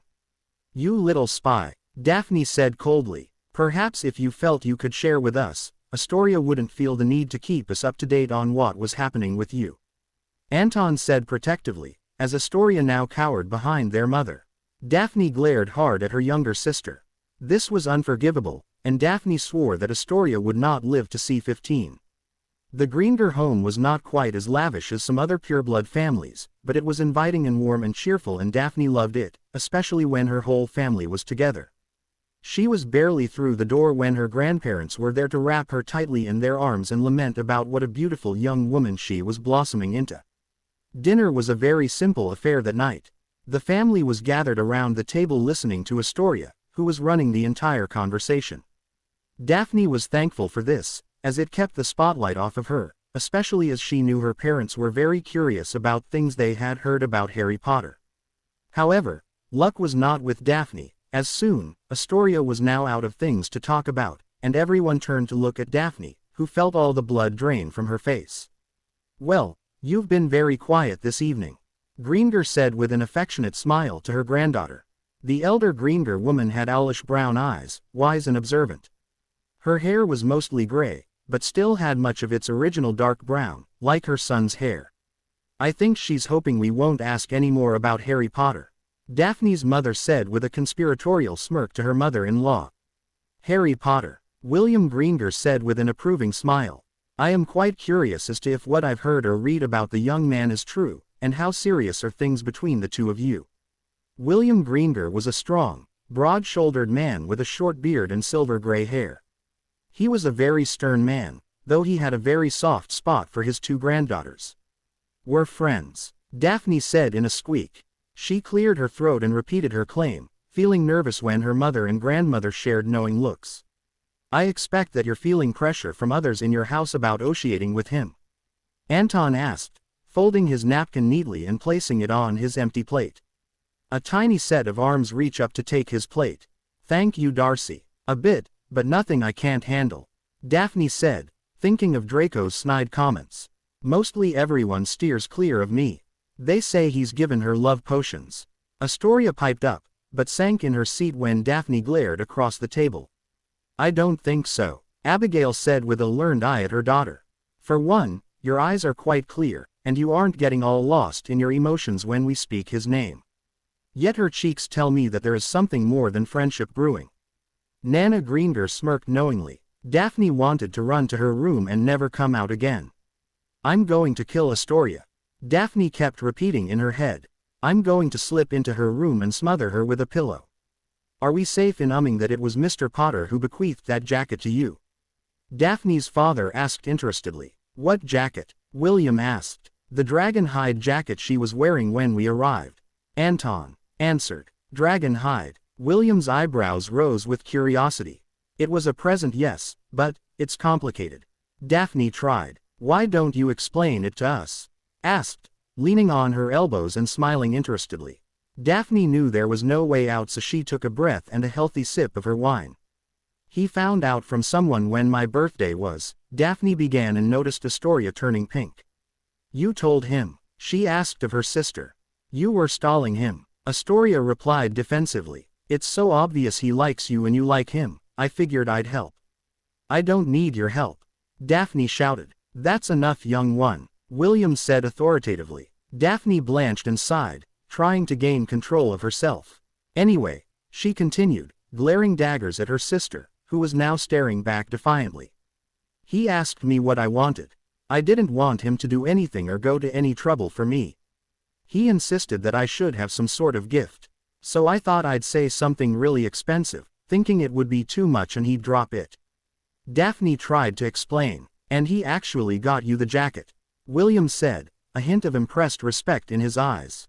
I was so stunned, Daphne said. I really didn't want him to do it, I swear. I honestly didn't think he could even afford something like that. Why would you think that? Asked inquisitively. He dresses like a pauper.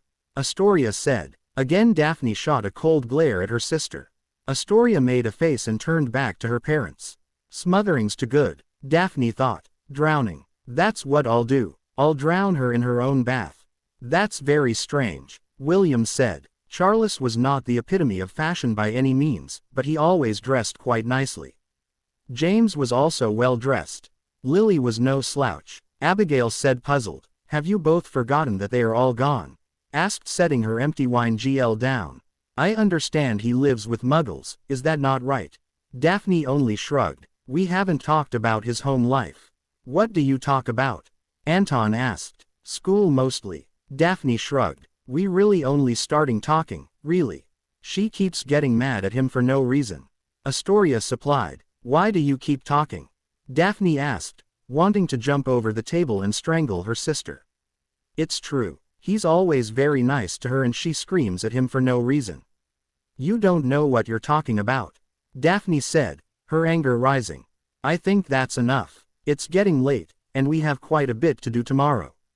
Off to bed, the both of you. Abigail said, losing her patience with her daughters. Daphne and Astoria got up and said goodnight to all the adults, giving each a hug before heading upstairs. The adults listened as the two girls were having a very heated yet whispered argument all the way upstairs. Well, that was very unusual for them. Anton said humorlessly. I thought we were so lucky that they never fought. Abigail sighed, sitting back in her chair. Sounds to me our little Astoria is trying to play matchmaker for her sister. Smiled. I must admit, I am relieved to hear there is a boy in her life. I was beginning to think she might be a witch's witch. Mother. Anton glowered. Oh, don't be like that. Smiled and waved annoyingly at her son. You can't tell me the thought hadn't crossed your mind. Times have changed. Abigail shrugged. If that's what made her happy. Not to mention an outcast. She remarked. I think she's already becoming one.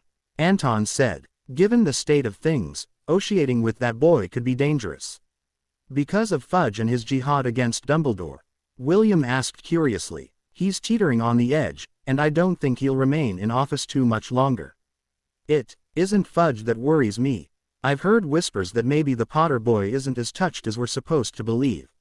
You're talking about what he claims happened at the end of the tournament? Asked. Anton nodded. You think he was telling the truth? Abigail asked. I'm beginning to. Anton admitted. We're all so focused on this political drama, that we're not paying attention elsewhere. You know the Germans and the Spanish are putting more strict policies on magical travel. I also know that the Danes and the Bulgarians are trying to up their Auror recruitment numbers. Where's you hear all of this? William asked proudly. He was always impressed with his son's ability to learn what was happening in other countries, despite the fact he was not a member of the ICW. One has but to open their ears and eyes. Anton said cryptically. So what does this mean? Abigail asked worriedly. We managed to remain out of the last war. William said heavily. But I fear that won't be the case this time. Do we tell Daphne to stay away from the boy? Abigail asked fearfully. Gods no. Said. You can't do that. This boy is good for her. You all saw how different she is. Ever since she started school she's been reserved and distant. She tries to act as if she's the same excited, happy girl we all remember, but ever since she turned 12, she became distant. This boy has managed to break through her walls. You could all see it as she sat there tonight. She was smiling, for no other reason than she was happy. When was the last time any of us saw her smile for no reason? The other three adults sat in thought for a moment. Abigail felt horrible as she could not remember the last time she'd seen her eldest daughter smile a real smile. She had not been ignorant to what had been happening to her daughter, but she had chosen not to comment. She always felt horrible about it, but she just had no idea how to approach her daughter to ask what was happening. If it hadn't been for Astoria, she'd likely know nothing about her eldest. I think we need to find out more before we make any kind of decision. Anton said at last. We can't tell her who to be with. William said firmly. It is her life, and her heart. If she chooses to give it to this boy, then we will support her. Said emphatically. We will be happy for her, and we will back her on whatever choices she makes. We are her family, and that is what we do. Wise as ever, William said affectionately. Daphne usually loved the Christmas holiday, but this year was proving to be very embering and confusing. Yet she had picked up on a theme. Her parents and grandparents all seemed quite enthralled with the idea that she might date Harry Potter. They weren't even subtle about their hints. It started the first morning of the holiday when she awoke and went down to breakfast. During the holidays, she was a late riser. She also stayed up very late into the night, reading, or writing letters or whatever. Yet, it was on Christmas Eve, when most of her family was out, that Daphne fell into a very enlightening conversation that would be constantly on her mind during the rest of the holiday. "Good morning, Nana," she smiled sleepily as she stumbled into the kitchen for breakfast. Her grandmother and the house elf Darcy were in the midst of baking. "It is indeed, and you almost missed it." Greengrass smirked. "I will never understand how you can sleep so late into the day. Your sister was up at 7. Well, Astoria is an overachiever." Daphne shrugged. "Besides, it's the holiday and I'm allowed to have a few lie-ins." "I suppose you are. A little extra time to dream of your boyfriend, I imagine." Daphne felt the heat rise in her cheeks. She had been dreaming of Harry, though not really in a romantic way per se, but he had played a rather important role in her nighttime fantasy. "We're just friends, I told you," Daphne protested. "Then tell me why it is you blush so hard when the subject comes up," asked mischievously. "It's even worse than when we needle Astoria about her little strip tease when she was 4. I'm not so old that I don't remember what it's like to have feelings for a boy, and not understand them for what they are." "Nana, the situation is complicated, all right," Daphne said, taking a seat at the small table where she could eat and watch her grandmother work. "Love is never simple, my sweet. And before you try and explain how you believe it to be an impossibility, let me tell you that I already know about what hovers over the boy. But I ask you this, and I wish you to be honest. More honest than you've ever been. Is he worth it?" "I'm not sure I understand," Daphne confessed, and her grandmother smiled. "This boy has changed you." Began.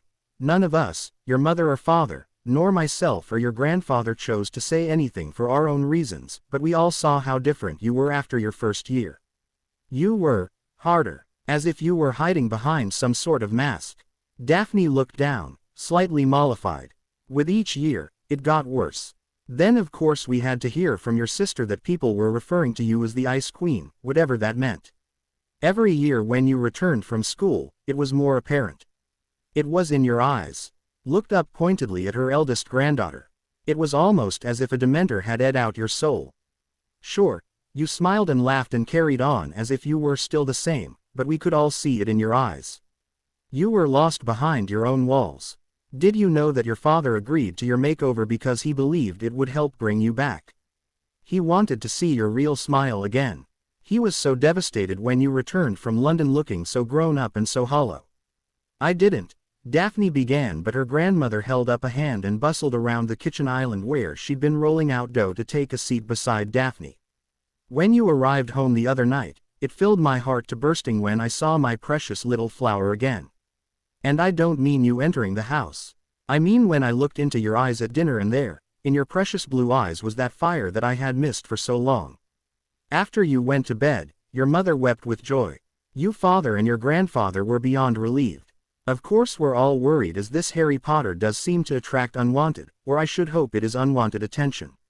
But we all see that you clearly care for the boy, even if you yourself haven't realized it. You're starting to sound like Tracy." Daphne rolled her eyes. "I always told you that one was brilliant beyond her years," smiled, patting Daphne's hand. "Okay, I'm not saying that I do or I don't, but if I did feel something more than friendship for Harry, what am I supposed to do about it? I mean, we already have so much pressure on us, and we're just friends. He's a Gryffindor, and most of my house thinks he gets preferential treatment or something. I've already got people giving me tosh over just talking to him. In their eyes he's public enemy number 1. Daphne said, taking her now empty bowl to the sink where Darcy quickly swiped it from her hand and began washing it. "I can do it, Darcy," Daphne said, but the diminutive elf simply shook her head adamantly, and pointed for Daphne to return to her chair. "Sweetheart, does it really matter to you what anyone else thinks?" asked, cocking her head to the side. Daphne thought about for a moment before she shook her head. She never had really cared what anyone thought, so long as they left her alone. Then why does it matter? All that matters is what you and this boy feel. That's just it, Nana. I don't know what I feel. He infuriates me all the time, and at the same time I just want to. Daphne stopped herself from revealing too much. And it's not even him. It's me. You were right about my wall. I built up this sort of shell to protect myself from stuff, and I felt safe behind it.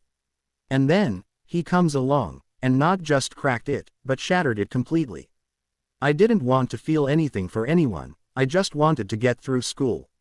I know that school can be tough, and I know as well as anyone that things sometimes happen, and despite all the enchantments, certain people get away with things they should not.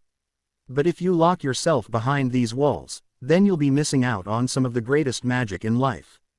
Tracy said the same thing. Daphne smirked, rolling her eyes again. You know, maybe what you need is a bit of time with this boy away from all of the rubbish. Just time together outside of school. Perhaps at our New Year's Eve party. Daphne looked up slightly horrified. You want me to invite him here? Are you embered by your family? Asked with a mock hurtful expression. No, Daphne said quickly. Well, maybe Astoria, but the rest of you are great. Then what is the, hang on, Daphne said, her eyes narrowing. They all set you up for this. You all want to meet him. Well, of course we do. Chuckled. No, this isn't so I can spend time with him and you can just shake his hand and say hello. You want to interrogate him or something. Now that is nonsense. Said indignantly. We've heard quite a lot about him, and we're simply curious about the boy who has reawakened our. Stow it, Nana. Are you Sing your grandmother? Said, raising the rolling pin threateningly. Not Sing. Daphne said, rising to her feet. I just see through your charade. No, I'm quite sure that was just a moment ago. Daphne couldn't fight her smile. She loved it when her grandmother got all uppity, no matter what the situation. It never failed to ease any tension, or diffuse any temper. I just don't want to parade him about like some sort of prize. He deserves better than that, and he gets enough of it already. Daphne, we simply wish to meet the young man. So do your grandmother a service and send him an invitation to join us. I promise to keep the, how did you put it, the interrogation to a minimum. I meant what I said about spending time with him away from all of the nonsense at school. And don't even try to deny that you don't wish to see him. I can see it on your face as plain as this dough. Okay, fine, but if he does come, please be on your best behavior. Daphne pleaded. I promise not to show him all your D-baby pictures and to keep my mouth shut about how you used to put every flavor beans up your nose. Nana, Daphne shrieked, making the old woman laugh heartily. Off with you. She said, shooing her granddaughter out of the kitchen to send off her letter. A moment later Abigail Greengrass entered the kitchen. Daphne looked a little incensed. She said, I may have twisted the knife a bit too much. Smirked. Oh mother, Abigail sighed. Not to worry. She agreed. She should be sending an invitation as we speak. Said, looking up. Abigail's face lit up. Well, then, perhaps I should begin making preparations. I promised her we would not monopolize the boy's attention. She needs time with him. Said pointedly, making her daughter-in-law to smile knowingly. We don't want you to break your promise then. I knew that you would understand. Smiled and gave a wink. The invitation to the Greengrass New Year's Eve party caused a very strong debate within number 12 Grimald Place. In fact, the house was nearly divided. On one side, Harry, Sirius, Ron, Ginny, and the twins all thought that Harry should be allowed to go. On the other side was Molly Weasley, who felt it was much too dangerous, and that the Greengrass were well known for being dark, and would likely hand Harry over to Voldemort. The argument raged for 3 days. And Harry got to the point where he would leave a room the Molly walked into just to avoid getting into another row. He understood her concern and didn't fault her for worrying about him, but it was his life, and for all her talk about his needing to be a kid, she was refusing to let him. The final decision came in the form of a letter from Dumbledore himself. Dear Harry, it has been brought to my attention that you wish to attend a party at Greengrass Manor. I am aware of your growing friendship with Miss Greengrass, and I do not wish to deny you what promises to be a good time. I have spoken to Anton Greengrass about arrangements. You will be portkeyed to the Greengrass home the afternoon of the 31st, and you will be brought the next afternoon. I do hope that you enjoy yourself. Albus Dumbledore. To say Mrs. Weasley was livid would be like saying dragons were no bigger than cocker spaniels. She felt that she had not had enough support from those whose job it was to protect Harry, and took to pouting and sulking about the house. "All right, kid, listen up," Sirius said, taking Harry into his bedroom the afternoon of the party. "If you're going to a swanky party, you need to look good, especially for your bird." "I already told you," Harry began, but Sirius waved it off. "Who is it you're trying to convince?" he asked with a wink. Harry simply shook his head. Sirius went to his closet and began pulling out clothing. "Now, most purebloods will wear formal robes or whatever, but that doesn't mean you have to. In fact, I would recommend that you don't. Try these on, I think they should fit you fine." Harry took the pile into the bathroom and began to dress. He came out 5 minutes later to wolf whistles from Tonks, who'd shown up along with Remus. "Not bad, Harry," she winked, causing his cheeks to pinken. The black pants and the black button-down were simple, and yet Harry thought it was kind of chic. "Do you still have those dragon hide boots, Sirius?" Remus asked. "Right here," Sirius said to a nice-looking pair of black boots on his bed. Harry went round at Sirius' wave and tried them on. "I also have a jacket for you. It should hide that new wand holster we got for you nicely." "What about his hair?" Tonks asked. "He's like James, and that boy's hair never cooperated," Remus said. "The girls fancied it that way, though." Sirius smirked. "That's what I'm talking about," Tonks said. She walked up to Harry and ruffled his hair a lot, and then began to sort of style it with her fingers. After nearly 10 minutes she stepped back to admire her work. "Not bad, cousin," Sirius said. "It's that I just woke up and could care less what my hair looked like, sort of thing." Tonks smiled proudly. "Now remember, Harry," Remus said somberly, "behave yourself. We all know that you don't go looking for trouble, but do try to avoid it. You're going to be a guest, and the Greengrass are a very well-known family. You sound like I'm going to get drunk and dance D or something." Harry scowled. "I never said you were serious." Remus smirked. "Hey," Sirius bellowed, "I think there's a story there." Tonks said conspiratorially. "5 actually," Remus confirmed. "None of which you'll be hearing about," Sirius said threateningly. "I'll tell you after he's had a few tonight." Remus chuckled. "Harry," Ginny called as she came looking for him. "Oh, there you are. Whoa." She stopped as she took in his appearance. "Daphne's not going to know what hit her." "I know, right," Tonks said proudly. "Bill's here. He says that you can go when you're ready." Ginny smiled. "Well then, I guess I should get going."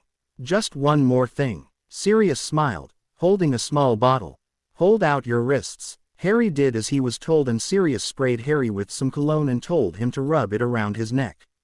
Tonks then stepped up and took a preliminary sniff before cooing, and pretending to faint, which led her to almost knocking herself and Harry to the floor. "Don't you think he's a bit young for you?" Remus smirked. "Sod off." Tonks glowered. "Off you go, heartbreaker," she said, shoving Harry out the door. Sirius followed his godson down the stairs. "Your parents would be very happy for you tonight, Harry. I'm over the moon. You above all others deserve a bit of fun, and from what you've told me about Miss Greengrass, I think you've made a good choice. We're just friends, yeah, I pretty much got that. But I also don't know of anyone who buys an expensive jacket for someone he considers just a friend," Sirius said with an eye roll. "Except me," Harry pointed out. "Yeah," Sirius chuckled. "Yes, except you. Now go on, get out of here." Harry gave his godfather a hug before he and Bill portkeyed to Greengrass Manor. Harry was very grateful that Bill caught him before Harry fell on his hind end. The sun was going down now, and the only light came from the moon, which was fighting to reveal itself from the clouds. "Wouldn't want you showing up with torn trousers," he smirked at Harry. Bill reached into his pocket and drew out a watch, which he handed to Harry. "This is your portkey for tomorrow. It's time to bring you back at noon, so make sure you're set to leave then," Bill said as Harry fastened the watch to his wrist. "Thanks, Bill." Harry smiled and the older redhead nodded. "Go and have some fun," Bill said, and then apparated away. Harry turned towards the rather simple 2-story house, and headed up the walk. The house was set on a bit of land, and Harry could see when he turned around another house across the road. Harry wondered if it was another magical family. The entirety of the lawn was blanketed in snow, and there were several large trees which were clear of leaves. There was warm light coming from the windows, and as he drew closer, Harry heard cheery voices. As he stood before the door, Harry felt a wave of anxiety. He was completely alone here and about to meet a bunch of new people. He couldn't leave, as he didn't know how to apparate, and the portkey wasn't going to activate until the next morning. So, taking a deep breath and reminding himself that Gryffindors were supposed to be vague in the face of adversity, Harry knocked.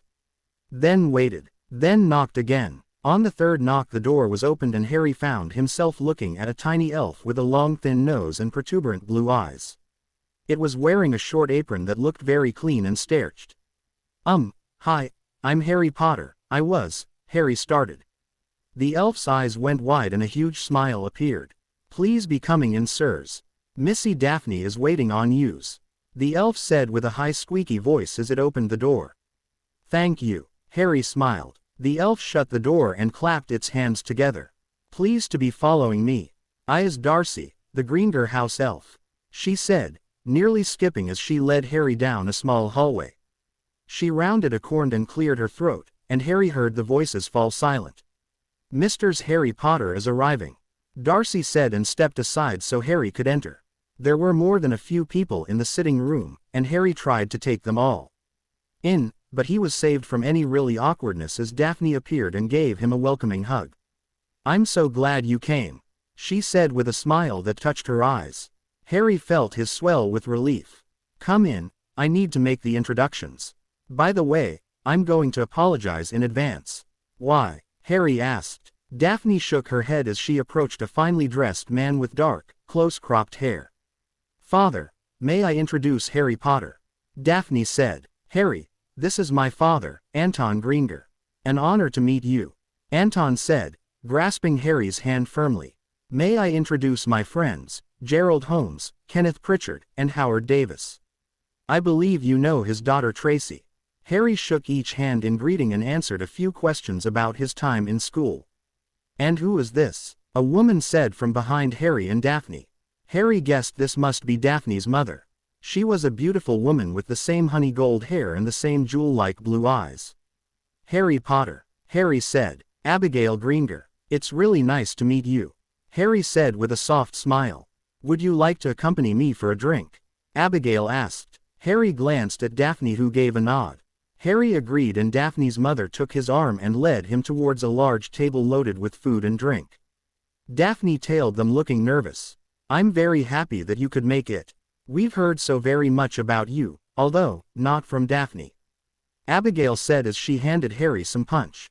Well, I hope you don't believe everything you hear, Harry replied, looking to Daphne, who remained quiet. I don't, Abigail smiled. Now, I do wish to introduce you to a few people before I release you into my daughter's company. She and the other young people are in the downstairs lounge. Daphne refused to join them until you arrived. Harry allowed Abigail to lead him through the sitting room. Abigail biped everyone, and Harry began to wonder why, until they came to a small sofa where two older people sat, smiling brighter as they approached.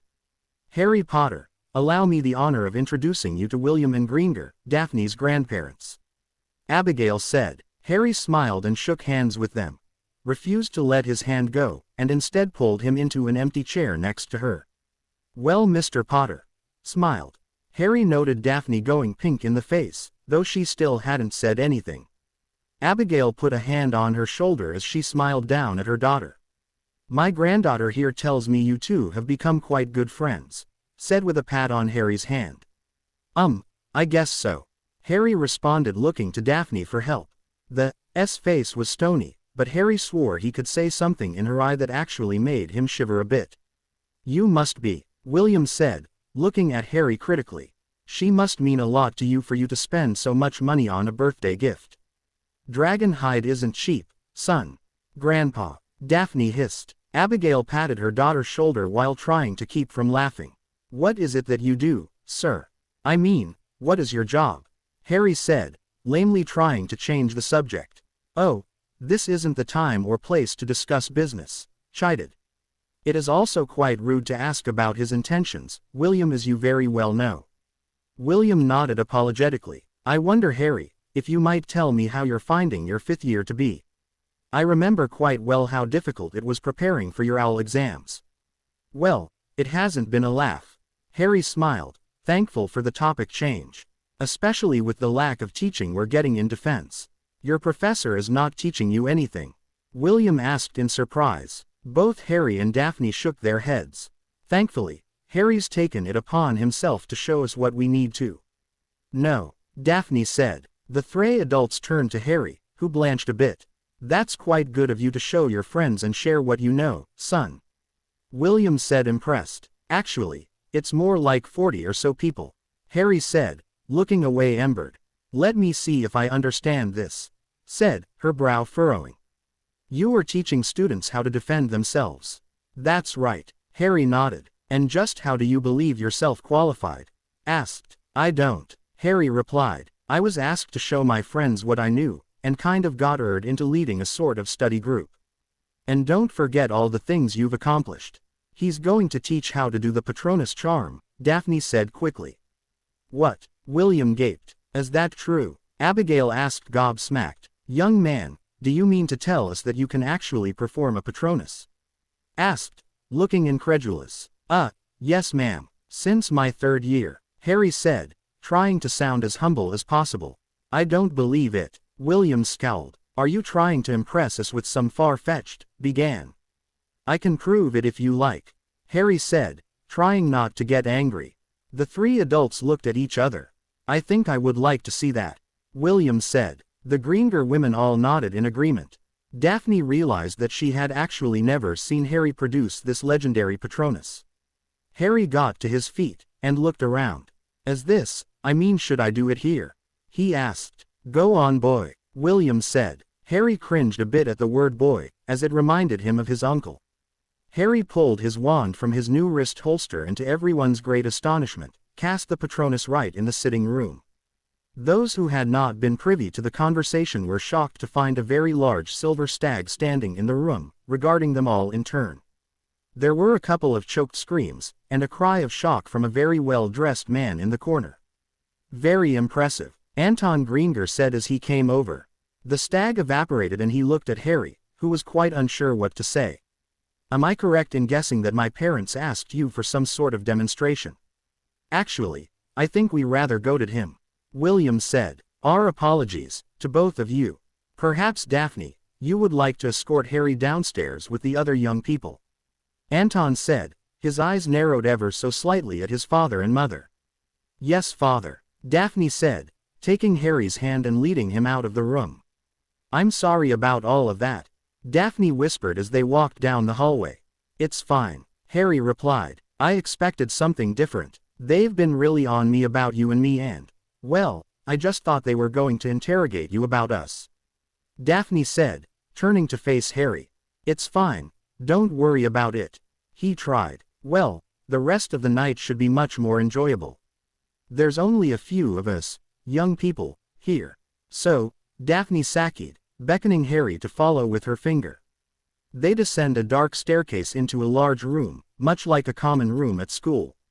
There was a wireless playing music, and a few teens talking and laughing.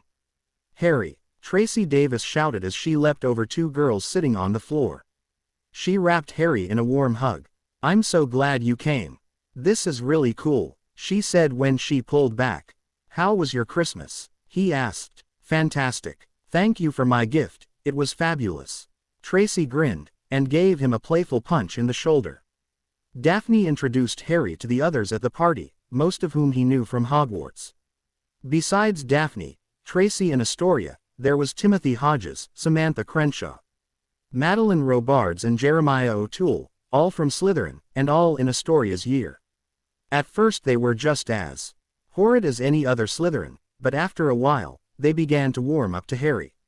Having never spoken to him before, they had assumed all they had been told by other Slytherins to be true.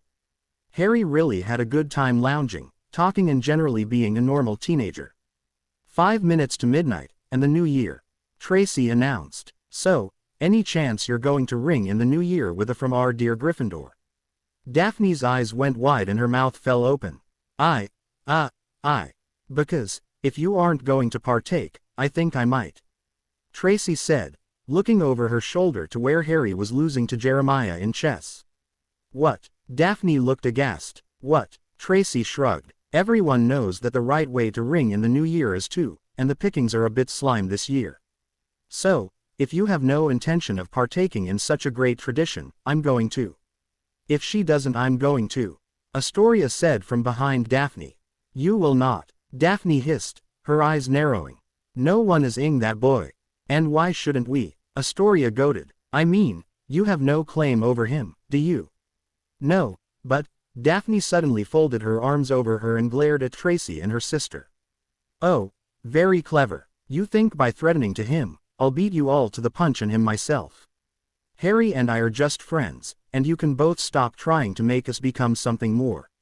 So, if you really want to ring in the new year, by all means, be my guest. Tracy and Astoria smiled at each other and headed towards Harry. Daphne watched them go with a stubborn expression. She watched interestedly as Tracy pulled Harry to his feet. She whispered something to him and Astoria started bouncing on the balls of her feet. Harry's face began to turn a bit pink, but then he nodded and Tracy looked towards Daphne and smiled broadly. All right guys, it's only a few seconds to midnight, Tracy said. Everyone got to their feet, and Astoria positioned herself next to Jeremiah, who looked rather flush and excited. Daphne walked over to join the group, though she hadn't consciously thought to do it.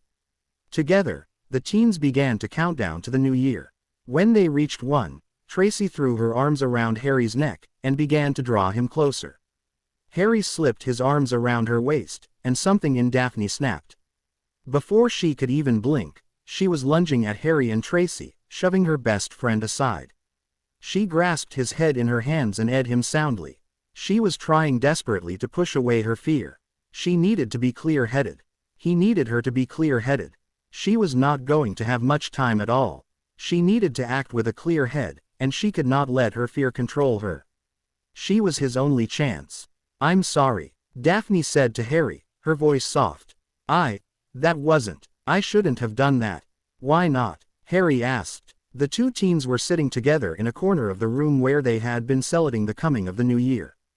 It was close to 5 in the morning now, and nearly everyone was sleeping. Daphne's sister, Astoria, was curled into a very tight little ball, wrapped in a blanket, with only the top of her head showing.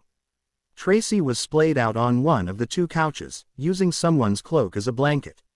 The other teens were lying in a row on the floor. Daphne sat next to Harry wearing her dress, though her shoes were now in another corner of the room. She was constantly gripping the carpet with her toes almost as if it were a nervous tic or something. Daphne hadn't been able to stop herself ever since Harry had mentioned he'd liked the color of her toenail polish, which was a deep crimson. She had Harry's jacket DD over her shoulders as he'd offered it to her earlier when she began to shiver as the fire died down. I shouldn't have done it because Tracy and my sister sort of, well, they made me do it. Made you do it? Harry asked, slightly incredulous. I didn't see either of them twisting your arm, and as I recall, you shoved Tracy down to get to me. Daphne shook her head. You've really got to learn how true Slytherins work. It's never as blatant as arm twisting. What do you mean? Harry queried. She's evil, okay. Daphne said almost as if she were pleading for him to understand. She told me that if I didn't you at midnight, she was going to. It's all psychological. Okay. Harry looked quizzically. Why would you care if she ed me? I didn't, Daphne said, but then she shook her head. At least I thought I didn't. But I don't know. When I saw her throw her arms around you look. I don't know what's going on with me, and I know that I've been really hot and cold with you, but the truth is, you kind of befuddle me. How do you mean? Harry asked, looking very confused now. Daphne sighed and shook her head, pulling the coat she wore a little tighter around herself. She stared at her bare feet, forcing herself for the umpteenth time to stop trying to rip up the carpet with her toes. I wish that I could pinpoint just what it was about you, Harry. She said softly. Harry smiled when she said his name. She usually used his surname, like every other Slytherin. You're so patient, and understanding. Daphne tried. You actually listen to me, instead of pretend to while trying to look down my shirt or whatever. Daphne opened the jacket to reveal her black dress with its rather deep plunging neckline. I mean, I've been wearing this thing all night and you haven't once looked at my. You always look into my eyes. I mean, I know that you like the way I look, you told me so, but, all the time we've spent together, you've been more interested in me as a person. She finished. Harry just nodded. Daphne sighed as she looked at him. I've told you why I basically became the Ice Queen. I wanted to protect myself from idiots who saw me as a sort of trophy. I had to suppress all my emotions to be as cold and uncaring as I could. And then you come along and you make me think, and feel things, and it's got me all mixed up.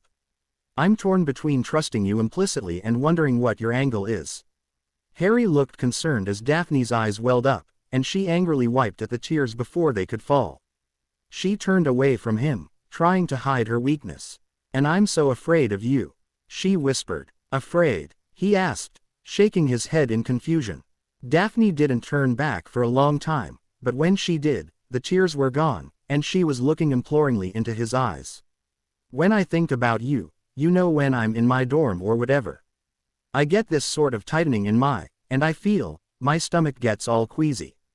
So, you're saying I make you sick? Harry asked, arching an eyebrow. Daphne giggled and nudged him with her shoulder.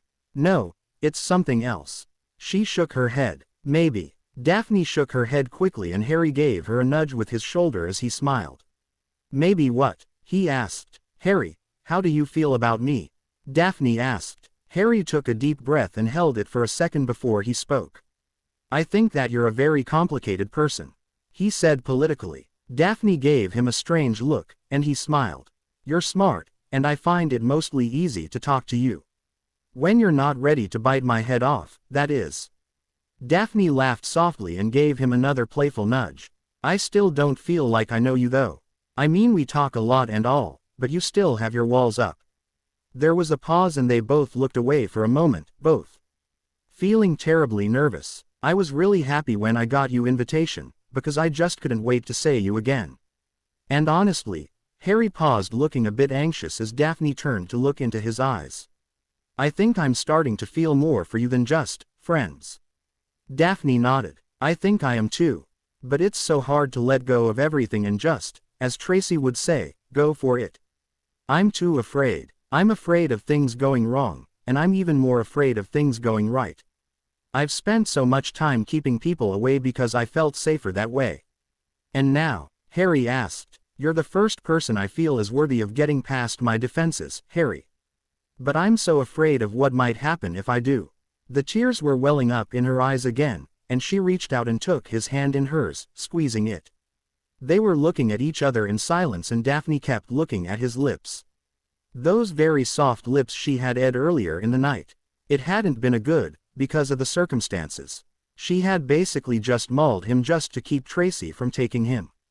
But now, as she looked between his eyes and his lips, she began to lean towards him, her heart beginning to beat faster. She knew that this time would be different. This time would be special. It would be soft, and slow and sensuous. It would be like something out of a trashy romance novel. There was no threats of someone else taking him, or any other unknown reason. She was leaning into him, leaning her head slightly, and allowing her eyes to slip shut because she wanted to. Daphne really wanted to. Harry Potter. Are you two still up? Abigail Greengrass asked softly, making Harry and Daphne look up and slide apart, both of them turning a bit pink.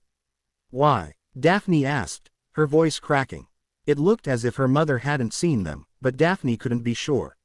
She wasn't giving one of her annoying little smiles that always said, I know what you did. It's nearly 6. I thought for sure I'd come down and find you all sleeping. Her mother smiled softly. Why don't you come upstairs? We'll get Darcy to make us some breakfast. Besides, I'd like a chance to talk to your Mr. Potter, seeing as you've had him to yourself most of the night. Daphne sighed as she got to her feet with Harry at her shoulder. They followed Mrs. Greengrass up the stairs quietly. Where is everyone? Daphne asked when they got to the dining room. Asleep, I believe, Mrs. Greengrass said. Most everyone went home after midnight. Tracy's parents are in the guest room, and your father and grandparents are asleep as well. What are you doing up then? Daphne asked curiously. Daphne, when have you ever known me to sleep in past 6? Abigail said sternly, taking a seat. The door to the kitchen swung open and the little house elf Harry had seen the evening before slipped into the room carrying a tray with tea and scones. Yeah, life doesn't wait for you to get out of bed, Daphne said, rolling her eyes as she repeated her mother's motto. Did you have a good time, Mr. Potter? Abigail asked, pouring herself a cup of tea. It's Harry, and yes, thank you, Harry said with a soft smile. I feel I should apologize for last night. It wasn't our intention to anger you or offend you. It's just that, well, after all those nasty articles, it was hard to simply swallow your claim. You mean about my Patronus? Harry clarified. Abigail nodded. You see, no one in my family is able to perform that particular charm. We are not weak, mind you, just unable to perform it. Mrs. Greengrass explained. When I was learning it, I was told that a lot of qualified wizards couldn't. I don't think being unable to perform a single charm makes you weak. My friend Neville has a lot of trouble with his spell work, but I think he has it in him to be an extremely powerful wizard one day. Indeed, Abigail smiled. When we spoke last night, you mentioned that you were teaching defense to your peers. May I ask what you've taught them so far? I started with the disarming charm. I mean, they all knew it, but after a bit of practice, it was clear that no one could use it properly. What good is knowing a spell if you can't use it effectively? We've worked on stunning spells and shield charms and protective type spells. But I want to move into more offensive spells when we get back. The whole point is so people can do everything they can to protect themselves and their friends and families, Harry explained. And you plan to start with the Patronus charm? Abigail asked curiously. Sure, Harry said. Being able to perform it will give a lot of people a boost in confidence, and I hope that carries over when we get into other spells. I mean, even the most powerful witches and wizards started off just like us. Just kids. If they can do all these great things, why can't we? Well said, Anton Greengrass said, causing them all to turn.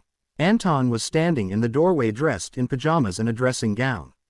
He smiled as he entered the room and eyed his wife on the cheek. I expected you to sleep until late, Abigail said with a smile.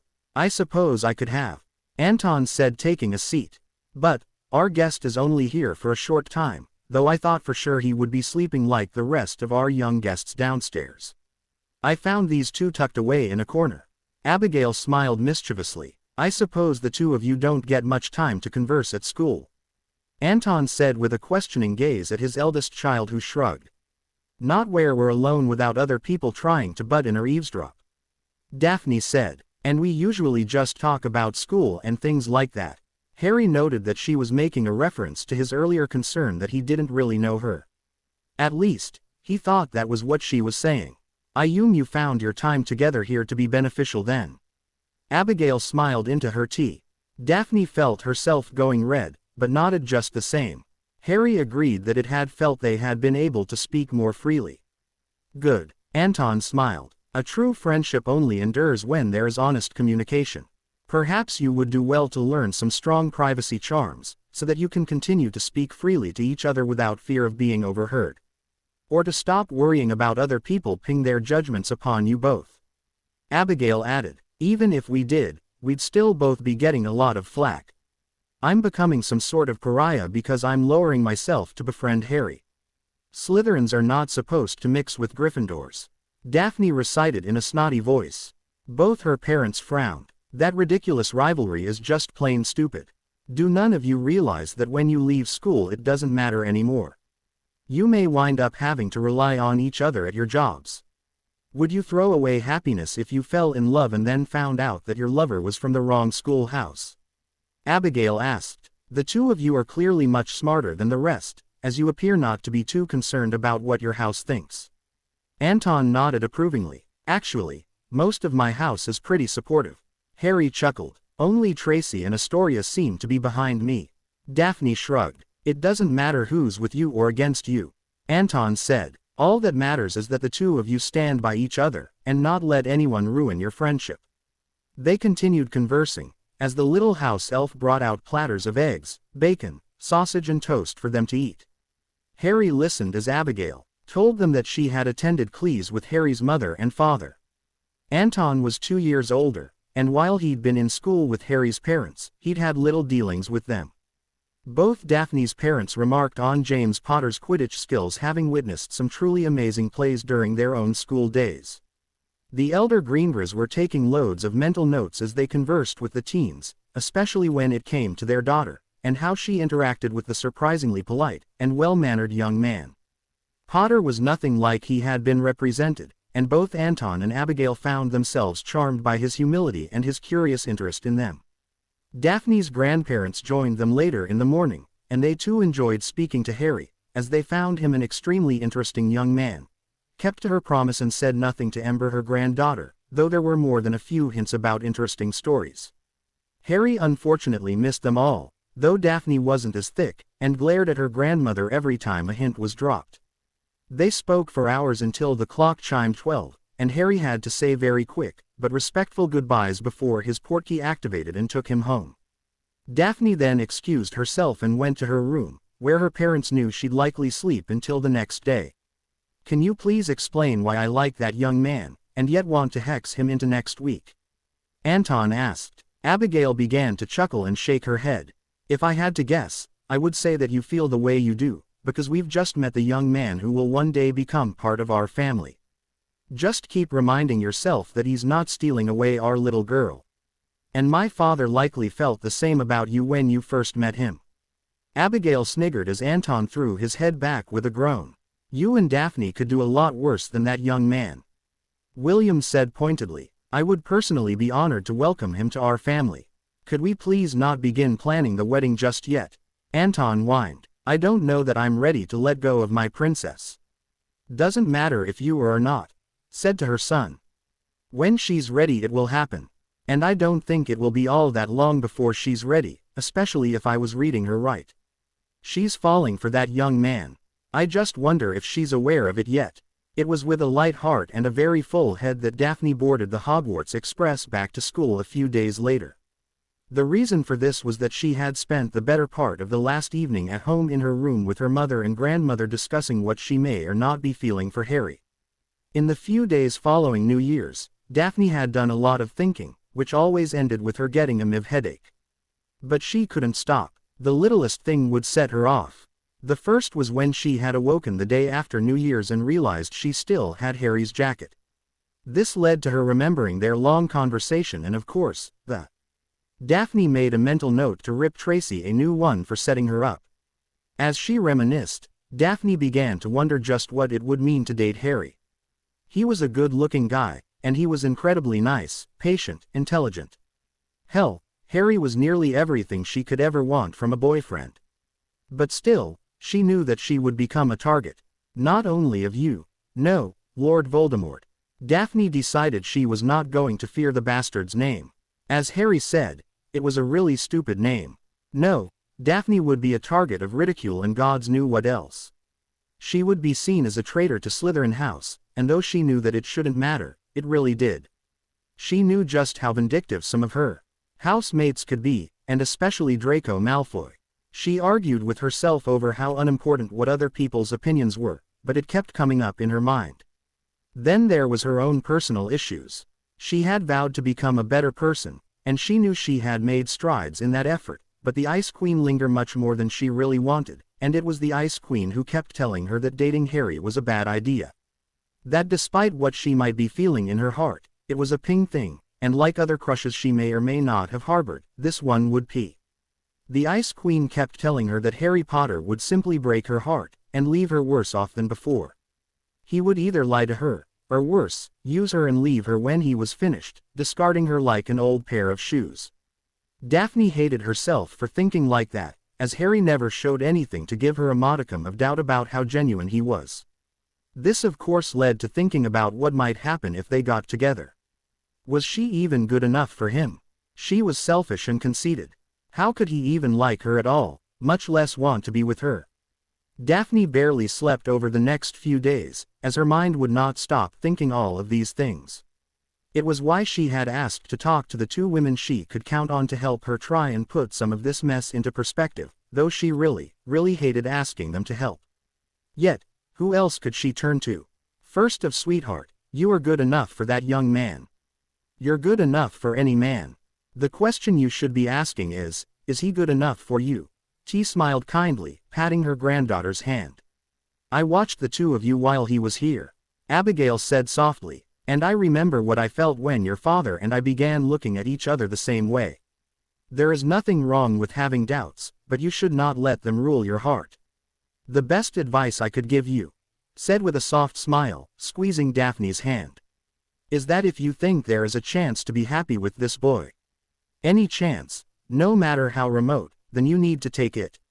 Otherwise, you will always be asking yourself what if.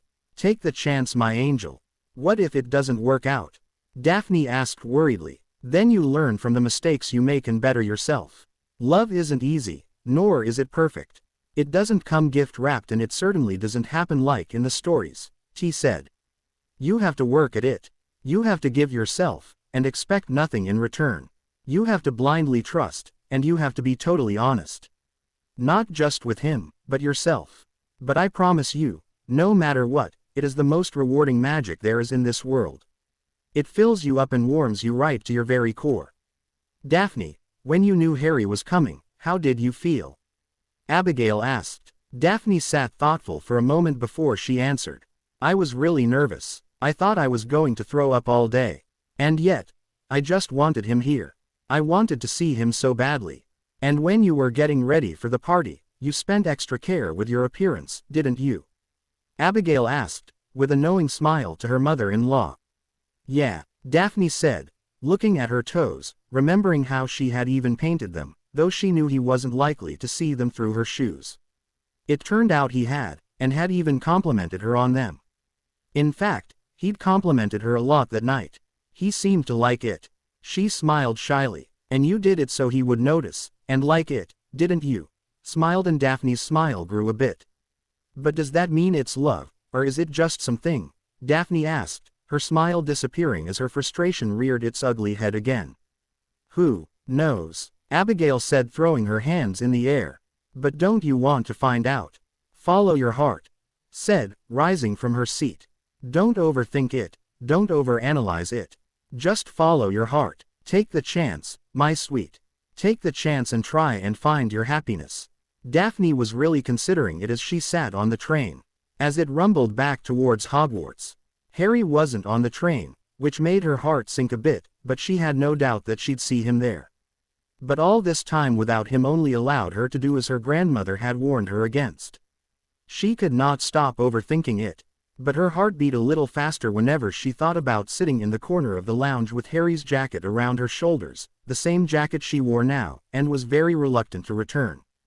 Her breath would inevitably catch in her throat as she remembered herself leaning towards him for what would have been their first real one that hadn't been subliminally planted or otherwise manipulated.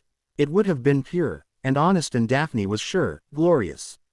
It seemed to take forever, but the train reached Hogsmeade at last, and she rode in a carriage with Blaise and Tracy. Blaise seemed very interested in the idea of Daphne and Potter becoming a couple, thanks to Tracy's big mouth. Daphne had not told Tracy that she was now seriously considering that to happen, as she just didn't want to see that gods be damned triumphant gloating smile on her best friend's face. And Daphne wasn't too sure how Harry would feel about the idea yet either. The return feast was as nice as always, and Daphne saw Harry sitting with his friends, which made her heart beat up into her throat. She knew that she wouldn't likely get a chance to talk to him until the next day at the soonest, but as she watched him across the great hall, her grandmother's words kept ringing in her head. Take the chance and try and find your happiness. As she stared across the hall, Harry looked up and gave her a smile that made her pulse quicken. She returned the smile and laughed inwardly as he looked away shyly. Maybe her grandmother was right. Maybe she needed to take the leap and find out if she could find some happiness with Harry Potter. Next morning, Daphne and Tracy were entering the great hall for breakfast, and Daphne was mentally planning what she was going to say to Harry the moment she saw him. She didn't think she would really have to explain herself.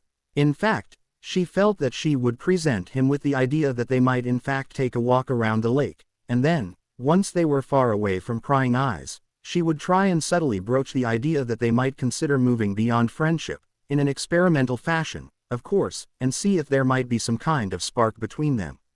Okay, perhaps she was overthinking it all again, but she was more than a little nervous, but she had never done anything like this, and she was really afraid that he might run away, or even worse, fall on his ass laughing at her. Miss Greengrass, I need you to come with me. Professor Snape was standing in front of her, looking stoic, though Daphne thought she saw something similar to anguish in his coal black eyes. Daphne nodded and followed the man, thinking they were going to his office, though she couldn't even begin to fathom what she could have done to warrant such a journey. So she was shocked when they headed into the hospital wing. And even more so when she saw Astoria sitting up in bed looking for all the world as if she'd fought a very angry troll. Astoria's dark hair was pulled back and half her face was swollen and nearly black. Her left eye was swollen shut and there was a mess of scabbed over cuts on her face and arms. As soon as Astoria saw her sister, she began to cry. Daphne lunged at her sister, wrapping her protectively in her arms. What the hell happened? Daphne asked. I don't know. Astoria sobbed. I can't remember anything. Your sister was found late last night by prefects in an empty CL room. She was badly beaten and Snape trailed off, looking at Pomfrey, who looked murderous and quite saddened. Your parents have been notified, and should arrive shortly. You are excused from Cleese for the day, Snape said before turning and leaving quickly, his cloak billowing behind him like black smoke. I can't remember anything, Astoria said. Daph, I can't even remember coming back to school. The very last thing I can remember is New Year's, and me and Tracy getting you to Harry. I've lost 5 days of my life. Daphne couldn't even respond to that. She was so angry and scared for her sister at the moment. It was clear that she had been beaten, and if she had read the looks that had ped between the matron and her head of house, worse. She had no idea who would want to hurt Astoria. She was well liked in Slytherin, and had few enemies in the other houses. In fact, Daphne was certain that if it wasn't for the house rivalries, Astoria would likely be one of the most popular girls in school. So who in the hell would want to beat her so badly? They said my wand was broken. Astoria said. Someone snapped it. Why? I don't know. Daphne shook her head. But if I find out, I'll make them pay for it. Astoria, Anton and Abigail Greengrass shouted as they arrived, along with Professor Dumbledore. Daphne got up to allow her parents to MC her sister. She noticed Dumbledore erecting privacy wards before he turned to speak to them as Madame Pomfrey joined them. What the hell happened? Anton demanded of the headmaster. All that we are certain of is that someone beat and took advantage of young Astoria. Took advantage? Anton asked, his blood pressure rising. You mean someone? Someone? Her? Daphne asked, her voice barely a whisper. Her face a mask of true horror as flashes of memory danced in her mind. Being cornered and scared as those two holes leered at her, touching her and saying, "Who did this?" Anton asked, his voice a malevolent snarl. We do not know, and Astoria has been obliterated. Normally we could try and resurrect her memories, but whomever was the culprit has done a very good, or a very bad job, and I fear that should we try, it might damage her mind more. Instead of just removing the memory of the incident. I can't remember the last week, Astoria said, fighting the sobs. How are you going to find out who did this? Abigail shouted, her anger more than evident. I am truly sorry, but I do not have an answer. Dumbledore said sadly, this has never happened in the school's history and my heart is truly heavy. I wish I had more to offer you than hollow words. Daphne felt completely numb when she returned to the Slytherin common room 3 hours later. Her father had screamed and threatened and her mother and Astoria had cried, but nothing had been solved. There had been no witnesses, and Astoria was likely never to remember what had happened. In some ways that was oddly comforting that Astoria would not have to remember or be haunted by the incident, then again, knowing that you had been altered was bad enough. She began heading for her dorm wanting to lie down. Her head hurt very badly, and she felt sick to her stomach. It was so odd to think that she had been worrying about how she might ask Harry if he wanted to become more than friends just a few hours ago. Daphne wasn't even sure if she wanted to say Harry at all now. She was about to enter the girls' dormitories when someone grabbed her arm and pulled her into the boys' dormitories. Daphne had her wand in her hand and a curse ready on her lips when she turned to say Draco Malfoy there, hands held up in surrender, though he was smiling coldly. Put it away, Greengrass. I'm here to talk, Draco said, his voice low and condescending. I don't have any interest in anything you have to say, Malfoy. She snapped, turning to leave. Even when it involves what happened to dear Astoria? He asked. Daphne whipped around and punched Draco hard in the mouth. Draco reeled back, nearly tripping over someone's trunk. Daphne shook her now throbbing hand as Draco stood up again. You bastard, she shouted. I'm going to cut off you balls and feed them to you, you arrogant sick cocker. If you do anything to me, you may as well say goodbye to Mummy and Daddy. Draco said pointedly, staring her down. What? Daphne asked, stopping short. You have a bit of a choice to make, Greengrass. You can do as I tell you, and become favored above others, or you can ignore what I'm here to tell you, and watch helplessly as one by one everyone you love is tortured and killed right before your very eyes. And I suppose you think you're going to scare me with a threat like that? Daphne scoffed. Seriously, Malfoy, I don't see how. Draco held up his left arm and pulled up the sleeve to reveal a tattoo that made Daphne's heart freeze. I could have Imperio used you and have done with it, but I have other orders, Greengrass. Daphne could only stare in shock at her housemate who was sneering superiorly at her. He let his sleeve drop, hiding the dark mark again. Now, for the record, I had nothing to do with what happened to your sister. That was a message to let you know that this is not idle talk. If you wish to protect her from further harm, along with the rest of your family, you'll do exactly as you're told. And don't think for a second about telling anyone, because the moment you do, they all die. Astoria, Mummy, Daddy, your grandparents, even cousins you've never met. The entire Greengrass line will be purged from the world if you utter a single syllable to anyone. Am I clear? Daphne could only nod mutely, her eyes wide with revulsion. Draco smiled again and took a step towards her. Daphne backed away, making Draco's smile grow larger. You are going to be the key to a plan which will place Potter in the Dark Lord's hands. Do as you're told, and you and your family remain alive. What? Daphne hissed. The Dark Lord knows everything, Greengrass. He knows Potter's taken with you, and he knows how gullible Potter can be. So, you're going to make him believe you love him. You'll do whatever it takes to convince the golden boy that you have fallen deeply in love with him, and you're going to wait for orders from me. Do that, keep your mouth shut and your family lives on. That's it. Play your part, and you may save your family. Draco sneered as he brushed past her, leaving her standing paralyzed with anger and fear in the boys' dormitory. The pieces were now in place, and her moment to act was approaching.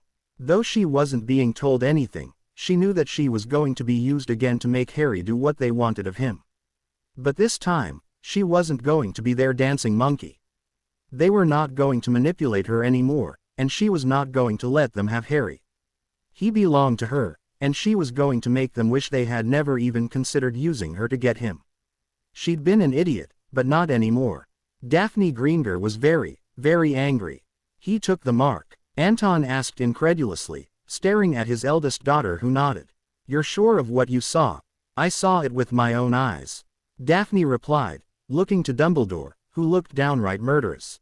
Did he tell you who was responsible for the attack? The headmaster asked. No, but I think he knows. She said. I thought it was him, but he said he was only a messenger, whatever that means. It had taken a few moments after Draco had cornered her in the Slytherin boys' dorm room for Daphne to regain herself. She hadn't been able to process all that she had been told, but once her finally kicked back into gear, she knew she had to go find the headmaster. Fortunately, her parents had been with the headmaster in his office as well. She had explained everything, and Dumbledore had dispatched Snape to bring Draco to his office, as well as getting hold of the Aurors. Somehow, this doesn't make sense. Dumbledore sighed. It is unlike Lord Voldemort to allow his plans to be revealed, much less entrust them to children. What plans? Anton asked angrily. All that Daphne said was that she was to make Potter fall for her. Which has already happened, Abigail remarked, looking sadly at Daphne, who hung her head. Daphne wasn't sure if Harry had fallen for her, but she felt very strongly for him. She felt like she was being twisted up inside. If she had just continued being to Harry, Astoria would never have been hurt. But he did. He plans to use Daphne to reach Harry, though I have no idea how he plans to do this.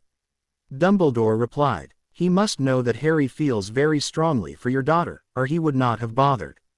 Lord Voldemort only views love as a weakness to be exploited, which he clearly means to use. Dumbledore was prevented from speculating further when there was a knock on the office door.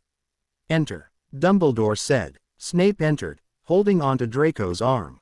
Draco was shoved into a seat, and two Aurors entered the office along with Professor Thornton, which surprised everyone.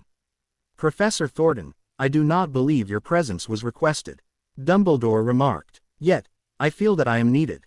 As a member of the Ministry, it is my duty to see that this matter is dealt with properly. After all, the child is from one of our most esteemed pure-blood families." Snape coughed, and Dumbledore glanced at his potions master. He knew that Snape was likely thinking the very same thoughts as he himself had in that moment. Thornton hadn't seemed to care about any of the other students, pure-blood or not, save of course for Harry Potter. Likely the man was here now to try and protect the son of Lucius Malfoy because the man was so close to the Minister of Magic. "Very well," Dumbledore said, much more interested in seeing justice served. "Mr. Malfoy, Miss Greengrass informs us that you spoke with her about what happened to her sister and that you issued several threats regarding her family." "I have no idea what you're talking about," Draco said evenly. He looked right at the headmaster, his signature sneer missing from his pale pointed face. "Could you please tell us where you were last evening after the feast?" Dumbledore asked, his eyebrows raising slightly. "I was in the common room until around midnight, then I went to bed. I was playing chess with Adrian Pusey and talking with Pansy, Greg, Vincent and Theo." "May I ask you to roll up your sleeves?" Dumbledore asked patiently, though inside he was anything but. "Why?" Draco looked suddenly worried. He glanced towards his head of house, who was looking away from him, and then to Professor Thornton, who was clearly becoming agitated. "What is the meaning of this, Dumbledore?" the defense teacher asked irately. "We simply need to verify Miss Greengrass' story," Dumbledore said, glaring at Thornton. "Your sleeves, please." Draco looked murderous as he glanced at Daphne, who looked quite happy that Draco was about to get thrown into Azkaban. Her feeling of triumph melted, however, when his arms were shown to be quite unblemished. "It was there," she shouted, pointing at Draco's left arm. "On his left arm, he showed it to me.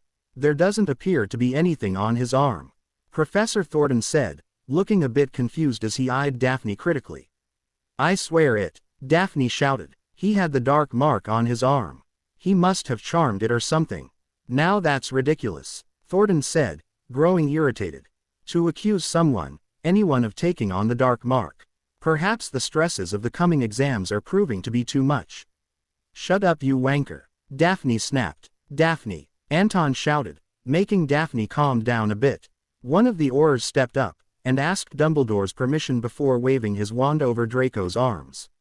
Nothing happened. Draco was now beginning to look annoyed. "I've had enough of this," Draco said, rolling his sleeves back down. "She's been harrying me for months now. At first it was just annoying, but this is just plain sick. She's been like this ever since I turned her down when she asked me to go to Hogsmeade." "You filthy maggot," Daphne roared, launching herself at Draco, who stepped back. Anton and the two Aurors prevented Daphne from reaching Draco. She went for her wand, but her father snatched it out of her hand before she could utter a curse. "Thank you, Mr. Malfoy, that will be all." Dumbledore sighed heavily. Draco turned and left without another word. "He did it. He hurt Astoria," Daphne shouted. "He has witnesses that he was in the Slytherin dormitories all night." Professor Thornton pointed out. Daphne turned to the man who was little more than a puppet for Fudge. "Perhaps the trauma of what happened to your sister is proving to be too deep of an emotional strain for this young woman, and she would do well to spend a night or two in the care of Madame Pomfrey. He told me he was behind it. He knows who did it. He's a lying little bastard." Daphne shrieked and screamed, tears burning her cheeks as her father grasped her tightly, pulling her into a tight embrace as she broke down in angry sobs. Anton stared at Dumbledore, who looked furious. The headmaster turned to Snape, who also looked quite upset, which was saying something as Snape never displayed emotion. "It appears that your services are not required at this time," Dumbledore said to the Aurors. Professor Thornton looked pleased for some reason, but Dumbledore paid him no mind as the man left the office. "Where did you find him, Severus?" Dumbledore asked once the others were gone. In the boy's bathroom. He said he'd been washing his face. Snape said quietly. Do you believe him about being in the common room last night? Dumbledore asked. I am not sure, but it will be easy enough to check his story. He named more than a handful of people who he was with. Question them all, and then report back to me. Severus. Dumbledore looked at the man meaningfully and Snape nodded before sweeping out of the office. Dumbledore then turned to Daphne and with a soothing voice asked if she would be willing to submit her memory of the conversation for him to examine. Daphne agreed, and a moment later, Dumbledore and her father were peering into a pensieve together. When they re-emerged, both looked troubled and disappointed. The tattoo was nothing more than ink. Young Mr. Malfoy likely drew the mark himself to fool you. Dumbledore said sadly. Given your emotional state, you would have accepted what you saw without question. Anyone would have in the same circumstances. You are not to be blamed. Daphne looked horrified. But, I saw it. On his arm. Of that there is no doubt. Dumbledore said, indicating the pensieve. Unfortunately, he didn't give you enough information for us to move forward with. Dumbledore said, deeply saddened. And of course, with the Ministry denying Lord Voldemort's return, we will have a great deal of difficulty in proving anything to the Ministry. Especially as Lucius Malfoy has the Minister in his damned pocket. Anton said bitterly. Indeed. Dumbledore agreed. So, what happens now? Abigail asked with worry. We'll go to our vacation house. Anton said firmly. Very few people know of it, and it's well warded. And what about the girls? Abigail asked, looking at Daphne, who was finally getting herself under control. Anton sighed heavily and shook his head. We can take Astoria out for the remainder of the year and tutor her ourselves. I'm sure we could get her teachers to send along her school work. But Daphne, this is her all year, and I fear removing her would hurt you academically. I don't want to go. Daphne said softly. I'm not afraid of Draco. It isn't Draco that worries me, my dear. Anton said, looking up. I know that you feel strongly for Harry, and I'm more worried about what you know who is planning for him. I don't want either of them here if there's any sort of threat. Abigail snapped. I'm not leaving. Daphne said firmly. I'm not going to let them control me. Anton looked at his eldest daughter proudly as he rose from his seat again. I would expect nothing less. You're going to let her stay? Abigail asked incredulously. Abby, my love, you yourself this very morning told me that she was growing into a woman. Our days of telling her what she can and cannot do are all gone. In a year, she will be an adult, and I think she's earned the right to start making her own decisions. Anton looked at his wife with sad eyes. Daphne's mother stared at her daughter, tears slipping down her cheeks. You're right, she said as she stepped forward to emcee her firstborn. I don't like it, but your father's right. But you must promise to be safe. Do not go anywhere alone. Stick with Tracy or Harry. Harry. Daphne pulled away to look up at her mother with puzzled eyes. The boy has fought and defeated far worse than Draco Malfoy.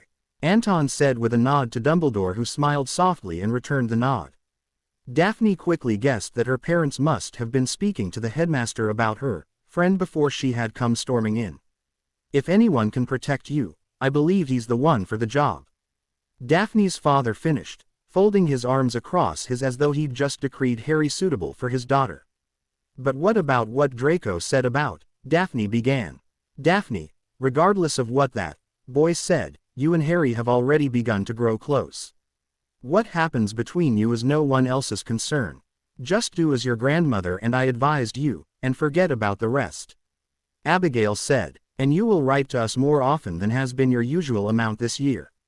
We want to know that you are okay, and the headmaster does not need to hear from us daily to make sure of that. I promise. Daphne smiled, hugging her mother again. I shall arrange for Astoria's schoolwork to be sent to her. Am I correct in the belief that you will be taking your daughter home this night? As soon as she is cleared by Pomfrey. Anton said. Dumbledore nodded and rose from his seat. I will keep seeking those responsible for this heinous act. He urged them. I will notify you the moment I find anything. Again, I am deeply sorry. Protect them, Albus. Abigail said, her eyes boring into his, and the headmaster gave a small bow. The three Greengrass left the headmaster's office and headed for the hospital wing where they would check on the fourth Greengar. They walked in silence, with Abigail holding Daphne's hand and Anton with his arm around his daughter's shoulder. Each of them were lost in their own thoughts, and had much they wished to say, but none of them felt they could voice their emotions. When they returned to the hospital wing, it was with great surprise to find Astoria sitting up in bed talking to none other than Harry Potter, who was smiling and talking to the younger girl. "Harry?" Daphne asked, and Harry turned and smiled, waving at Daphne. Astoria also gave a jaunty wave as her family approached. "What are you doing here?" Daphne asked as she got closer. "I sent for him," Astoria explained. "I was lonely, and I didn't want to talk to my friends. But I really needed to see a friendly face. So," she motioned to Harry, who puffed out his like some sort of superhero and grinned. Astoria swatted at Harry, making him laugh, and Astoria giggled. Daphne saw her parents smiling at this with relief. "Thank you, Harry," Anton said, offering his hand, which Harry shook firmly. "It was no trouble," Harry shrugged. "I had a friend who needed me, so I came." "Thank you all the same," Abigail said, pulling Harry to his feet so she could hug him. "We'd like a word with our daughter, Harry. If you would excuse us a moment," Anton said politely, and Harry nodded. He began to walk away and Daphne quickly joined him. When they were outside of the hospital wing, Harry turned to Daphne, taking her hand in his. "She told me everything," he said, looking into her eyes, and squeezing her hand. "Do you know who was behind it?" Daphne shook her head. "The person that I thought was behind it has an alibi and witnesses, so, no." "But it's not your problem?" Harry asked, his smile gone now. In fact, he looked downright menacing, which surprised Daphne. "No, it is my problem. No one should ever do anything like that to anyone. It's revolting, and whoever did it should have their bits shredded off with a cheese grater." "Harry," Daphne looked appalled. "Don't even pretend like you don't feel the same," Harry said. "No, I do. I was just surprised to hear you speak like that. I mean, you're always so, well, Piv, really. You've never seen me angry or scared." Harry smirked. "So, do you know anything?" Daphne hesitated for a moment and then decided that Harry didn't need to know. It was clear that Draco had been screwing with her when he showed his dark mark, and likely he was just blowing hot air as usual. And yet, she could not shake the feeling that there might be some weight behind his threats. Though she couldn't say why she felt that way. "Nothing," she said finally, hating how it sounded coming from her mouth.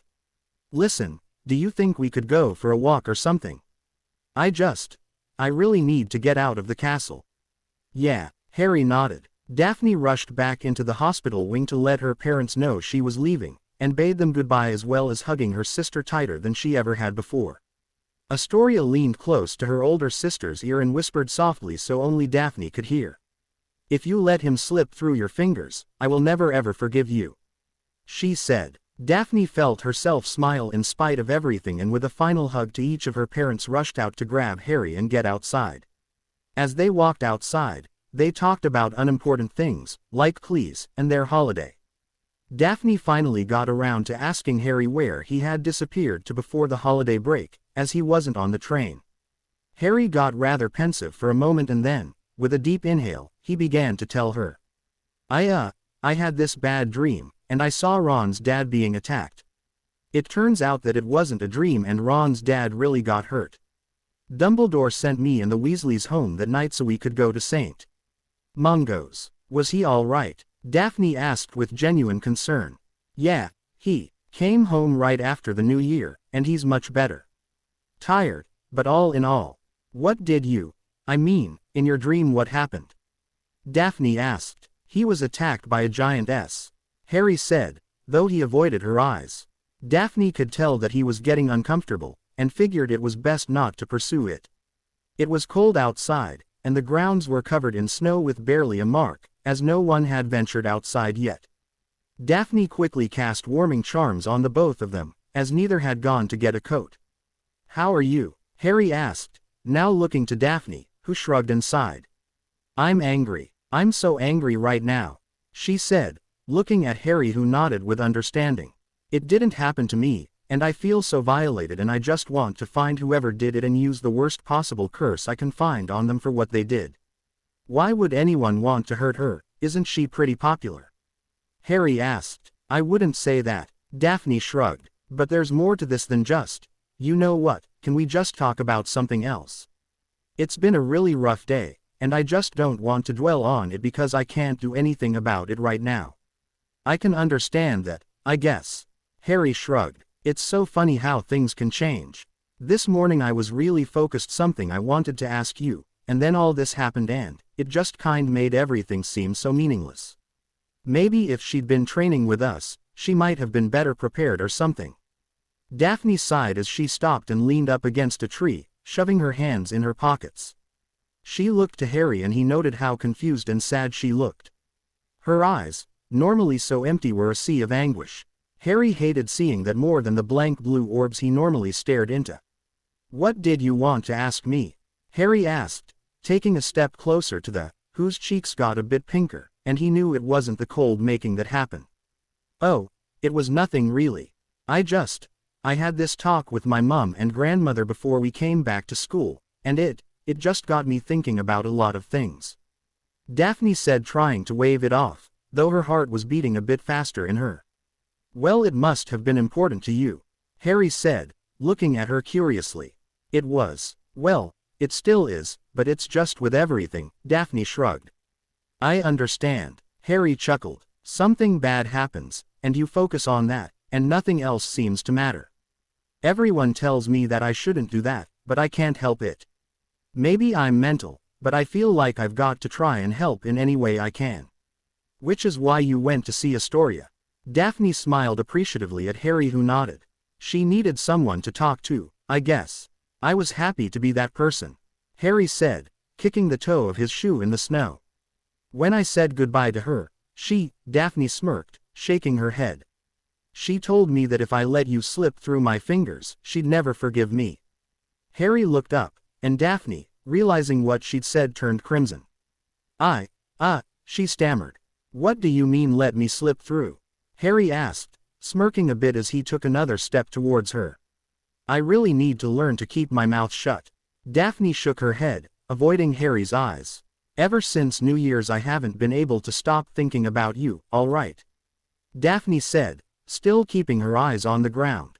"Really?" Harry asked. Daphne had to look up because he hadn't sounded smug or egotistical. In fact, he sounded genuinely surprised. As she looked at his face, it confirmed that Harry was puzzled by her statement. Yeah," she said. "Remember how we're talking about how you make me feel sometimes?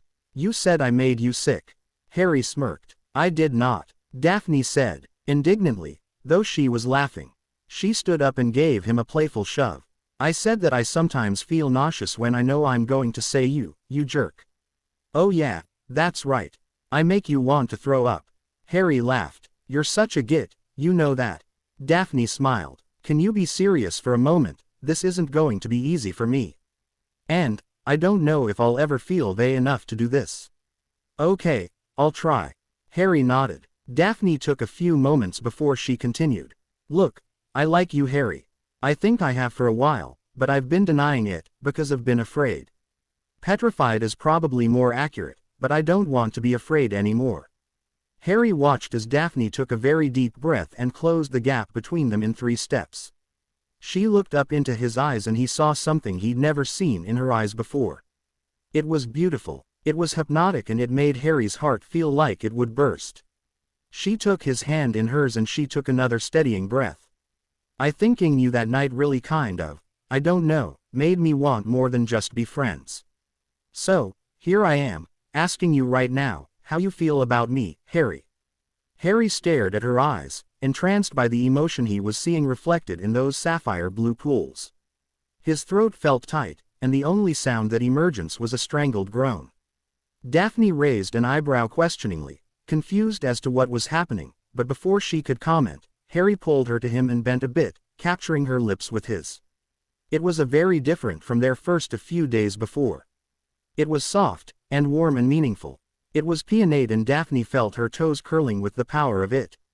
She melted in his MC, her arms sliding up his to wrap around his neck, clinging to him to prevent herself from falling as her legs had gone weak. He held her tightly, his lips maging hers until she began to open her mouth, allowing him entrance, deepening the further. Daphne's heart felt like it was in her throat as Harry ed her. This was like nothing she'd ever felt before, and she was cursing herself for hiding so long behind her Ice Queen masquerade. She could have been doing this for so long and she'd been too frightened. Daphne now understood why Tracy had pestered her so badly. She knew what this felt like, and she wanted her best friend to know it. Daphne made a mental note to thank Tracy when she saw her again. They're broke, though they continued to nip at each other softly, Harry holding her up still, as Daphne's legs didn't seem ready to support her. So, do you know how I feel about you now? Harry asked jokingly. I'm not really sure. Daphne chuckled. Maybe you could explain it to me again, a bit slower this time. Daphne smiled, looking into Harry's eyes. Harry smiled brightly and bent again, ing her again, much slower and softer, making her ever so softly as she threaded her fingers into his hair. It was after dinner when Daphne showed up in the dorm, where Tracy was working on homework. The moment she looked up and saw her best friend, she knew something had changed. Daphne never ever glowed. Okay, sit down and spill it, Tracy demanded. There was a knock at her door, and she rose from the bed as the woman entered, glaring at her. Your presence is requested, she had said with a mock curtsy. Daphne nodded and followed the woman with the deep sunken eyes and the wild black hair. She was led down 3 flights of stairs and brought into a large dining hall that she recognized, though she couldn't say why. And then she saw him. Hairless, pale, and utterly nightmarish. He spoke to her almost like he was a long-lost relative. He smiled and made promises to her, but she knew they were lies. He had no intention of keeping any of them. Empty words again. Yet, she was intrigued. The abomination needed her once again to entice Potter. She was going to accompany his servants and Potter so that Harry would do something he was likely unwilling to do unless she was present. This was it. This was her chance to make this right, and she was not going to waste it. So with a confident nod to the beast, Daphne was led to another room where 13 people were waiting. Only one of them was not clad in black robes, and he was staring at her with a mixture of emotions that Daphne could not figure out. She was simply grateful that Harry was alive. Daphne stared at her reflection in the mirror, hating it with every fiber of her being, and wanting nothing more than to destroy it for all eternity. She had never ever felt such loathing, and it was all directed at herself. She stood, wrapped in a towel, fresh from her shower with her hair dripping wet in her face and her eyes dull. She was bent forward, her hands gripping the porcelain of the sink as she breathed long slow breaths, trying to prevent herself from being sick. In a few short hours she was going to do something that she would have never imagined herself capable of, but she knew beyond doubt that she had no choice. If she didn't present Harry to the Death Eaters, her mother, father, sister and grandmother would all be dead before sundown, and she might be as well. Everyone she truly loved, their lives for his. Daphne leaned forward and retched. Are you all right? Tracy asked as she entered the bathroom. She looked very concerned for her best friend, who was now rinsing out her mouth with water. Tracy had taken great care with her appearance that morning. She and Blaze had just become an official couple, much to Tracy's relief and utter shock. Blaze had quite a reputation for being a ladies' man. Yet it seemed that he wanted to actually have a girlfriend and a real relationship. So he'd asked Tracy for the honor, which she had readily accepted. I'm fine. Daphne sighed. Just an upset stomach. I just need some toast to settle it. And I have cramps. Tracy nodded understandingly and went to the sink next to Daphne's and began applying her makeup. Are you going to cancel on Harry then? I'm sure he'd understand if you weren't feeling up to it. Daphne thought for a moment about taking Tracy's suggestion, but the faces of her family swam behind her eyes and she shook her head. No, I can't, Daphne said bitterly. I've been looking forward to this for a while, and I want to go to the village with Harry. You're not fooling me, Tracy said, turning to stare at her friend. I know that you've been going back and forth over your decision to start dating Harry. I know he makes you really happy, but I also know that Draco has been really harrying you. What was it you two talked about last night anyway? I thought you were going to strangle him and then you just disappeared. It was nothing. Daphne shook her head, beginning to brush her hair out. He was just trying to show me how he was more of a man than Harry again. Daphne had lied to her best friend, but she didn't have a choice. She'd learned the hard way that Draco had meant every word of his original threat. He'd cornered her the day after everything had changed. Astoria had been taken out of school, and she had begun dating Harry Potter. It had happened right as Daphne had returned from studying with Harry in the Leary, and a rather nice long goodbye. Daphne was still feeling quite exhilarated when she headed for her dormitory when Draco had once again grabbed her and forcibly dragged her into the first-year boys' room, and put up the privacy charms. "I warned you, Greengrass. I warned you that if you opened your big mouth that there would be consequences. Now, you have only one last chance to get it right. Make Potter fall for you. Do this, and whoever of your family that is left after tonight will be spared. I'll speak to you again when I have more for you to do. You're full of shite." Daphne spat, punching Draco in the face, knocking him on his rear. Draco got to his feet and grabbed her arms, shoving her against the wall, glaring at her coldly. And then, to Daphne's great surprise, he began to laugh. "Let's see how full of shite I really am," Draco said, releasing Daphne and canceling the charms. "I think you'll find that I've been quite honest with you." Daphne had felt a wave of revulsion as he took her hand and edged it almost as if he were a gentleman, right before he left her alone again. She had ranted to Tracy about what an arrogant prick Draco was, and Tracy had of course joined in on the bashing as she also found Draco more than a little abhorrent. Everything changed the next morning when she received a letter from her mother. Her grandfather had been killed and her grandmother was at St. Mungo's. According to the letter, her grandfather had been killed protecting his wife, fending off several attackers. Her mother didn't say it outright, but Daphne knew that her grandparents had been set upon by Death Eaters. Draco hadn't been trying to make himself look more powerful. He had been telling her the truth. She looked horrified down the table where Draco sat. He gave her a sympathetic smile and returned to eating. Harry had of course been the perfect friend. He'd been the perfect boyfriend. He'd comforted her as she grieved, and held her as she cried into his shoulder. He didn't try and offer empty words of urence. He'd simply been her rock. Harry just hummed that her family had been targeted because they had been neutral before, and Voldemort wanted them on his side. Daphne couldn't help thinking how close to the truth he'd been. Daphne wanted to push Harry away after that. To break up with him and make him hate her. Anything to protect him and her family. But she just couldn't do it. She was incredibly selfish now that she had him. She craved him. The way he made her feel when they were together. Loved, looked after, protected, and here she was, leading him on. It had been 3 very chaotic weeks. Daphne had decided that she needed to focus on preparing for when she found out who had hurt her sister. She had gained permission from Snape to go into the restricted section of the Leary. She then began to make detailed notes about some truly dark spells. Hexes to cause great pain and suffering to whomever she used them on. She was determined to make those who had wronged her sister pay. She'd not told anyone, and had tried to go about her life as if nothing else was wrong. She had been allowed to attend her grandfather's funeral, and after she had returned sought Harry for comfort, which he'd been more than willing to give to her. These past weeks had certainly been a huge roller coaster of emotion for her. And today was going to end it. Her family would be safe at last, but she was going to do the most unforgivable thing she could imagine. She of course tried to rationalize it by telling herself that her family meant more to her than Harry, and that he had faced Voldemort already, several times in fact, and had lived through each encounter. So it stood to reason that he would manage again. After all, he was superb in the defense lessons. She remembered the day she saw her Patronus for the first time, all due to the memory of their first. A dazzling silver fox had burst from her wand and landed before her, running around her legs. She could still feel the amazing warmth she had felt when it nudged her ankles. Harry had praised her, and even inquired about the memory she used. She had refused to tell him, not wishing to bolster his ego, even though he would have likely blushed and ran away at the mere thought of he being her happy memory. As she thought about everything she had experienced these past weeks, her stomach knotted and she had to rush to the S-bin to throw up a second time. "Are you sure you're all right?" Tracy asked. "I've never seen you like this when you've had cramps."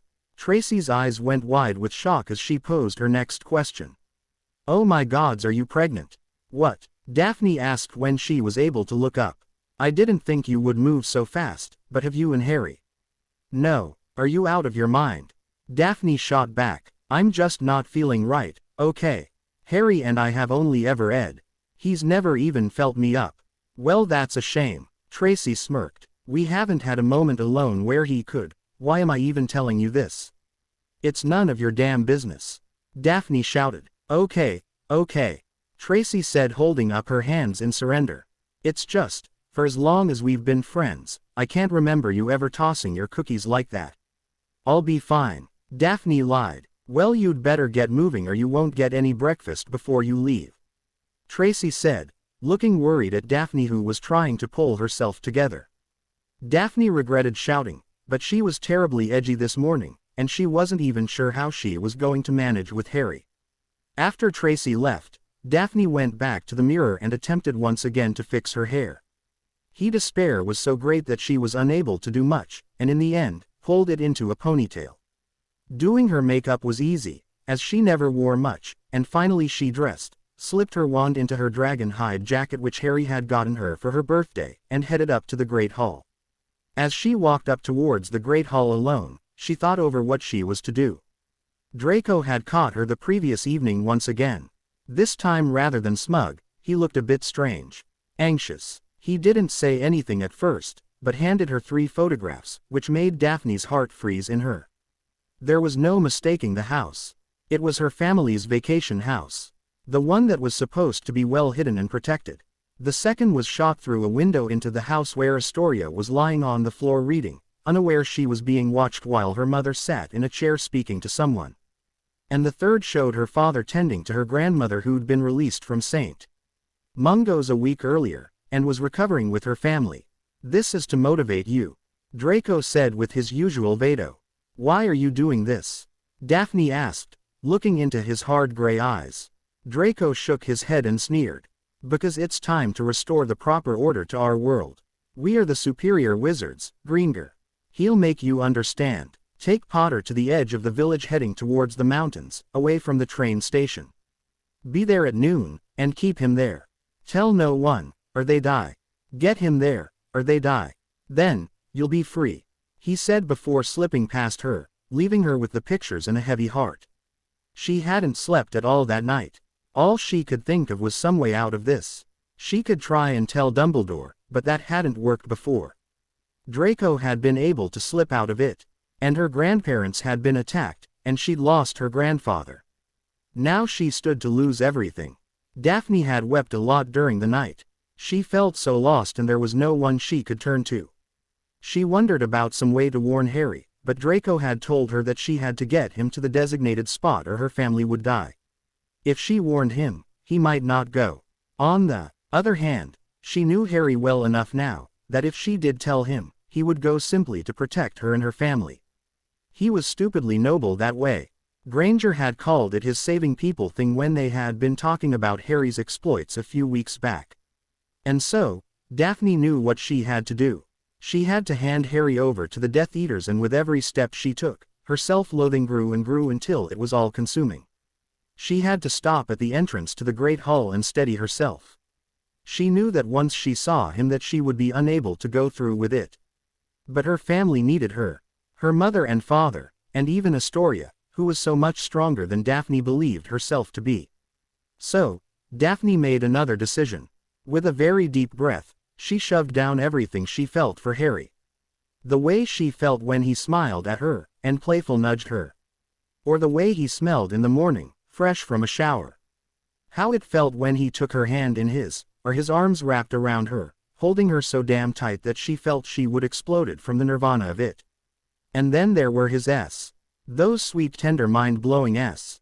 Even thinking of them now made her toes curl in her shoes. She took it all and pushed it all down into her gut. She then slipped back into the comfortable facade of the Ice Queen. She would have to be careful as Harry would be suspicious if she was too cold towards him. He'd come to know her so well. She had to try and act as normally around him as possible, but to keep her feelings locked down tightly. With another breath, Daphne walked into the Great Hall and gave her boyfriend a wave as she headed toward the Slytherin table. They had never eaten together, so this was not unusual. They had planned to meet after breakfast and ride into the village together. Until Draco had spoken to her the night before, she had really been looking forward to it. Now, with every second that ticked by, she dreaded it. Would he ever forgive her, or would he die hating her? cursing her name with his last breath. Daphne had to once again shove those thoughts and feelings down deep inside. She realized very quickly that this was not going to be easy. Harry had broken her defenses, and she was not going to be able to build them all back up in 15 minutes. Daphne tried to eat, but her stomach threatened to heave, and so she settled for a few sips of pumpkin juice. It was then that she first got the idea, and she wanted to smack herself for not thinking of it sooner. She couldn't tell anyone before, but what about after? Voldemort would have Harry, and her family was going to be safe, so why couldn't she run right to Dumbledore and tell him everything then? The headmaster could then find Harry and her family would be safe and everything would be okay in the end. She could apologize to Harry and explain everything. While she seemed bolstered by the idea, there was a part of her that doubted Harry would be very understanding. She couldn't say for sure, but she had this strange feeling that he would turn her away. And then something else occurred to her, and she felt such shame as she didn't think she'd ever be able to look at herself in a mirror again. Her parents would be deeply disappointed in her.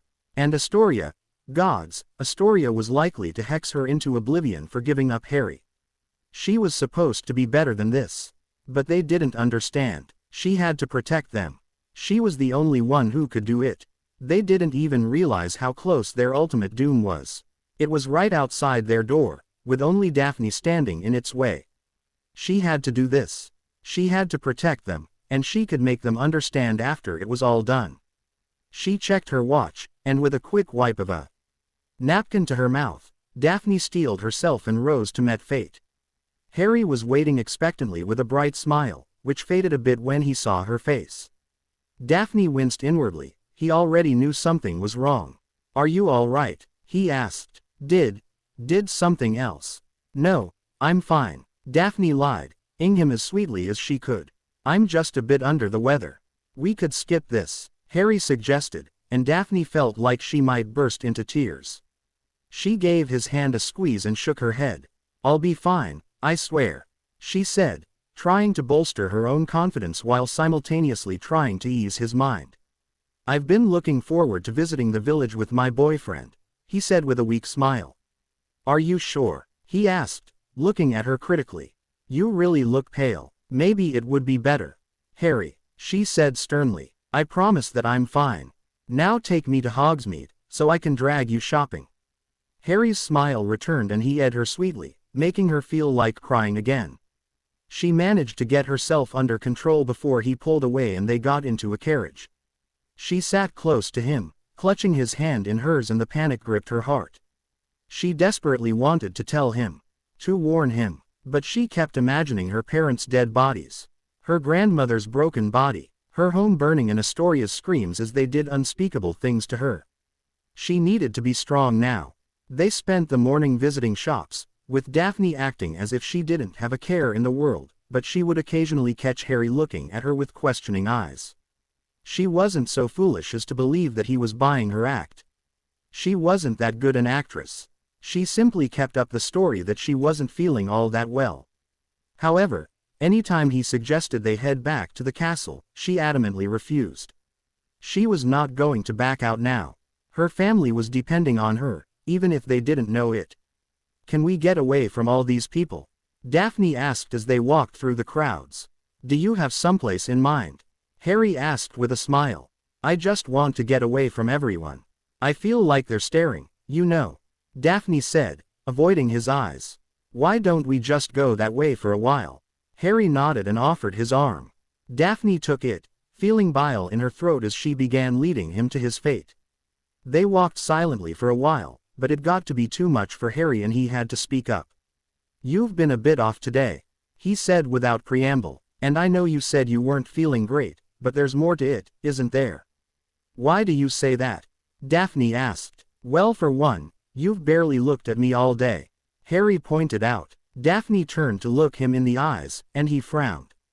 "Secondly, you've been kind of distant, like your mind is somewhere else." "Are you sure there's nothing wrong?" Daphne didn't know how to respond to this. As she stared into his eyes, she wanted to scream about everything, and make him run back to the safety of the castle. But she heard her mother's cries in her head, and her throat tightened.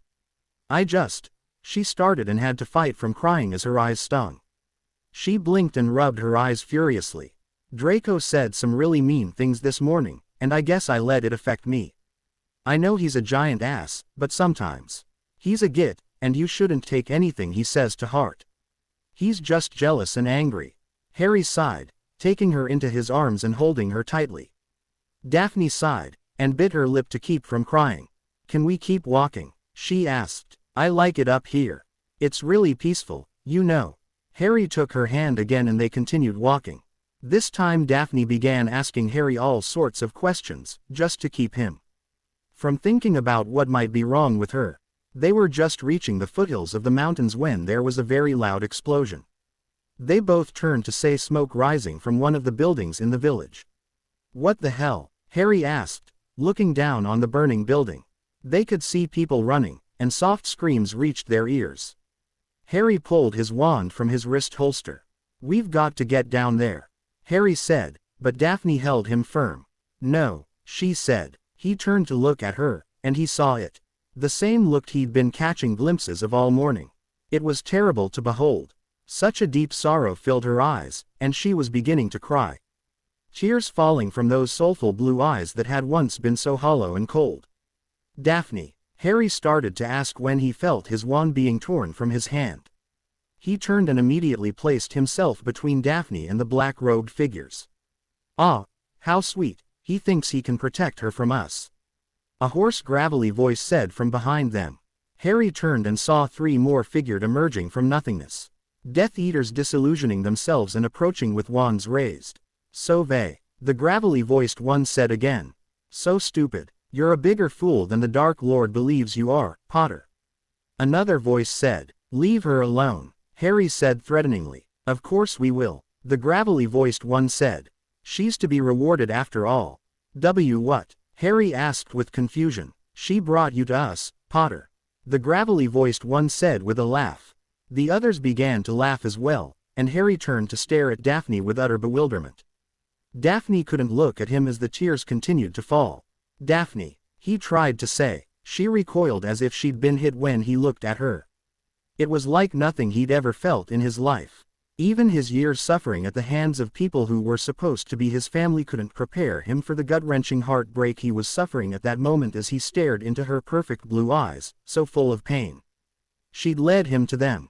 She'd lied to him, and made him trust her, and she had betrayed him.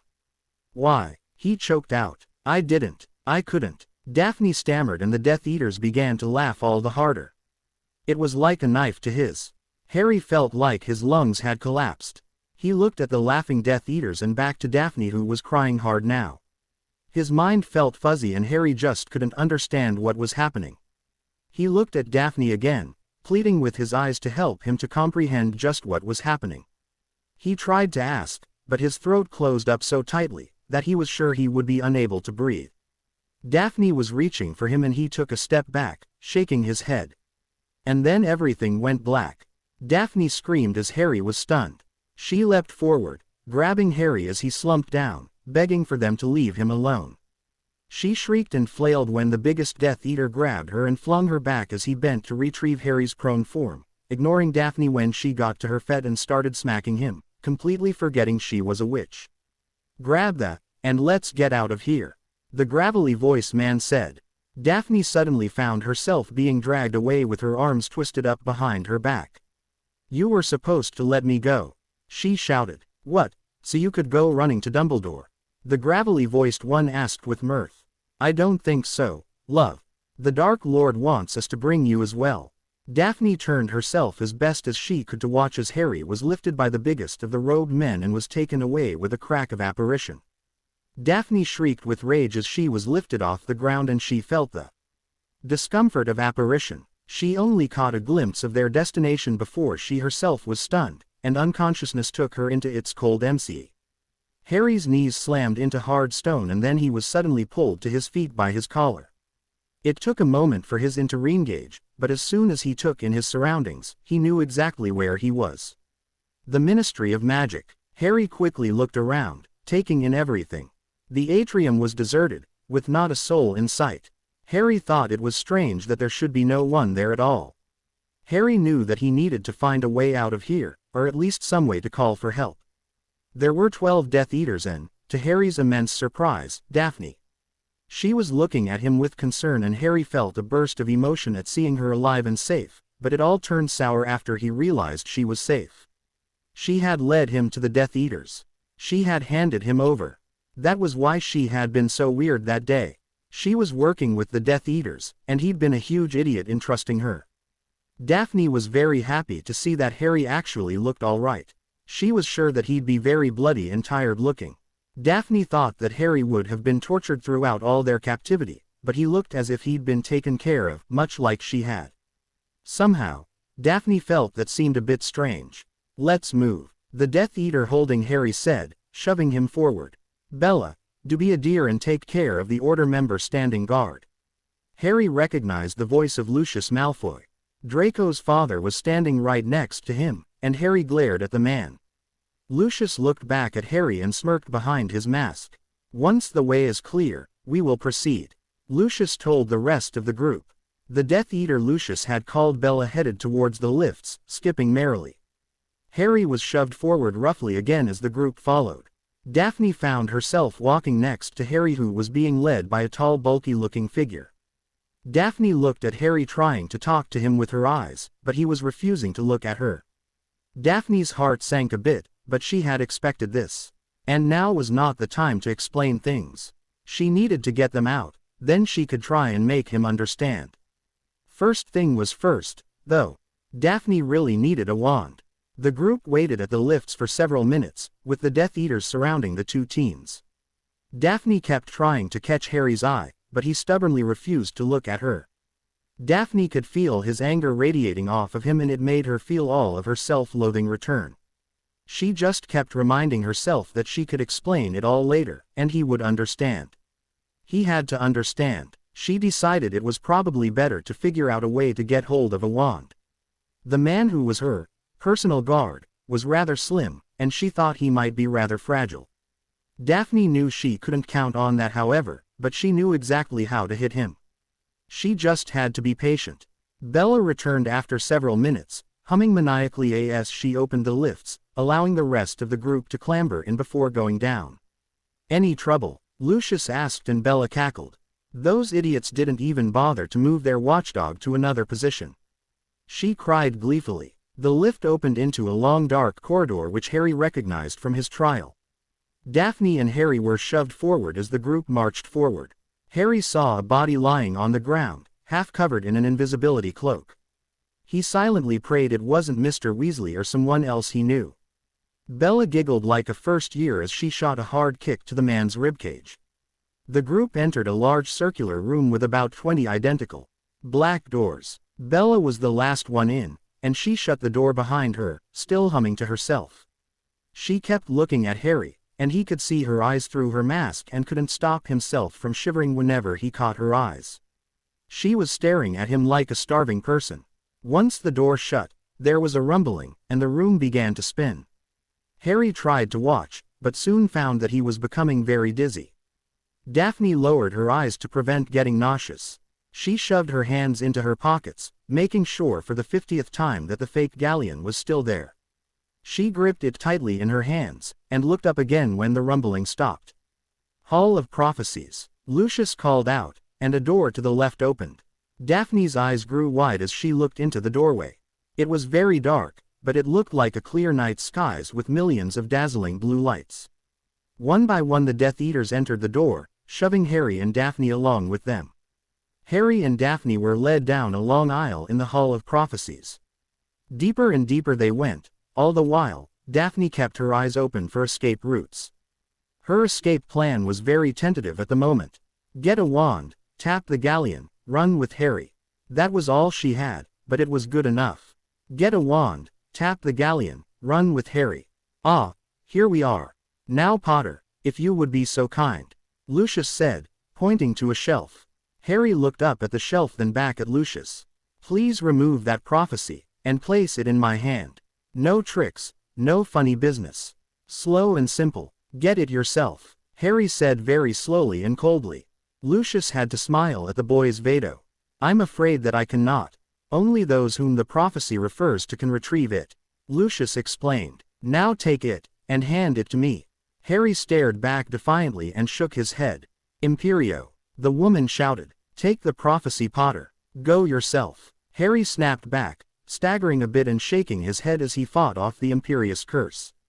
Daphne felt very proud of her boyfriend, and could not help but smile. "Very well," Lucius said exasperatedly. He gave a nod, and Daphne gasped as the large Death Eater who'd been shoving Harry along grabbed her by her throat and shoved her against the closest shelf and jamming his wand into her cheek. Daphne squirmed as the masked man leaned into her. She could hear him sniffing behind his mask, and Daphne gagged. "Take the prophecy and hand it to me, or watch as your girlfriend is skinned alive," Lucius said. "She's not my girlfriend," Harry said flatly. "I don't know who the hell she is." Daphne squeaked as the Death Eater dug his wand a little deeper into her cheek, turning to stare at Harry aghast at his words. Harry looked at her and she stared back, begging him to do something, anything to help her. "Harry, please," she stammered. Harry simply stared blankly for a moment. "I had no choice. Get the prophecy, and she will be allowed to return to Hogwarts. Perhaps she'll even get help for you." Lucius smirked behind his mask. The woman cackled madly and a few others began to chuckle. Harry looked back to Daphne, who looked so frightened, and despite the anger he felt, he still cared about her, which angered him even more. She had given him to the Death Eaters. She had betrayed him. The fact that she had done it truly disturbed him. Daphne had once been cold and aloof, but underneath it, he had discovered a warm, intelligent, inspiring young woman. He had believed her to be deeply loyal to those she cared for, and he had believed that she had cared about him. So why had she handed him over? Had he really been that gullible, or was it something else? "What happens when I give it to you?" Harry asked. "We go back to your master. And he kills me." Not a lot of motivation really. Harry glared. "If you don't take it now, we kill her, you take the prophecy and you die by the Dark Lord's hand. Do you really want your last act to be condemning your girlfriend?" Lucius asked. "You aren't that cold, Potter. You want to save her, I can see it in your eyes. Take the prophecy and you have my word that she will go free, unharmed."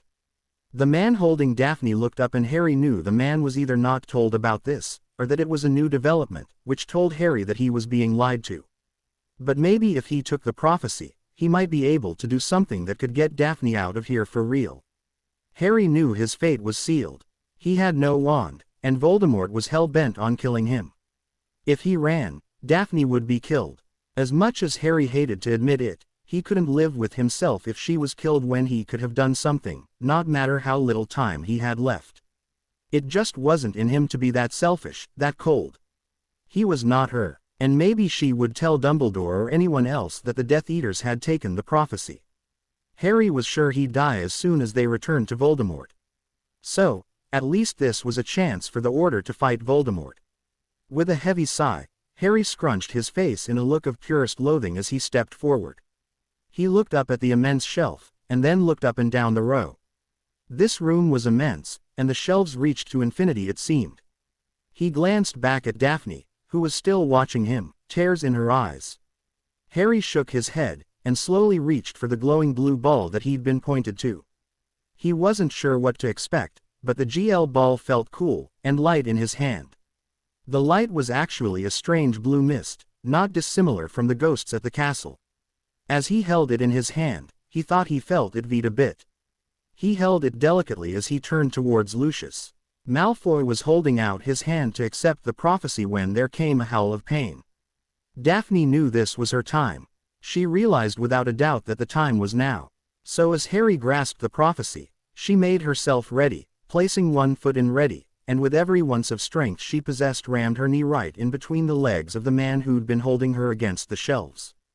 The Death Eaters all turned when this monumental specimen of a man howled like a wounded dog. The man was falling to his knees and Daphne saw the look of purest hatred in the witch's eyes. She grasped the man's wand and a fistful of robes, hauling him upward to shield her from the spell she knew was coming. "Avada Kedavra," she cried. "No," Lucius shouted. The poison green spell impacted right in the spine of the Death Eater, dropping him like a sack of rocks. Daphne was already on the move as Lucius shoved the witch, Bella, preventing her from killing either team. "The Dark Lord said they are to be kept alive." Harry grasped the prophecy and dug his elbow hard into the gut of the nearest Death Eater and followed it up with a second elbow to the throat.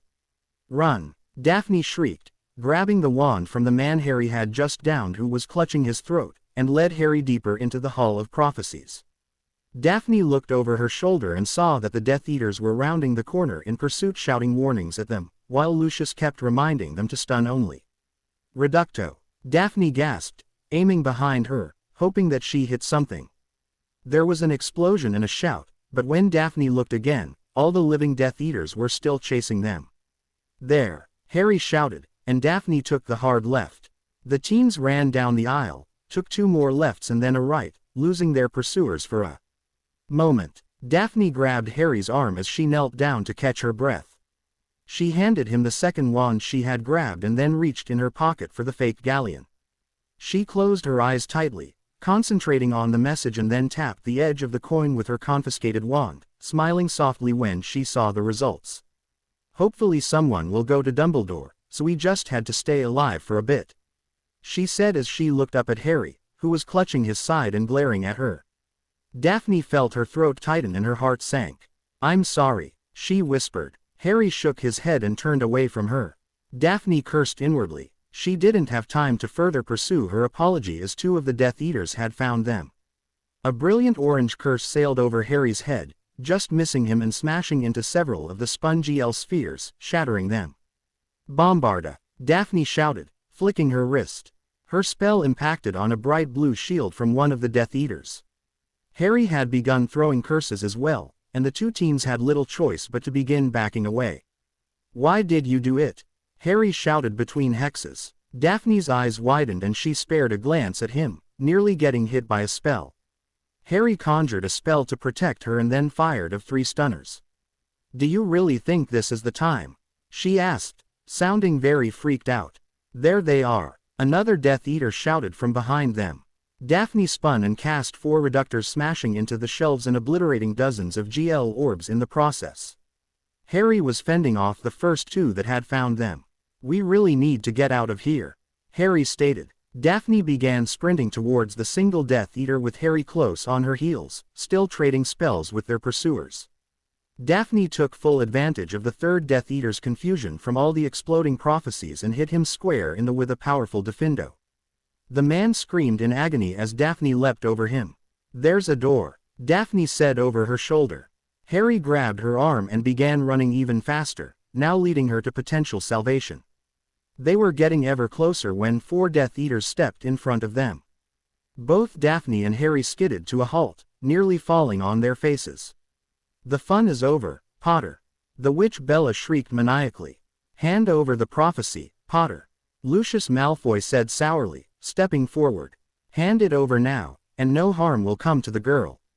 "You have my word." "Your word doesn't equal shit, Malfoy," Daphne shouted. Harry shoved her behind him as he reached into his pocket.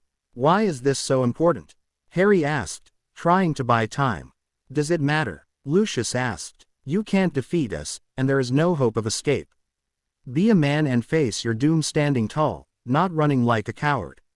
Bella laughed and Harry bristled. Lucius gave a quick, meaningful glance to the woman before focusing on Harry again. "Don't give it to them," Daphne panted in his ear. "You have any other ideas?" Harry asked quietly, not seeing any way out. "Destroy it," she said simply. "Smash it on the ground.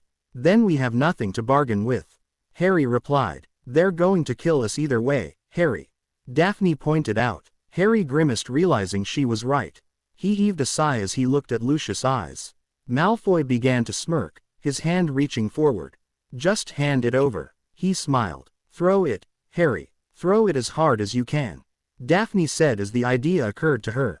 She glanced behind her as the 2 Death Eaters who had originally found them came jogging up. Harry grimaced harder and then spun and threw the prophecy as hard as he could. "You want it? Go fetch it," Harry shouted as he heaved the small GL orb. Lucius Malfoy groaned as he raised his wand. Accio. The prophecy that Harry had thrown stopped on its downward arc and shot back towards Harry and the Death Eaters. Harry watched in horror as the ball came speeding back when it suddenly exploded into dust. No one had even heard Daphne cast the spell. Lucius' smug smile faded and Bella shrieked with rage. More of the Death Eaters came running and Daphne, who still had her wand raised, lowered it slightly and sent as many blasting hexes as she could at the shelves holding prophecies. Harry was also casting blasting hexes, but these were aimed at Lucius and his cohorts, clearing the way for he and Daphne to escape into the door they had seen before. The sound of crashing shelves and thousands upon thousands of prophecies smashing to bits was near deafening, but the noise was shut out as soon as Harry shut the door behind them, locking it with his stolen wand. Daphne levitated a large bookshelf in front of the door. "We need to get to the atrium." Daphne heaved as she leaned against the bookshelf and looking about the room. It was a rather long room with a large aquarium set in the center, filled to near overflowing with murky green water. There were long blackboards along either side of the room covered in equations and runes. "We should keep moving. There's got to be another door," Harry said, beginning to move already in search of a way out. "Harry," Daphne said, stopping him. "I don't know what you must think of me, but I'm sure it isn't good. I just want you to know that." There was a crash behind them and both looked to the barricaded door. The Death Eaters were trying to break through. "Didn't you say this isn't the time?" Harry asked. Daphne looked hurt by the tone of his voice but nodded. They rushed to the other end of the room where they thankfully found another door. Harry opened it and peeked into the room, finding it empty of people. "I think it's okay. Let's go," he said. The teens shut the door behind them and began looking all around them. "Do you have any idea where we are?" "Oh sure, I come to the Department of Mysteries all the time." Daphne scowled. "The Department of Mysteries." Harry turned to look at her. Daphne winced at his cold eyes again. She really hated the way he looked at her now, and knew she would do anything for his eyes to be the same bright peonate eyes she'd stared into when they'd ed such a short time ago. "It's a place inside the ministry where they research the most powerful magics," Daphne explained. "But it doesn't matter. We have to get out of here. I called for help, but I can't be sure that someone will understand it." "When did you call for help?" Harry turned, looking skeptically. Daphne gave a soft smile and retrieved the fake galleon that Hermione had handed out in their second defense club meeting. She tossed it to Harry, who read the message on the side and actually smiled, and Daphne felt a wash of relief. D+H Ministry help. Ron, Hermione and Neville will get it. They'll go to Dumbledore, Harry said, tossing the galleon back to Daphne. "But we shouldn't wait around for them." "I'm not arguing." Daphne nodded. They began looking around the darkened room, looking for another door. "Over here," Harry said, twisting the knob on a door he'd found. Daphne joined him, and Harry opened the door slowly. "Potter, should have chosen door number 2. Harry stammered, slamming the door shut. "They aren't numbered," Daphne replied, looking confused. "Just run through there," Harry said, pointing to the door they'd first come through as he locked the current door. Daphne opened the door and waited for Harry to join her. The two slipped through the door and sealed it, finding themselves back into the room with the aquarium. Daphne lit the tip of her wand and began searching for another way out. "Should we go back to the Hall of Prophecies?" Daphne asked. "No, there's a door there, between those blackboards," Harry said, rushing towards the new door. "We should avoid going back." There was an explosion behind them, and the door they'd just come through erupted into splinters. Both Daphne and Harry were thrown to the floor by the force of the explosion, but quickly got to their feet. "Stupefy," the first Death Eater shouted. His spell exploded on the blackboard just above Daphne, who screamed in terror. Harry shoved her onto her rear, where she rolled closer to the aquarium for cover, as Harry fired spell after spell towards the Death Eaters, who conjured shields. Daphne crawled around the aquarium and fired 3 blasting hexes at the doorway, causing it to explode, showering their foes with rubble. One of the 3 Death Eaters who'd found them screamed as rock and wood pierced his flesh. "Protega," Harry shouted, conjuring a shield to protect Daphne as 3 spells headed towards her. "Get the others," the lead Death Eater shouted. The wounded man began crawling away, evening the numbers. Daphne fired several more hexes while Harry protected her, and dodged any spells fired in his direction. Realizing they were pinned down, Daphne decided that throwing spells that the Death Eaters could dodge simply wasn't enough. "Wingardium Leviosa," Daphne said, giving the old swish and flick. "What the hell are you doing?" Harry asked, conjuring another shield. "Improvising," Daphne said, looking severely worried. With another flick of her wrist, she banished the immense aquarium at the Death Eaters. They shouted in surprise as it barreled towards them, smashing on the wall, covering them in thick greenish ooze. Harry and Daphne gaped as they noticed dozens of strange grayish rounded objects, which began to levitate, while strange almost ethereal tendrils began descending from their undersides, wrapping around the Death Eaters like octopus tentacles. "Get it off. No, no, it's too much. It's in my head. It's in my God's damned head. Kill it, kill it." "What the bloody hell?" Harry asked, taking a step towards the screaming Death Eaters. Daphne reached out an arm and stopped him, shaking her head as tears made paths on her dirty face. "I really don't think we want to know. Let's just get out of here," Daphne pleaded. Harry looked into Daphne's terrified eyes and nodded. They slipped through the closest door and locked it behind them. "Those are time turners," Harry said, inspecting the long shelves of golden hourglass in varying sizes. "Okay, so we're in the Department of Time?" Daphne asked, catching sight of a large bell jar where a small humming bird was fluttering about before it began to sink, grow smaller and encase itself in an egg before hatching itself and flying to the top again. "Come on Harry, we can get a tour later. We need to get out of here, or they're going to kill us," Daphne pointed out. Harry turned to her, his eyes narrowed and cold. "And who do we have to blame for that?" Harry asked icily. Daphne flinched and Harry turned around again. "I did it to protect my family," she muttered. Harry spun and cocked his head to the side, unsure if he had heard her right. "What?" he asked. "Look, I promise that when we get out of here I'll tell you everything. But know that I didn't have a choice," she said. "You always have a choice," Harry replied. Daphne scowled at him. "You know what, Potter? Until you know the facts, maybe you shouldn't be judging anyone. It's not like you're so God's damned perfect. Like you've never made a mistake." Daphne snapped. "I would have died before I betrayed someone I cared about," Harry replied. "And what if that wasn't a choice?"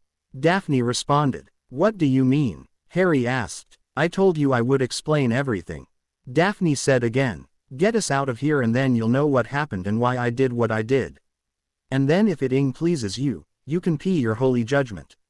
"Fine." Harry scowled and started looking for a way out. They found another door and went through into a room that looked like a sort of arena with a large round dais in the center with a strange stone archway. There was a ratty-looking curtain hanging off the arch, and Harry could swear he heard whispers coming from it. "Oh my God, the death chamber," Daphne whispered. "What?" Harry said, shutting the door behind them and locking it. "The death chamber. Years ago, before they started using the Dementors, the Ministry would send the worst prisoners through that archway to die," Daphne explained. "I heard my grandfather talk about it when I was little." "Okay, I'm a little freaked out," Harry said as he began looking for another way out. "As you should be." Harry and Daphne turned to see the witch Bella emerge from a nearby doorway, followed by two Death Eaters, one of which looked to be the one who'd been hurt when Daphne blew up the doorway. He was bleeding from several rather bad cuts, and he was gasping for breath.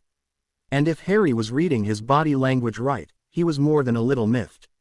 "It's time to stop playing," Lucius Malfoy said. Harry spun and found more Death Eaters emerging from a few different doorways.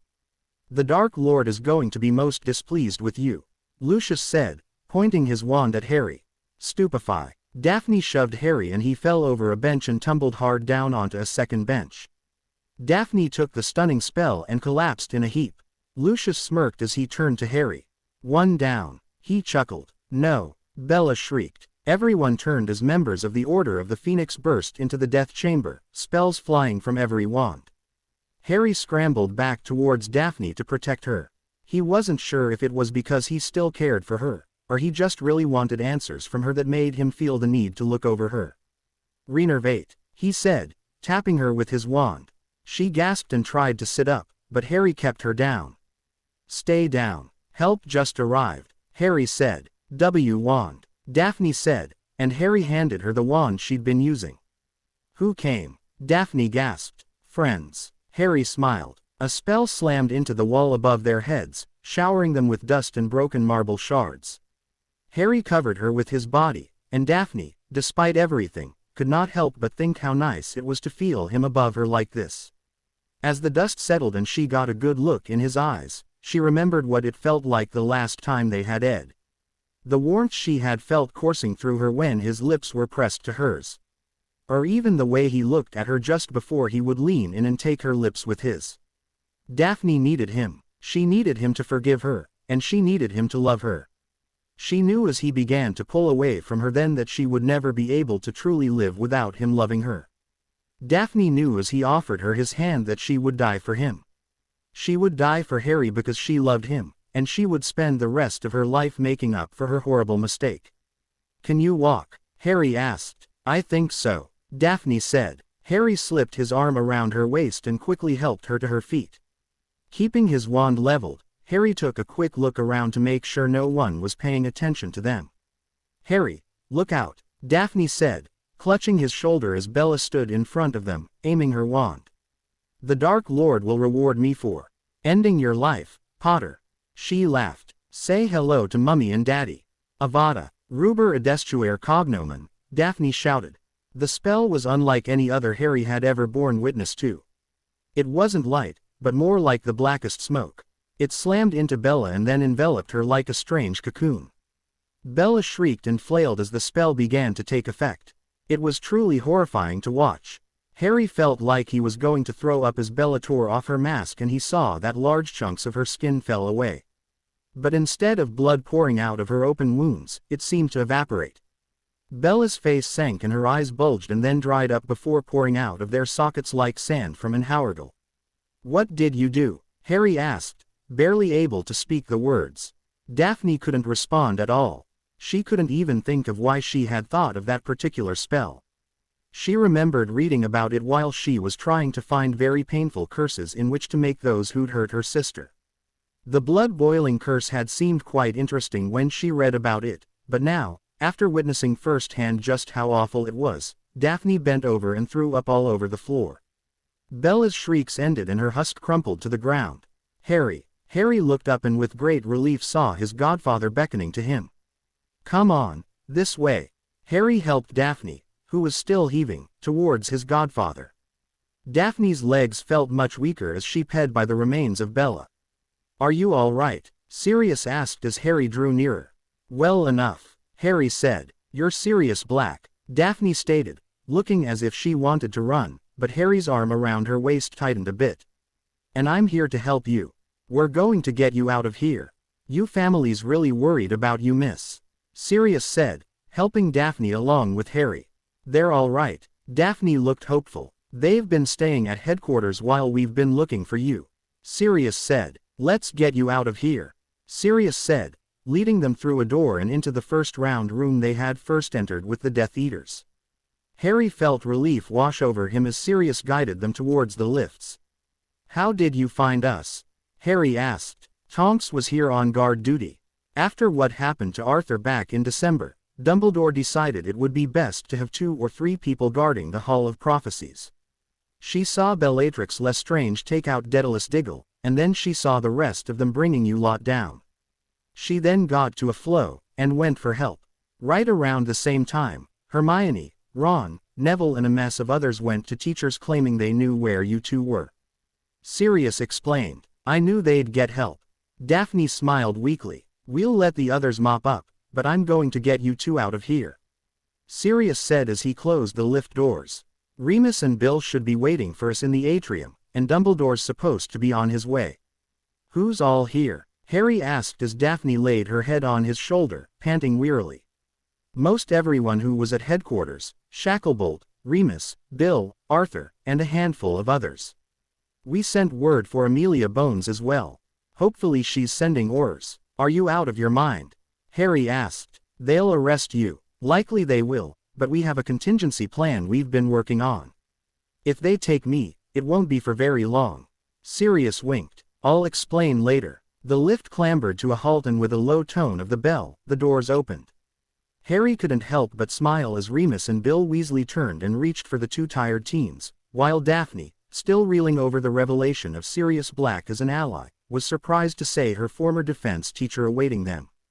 Remus led the way with Bill following and Harry, Daphne and Sirius in the rear.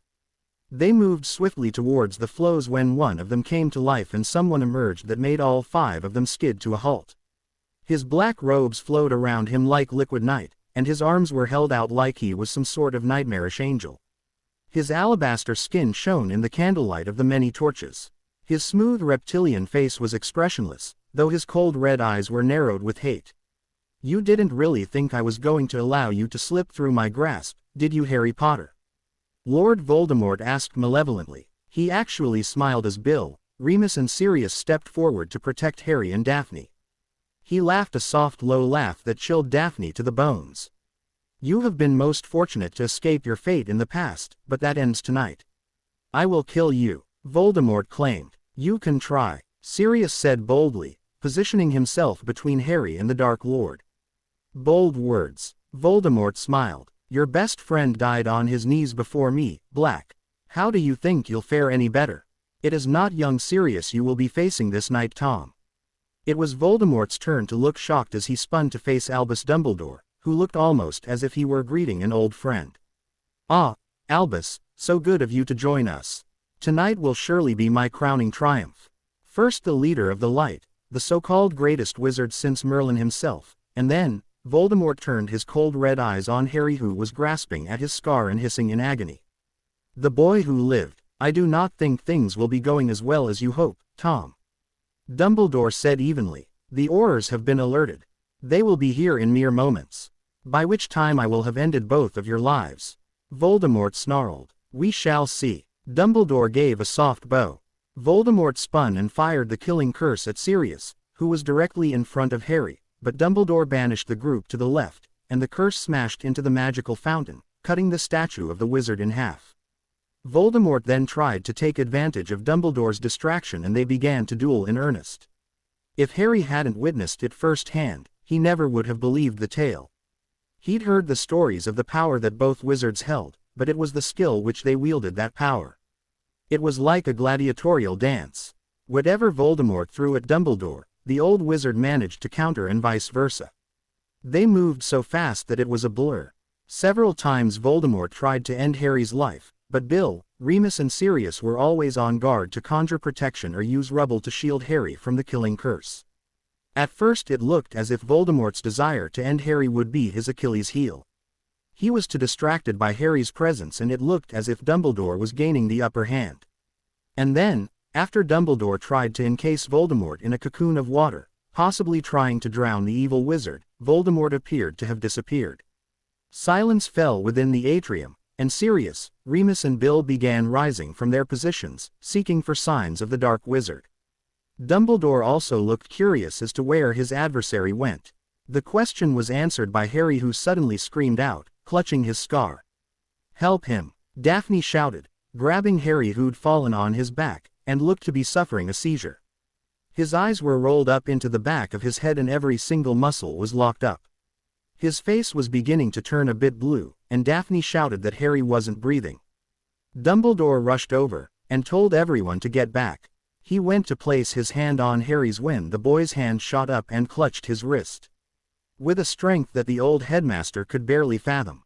"He's being possessed, and he's fighting back," Dumbledore explained to the others. Daphne shouted at him to do something to help the boy she loved. Harry released Dumbledore's hand and rose up as if he were lying on an invisible board. He then turned to look at them and with a voice that was not his own shouted at them. "Now watch as your so-called savior dies. Release him, Tom," Dumbledore shouted authoritatively. "You claim that there are worse things than death, Dumbledore," Harry said in that cold ethereal voice. "Prove it. Kill the boy. Spare him the pain he suffers, and kill him." "Albus," Sirius said, his eyes wide with helplessness. Harry began walking away again. Each step looked as if he were pushing against some unknown force, or as if somewhere deep in his mind, Harry was fighting for control of his own body. "Harry," Daphne shouted, rising to chase him down, but Dumbledore held her back. She fought against him, trying to reach the boy she'd betrayed, the young man that her heart belonged to. Harry kept moving away, struggling with each step. "Harry, fight it," Sirius said, rushing to his godson. Harry spun and banished his godfather with a flick of his wand. Laughter echoed through the atrium as Harry turned around and continued his tortuous escape. Remus ran towards Harry and grabbed his shoulder, spinning him around so he could look in the boy's eyes. They were still rolled up in his head and his teeth were clenched so tightly, Remus swore he heard them cracking. Harry's arm flashed and hit Remus right in the throat, making the man stagger backward, clutching his neck and gagging for air. Bill attempted to subdue Harry as well, running up to grab Harry and was rewarded with a kick to the groin. Daphne broke free of the headmaster's grip and planted herself in front of Harry. "Harry, you have to fight him," Daphne pleaded. Harry struck her across the face, knocking her to the ground. "Why would he save you, girl?" Harry's mouth moved, but it wasn't his voice. "You betrayed him, led him to his death. You played with his heart and served him to his enemy. Harry, please fight him," Daphne pleaded, getting to her knees. "You're all so weak, too scared to do what must be done to save the boy. Now you will suffer at his hands." "Cruci, no," Harry had shouted the last. His body spasmed and he shouted out again, his screams so loud, so heart-wrenching that Daphne had to cover her ears as tears spilled from her eyes. And then as Harry continued to shout, black smoke shot from his open mouth. Sirius was on his feet again, standing paralyzed as he witnessed Harry expelling this foulness which began to take form. In the blink of an eye, a furious Lord Voldemort stood before them once again, and with no one between himself and Harry, his wand flashed out and the death curse struck Harry in the head. There was a brilliant flash of gold and Harry's body was flung violently across the atrium, while Voldemort's body was expelled in the opposite direction. Sirius and Daphne were on their feet and racing towards Harry's body, each shouting their denial at what they had witnessed. The flows began flaring up and oars began to appear in the atrium. Dumbledore shouted for them to apprehend the Dark Lord, but before anyone could do more than turn, Lord Voldemort rose, and caused nearly everyone to stop cold. He was smoldering, and his alabaster flesh was red and blistered. The Dark Lord swore and with a wave of his wand, vanished. Daphne reached Harry first, sliding to her knees and reaching to touch his cheek tenderly. "No, not Harry too," Sirius shouted. "Not Harry too, Sirius, we have to go," Remus said, having joined them. "No," Sirius shook his friend off. "My life is forfeit now. Harry," Daphne gasped as she bent down, and ed him. "Harry, I'm so sorry." Then she heard a noise that made her heart leap into her throat. A soft, agonizing groan. She looked to Sirius with disbelieving eyes and he stared at her in return. "Sirius, we have to go," Remus shouted, pulling his best friend away from his godson. Sirius was so shocked by what he'd just heard, that he couldn't fight, and a moment later, had been apparated away. "Professor," Daphne shouted as she turned to look for Dumbledore, who was fending off Minister Fudge's questions. Dumbledore turned, his eyes deeply saddened, and she waved him over. "He needs help," Daphne shouted, and Dumbledore came running, a look of complete shock on his face as he approached. "He's alive?" Dumbledore asked as he drew near. Daphne felt the same shock and relief that was evident on Dumbledore's face. "He's breathing, and he ed a moment ago," Daphne said, not believing her own words. "How is that possible? Now isn't the time to hypothesize. Hold on to him," Dumbledore said as he picked up a piece of broken stone and tapped it with his wand before handing it to her. "Hold on very tightly, I shall see you in a moment."